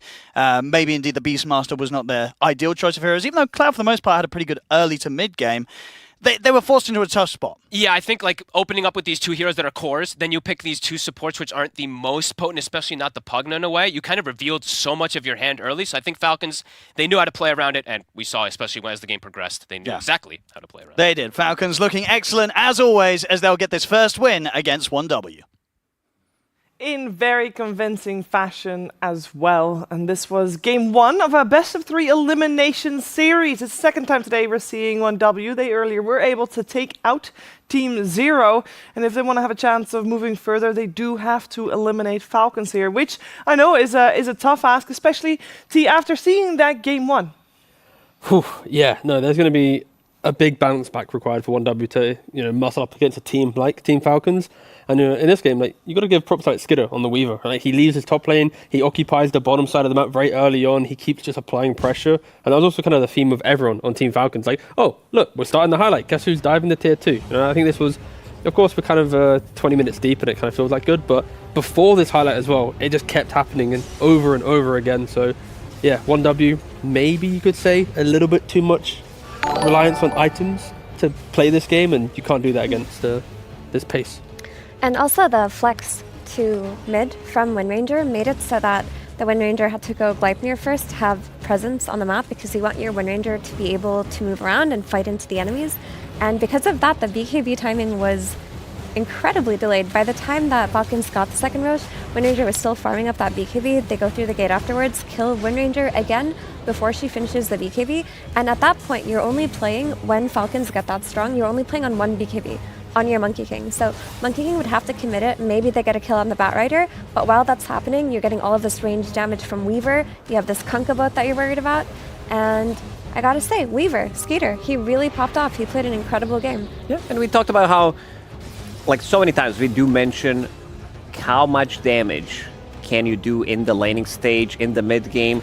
Talking about hero combinations, this might also be one of the best ones I've seen, because Weaver with Tusk Weaver, you have drinking buddies, you have Shikuchi to get on top of the hero, you have double attack, so all that extra damage that you're getting from drinking buddies feels really nice, and pretty much a perfect game from Skeeter. He did die only 1 time, he was all over the place, and there's a big difference in itemization between 2 carries, where you have a Munkushi going for Battle Fury. I had to double check. This is the only Battle Fury purchase on a position 1 Monkey King, which feels really bad. We're in a fast meta, so you need to be able to come online as soon as possible, compared to Weaver, who's buying into Gleipnir, buying into Power Treads, into these small items. So he's going to be ready to take the fight extremely well early on, and there isn't that much lockdown. There isn't he's not going to get focused down from 100 to 0. There's going to be a snowball save, some boat, any kind of help he can get from the team, and it felt really nice. This had to be one of the freest Weaver games I've seen so far. It also feels like there's been miscommunication on 1W, right? They flex winner into mid, and personally, if I have Winrunner on my team and I see Kunkka or Snapfire, like it needs to be Marshall and BKB. You can't go for the Gleipnir. Even if you can argue, sure, it gives you a bit more lockdown to play the fight. Like if you cannot enter the fight with confidence, then you're not doing anything for your team.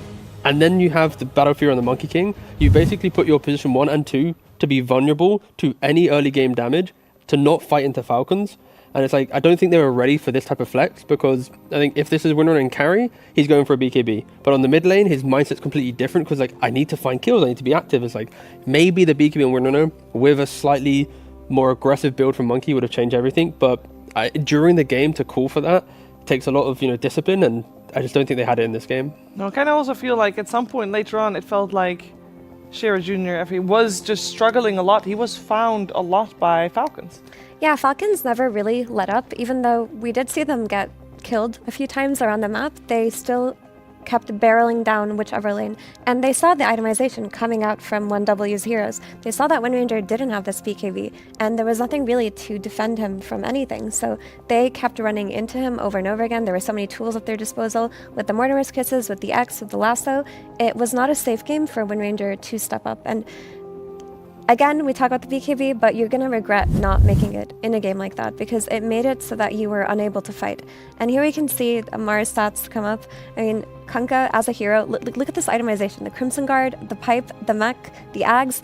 Even when you think you have some signs of life because your Beastmaster gets such an early Ags, you have this offlaner who's building so much damage mitigation, never making that Beastmaster Ags a threat. Yeah, and a cool thing, at least for Amar, you have multiple options for your facet. Collapse and most other offlaners want to go for Grog Blossom, which gives you the run buff on your X mark. But he's going for High Tide because he's in a lane where he can utilize the cooldown reduction against the melee heroes, able to apply that pressure to keep, whittling down his opponent. But I'm pretty sure if the matchup was different, then he goes for another facet. And that is kind of the beauty of what facets are. Like Amar, he thinks about it, he's changing it up based on his lane. And again, maybe in the future, all heroes will have the ability to choose other facets and not just only pick one. But yeah. Lanes are so important. Like, this was the big part of the bottom lane going well, but also top lane. Sweden Strong, he did not have the Cripify until level 4, which was a bit of a mistake there. I think you need to have that maybe even at level 2, because you're playing against most of the physical damage, drinking buddies, you have Weaver getting on top of you. So you need some kind of a defensive tool to be able to punch back, and they didn't have any. Also, you're playing against Beastmaster. That's a really good matchup for Weaver, because you can dodge the axes, you can kill these boars easily, and they snowballed out of the lanes. There were some really good mid-game team fights that the 1W did take, some really nice shackles coming out from Chiro Jr., but other than that, they had their number. And also seeing Mulreen play, one of his Siggies playing this Batrider also shows that Team Falcons, they're not afraid to experiment, pick a really strong hero when it's a good game for it. Yeah, and I also do want to highlight that a big part of Falcon Snowball did come from Weaver. Like, after the laning stage, Weaver... After the laning stage... Continue. Please. Yeah. Thank you. Okay. Skeeter goes through the gate very early on because Malrian made a rotation to shut down Munkishi's Monkey King. He actually got away, and at that point he was doing pretty well on that lane. So Skeeter made it his job to shut down the enemy carry. He did not stay on his lane very long. He went through the gate, he got a kill on Monkey King, and he stayed. He kept farming the enemy jungle, and then we saw Skeeter diving that tier 2 really early on in the game, also killing the Monkey King, bringing hero TPs to that lane. Like, he felt like a one-man show after the laning stage at some point. Skeeter is the only player in Dota 2 that has his own facet. That's how good he is on this hero. He has Skeeter Step. Just want to point that out. Very fair point. Have you been sitting on that one for a while? Yeah, first time when I saw it, I'm like, it's going to be a perfect time to say thanks for the production, for bringing this up on screen. No, he did play great. His whole team played great. And it makes me wonder, we mentioned all these things that Falcons did well and that 1W was just basically one step behind in the draft, as well as in items, as well as in gameplay. And it makes me wonder where they should focus in game number 2 to have a better showing, because we said the only time that they could do well in the previous game was if they stretched out the game very long, which is a tough ask to do against a team of Falcons caliber. Yeah, it's a difficult one because draft-wise, like, if Pugna gets decrep before level 4 or whatever, and actually can delay the tag team damage, top lane can go better. If they can then do that, then they play behind Beastmaster. If Winrunner buys a BKB, they can maybe take a fight. I think we don't really need to harp on the draft too much in this game, because I think there are so many small decisions made by individual players that prevented them from actually showing what 1W can do in the competition and what they've done so before, that it's kind of hard to really, find excuses elsewhere. So yeah, I think individually they just need to have a better read on the game, because if they don't, then yeah, Falcons are looking to potentially 2-0 this one. Ooh, Just play better is what T says, basically. Yeah, that's Yes, always correct, the case. But looking at top 3 offlane combos, I knew Kunkka Snapfire, we did mention it multiple times, is super strong, but the win rate is really up there. These 2 heroes, because you have a way of setting things up, you have quite a lot of damage, you have sustain in this lane, you have so much damage mitigation. You have Cookie with the shard, extra healing that comes out, and also Mirana. And I think also that's they're only 100%. Cloud9. Okay, That that's must why. only be Cloud9. Because I've been trying to remember which team did play it. We've seen, a lot of Team Spirit bringing out this Snapfire plus Kunkka combo. Worked really well for them. But this one is also... I see a lot of Snapfire, though. This hero is really good because she can keep the distance. You can build pretty much anything that you want from position 4. And you're never going to lack damage with this hero, no matter what. Very true. You want to see some other combinations, Effie? I do. For example, some safe lane combos that have been doing really well at this international so far. It's not surprising to see the cat ladies with the treant there, surely. No, not at all. I mean, it's the standard high damage range DPS carry plus big strong melee position 5. I am surprised the Mirana plus Treant combo is at a 33% win rate, because Mirana is the highest win rate carry at the moment, I believe, with an 80% win rate. I have not verified the stats exactly, but I do believe she is winning most of her games and is respected as the OP hero at the moment from either support or safe lane. So maybe the teams that have run the Mirana plus Treant have pushed it down a little bit, but the only time teams ban out the Mirana or the Treant, for that matter, is when they let them through, is when people know that they can counter it. They have a plan catered towards it, which is probably why that doesn't win as much. Yeah, Mirana has a 64% win rate so far in the tournament, and I think it's just a hero that's been played so much by everyone that the stats will be skewed by some of the teams who are already eliminated, trying to play what the better teams are doing. do you have the stats from Carrie? Because I think at the start of the show today, the first panel brought it up. Going deeper, please. Give me a second. It's also because indeed we saw the win rate of the Yes, Mars my Mirana. apologies. Let me develop the stat further. Yes, 63% overall. Yes. Core offlane, 100%. Core safe lane, 47%. 4 position, 80%. That's where the 80%. So the Saxes of the world are inflating these stats a little bit. There we go. Because she seemed to be the carry that comes online slightly later compared to some of these other carries like Luna and especially Windranger. Because Mirana, she hits like really hard, but you need to get that level 15 talent, you need a shard. Your other big power spike is once you hit that level 20, but there are other heroes that counter her, I would say, more compared to some of these other carries who can stand the ground, like Windranger and also Luna, which has been pretty much the hero of the tournament when it comes down from position 1. I do want to point out that in the game we just watched, game 1 of the series, Mirana was ignored. Mar is laughing at something so hard, he started crying. He has something really spicy coming up for the second game. Or in the old he chat. has spicy stuff in his eyes. I hope not. Have you ever done that? Hope not either. Where you like cooked food and then put it into your eyes?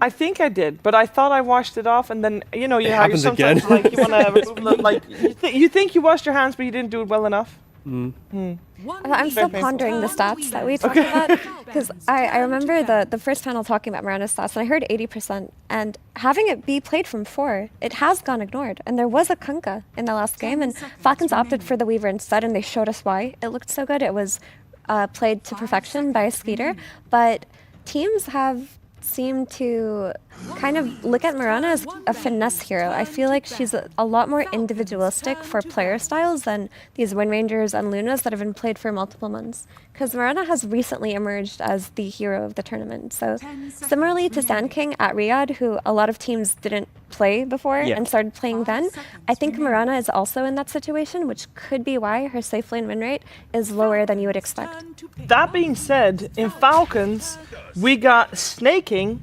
Mirana, Crit Mirana. They're both very strong. They are. I'm just looking at the draft, which is pretty much the same openers, but When you say pretty much, you mean like 100%? 100% yes. I don't want to see Wind Ranger being picked up for one dub team after, because they reveal too much. These two heroes are physical damage cores. There is some mixed damage, of course, with the Wind Ranger, but I would say that they reveal too much when it comes down picking up your position 1 and position 2 immediately. Sure, there's some flex to it, but they didn't flex it in the end, and I feel like you need a different approach, especially when you play against Falcons. And they could hit them with the Batman too on 1W if they want to potentially rerun something similar, because that is the hero that threw their draft into turmoil. 1W might also just go, if we ban Weaver and let them have Luna, that feels better for them, because they, no way can a Luna play that deep into your map than the Weaver did, right? So strategically, if you need a little bit more time to come online, Luna, you play from lane back to the jungle. You might help take a 10-minute tower, but after that, you retreat to your jungle. So this could just be a do the same draft, ban the Weaver this time. If they want Luna, they get Luna, but at least we're going to have, at least opportunities to find our rhythm into the game. It's Falcons that make the first change. They ban out Batrider. They could be looking at Wind Ranger for themselves. That's a potential option. Yeah. They're kind of reminding 1W that if you want to go down you ban this here, then suddenly you're opening up more opportunities for us to punish you elsewhere. So the Batrider kind of makes them second guess the ban a little bit. Mm-hmm. Let's see where they go with this. As we said previous time, they banned out Luna and picked up Wind Runner. Will they do the same thing? Or will they kind of almost have to ban out Wind Runner if they don't want to pick it up. Wind Ranger. Don't have to. It's not necessary. I mean, you can go for Kunkka yourself and play off of that. True. It would be a hero that simplifies 1W's gameplay for sure. But what if then you have to pick Kunkka out of the face. So then you give also potentially Luna. That could be fine, because if you're not taking Kunkka for yourself or banning it out, you're giving Falcons a Kunkka run back, which they would be more than happy to. True. They ban out Weaver. That's the problem from last game. So step 1. We still have all the heroes we mentioned, Luna, Kunkka, and Wind Ranger in the pool. I mean, with the Bat band as well, they might still go for the Windrunner, knowing it's like, okay, we know what mistakes we made. They can't bat to mid. We don't have to do this weird flex. So, due to the Falcons ban, we could just see a repeat of the previous game. Could. It's a better one for sure, because there's no Weaver, there's no Bat that you said, and they would have a better entry to the team fight. Ooh. But this is also fine. Yeah. This also means that this Monkey most likely going to be played from the mid lane. So far, we haven't seen Monkey being switched to position 4. I don't remember seeing a game, because the value that you lose, I would say, is too much. And also the recent nerfs to his tree jumping, you receive any kind of damage nowadays, it's going to go on cooldown, so you're not going to be as effective as you were a patch ago. Mm-hmm. Fun fact. Skeeter hasn't played Wind Ranger at all this international. That's quite a skidder thing to do, though.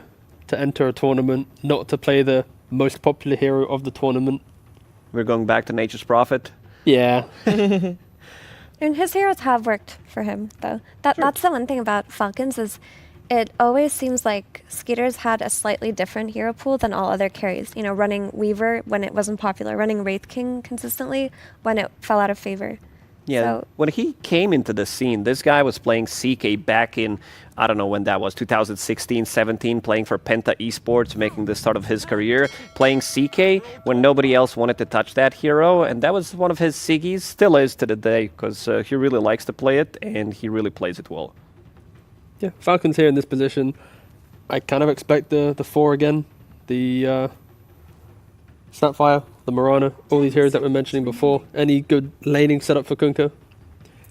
Yeah, it doesn't really complicate your draft too much. It's going to be a strong lane, can play into most matchups.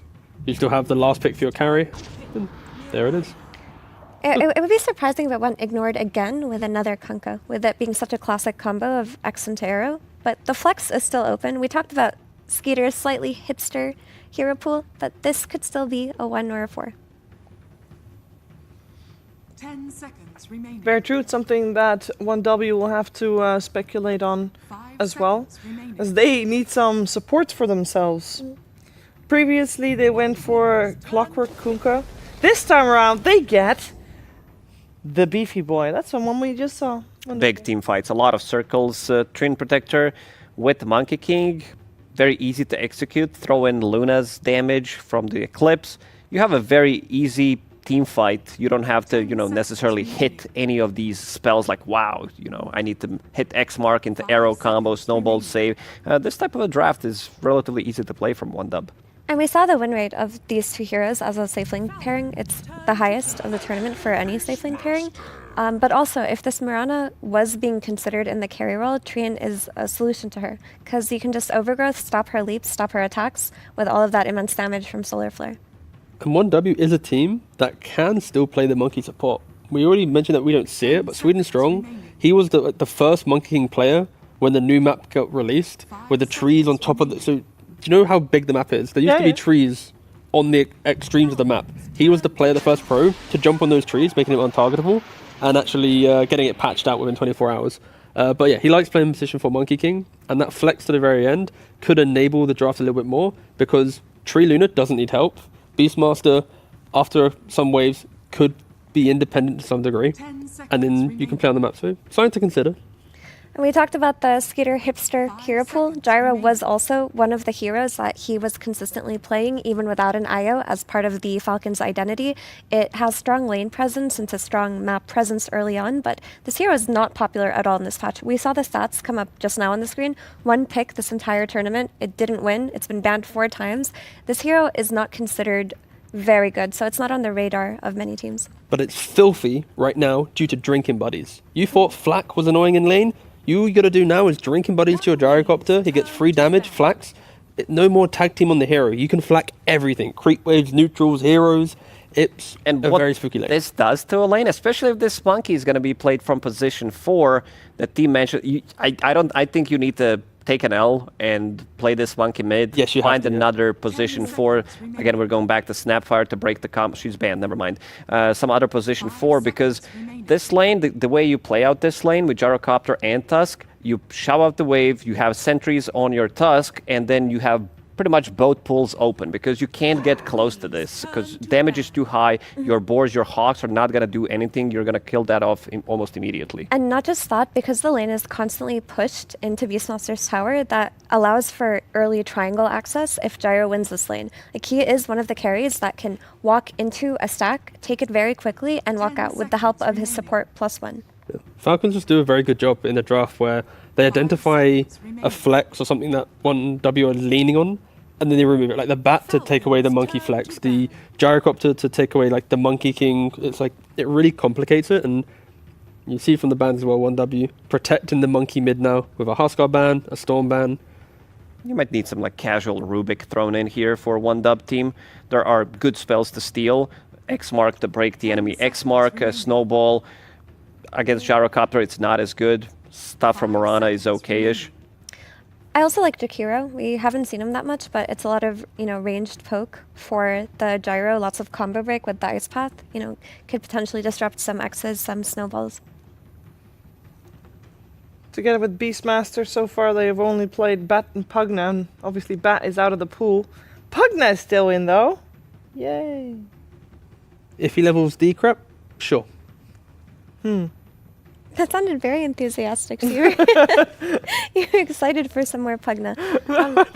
It was meant sarcastically. But who isn't excited for a little skeleton run? No, my issue with Pugna as a hero is, like, with the changes to facets, he didn't necessarily develop a playstyle that feels very strong in what it does. Both of his facets are a bit meh. Like, the one that you play off of the Netherward is what people take, but it doesn't feel as impactful as it should. There aren't that many spellcasters in this meta. The other issue is that the one with however many towers you take, you get damage amp. That one's quite useless. Falcons are so mean. Like OneW, the strategy is simple. Farm, push. Now they're going to be running into shrapnels and drinking buddy flat cannons, tidebringers. Like, Falcons can keep this game going as long as they need to. They have plenty of wave clear and ways to just punish objective focused teams, and it kind of feels like that's what OneW has. But it's a little bit greed, not really a map play pick from Falcons, so that does give an opportunity for OneW to overwhelm them with their last pick. But how do you overwhelm the sniper? Because He's picked to beat up Monkey King on lane, but you look at the heroes that are being played. Ooh, Primal Beast. That's kind of was their bread and butter. Fully sack the offlane, go sack the Primal. off lane, win the safe lane, win the mid lane. This matchup, it looks like you're winning. First, like level 2, level 3 on Sniper, you're doing a good job, hoo hoo ha ha. Then suddenly Primal Beast charges in on top of you. You could easily feed. This is like a really tough matchup for Snipey. Yeah, Beastmaster can play behind tower and just soak waves. So the whole flat cannon that we're talking about, if you just keep dragging waves and ignore it, then you can sack it in a way that you aren't just fully deleting your offlane. So yeah, I could see 1W having that ability to find the mid hero. You're proposing the Monkey King flex to 4. If Chira Jr. right now in the draft says, give me this mid hero, I will win you the game. As a drafter, I give him that hero. But it doesn't happen. I think the issue with the Monkey King flex to 4 is that it would lose so hard, not only on lane, but in map play, because it's playing into all of this ground damage from the side of Falcons with the shrapnel, the call down, the X in the boat. It can't have any impact in team fights, so it would have to have been so strong of a mid. Yeah, exactly. That's what we're kind of saying. If it was a confident pick, we go for it. If not, back to the 4 as expected, Monkey to mid. Their draft is on paper, plays lanes, pushes, but it will eventually struggle when pushing because of shrapnel and flak cannon and tide and all this stuff. So yeah, I think it's a shame that melee like 4s like Earth Spirit don't really exist anymore because you have nothing to jump the mid sniper. The only hero that jumps mid sniper is Monkey King, who's going to lose mid to the mid sniper. And your supports can't really rotate on him or kill him early after the laning stage, after one hurricane pick. There's going to be a problem with sniper here. You have so much protection as well coming out with the anything that Kunkka buys, the boat buff as well, snowball save. Your natural item build is going to be, you're going to get your hurricane pike so you can keep him away, blood grenade as well, because you don't have to play as greedy as, let's say, when you're playing position 1 sniper or whatever. But this feels, again, another outdraft from Team Falcons, and they're going to have a really hard time battling them once they get to this like 1.5, 2 item timings on Falcons. Okay, we've painted a very grim picture here for 1W. Effie, could you give me one thing that you feel like if 1W does this one thing, Falcons will hate them? Like this link. Wow. Follow these 3 guys. I think if they can get just enough off of their lanes and get an early ags on Beastmaster, then instead of having to like worry about sniper later on in the game, they can maybe just play for tempo of their own while Luna farms an item or 2, and then hopefully they can run down a lane and get something out of it. It looks tough, but that's their recipe to maybe success. That's their window for forcing out potentially a 3rd game. Let's see if they can do it before we head into game number 2, though. First, some words from Coach Achilles. Thank you very much, Shiva. Yes, indeed. So, game 1 was a little bit rough. What have you changed for game number 2?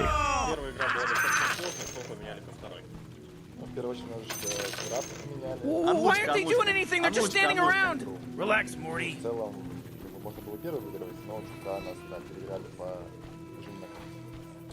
we changed the draft a bit and, well, made it more comfortable for ourselves.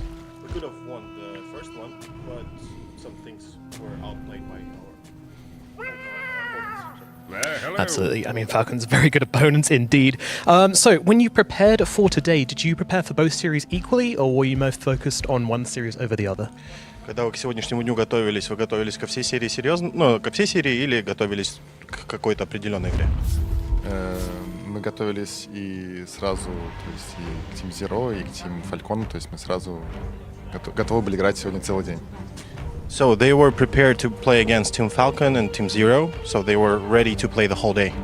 All right, very well prepared for this one. Let's see how it goes with Odie and Fogged. Yes, let's find out indeed if 1W have what it takes to be able to try and push this series to a game 3 and hold on here in the lower bracket against Falcons. Game 1 was pretty rough for them. It was. At this game 2, looking at what we've got on the drafts, is there anything that could give them a bit of a better hope this time round, Fogged? I think their draft overall looks easier to play, that's for sure. I mean, Pugna is definitely a risky hero, and this one it's a lot easier to make aggressive moves. They try to go for this early first blood onto Amar, won't quite get it. Falcons will get the 3 bounties, but overall, yeah, I'd say their draft just looks more cohesive this time around. You know, the Pugna Clockwork for me were a bit weird. That being said, though, they still have this first pick Monkey King that now is put into a pretty tough matchup. And he is, as Miro was saying, this is the hero that has to be the gap close versus that sniper. So let's see what Chira Jr. looks to do with his build and with his play overall, because I've seen a lot of different item builds lately on these Monkey Kings. It's about like getting these shards potentially earlier, which could be a cool option to be that extra gap close on Malrine, but yeah, we'll have to see how the lane in particular goes as I think it's probably the Monkey King bug again. Again, that thing. Yeah, Lamar, he's indeed, it's just the Monkey King interaction. I don't actually know what it is. I guess it only happens in lobbies. Or sometimes I haven't had that happen to me. I think sometimes when you load in and you can't click him? Okay. That was an old one. That must have come I back. think that's maybe what still the issue sometimes here at the start when they load in. Alright. Well, looks like they're fixing that really But quickly. definitely something Monkey King related, as Amar is able to confirm for us. But yeah, overall, I would say that their draft, overall, it looks more comfortable for me. They have multiple forms of disables. They have a BKB piercing from the 5 position as well, on top of with the Beastmaster. So for me, the draft looks better from 1W by a lot compared to the last one. But Falcons, they've got a bit of a interesting kind of approach with their gyrocopter, because the team that played gyro at this tournament, it was 1W versus that Enigma, if you remember. Of course, there was some lane switching, but he wasn't amplified much. He had an IO to boost him. This gyrocopter has drinking buddies, solar flare especially, and of course there's Helix Solar Crest. But the drinking buddies and solar flare, the damage that's going to give, and the speed that you can chunk out your flak from the solar flare, sounds like a fun combo, to be honest. So And Skeeter, on the previous patches, just a history of his performances as a carry. He's always been one of the solid gyro players. Oh, that's cool. Look at Snite using the drinking buddies on the creep just to be able to push forward and get that. That sometimes is the disadvantage of drinking buddies when you're a solo Tusk. You want your tag team, but he had a creep there for him, so that was actually kind of cool. Snae's been very good at this Tusk. And looks like he is going to be providing some very nice laning, in particular for the gyro. So 2 lanes that do look like they're going to be pretty successful overall for the side of Falcons. I'm just wondering how Chira is going to be able to do versus that sniper matchup. And how easy does it look for Munkushi to get to play his game on the Luna? Because this hero, of course, it's been seeing a lot of wins in this tournament. Just the Falcons' playstyle of collapsing with Skeeter, I think, is something that can be complicated for some of these like sit back and farm safe laners. But overall, I mean, they have one of the best safe lanes in the game right now, right? They have Tree, they have Luna, so overall, that lane should, in theory, do well. Yeah, I think on the stats actually before the game of the series, it was what, about 83% win rate, I think, with that duo. Well, Luna has like an 80% win rate on her just own, flat right? out, yeah. But it's that little bit higher when there's a Treant in the game with it. For sure. It's that good right now. But yeah, bottom, we're already seeing difficulties, especially for the Beast, just because of this drinking buddies, and they can just kill if there's any creeps or anything, so he can't actually play his lane too well. So far, CS on this top lane. 10 last hits from Mar, 12 and 2 from Munkushi, so having that slight edge. But as to be expected for, indeed, I believe as the stats say, probably one of, if not the strongest safe lane duo in this tournament right now. Yep. We're seeing. Absolutely.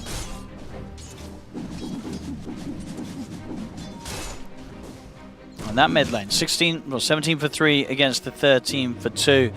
I mean, it's obviously a little bit of a lead here for the sniper, but things considered, would you say this is pretty good stuff from Chira Jr. that he's not getting that far behind on the early levels? Yeah, I mean, it's pretty good. I just think that he's going to get bullied out of lane really soon. You can't play around Jingu. There is no way to get Jingu stacks ever, so your sustain war versus a sniper, you just lose the sustain. So the longer you sit in the lane, unless you get like a rotation, it becomes hard. And I imagine Malrine's just going to play as bullying as possible. He just pops the glyph for the boundless there. So yeah, he's going to really look to push this issue now at the level 4. Chira has to be careful. Could just go down. There's so much damage here, these shrapnels with that asset, and indeed he completely underestimated that. Just the speed that the damage comes out once the levels are there on shrapnel, and with this crazy facet on sniper, you're just dead. And oh gosh, we're gonna have to see what he does to recover, because now it's like going back to the mid lane is scary. So the 3 lanes already looking good. Top, of course, the Luna's doing well, but these other 2 lanes, this sniper lane is devastating. They're gonna have some big time sniper issues this game. Does he already have treads coming? He already has the treads coming, so treads with the Wraith Band and extra stats. And with this sort of start that Malrine's had, it feels like that lane is not really somewhere you can bring a +1 in to try and dive in, because if it goes even a little bit wrong, You could very easily feed away a double kill to this sniper. I feel like Chira might have to just kind of like start roaming or something. This looks really sad because Maureen's just sitting on his hill. He's denying almost every single one of these creeps now. I don't know. Do you move Sweden? I feel like you got to do something because bottom's going pretty poorly as well. But I think, as I say, if even if you can bring Sweden over to the mid, I don't know if you're killing Maureen. I think he's killing you. That's fair. I don't know. This just it just looks sad for me. I'm just watching Chiri's level 4. Sniper's getting every single one of the last hits. And Beast, it's not like I don't know how much the Hoodwink's helping for Cloud down here. So I mean, he's helping, but I don't know. We'll have to see. Well, I'm just watching Chira. Let's see where he goes. I think you got to roam, and it looks like he's gonna do that. That's the only option. It feels like it. But it's, against a Mirana, not really something you're gonna get. Maybe they could try for a mark. The Boundless, the Lucent Beam, 3 of them chasing him down. 26. Stick charges. Maureen's here. He's got backup coming in. Amar's able to walk away as he holds Chira Jr. back with the X mark. Maureen turning up with the TPs, cleaned up a double. Assassinate's coming in. The arrows there into the Assassinate. Triple kill for Maureen. Oh, man. Uh-oh. Well, we had hopes for game 3, but Falcons is not really making it look like it's likely. 3,000 or more gold lead already. Maureen makes it look easy. He's like, oh, okay, he's roaming top. I'll just TP slowly. What do you do? If you're this Monkey King, if you're Chira Jr., you've had this terrible time mid, you've tried to make a rotation happen, it's just gone horribly wrong. It's so sad at 6 minutes that it's a 4,000 gold lead. Maureen, Haste Rune, and he's got backup as well, Chira. I mean, Maureen knew that Chira was going to jump for the wave there, gets the shrapnel in preparation. He's dead again. They'll get a trade. At least they get snaking. There you go. But this sniper, my goodness. It's devastating. It truly is. I mean, this was such a good type of little pivot there from Falcons to be able to have this matchup. They knew this monkey's going mid, and Chira is bottom 4 net worth already at this point.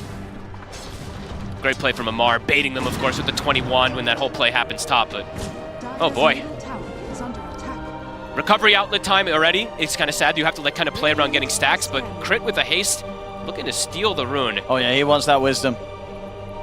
They can't allow Crit this can to get happen. it. I mean, see if Sweden strong can mess with him. Crit, if he can get a little arrow in, might give him the time to pick it up, and indeed the arrow's out. Crit's able to get the pickup. May die for this. He's got the leap. That's true. In fact, a couple of leaps and a TP. Is he going to get out as well? He is. Gets the wisdom rune, gets out of there. Uh-oh. Things continue to look up and up and up here for Falcons in this game too. Level 5 Monkey King, level 8 Sniper. I mean, Maureen has played it to perfection in the lane, and with that one little rotation, I mean, it's 7 minutes, but a pretty commanding lead that they've got already. And so far, Skeeter, he's been able to get the free farm, and just, I mean, they shut down everybody. Luna is farming okay, but it's not like the Luna dominated the lane by any means. No. Amar was still able to find quite a bit out of that top lane. I mean, as you can see on the numbers, just as much as the Luna did. So Amar doing perfectly fine against what, as I say on the stats, has been the strongest duo in this tournament. The Treant and the Luna didn't bother Amar one bit. No. And getting to Maureen at this point, very difficult. He's just taking out pretty much the entire mid tower. Javelin's done. This could be one of the quicker Maelstroms, at least you see on a mid sniper. I think it has to be. We should be able to get the art. Once he's got the Maelstrom, we'll be able to check the art and timing on that. Unless they can somehow kill him, but I don't know how they kill and rotate onto him without, like, it's like Monkushi has to do something, but you can't pull your Luna out of this situation. Luna has to just jungle. Feels like Monkey King has to jungle, and Beastmaster's also one of those that kind of has to jungle too, so it's kind of sad. So just trying to see what they can actually do to fix this bit of an early game that's just absolutely devastating because of the mid lane. Level 6 on the Kunkka too. So yeah, kill threat in all lanes on the side of Falcons if anybody shows, because they've got just such high levels and such high gold already from stealing the wisdoms and dominating those lanes. 6,000. And they can dive for Cloud. They glyph it. They've got the snowball, they've got the cooldown, they've got the everything. Artillery from above. Bringing in the big guns here, Falcons. And even Crit able to play confident at the tier 2 mid because of how far behind 1W is. He can even do stuff like this to just force reactions and movements and get reads of the map. They can play so free. So for a 1W, I mean, at this point right now, you have to get your levels somehow, but everybody is pretty under-leveled. Even the Beastmaster, not quite 6. Last game, at least, he had an kind of okay start. This one, it's just, nobody has a game. That's a tough one. Yeah, it's a tough one. I guess the good news for 1W was that at least game 1 wasn't as one-sided as this one. That's not great news. It's not. Yeah, it's not good. I guess that they were more comfortable with the Pugna and stuff, but I mean, the devastation really is just this mid. Yeah. More so than anything. Yes, the other lanes, of course, were problematic, but they have no mid laner. And his one rotation they tried, actually got Mao made a triple kill, so.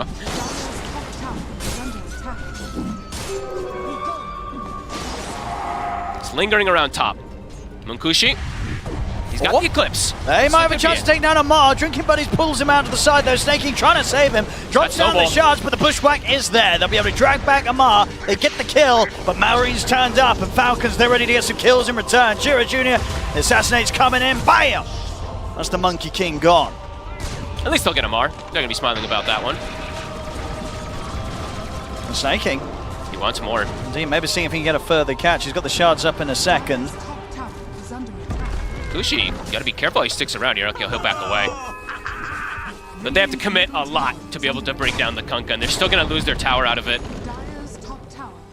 We'll be able to finish up that Mask of Madness, and at the least with that too, Cloud gets like a little bit of breathing room to be like, okay, at least I see Falcons playing topside and they're not stealing my Ancients. So he's able to, small little gains, of course, silver linings with how horrendous this early game has gone for them.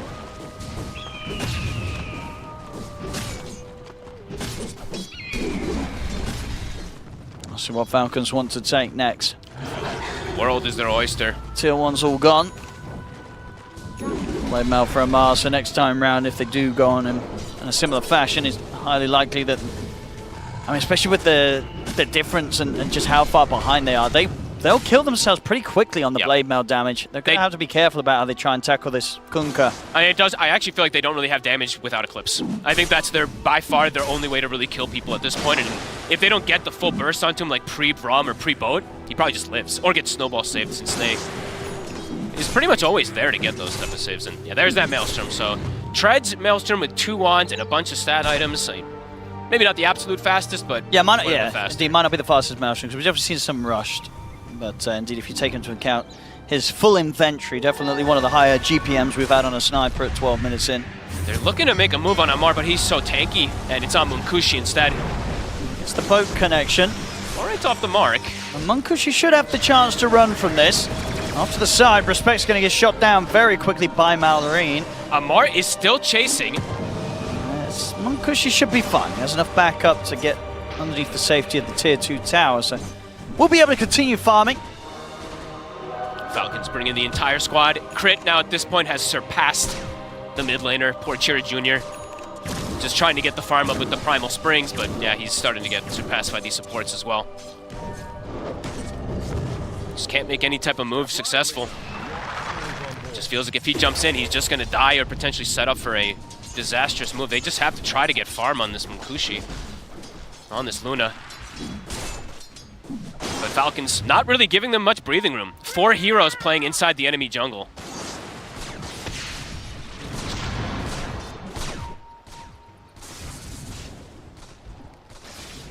And even if they do catch eyes on Amar here, very hard to do anything about him.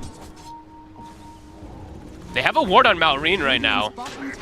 Snae's just going aggressive, but they've got the stun. They do. They have the control on Malorine. They're going to be able to burst through. That's a big kill for Munkushi to find. Huge. They're going to be able to take down Snaking as well by the looks of it. Snaking also caught out a double kill going to Munkushi on the carry. The most important one that can get these kills, that ward that they place on the high ground, it saw them split up.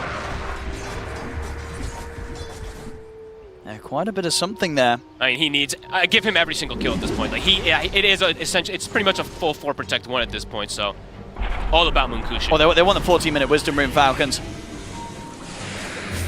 and they're going to get it. They may just get some kills out of it as well. Amar very quick there. Actually, no, was it Skeeter? I believe who cut the tree. One of them cut the tree. But Sweden survives. Okay. Yep. Combo not going to fully connect, and with the TPs coming in, they'll start to back off. How the hell did he live? Did he get, was it a healing Lotus or something that pumped him up? Because he looked like he was dying to the burst. either a big stick or a Lotus as well. I didn't actually quite see, but all right. Does survive, but doesn't get their wisdom.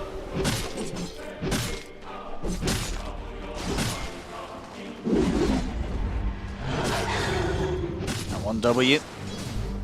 1,000 gold away from Cloud having his Aghanims. A little bit of something at the least. Slowing it down a bit. You know, sure, the 7k lead is still pretty huge. It's massive. The Falcons have, but they did have that a few minutes ago. It hasn't gotten any bigger. It is also the experience, though, right? Because they've gotten these wisdom runes, too. So besides having that massive gold lead, they also have a pretty significant XP lead. Over 6 levels in advantage with that. And Crit is literally a core. He's, level 10, wow. And we've certainly seen how ridiculous some of these support Maranas get when they get a bit of farm under them. Absolutely. I mean, the physical burst that you can do, even extra catch, because he almost has an Atos, so... Oh, Snake. He's on the hunt for Munkushi. Won't be able to get the shard trap on him. Falcons just playing super aggressive. Look, everybody's just kind of making their own moves, doing whatever it feels like they want to do, because 1W's options of making moves is just kind of non-existent. They need to have like a 5-man with an Eclipse in order to make those moves, it feels like, still at this point, when they have this big deficit. So Falcons just, move around the map however they please. Jira does have a Maelstrom, so at least does have one of those damage items, but very fragile.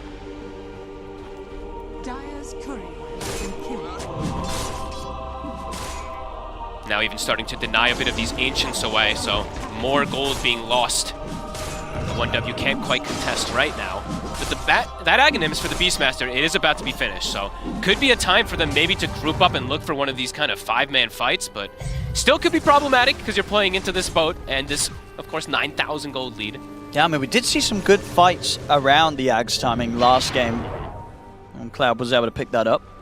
It was Falcons that ran into him a bit in that last one. They gave him a couple kills, but they are also kind of running into them this game. You know, we've already seen what they'll play up top where Snaking and Maureen get caught off guard. If anything, though, with that already happening, unlikely, I feel, for those two to make that mistake again. Maureen now having a full Gleipnir, so that extra bit of control to hold them back if they do start to head his way in the team fight. I think for me, the difference in this game is that if the lead is massive, don't get me wrong, but this one, it's like, it's not, Skeeter's not playing this Weaver hero that can just dive past and get these kills, but he is playing this hero that can super farm and super carry, right? Weaver can too, but Weaver more kind of dives past and is always limiting you from getting even more farm. So we are seeing them getting a little bit here on the Luna at the least. Oh, here we go with the smoke. They'll settle for Crit. The boat's They'll coming drop the out. roar, they've got the bushwhack. Have they got the burst? They have, and he's able to get the leap off. Get away from this attempt from 1W. Boundless Strike comes in onto Crit. Jira Jr. trying to finish up the job. I mean, looks like even he can't do that as well as Crit's still able to step away. 1W just not having the damage to take him down, and now the backup comes in from Falcon. Skeeter's in with the flat cannon. The Wukong's command gets dropped down. Finally, they'll kill off Crit. And in fact, with a double from Maureen in return, they'll get killed. But overall, it's 1W getting the 3 of them and only losing the 2. Can they get away here? There's a Gleipnir back up from Maureen. He's got the opening. Let's see if they have the control here. Mark. Next mark up in a second. Can't quite get in range or vision of Cloud. Their 5-man is still quite strong. They get to walk away from that. They kill off 3 heroes. They only lose 2 themselves. And they get the big one. You know, Skeeter goes down. Yep, very good overgrowth. Prevents the extra attacks from Skeeter, and then Munkushi's actually able to close the gap with that Eclipse. So that is their strength with this lineup. It is fighting around just as a 5-man. That's huge stuff. I mean, that looked very close as well to Skeeter being able to get into prime position to destroy them all with a flak. A 1W able to deal with it. Yeah, beautiful overgrowth. Closing that lead just a little bit.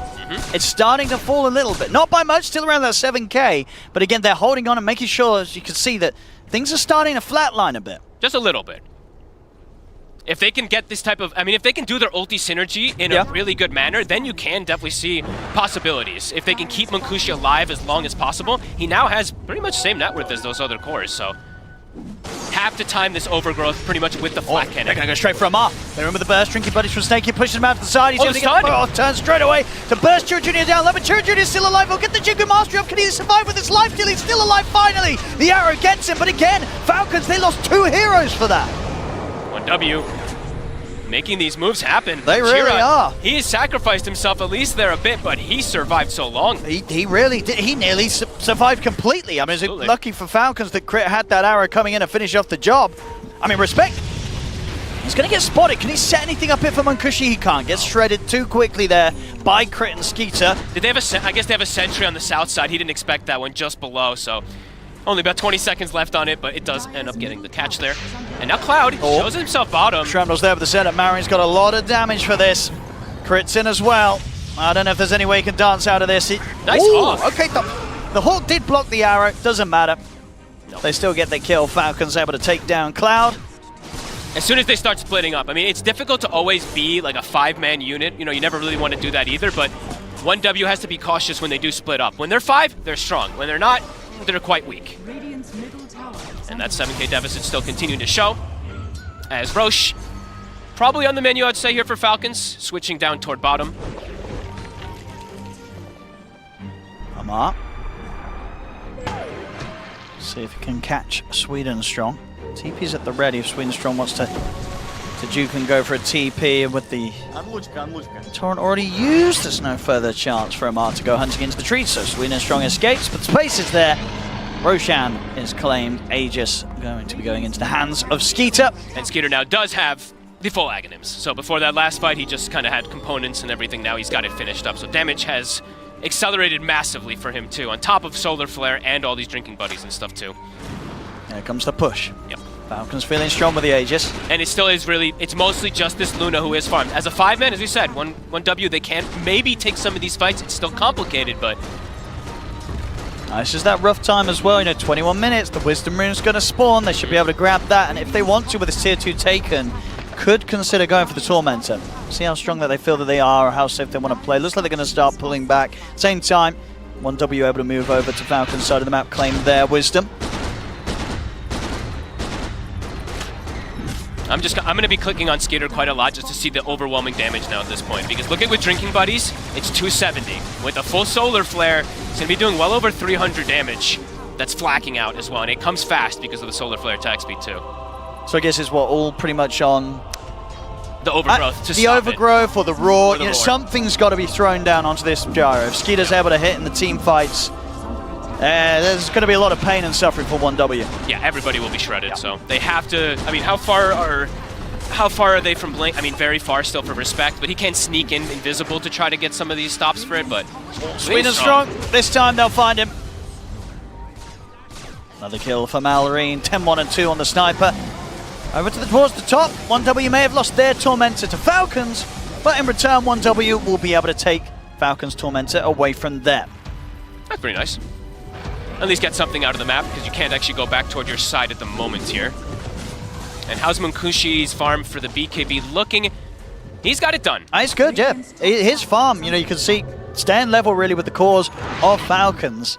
And we have seen Luna do some spectacular stuff in this patch. This hero is very, very strong. Absolutely. He just doesn't have the buffs that Skeeter has. Skeeter just has overwhelming amount of buffs. He's just going to have, like, a Solar Crest. And maybe, I guess, like, some of that attack speed from the Beast. But yeah, we'll see. Munkushi, level 16. The 20 talents is really once that Luna starts powering up the most.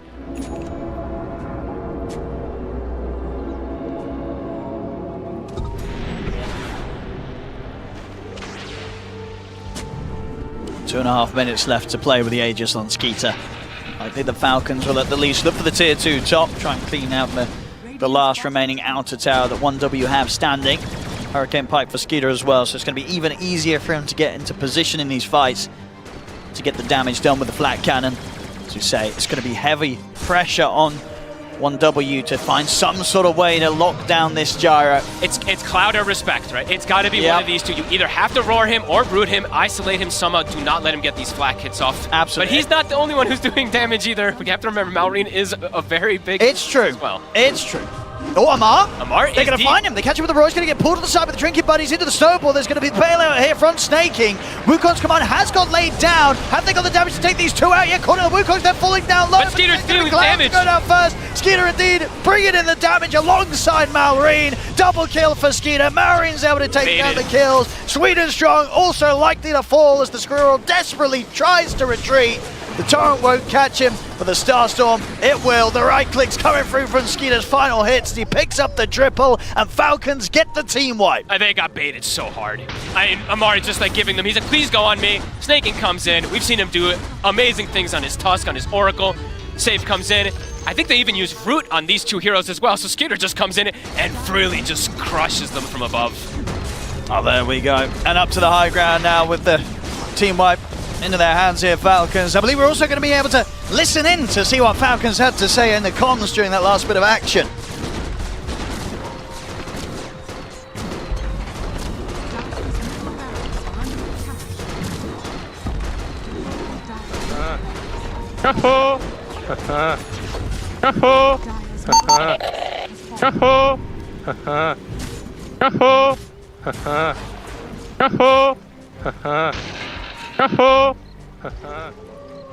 Just keep it going the whole time. Well, there we go. I think he's still going now. He's not stopped since the beginning of the game when he got that kill under the tower with his shrapnel. Marine is having a blast there on the sniper. Yeah, I mean, he did also do, what, 3,000 damage or so in that fight, so he is just being able to, 11, 1, and 6. Pretty much flawless performance from him, except for that one kill they got on him up top. And yeah, he really did ruin poor Chira Jr. He did. Chiro Jr.'s had a rough one this series, really. I guess the first game being sort of given a position where it's like, hey, take the Wind Ranger mid. We need someone to play it. And then this game, too, having to play a matchup in which Mallory completely dominated him in. I mean, he had his number, it seems like, the whole series, right? Even on the Bat Rider, yeah, Chiro was, like, getting some farm, but he was getting lassoed in every single fight and just getting demolished. So, yeah, Marine bringing it to his counterpart. 16,000 gold lead. Another set of full items coming out for everybody, even Crit starting to get some more scaling, level 15 for him. Now he's starting to do some big damage also. And for 1W, I mean, that kind of was their big fight of a lot of their timing items coming in. That was the Luna BKB and everything that they've been waiting for, but... Snaking. Falcons just too strong. He's going to find Cloud. He's got him caught in the shards. Cloud, he's going to go for the raw TP. Is there anything to put a stop to it? There is the double snipe coming in with the Assassinate and the arrow. Not a chance for Cloud. Shot down outside the base. Now Falcons, they can certainly look to start approaching the high ground. Look at all the buffs. What do 1W do?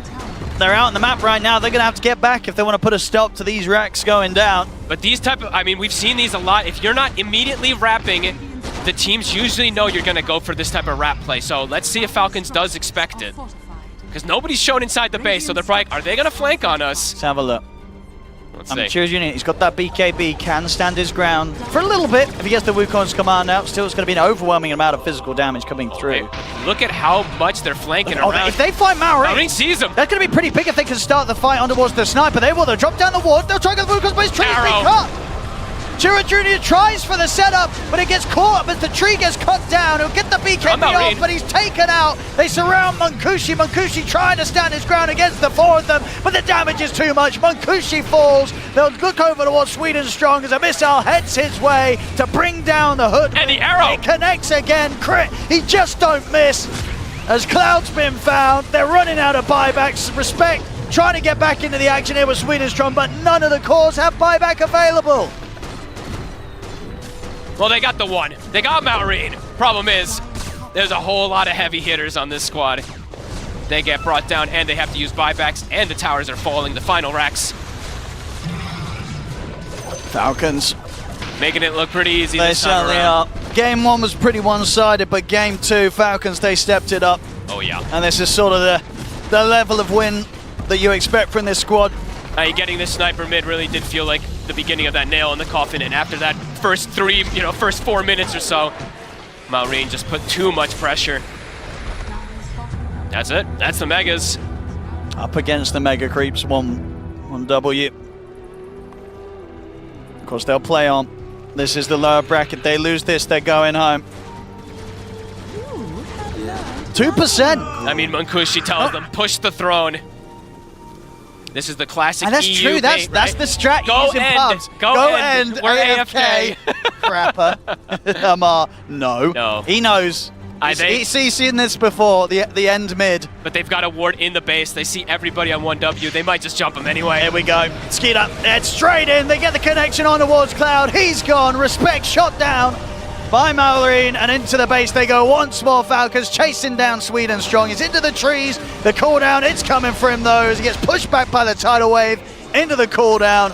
Shira Jr. is watching Maureen from the trees, but can't really reveal himself. At the least, maybe he can start cutting some creep waves, but the top's already moving in. They're on towards the throne.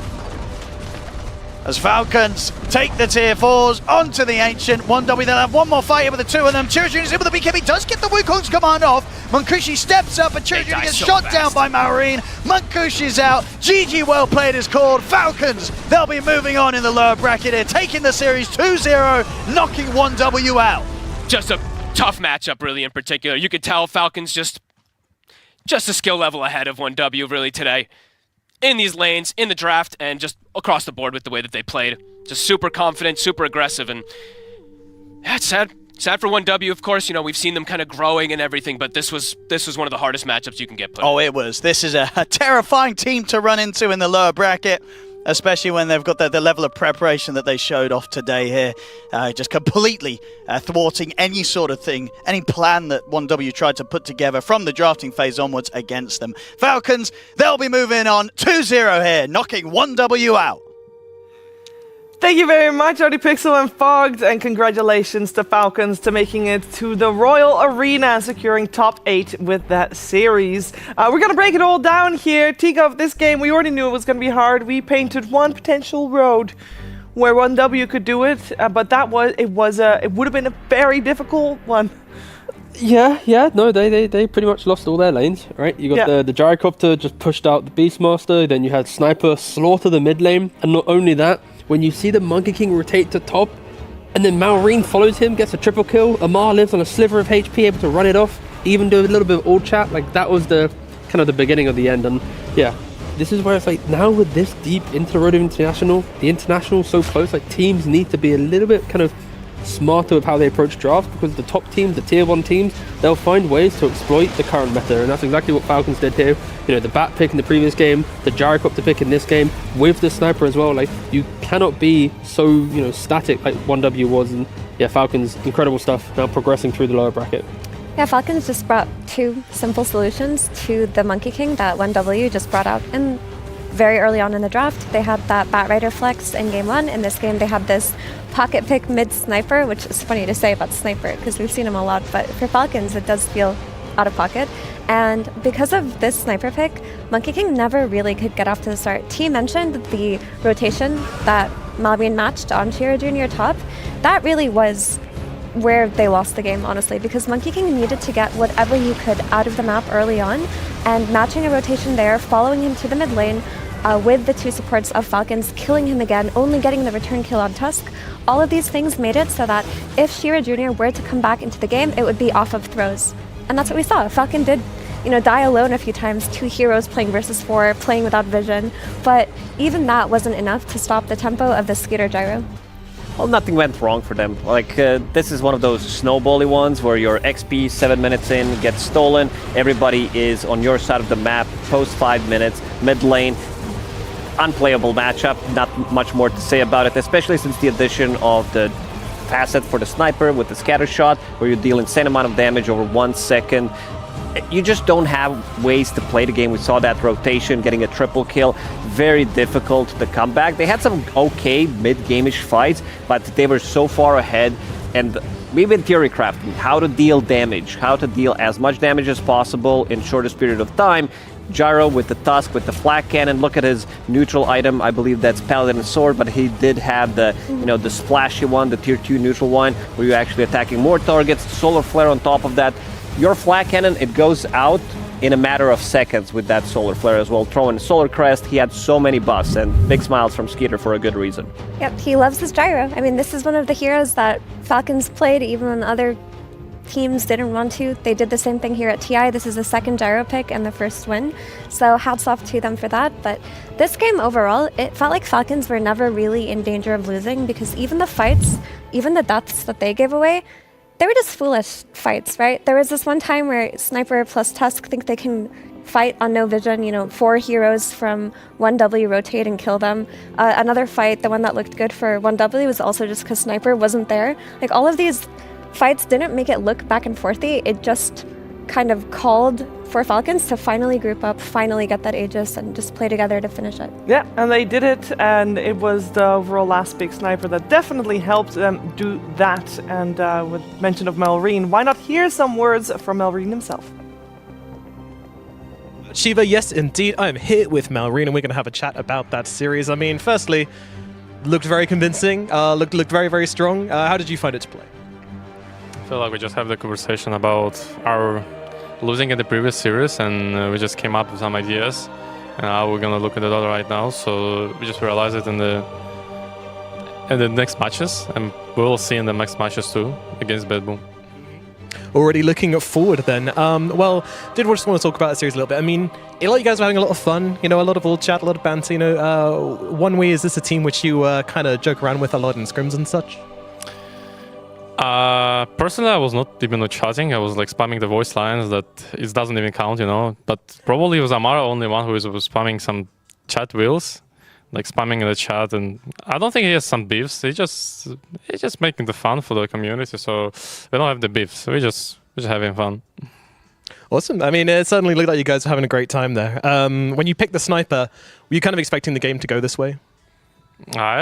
Even in the draft, I said, guys, hey, Monkey King gonna have a rough time, so I was not expecting it's gonna be that hard for them to play, but that's how it goes. The guy was not expecting this. They certainly were not. You got the better of them there. So, heading now to the international main stage. You know, what's it going to be like to play in that arena and play in front of a crowd on TI main stage for you? I mean, obviously for me, it's gonna be excited to play in the first my TI, but to be honest, I don't really feel that much excited because it's just about my work and I need to perform as much as I can. So I don't want to put me in the nervous and exciting that I'm playing the TI. Wow, God bless, I'm playing here. So I just need to do my work. Go to work, do business. I love that attitude, Marion. Thank you very much for coming to talk to me. We'll go back to Shiva and the gang in the studio.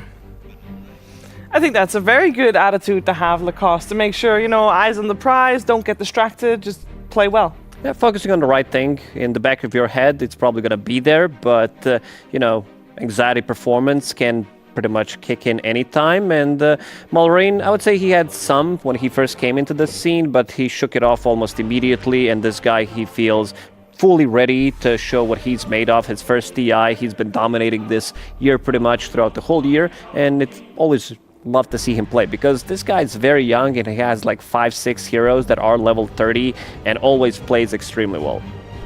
He really does play extremely well. Yeah. And of course, having won multiple titles this year, and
Check. Okay, this is works. Okay, thank you. I hope this is sound well. Can you guys hear my voice? Thank you guys, thank you for stay tuned. We still got 70 people, 14 people watching, yeah. And I'm gonna play some turbo to get my daily wins actually. Test check, microphone check, go back, go. Thinking, sounds good, sounds good, sounds very good. Alright, that's it. Oh, we forgot to turn it off. Listen.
It's your turn to ban. Hello?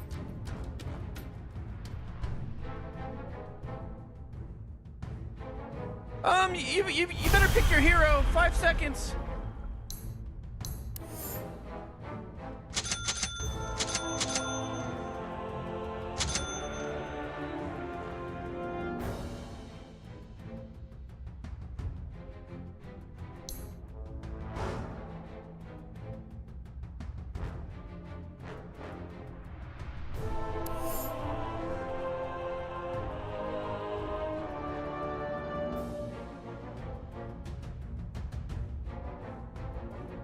Uh, 10 seconds to pick your hero, you moron. You better pick your hero. 5 seconds.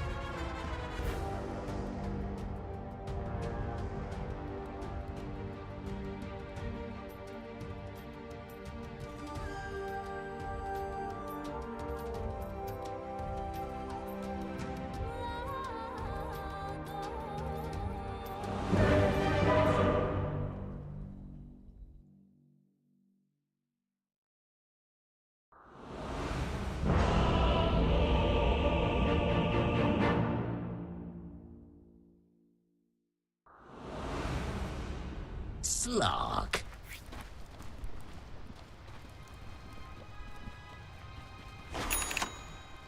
Much obliged. What are we here for again? Trying to, help these guys win a game.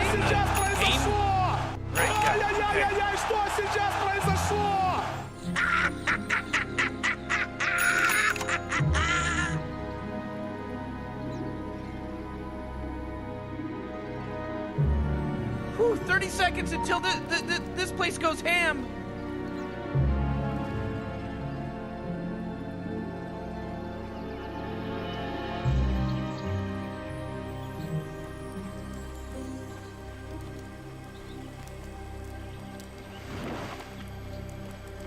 On your belly and crawl!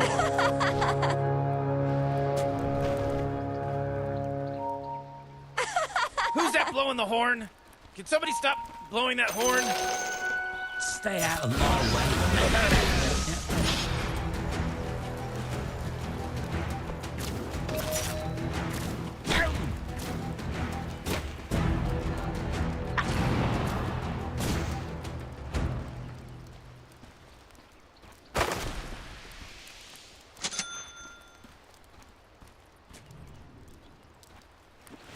Ready.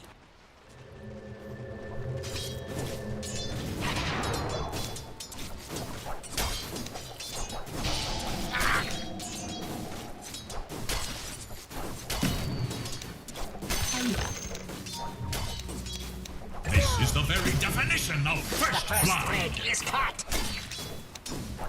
I'm under attack. Give it up.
I don't mind if I do. Thanks for that. Now that's payback.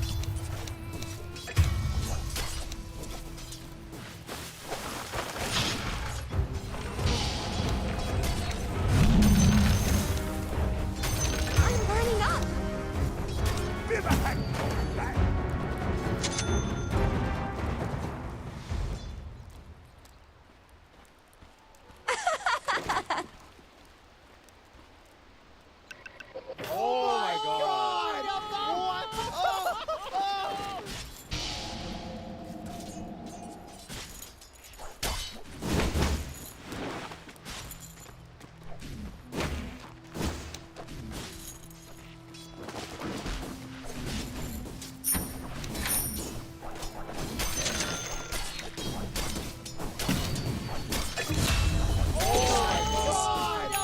Oh, your top tower's under attack.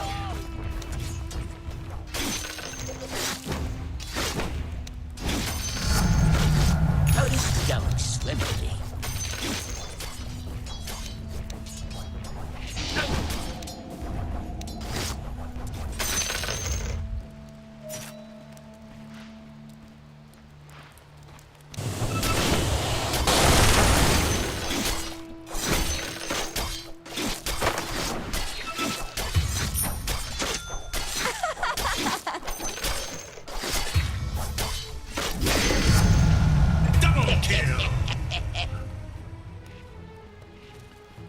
Thanks for that.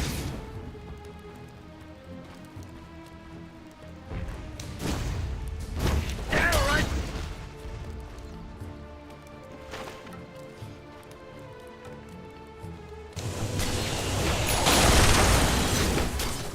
Killing spree.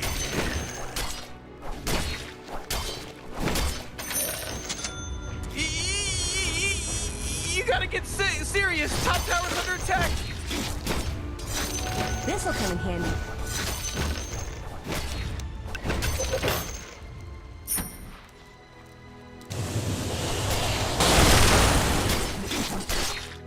Ooh, your middle tower's under attack.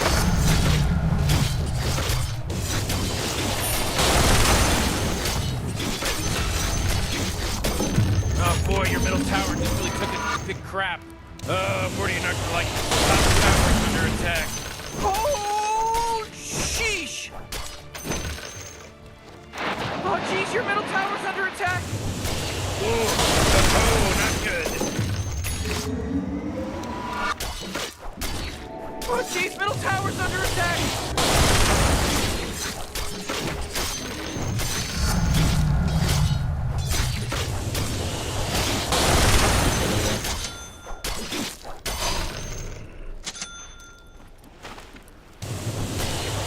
Your top tower's under attack. Come on, get with it.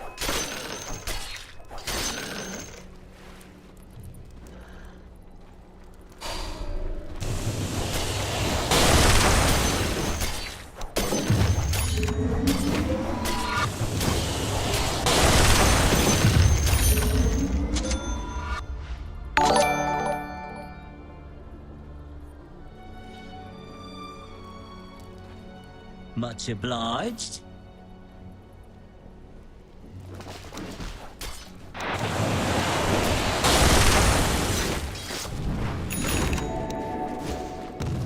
Man, you might as well save that energy. Your bottom tower's under attack. In no time. Your bottom tower is gonzo, baby. Oh boy, your top tower's under attack.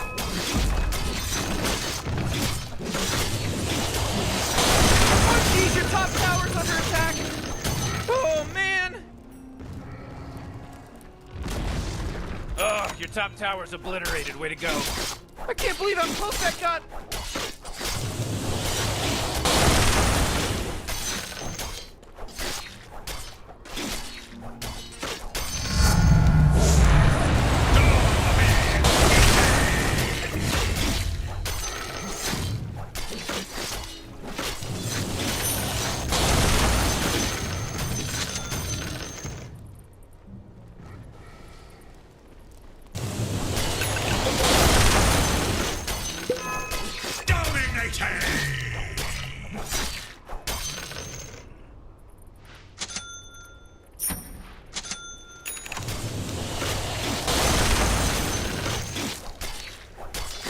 Let me offend.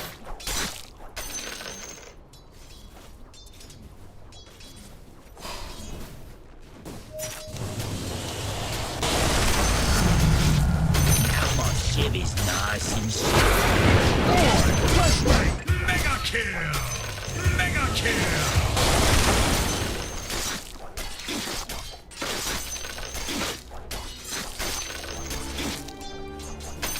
Your middle tower's Slop's under got his attack. eye on you.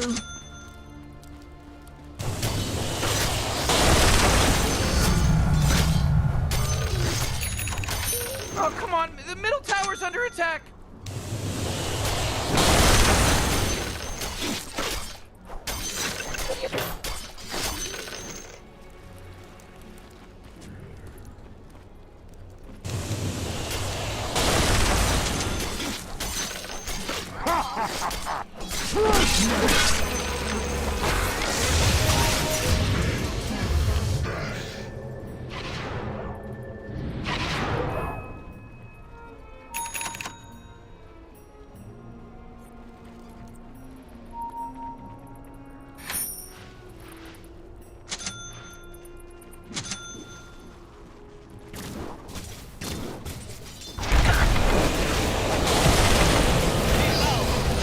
I'm under attack.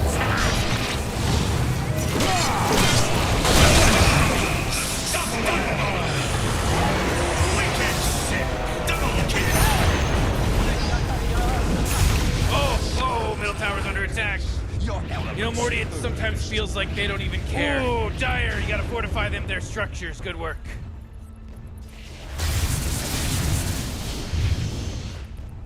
You know, Rick, I gotta tell you, my bottom tower is looking pretty good. 40, bottom tower under attack. Oh! Hey, you might want to kiss your bottom tower goodbye because it's gone.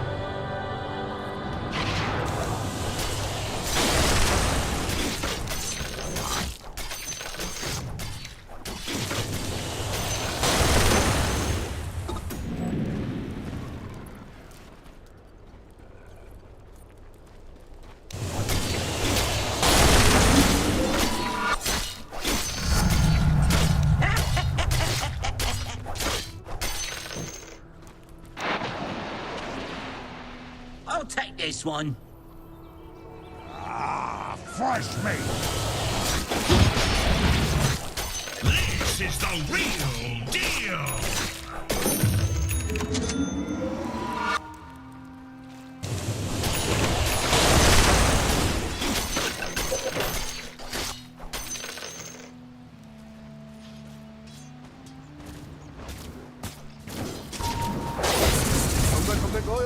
Come back, oi.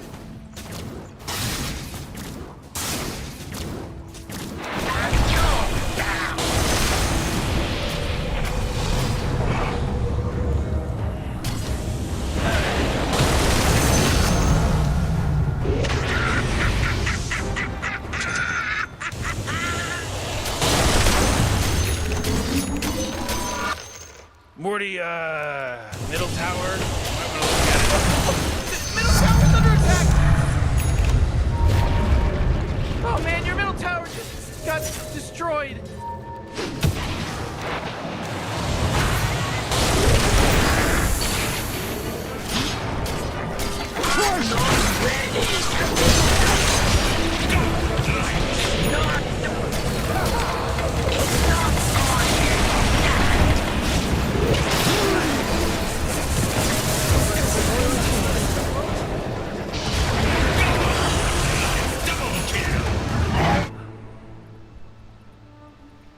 Killing spree. Your bottom tower's under attack! What a mess.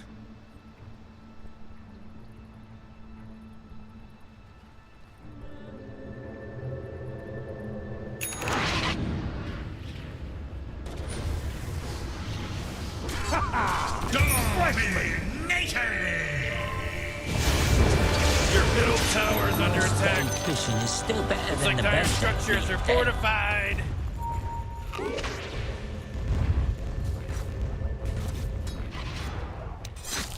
I'll take that.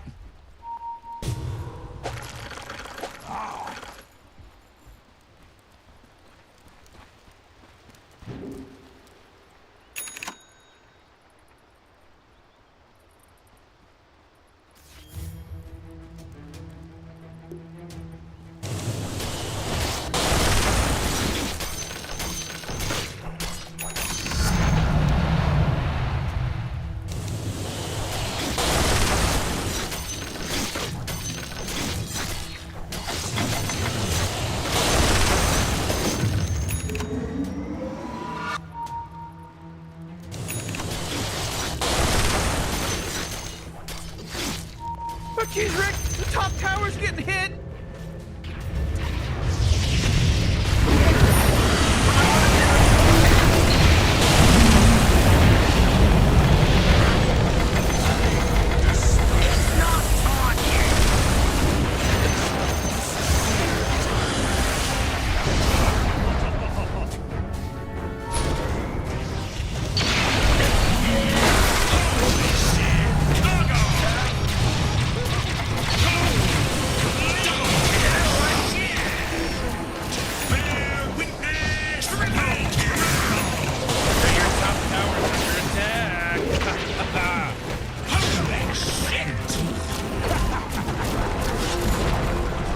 Oh jeez, your top tower's as good as done.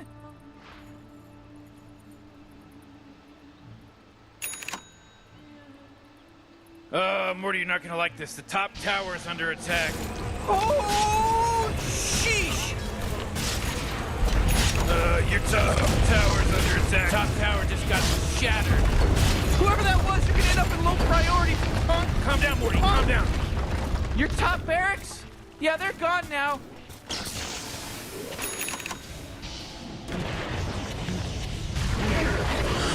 Ooh, your middle tower is under attack.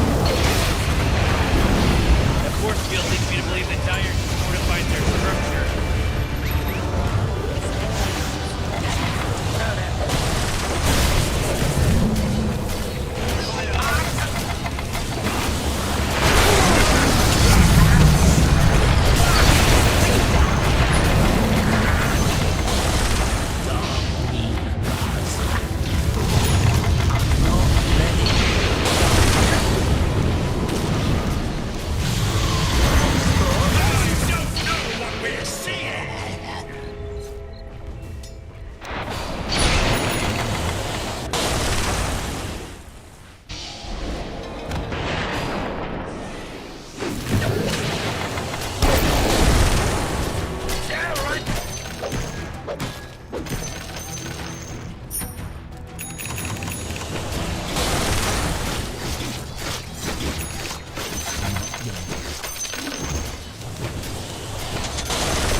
You'll be sorry when you see me.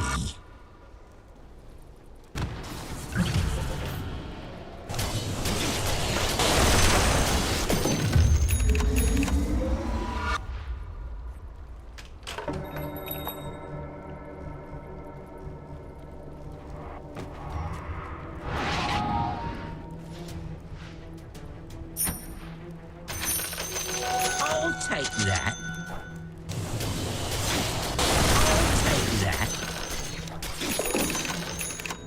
Oh, this is all part of the plan.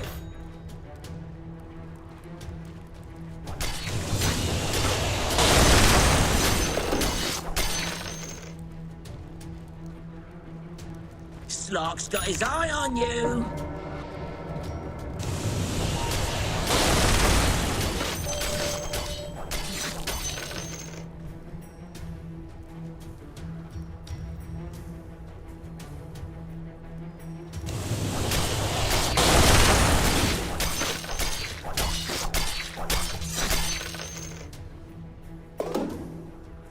Ooh, let me tell you that Roshan, he just delivered a bunch of goodies to the Radiant. Immortality.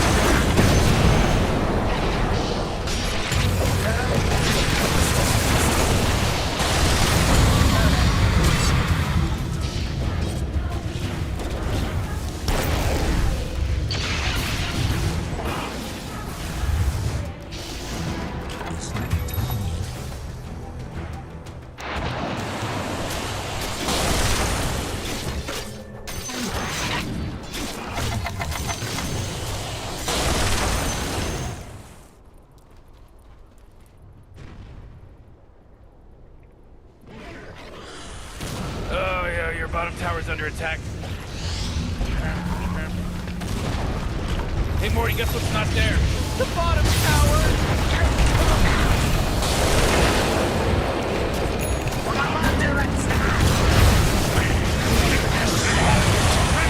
Oh, bottom barracks are getting hurt, baby. Come on, get with it. You'll never bow. You know they're tearing into your bottom barracks right now, right? Oh man, the bottom barracks were my favorite. Now they're not there anymore.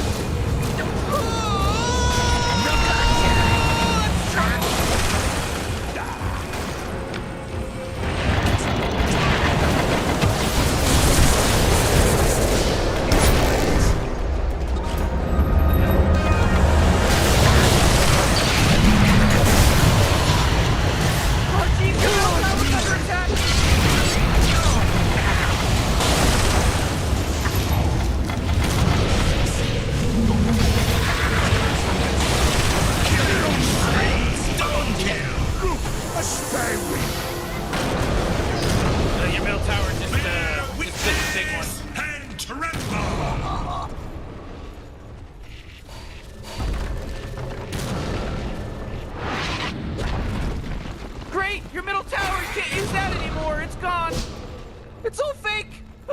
crazy fake nonsense.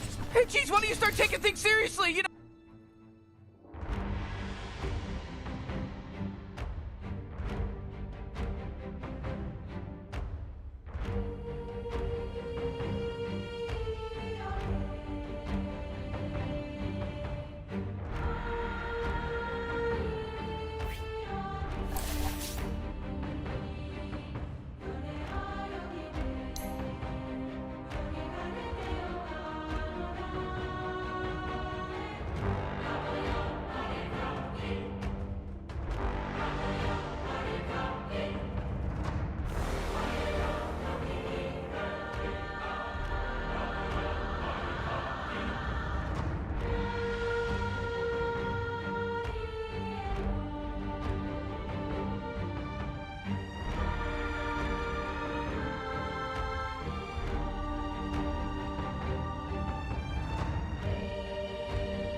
Your turn to ban.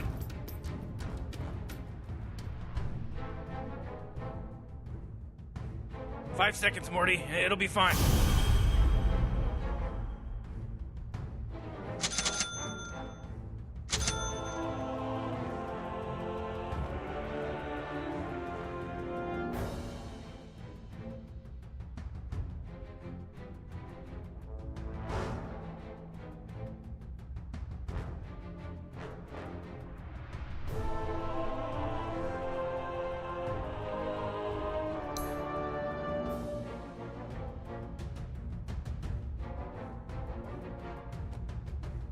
You really gotta pick a hero. You got 10 seconds left. Yeah, 5 seconds left now.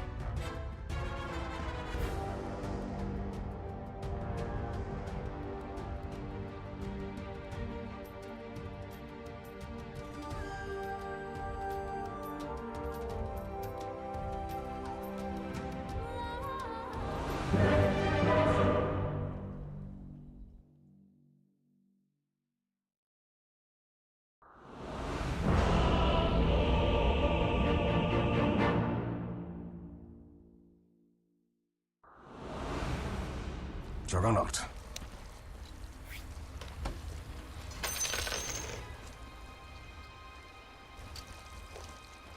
What are we here for again? Trying to help these guys win a game? Win the game?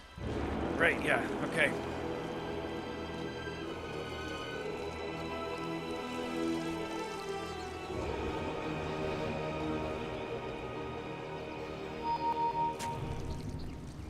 Morty, don't look now, but battle's about to start! Oh my god! No! I ain't ready for this! I didn't do this!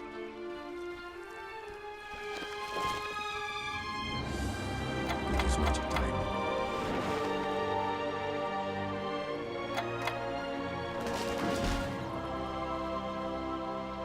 I am not ready.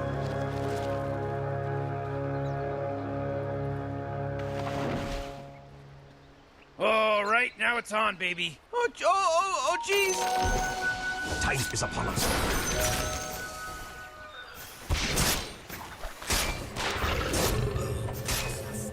First blood is is on the ground, and we're already looking for more. Just a little.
I'm under attack.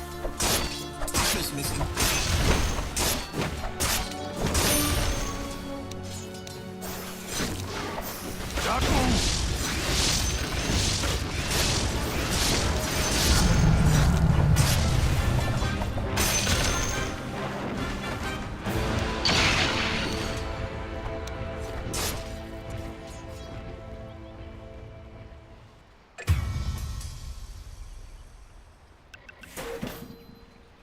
Ask, and I will answer.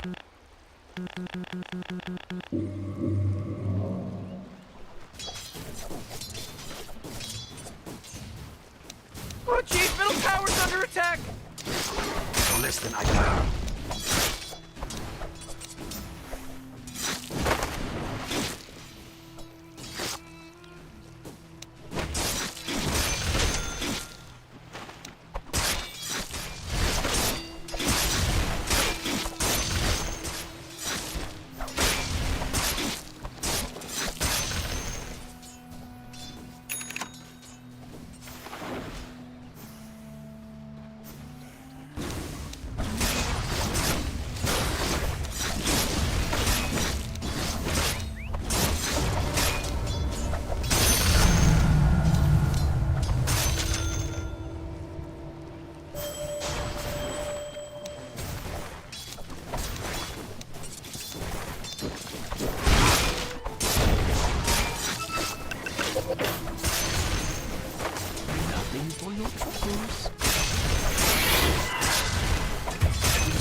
I'm not ready.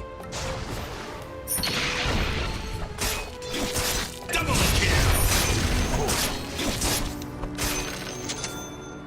Killing spree! Now it's time. You ask, and I will answer.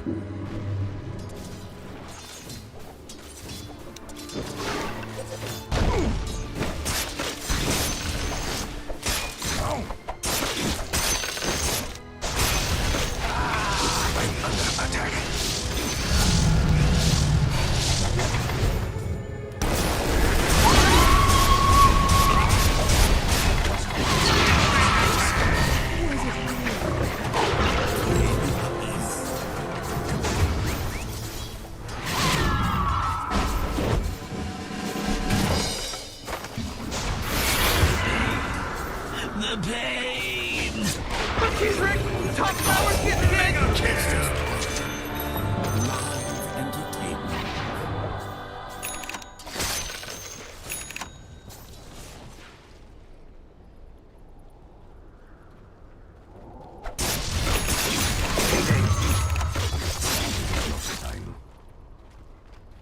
It is not time.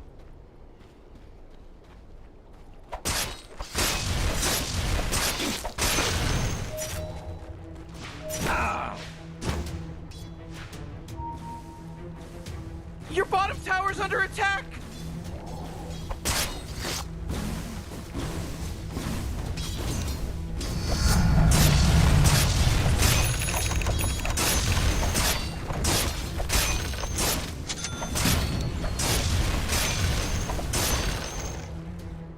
Top is missing.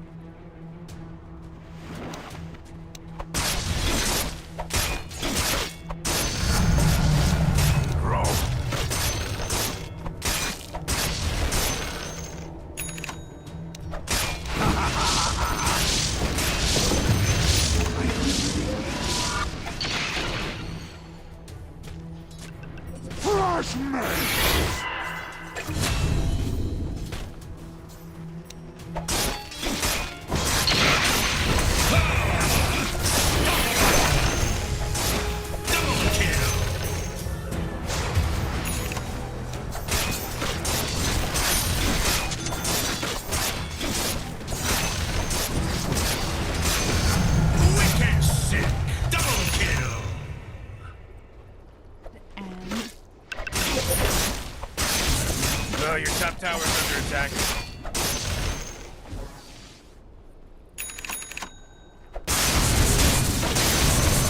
Not yet.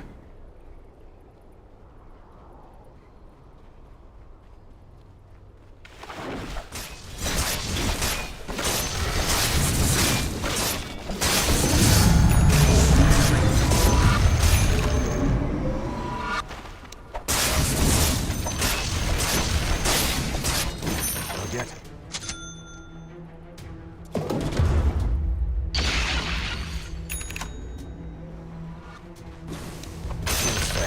Crush me!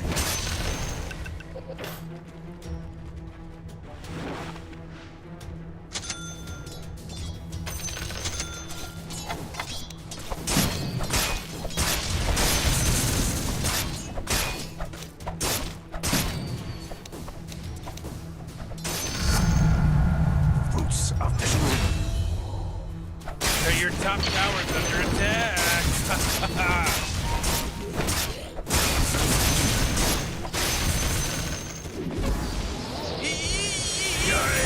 You gotta get serious! Top tower's under attack!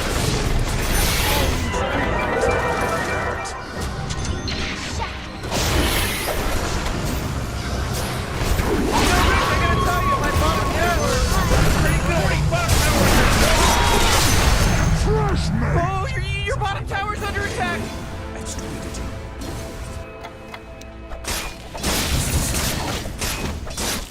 All right.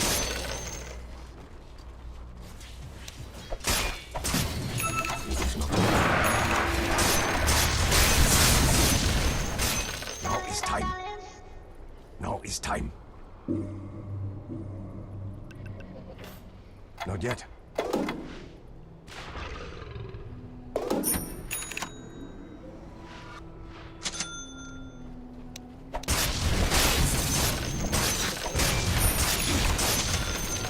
Lovely!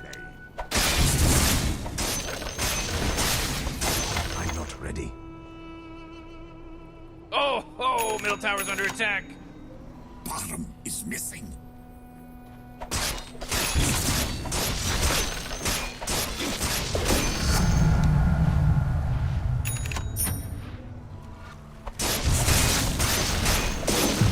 It's not time.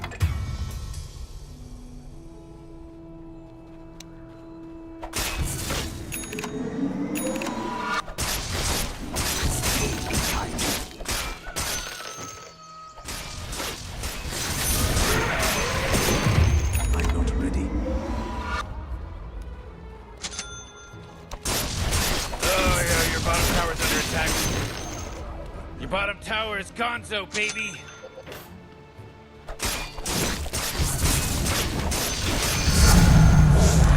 Power increases.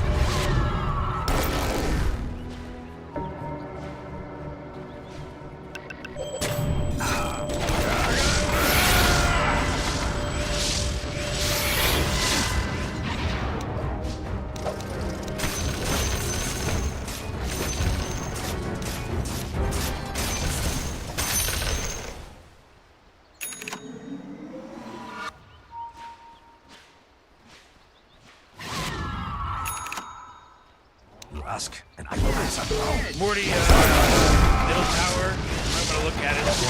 This middle tower's under attack! Your middle tower just bit the big one. Things are getting dire! Oh, nice, Morty. Good one. Oh, come on. The middle tower's under attack!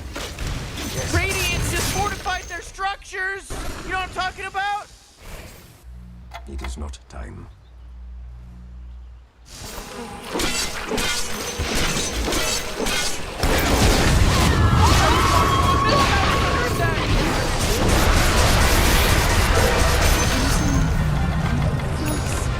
Great! Your middle tower can't use that anymore! It's gone! Your middle tower is under attack.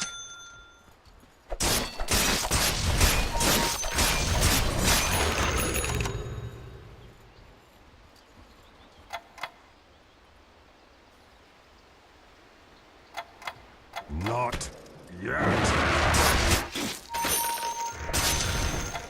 Oh boy, your top tower's under attack!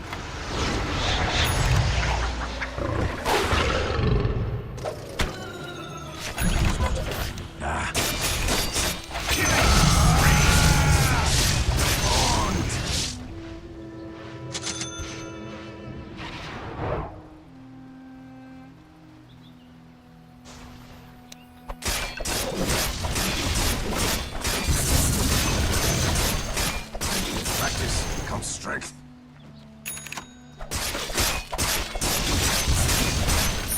Not yet.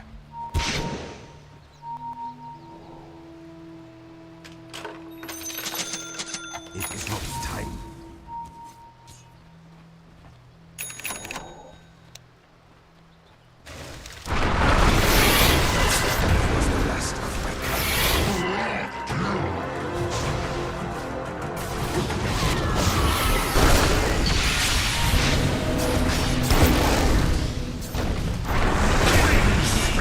Double kill. Oh jeez, your top tower's under attack!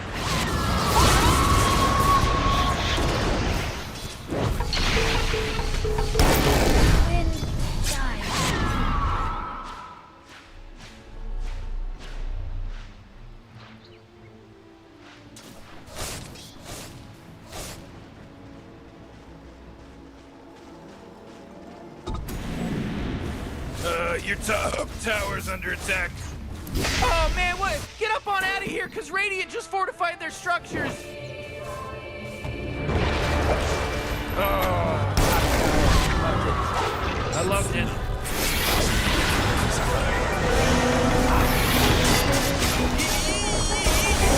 You gotta get serious! Top tower's under attack!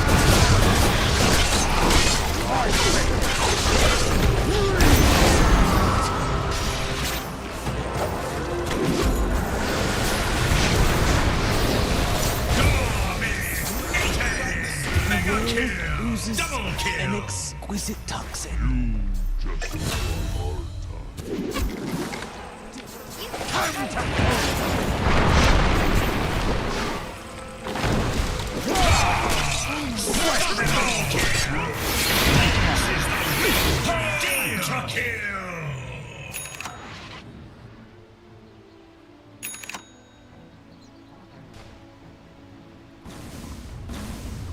Oh, your top tower's under attack.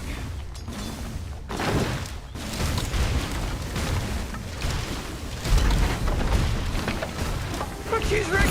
Top tower's getting hit! Top tower just got turned into trash! Oh boy.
bottom tower's under attack.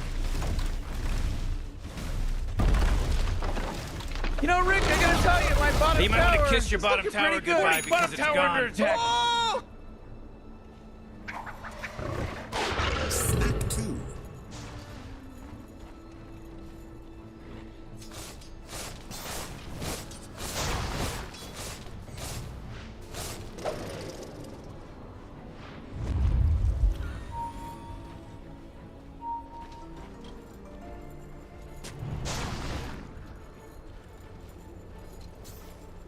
Your top tower's under attack. By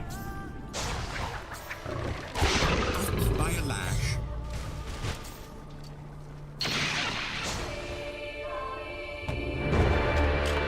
Down, but not defeated. You know, the cops are shooting at him and tasing him, and he just keeps getting up. Yeah, why does he keep getting up? Just lay down. Not yet.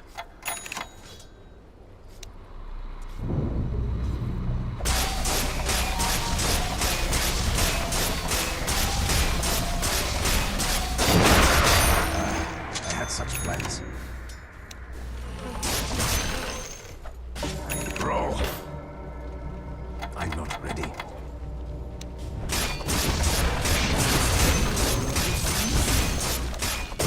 It's not time.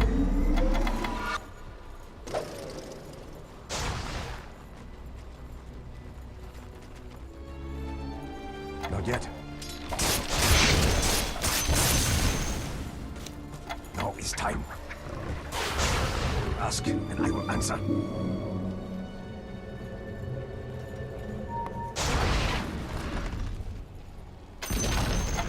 Whoa!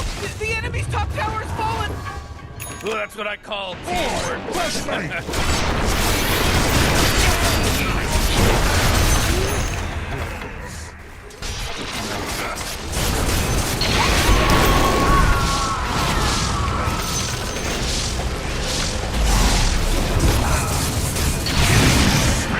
Double kill! Where's the fire?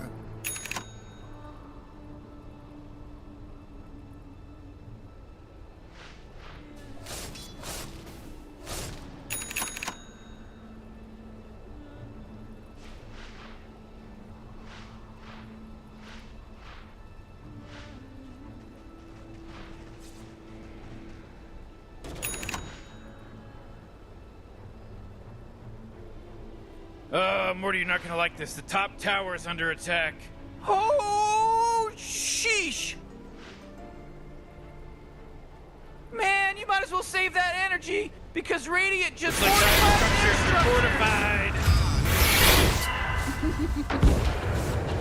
Oh boy, your top tower's under attack. Oh, your top tower just took it right in the you know what. Oh, you gotta do something about this.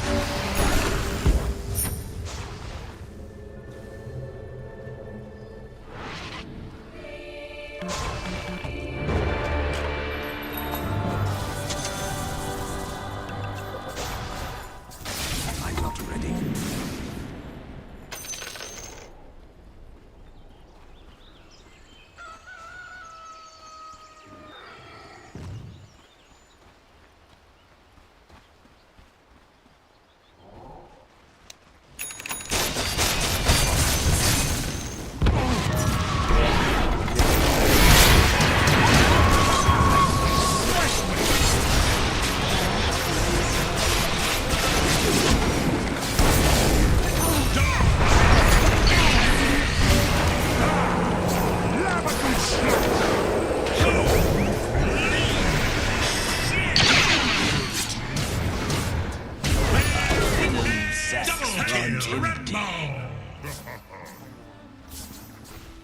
Your top barracks are under attack.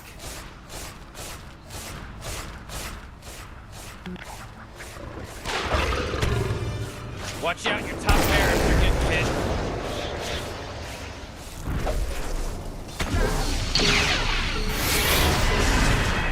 They're swarming your top barracks right now.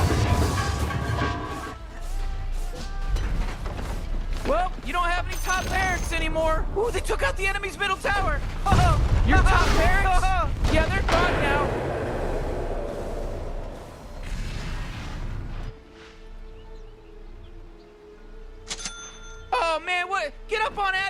Radiant just fortified their structures. Ooh,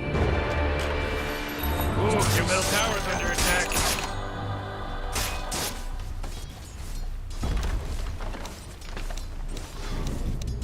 Oh, jeez, middle tower's under attack. Oh boy, your middle tower just really took a big crap. Oh boy, somebody called trouble because he's here already. They're coming after your middle barracks. Oh boy, Mori, middle barracks are gone. Everybody relax. What's the zero up there? It's gonna be fine.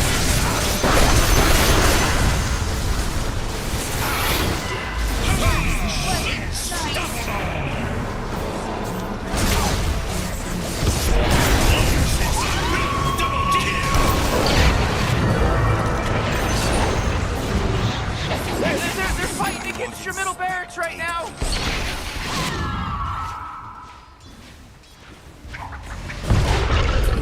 Oh jeez, they're swarming your middle barracks.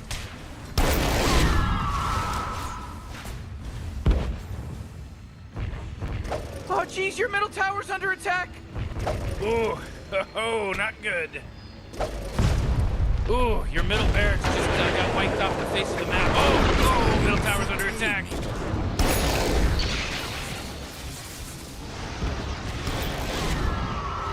Morty, middle tower. I'm gonna look at it. Oh man, your middle tower's under destroyed. Attack.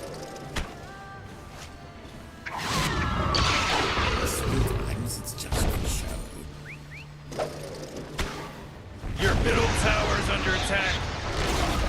Great, your middle tower, you can't use that anymore. It's gone.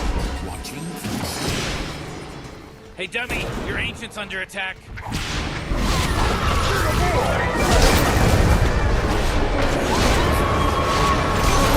What do you think, this is a game? Your ancient's under attack.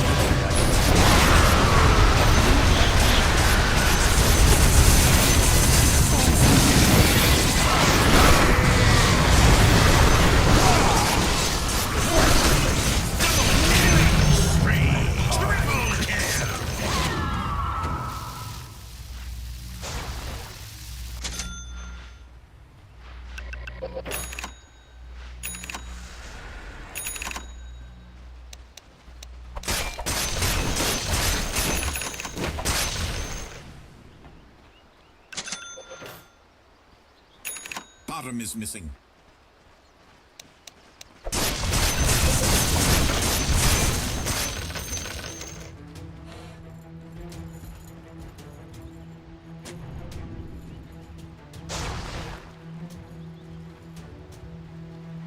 Yet.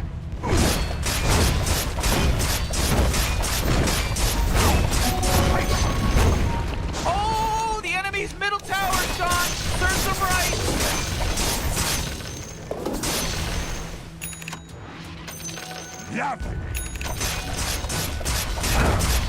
Force field leads me to believe the Dire fortified their structure.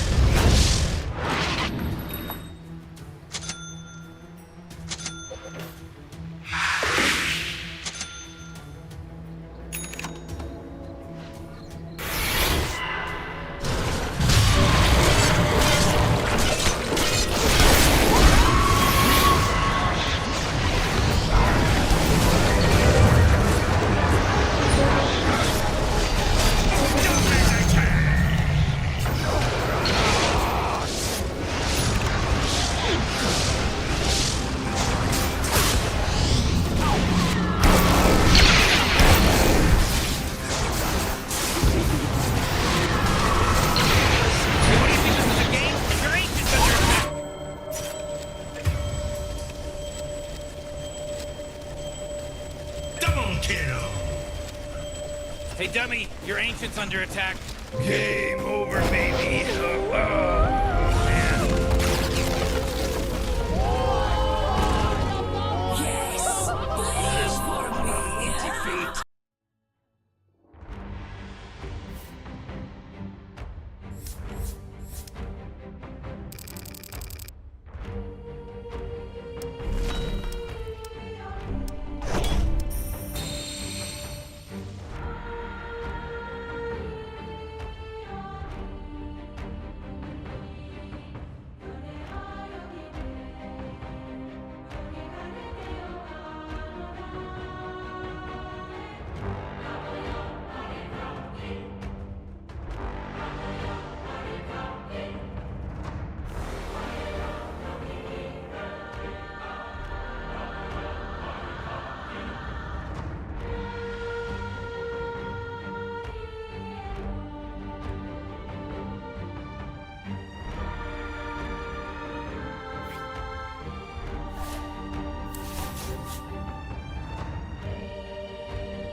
It's your turn to ban, dummy!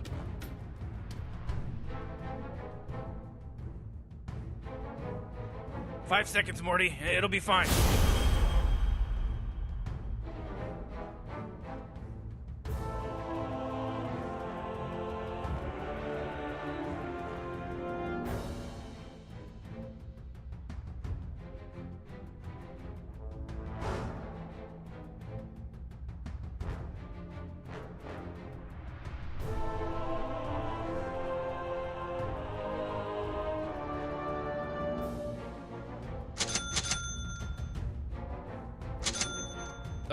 "10 seconds to pick your hero, you moron." You better pick your hero. 5 seconds.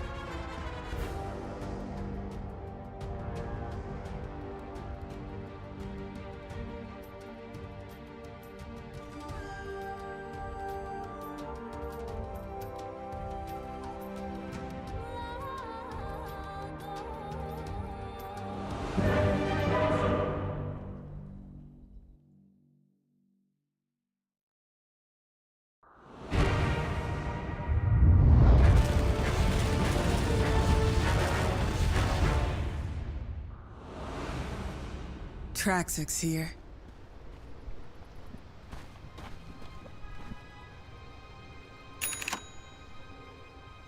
Oh, jeez, Rick, we're in some real trouble. I know, Morty. Just follow my lead.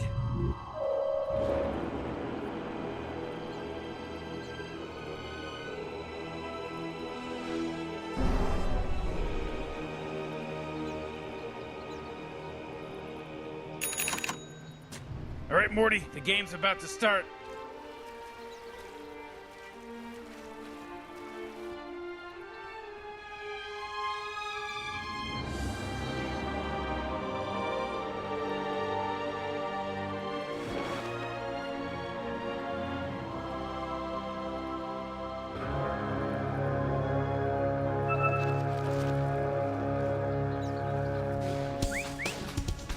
Here we go, Rick. The battle's about to go. Oh.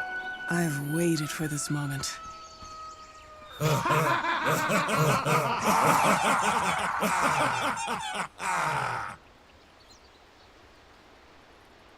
I thought you'd never ask.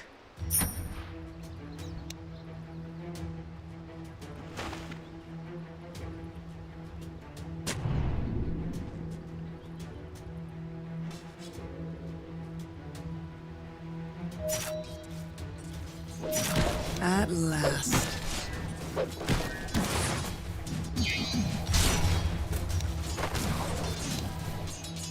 I'm under attack.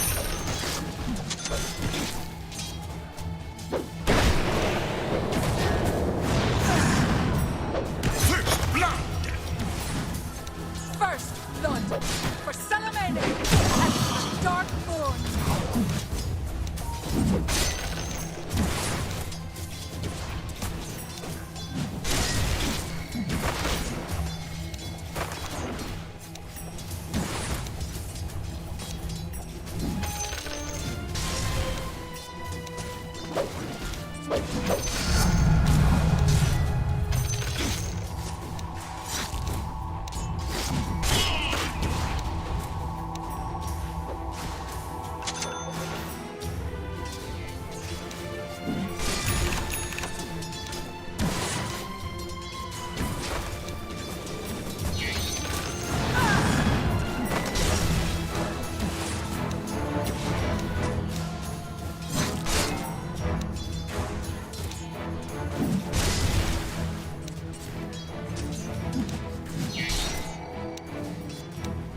Fair trade.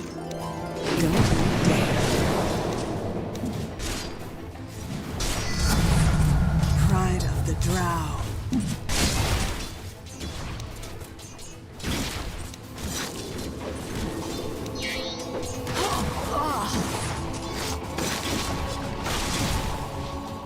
Silence all.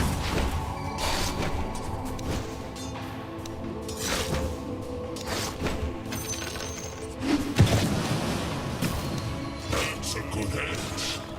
Shouldn't have executed the blacksmith.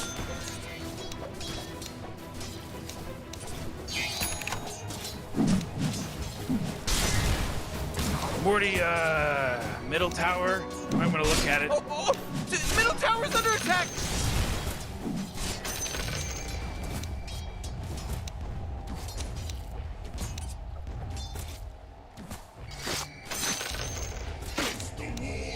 Arrow fodder.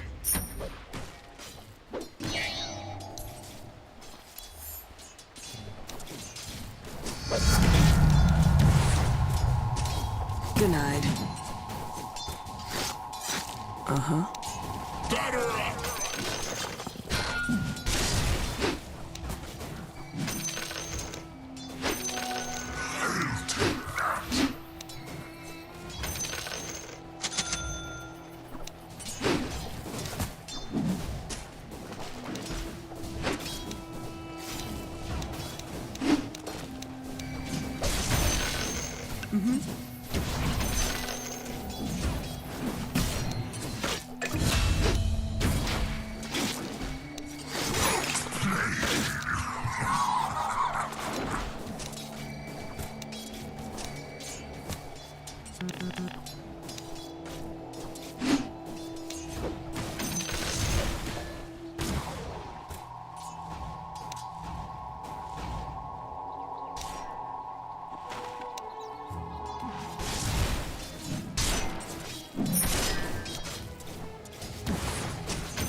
The price you pay. Finally.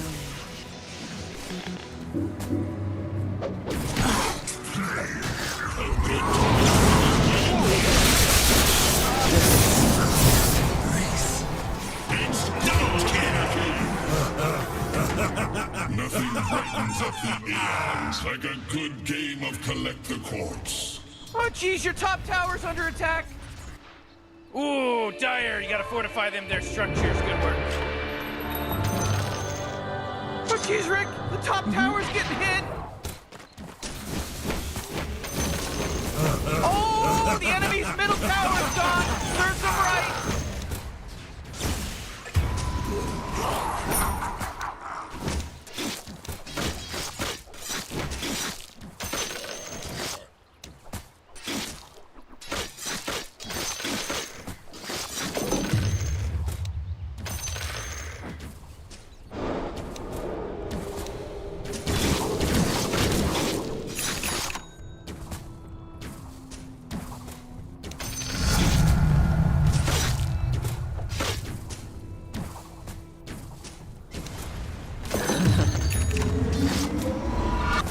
Oh, your top tower is falling.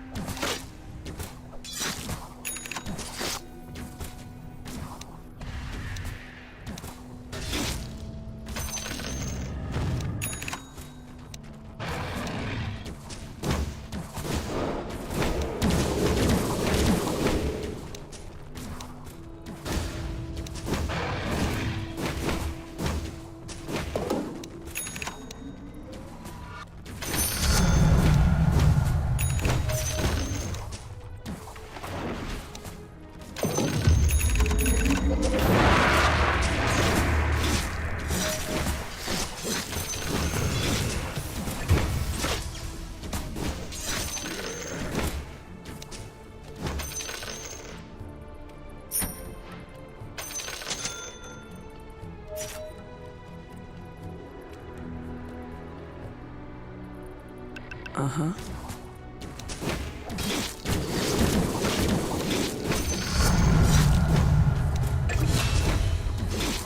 Your bottom tower's under attack! Your money. You know, Morty, it sometimes feels like they don't even care.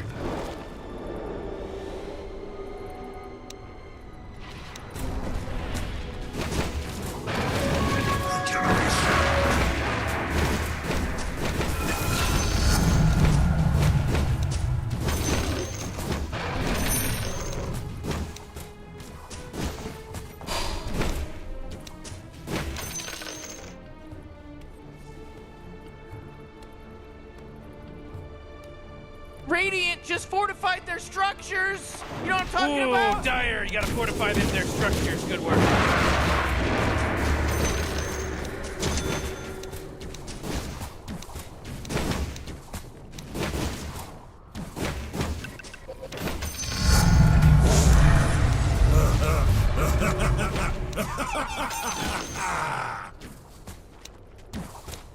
Your top tower's under attack.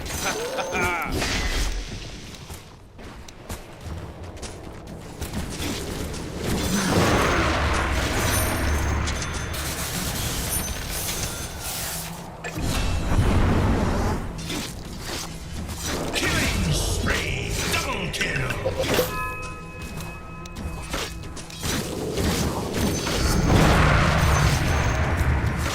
Oh jeez, your top tower's under attack. What a bounty!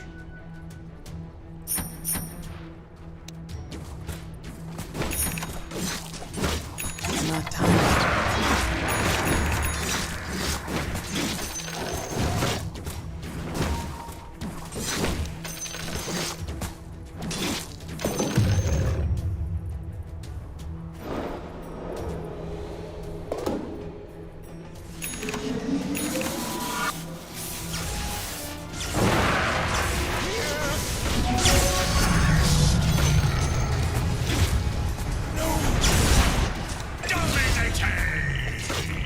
Today's rage.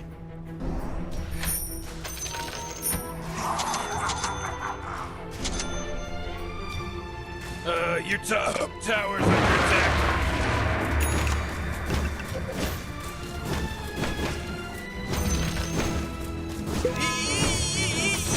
You gotta get serious. Top tower's under attack. Oh boy, your top tower's under attack.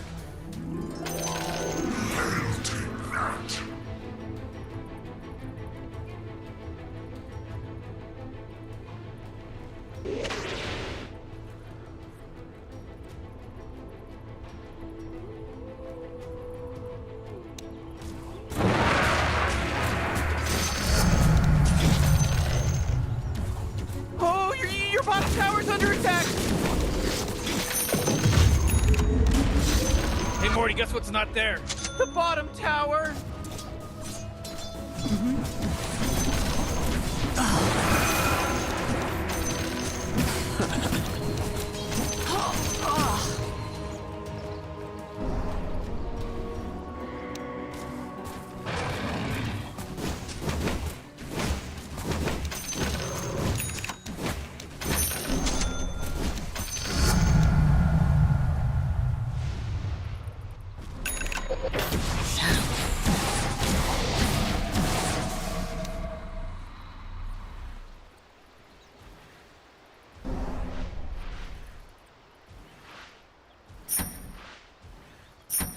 Oh, middle tower's under attack. Your middle tower just bit the big one.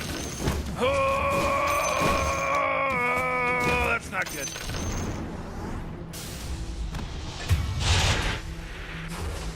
It's no small thing to be favored by the gods.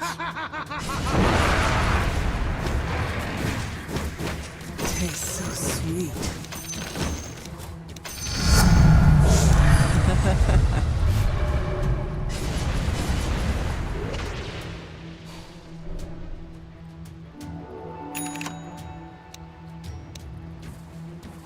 Oh yeah, your bottom tower's under attack.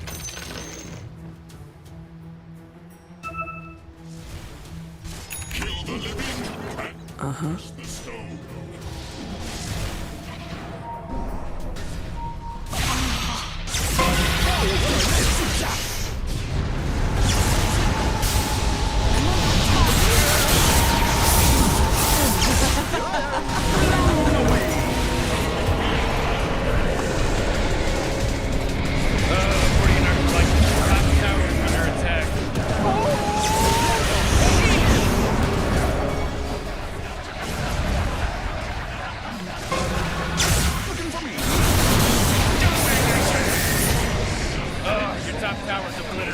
Go.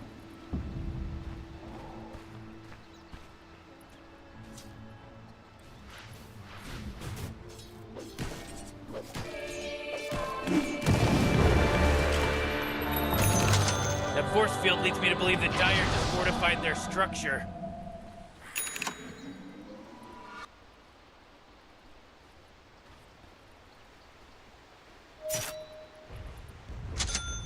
Oh, your top tower's under attack.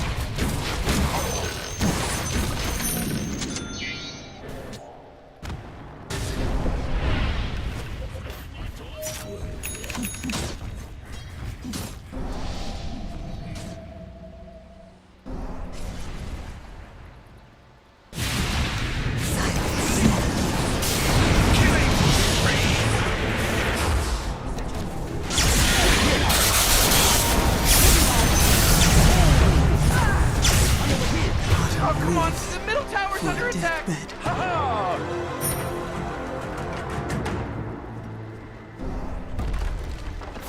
Ooh, your middle tower's under attack. Oh boy, your middle tower just really took a big crap. Horse pucky! Whoa, careful, Morty. That's some pretty hefty language you're throwing around.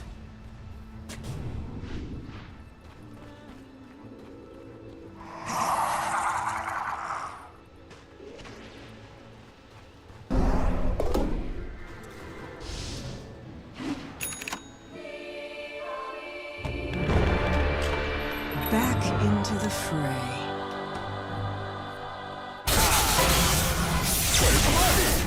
Killing spree! Not enough. Your bottom tower's under attack!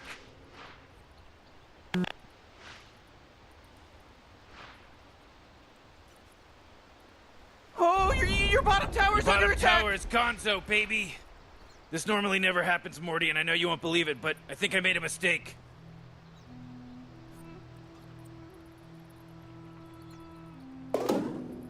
Oh, jeez, middle tower's under attack! Oh, what a mess. Oh, jeez, your middle tower's under attack! Oh, man, your middle tower just got destroyed. Ooh, your middle barracks just got wiped off the face of the map. Morty, middle tower. I'm gonna look at it. Oh boy, Morty, middle barracks are gone.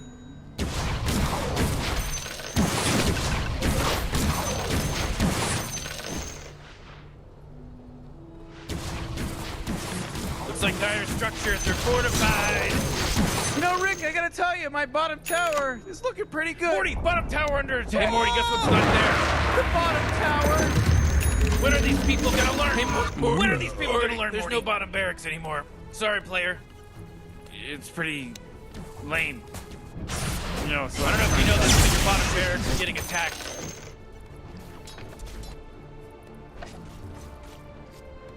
Mega kill!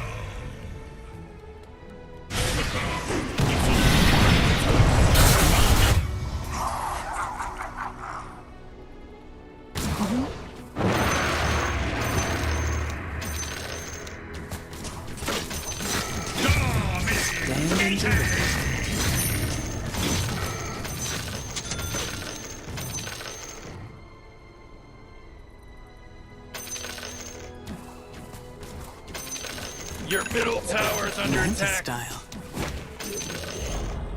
Oh boy, your middle tower just really took a big crap. Hey, jeez, why don't you start taking things seriously? You know, because your ancient is under attack. Mega kill! Hey, what do you think, this is a game? Your ancient's under attack. Radiant wins! Radiant's victorious! Shut up, Morty.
Your turn to ban!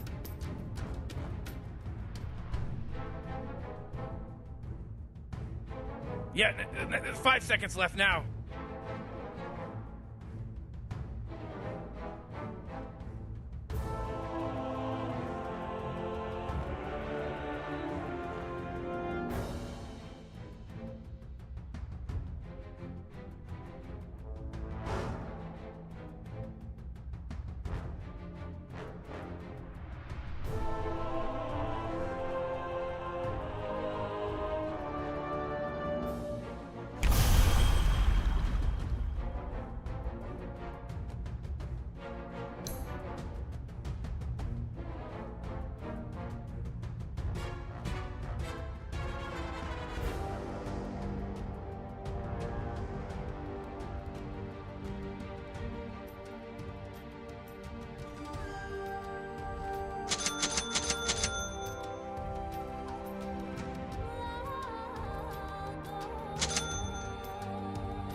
Slog.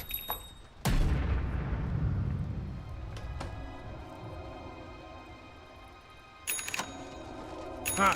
Oxygen-rich atmosphere. Giant testicle monsters. We'll be fine. Let's party!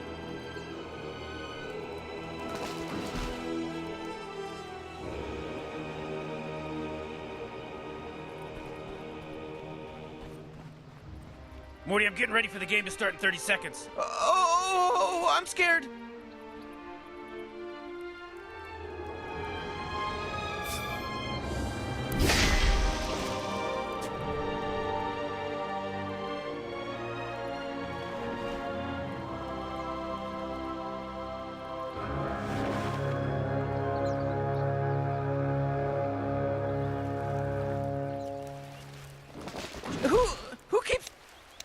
Who's blowing that stupid horn? Attack!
Going swimmingly.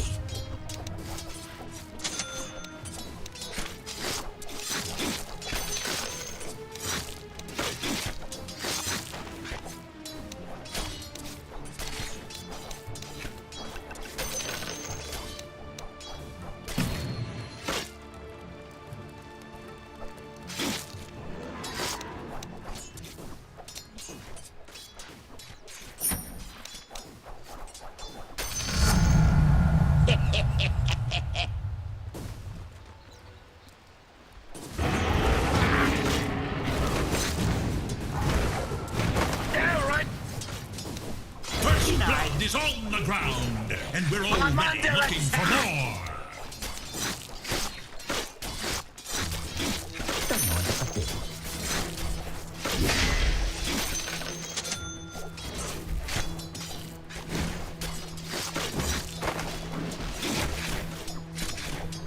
You'll be sorry when you see me.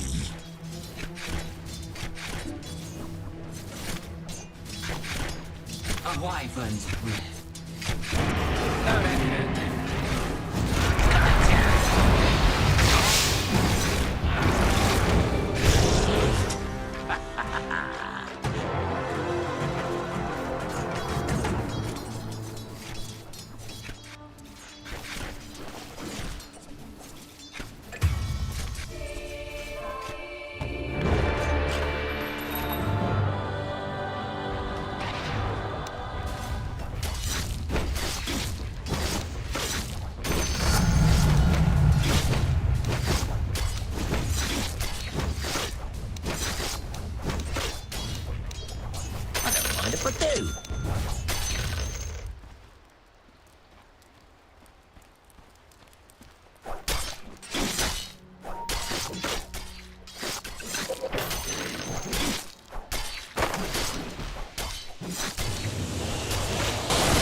Missing bottom.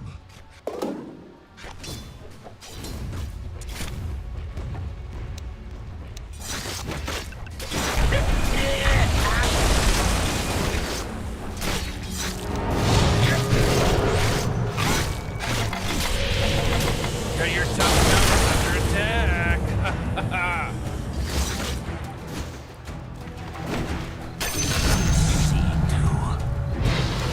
I'm under attack!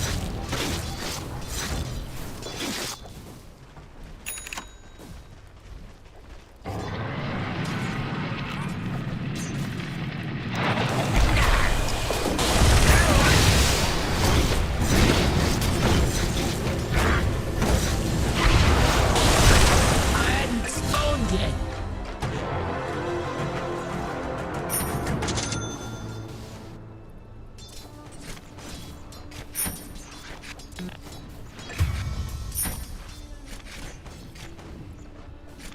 Double kill.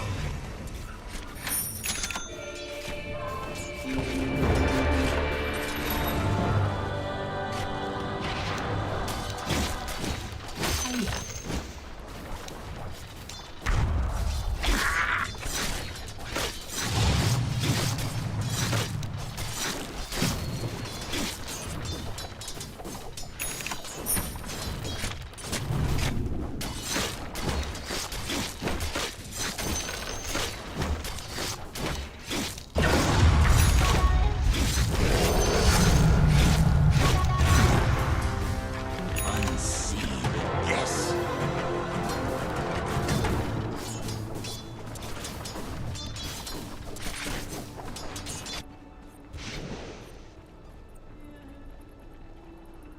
Oh boy, your top tower's under attack.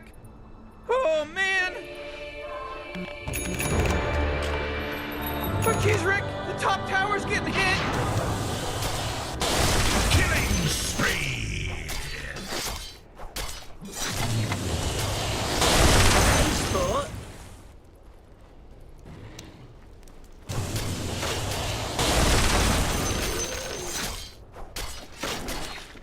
Oh come on, the middle tower's under attack.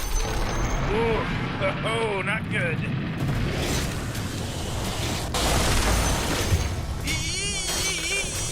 You gotta get serious. Top tower's under attack.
tell you, my bottom tower is looking pretty good. 40, bottom tower under. You might want to kiss your bottom tower goodbye because it's gone. Stand down. Stand down. Now my shiv is Close nice call. and sharp.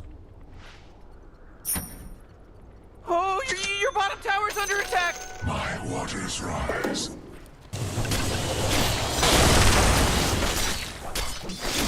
I'll take that.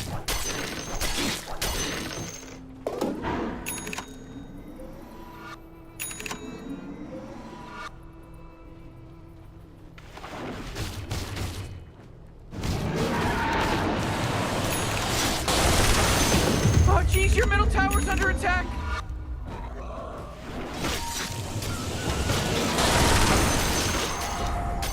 Oh man, your middle tower just got destroyed. He'd have eaten me if given half a chance.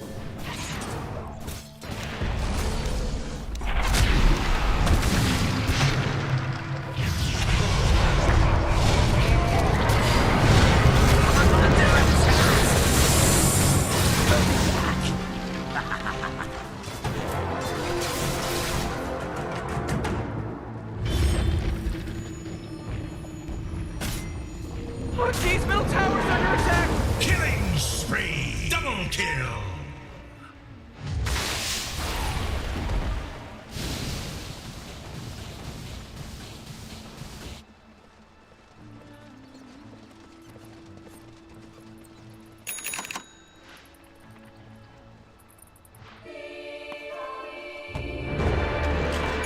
Respawn and die.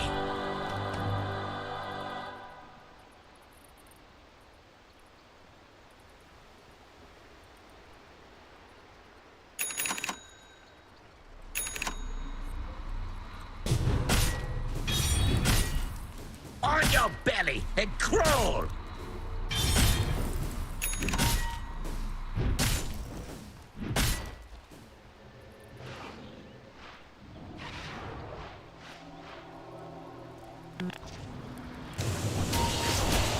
Oh jeez, your top tower's under attack.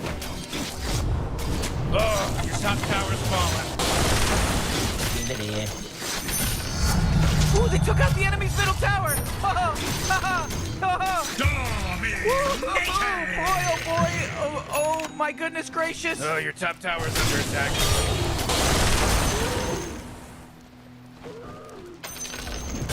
Ah, the enemy's bottom tower. It's gone. We did it. Oh, Morty, you're not gonna like this. The top tower is under attack. Oh, sheesh.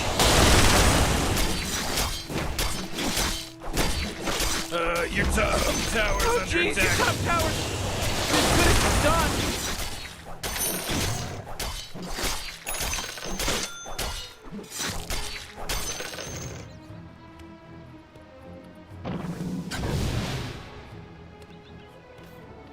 Ooh, your middle tower's under attack.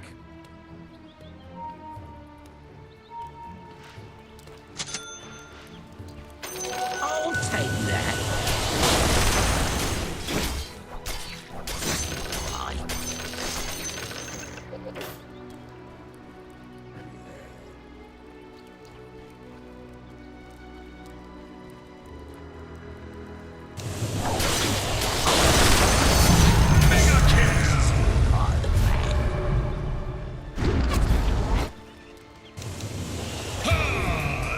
Double kill!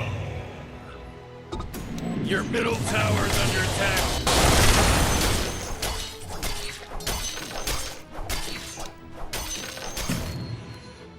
I'll take middle this tower's under one. attack.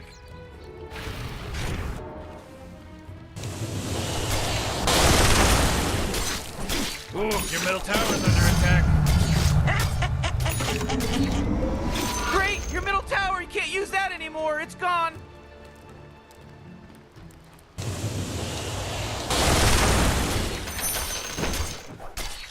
I'll take this one.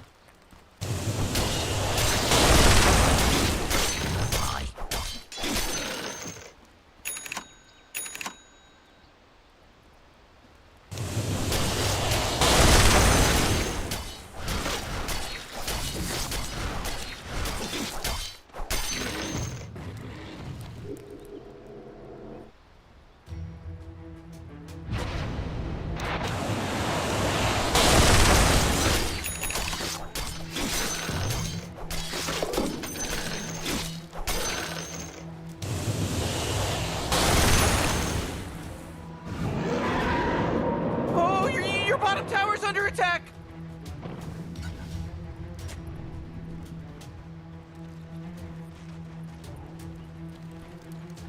Oh, yeah, your bottom tower's under attack.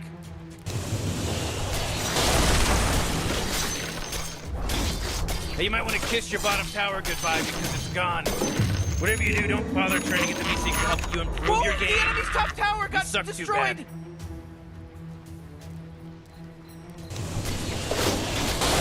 Wicked sick. Your bottom tower's under attack!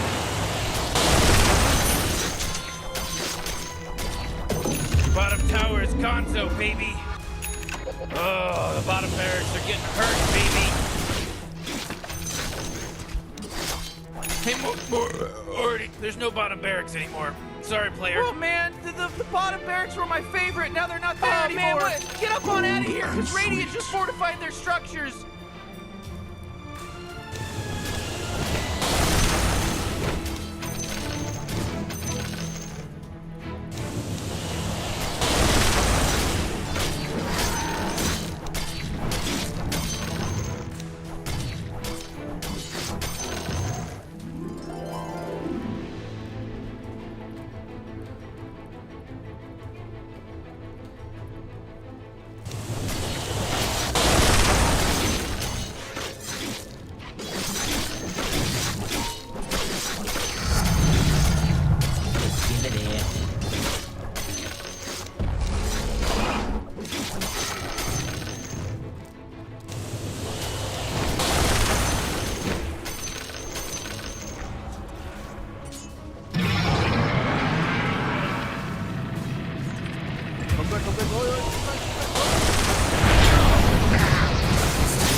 Killing spree.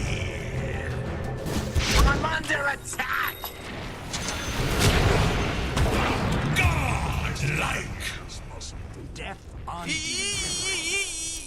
gotta get serious. Top tower's under attack. Okay, your top tower's under attack.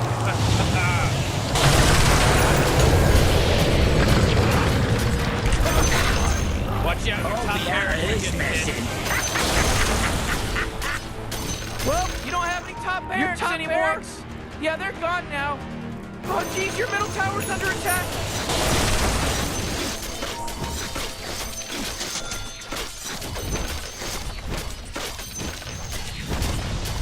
Your middle tower just bit the big one. 40 middle tower. I'm gonna look at it.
You didn't see that coming.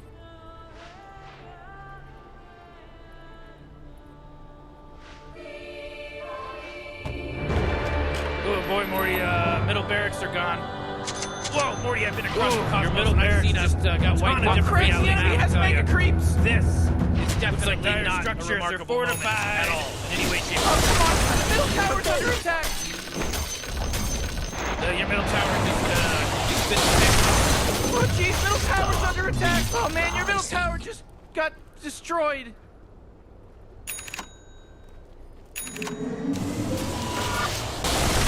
Hey dummy, your ancient's under attack. Oh jeez, why don't you start taking things seriously, you know, because your ancient is under attack.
Your turn to ban!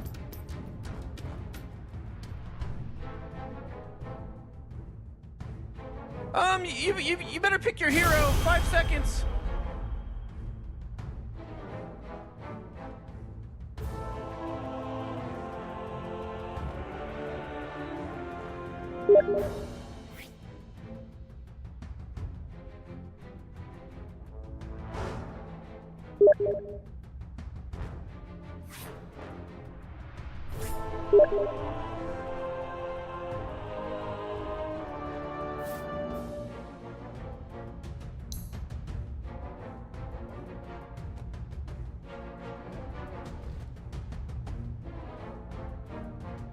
Yeah, 5 seconds left now.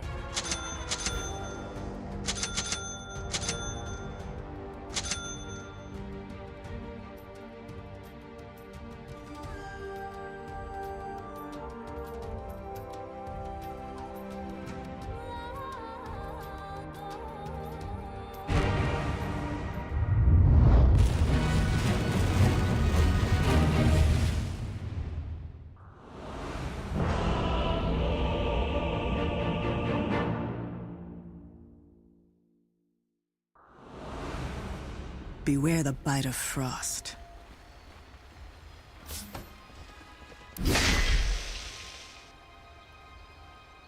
Huh. Oxygen-rich atmosphere. Giant testicle monsters. We'll be fine. Let's party!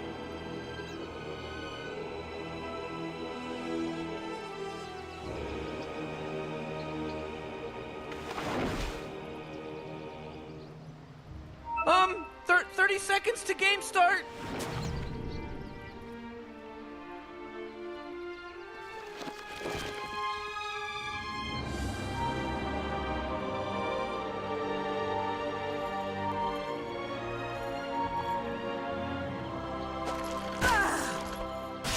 I seal you all in silence. It's the very definition of Is first blood.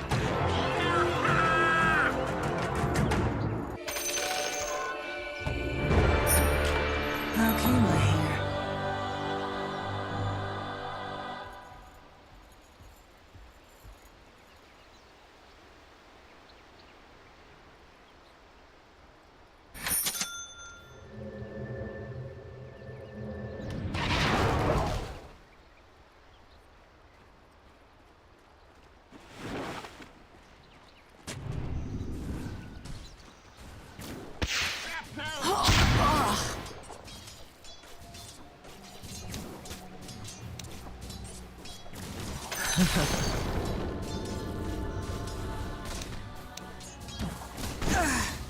Not this time.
Day's wage. Denied.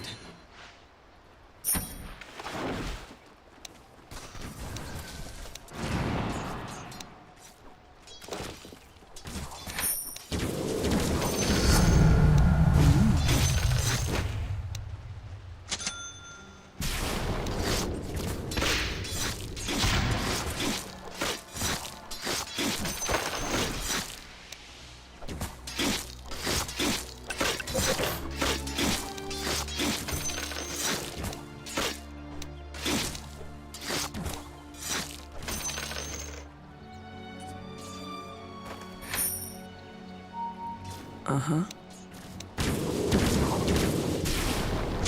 Uh-huh. You're right.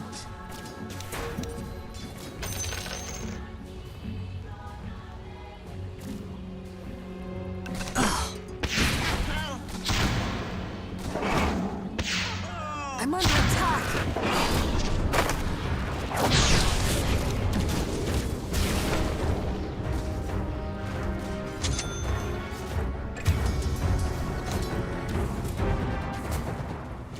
Oh, geez, your middle tower's under attack.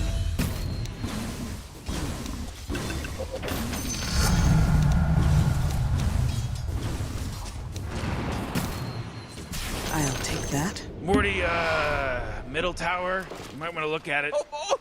Middle tower's under attack.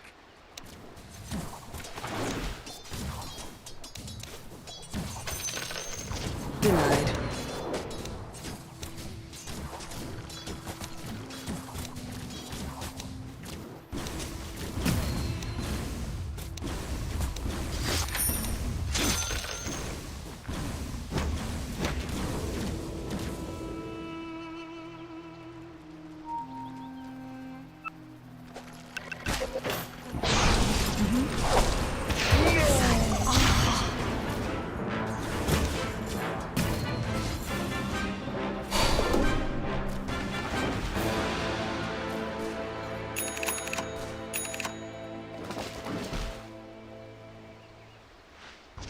Ooh, Dire, you gotta fortify them, their structures. Good work.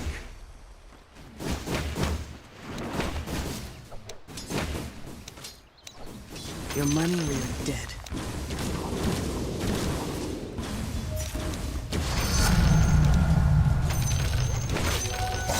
For the dead. Ooh, your middle tower's under attack.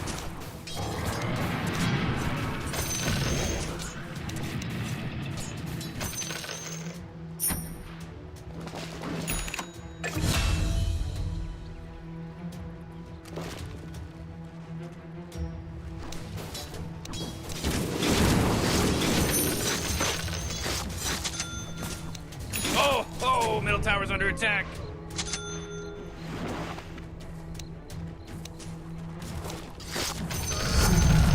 Your middle tower's under attack.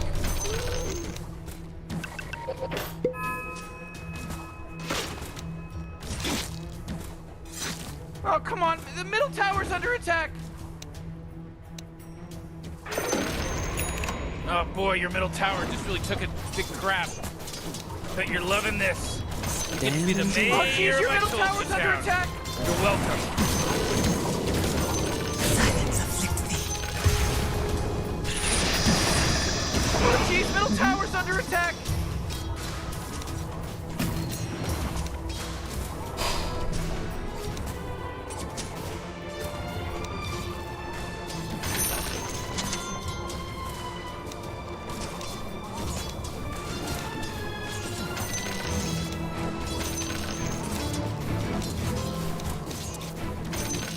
My thanks.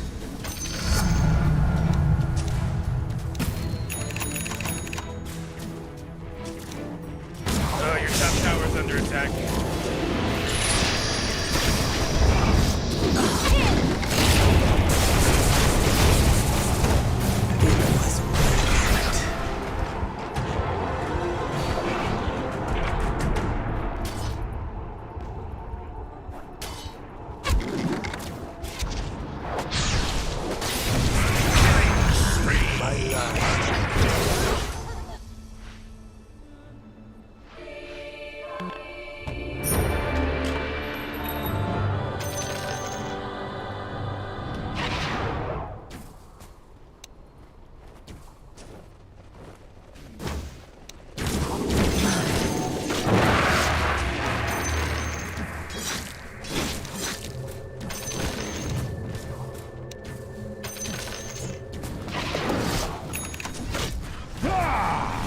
Fresh meat.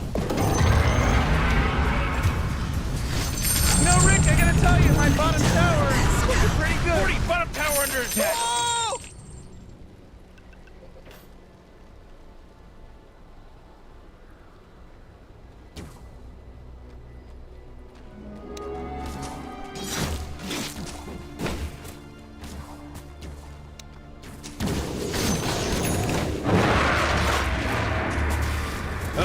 40, you're not gonna like this. Top tower is under attack. For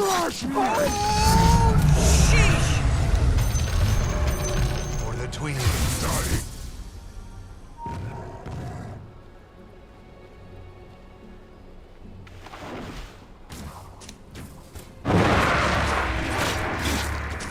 Every little bit counts.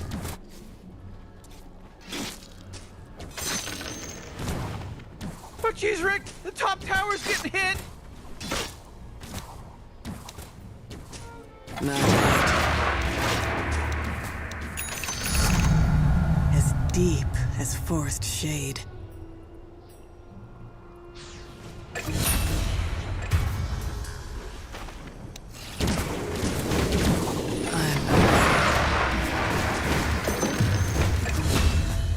Your top tower's under attack. Boy, flashmate!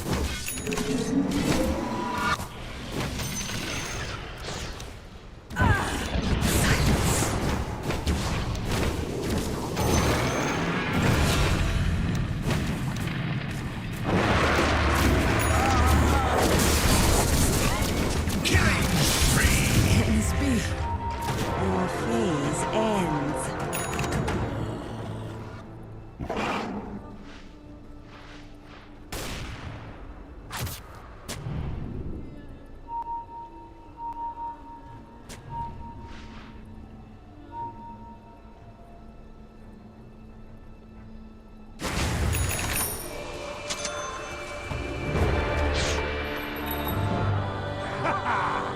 Fresh meat!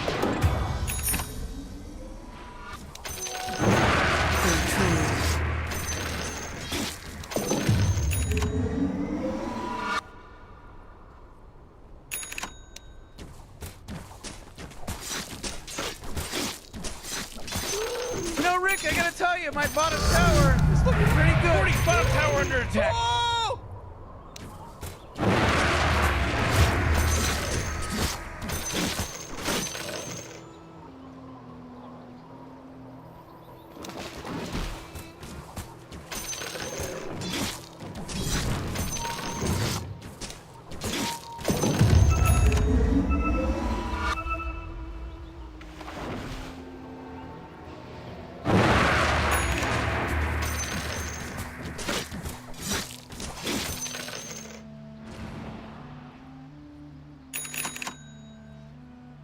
Oh, yeah, your bottom tower's under attack. Oh, and might as well save that energy, because Radiant just fortified their structures. Oh, your bottom tower's under attack. Hey, Morty, guess what's not there? The bottom tower.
Butterfly.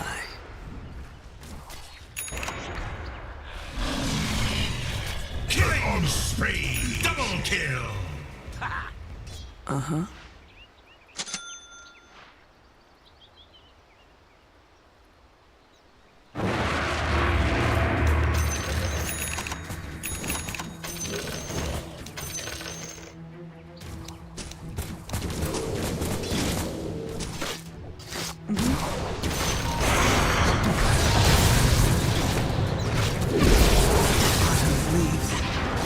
deathbed.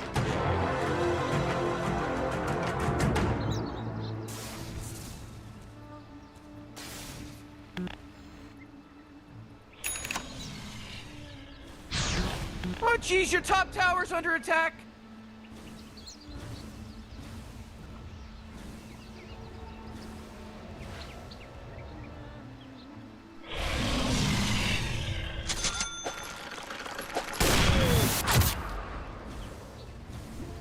Oh boy, your top tower's under attack.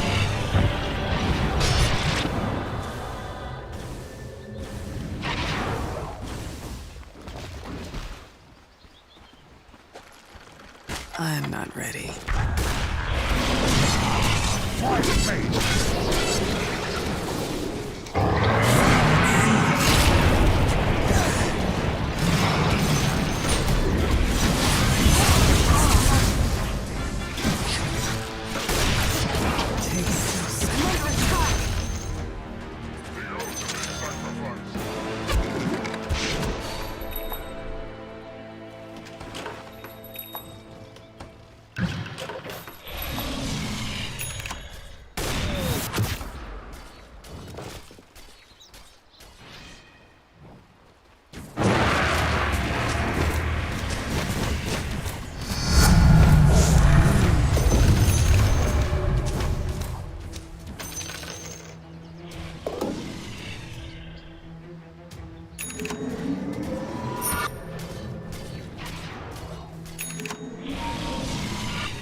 Morty, middle tower.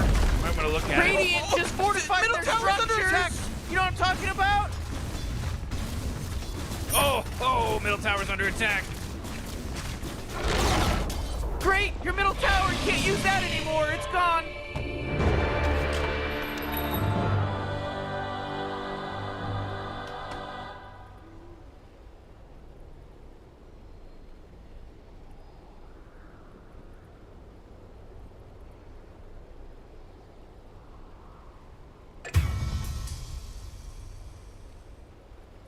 Mm-hmm.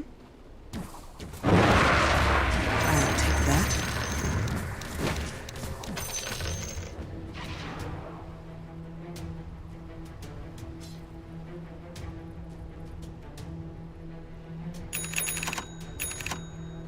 Not yet.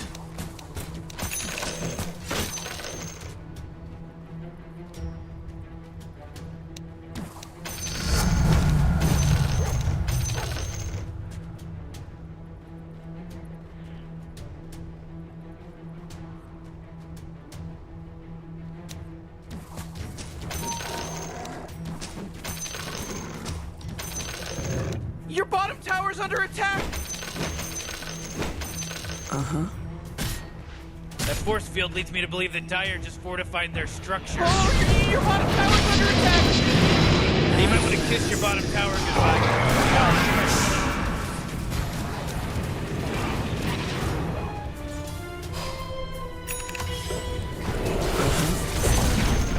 Whoa! They took out the enemy's top tower!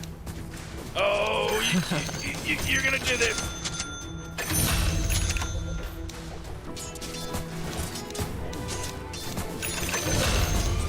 My bow is strung.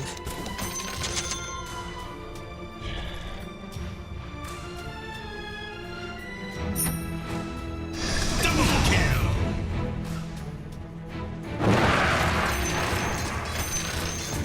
Killing spree.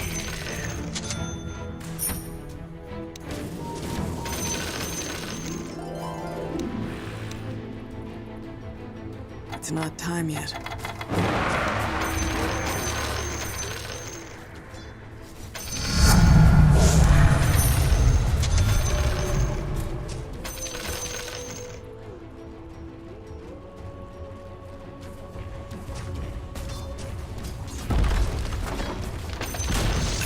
Hooray! The enemy's bottom tower is destroyed. Hooray!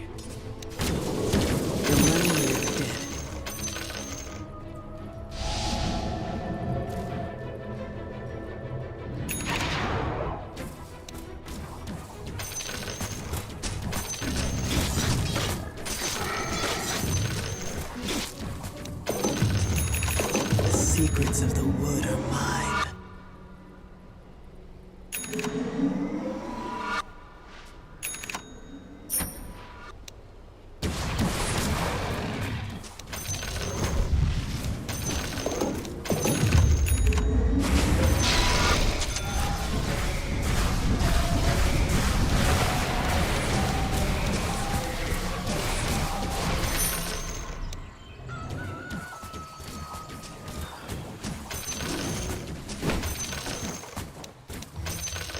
Finally. At last. Finally.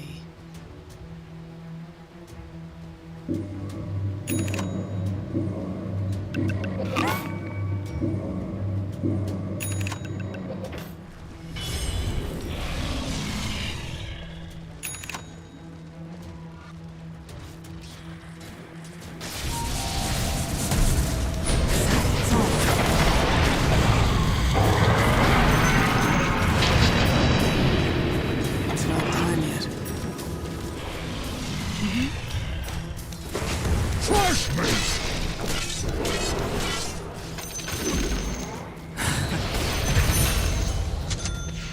Killing spree.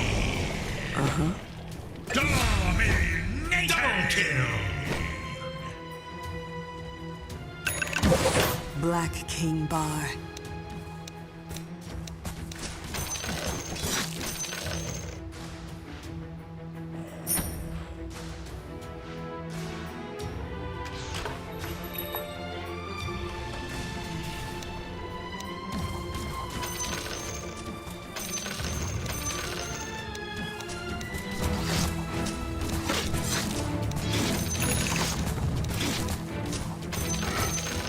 Ooh, Dire, you gotta fortify them, their structures. Good work.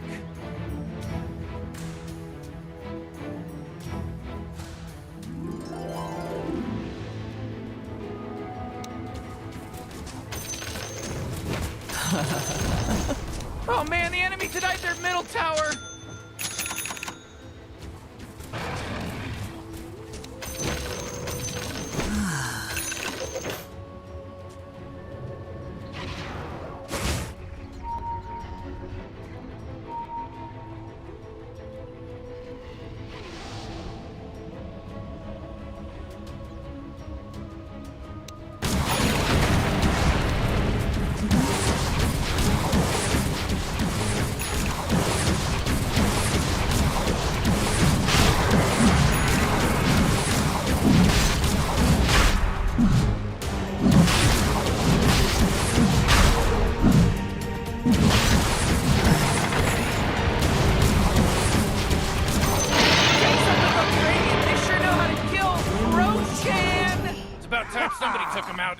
weirdo. Yeah, he's giant and weird. Mega kill!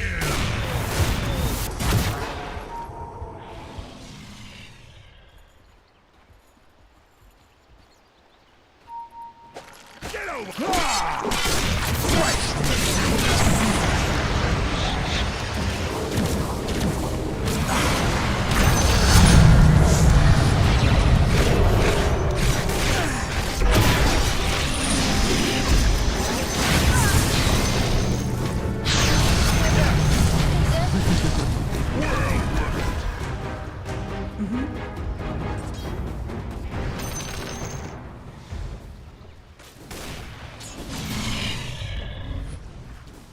Every little bit counts.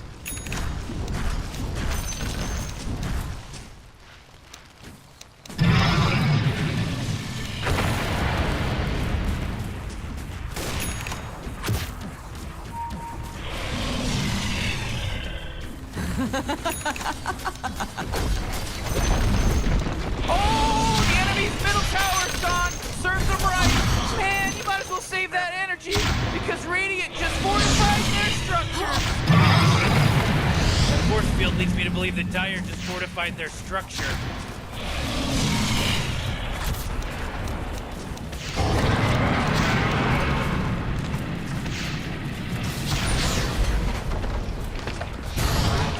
I'm under attack back before the arrow fire has fallen.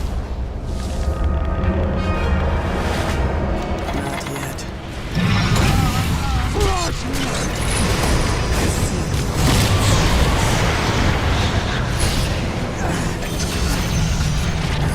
Took out the enemy's middle tower.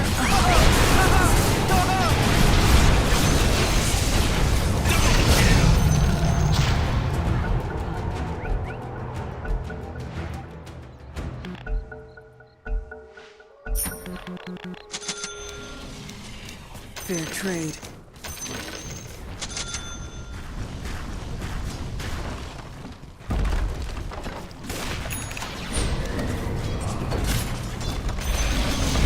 Enemy's middle barracks just got wrecked, baby! Nice! It's like that song, Flump Flump, but not nukes, the nuke. Looks like Dire structures are fortified.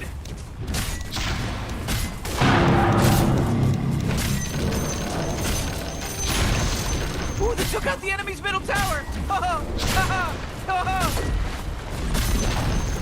Oh, the enemy's middle tower's gone. Serves them right.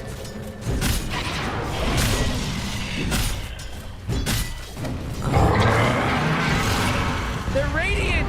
They're good, and they won. Jeez, Mori, relax. It's not like your life's gonna get any better because of it. And may the drow keep you safe.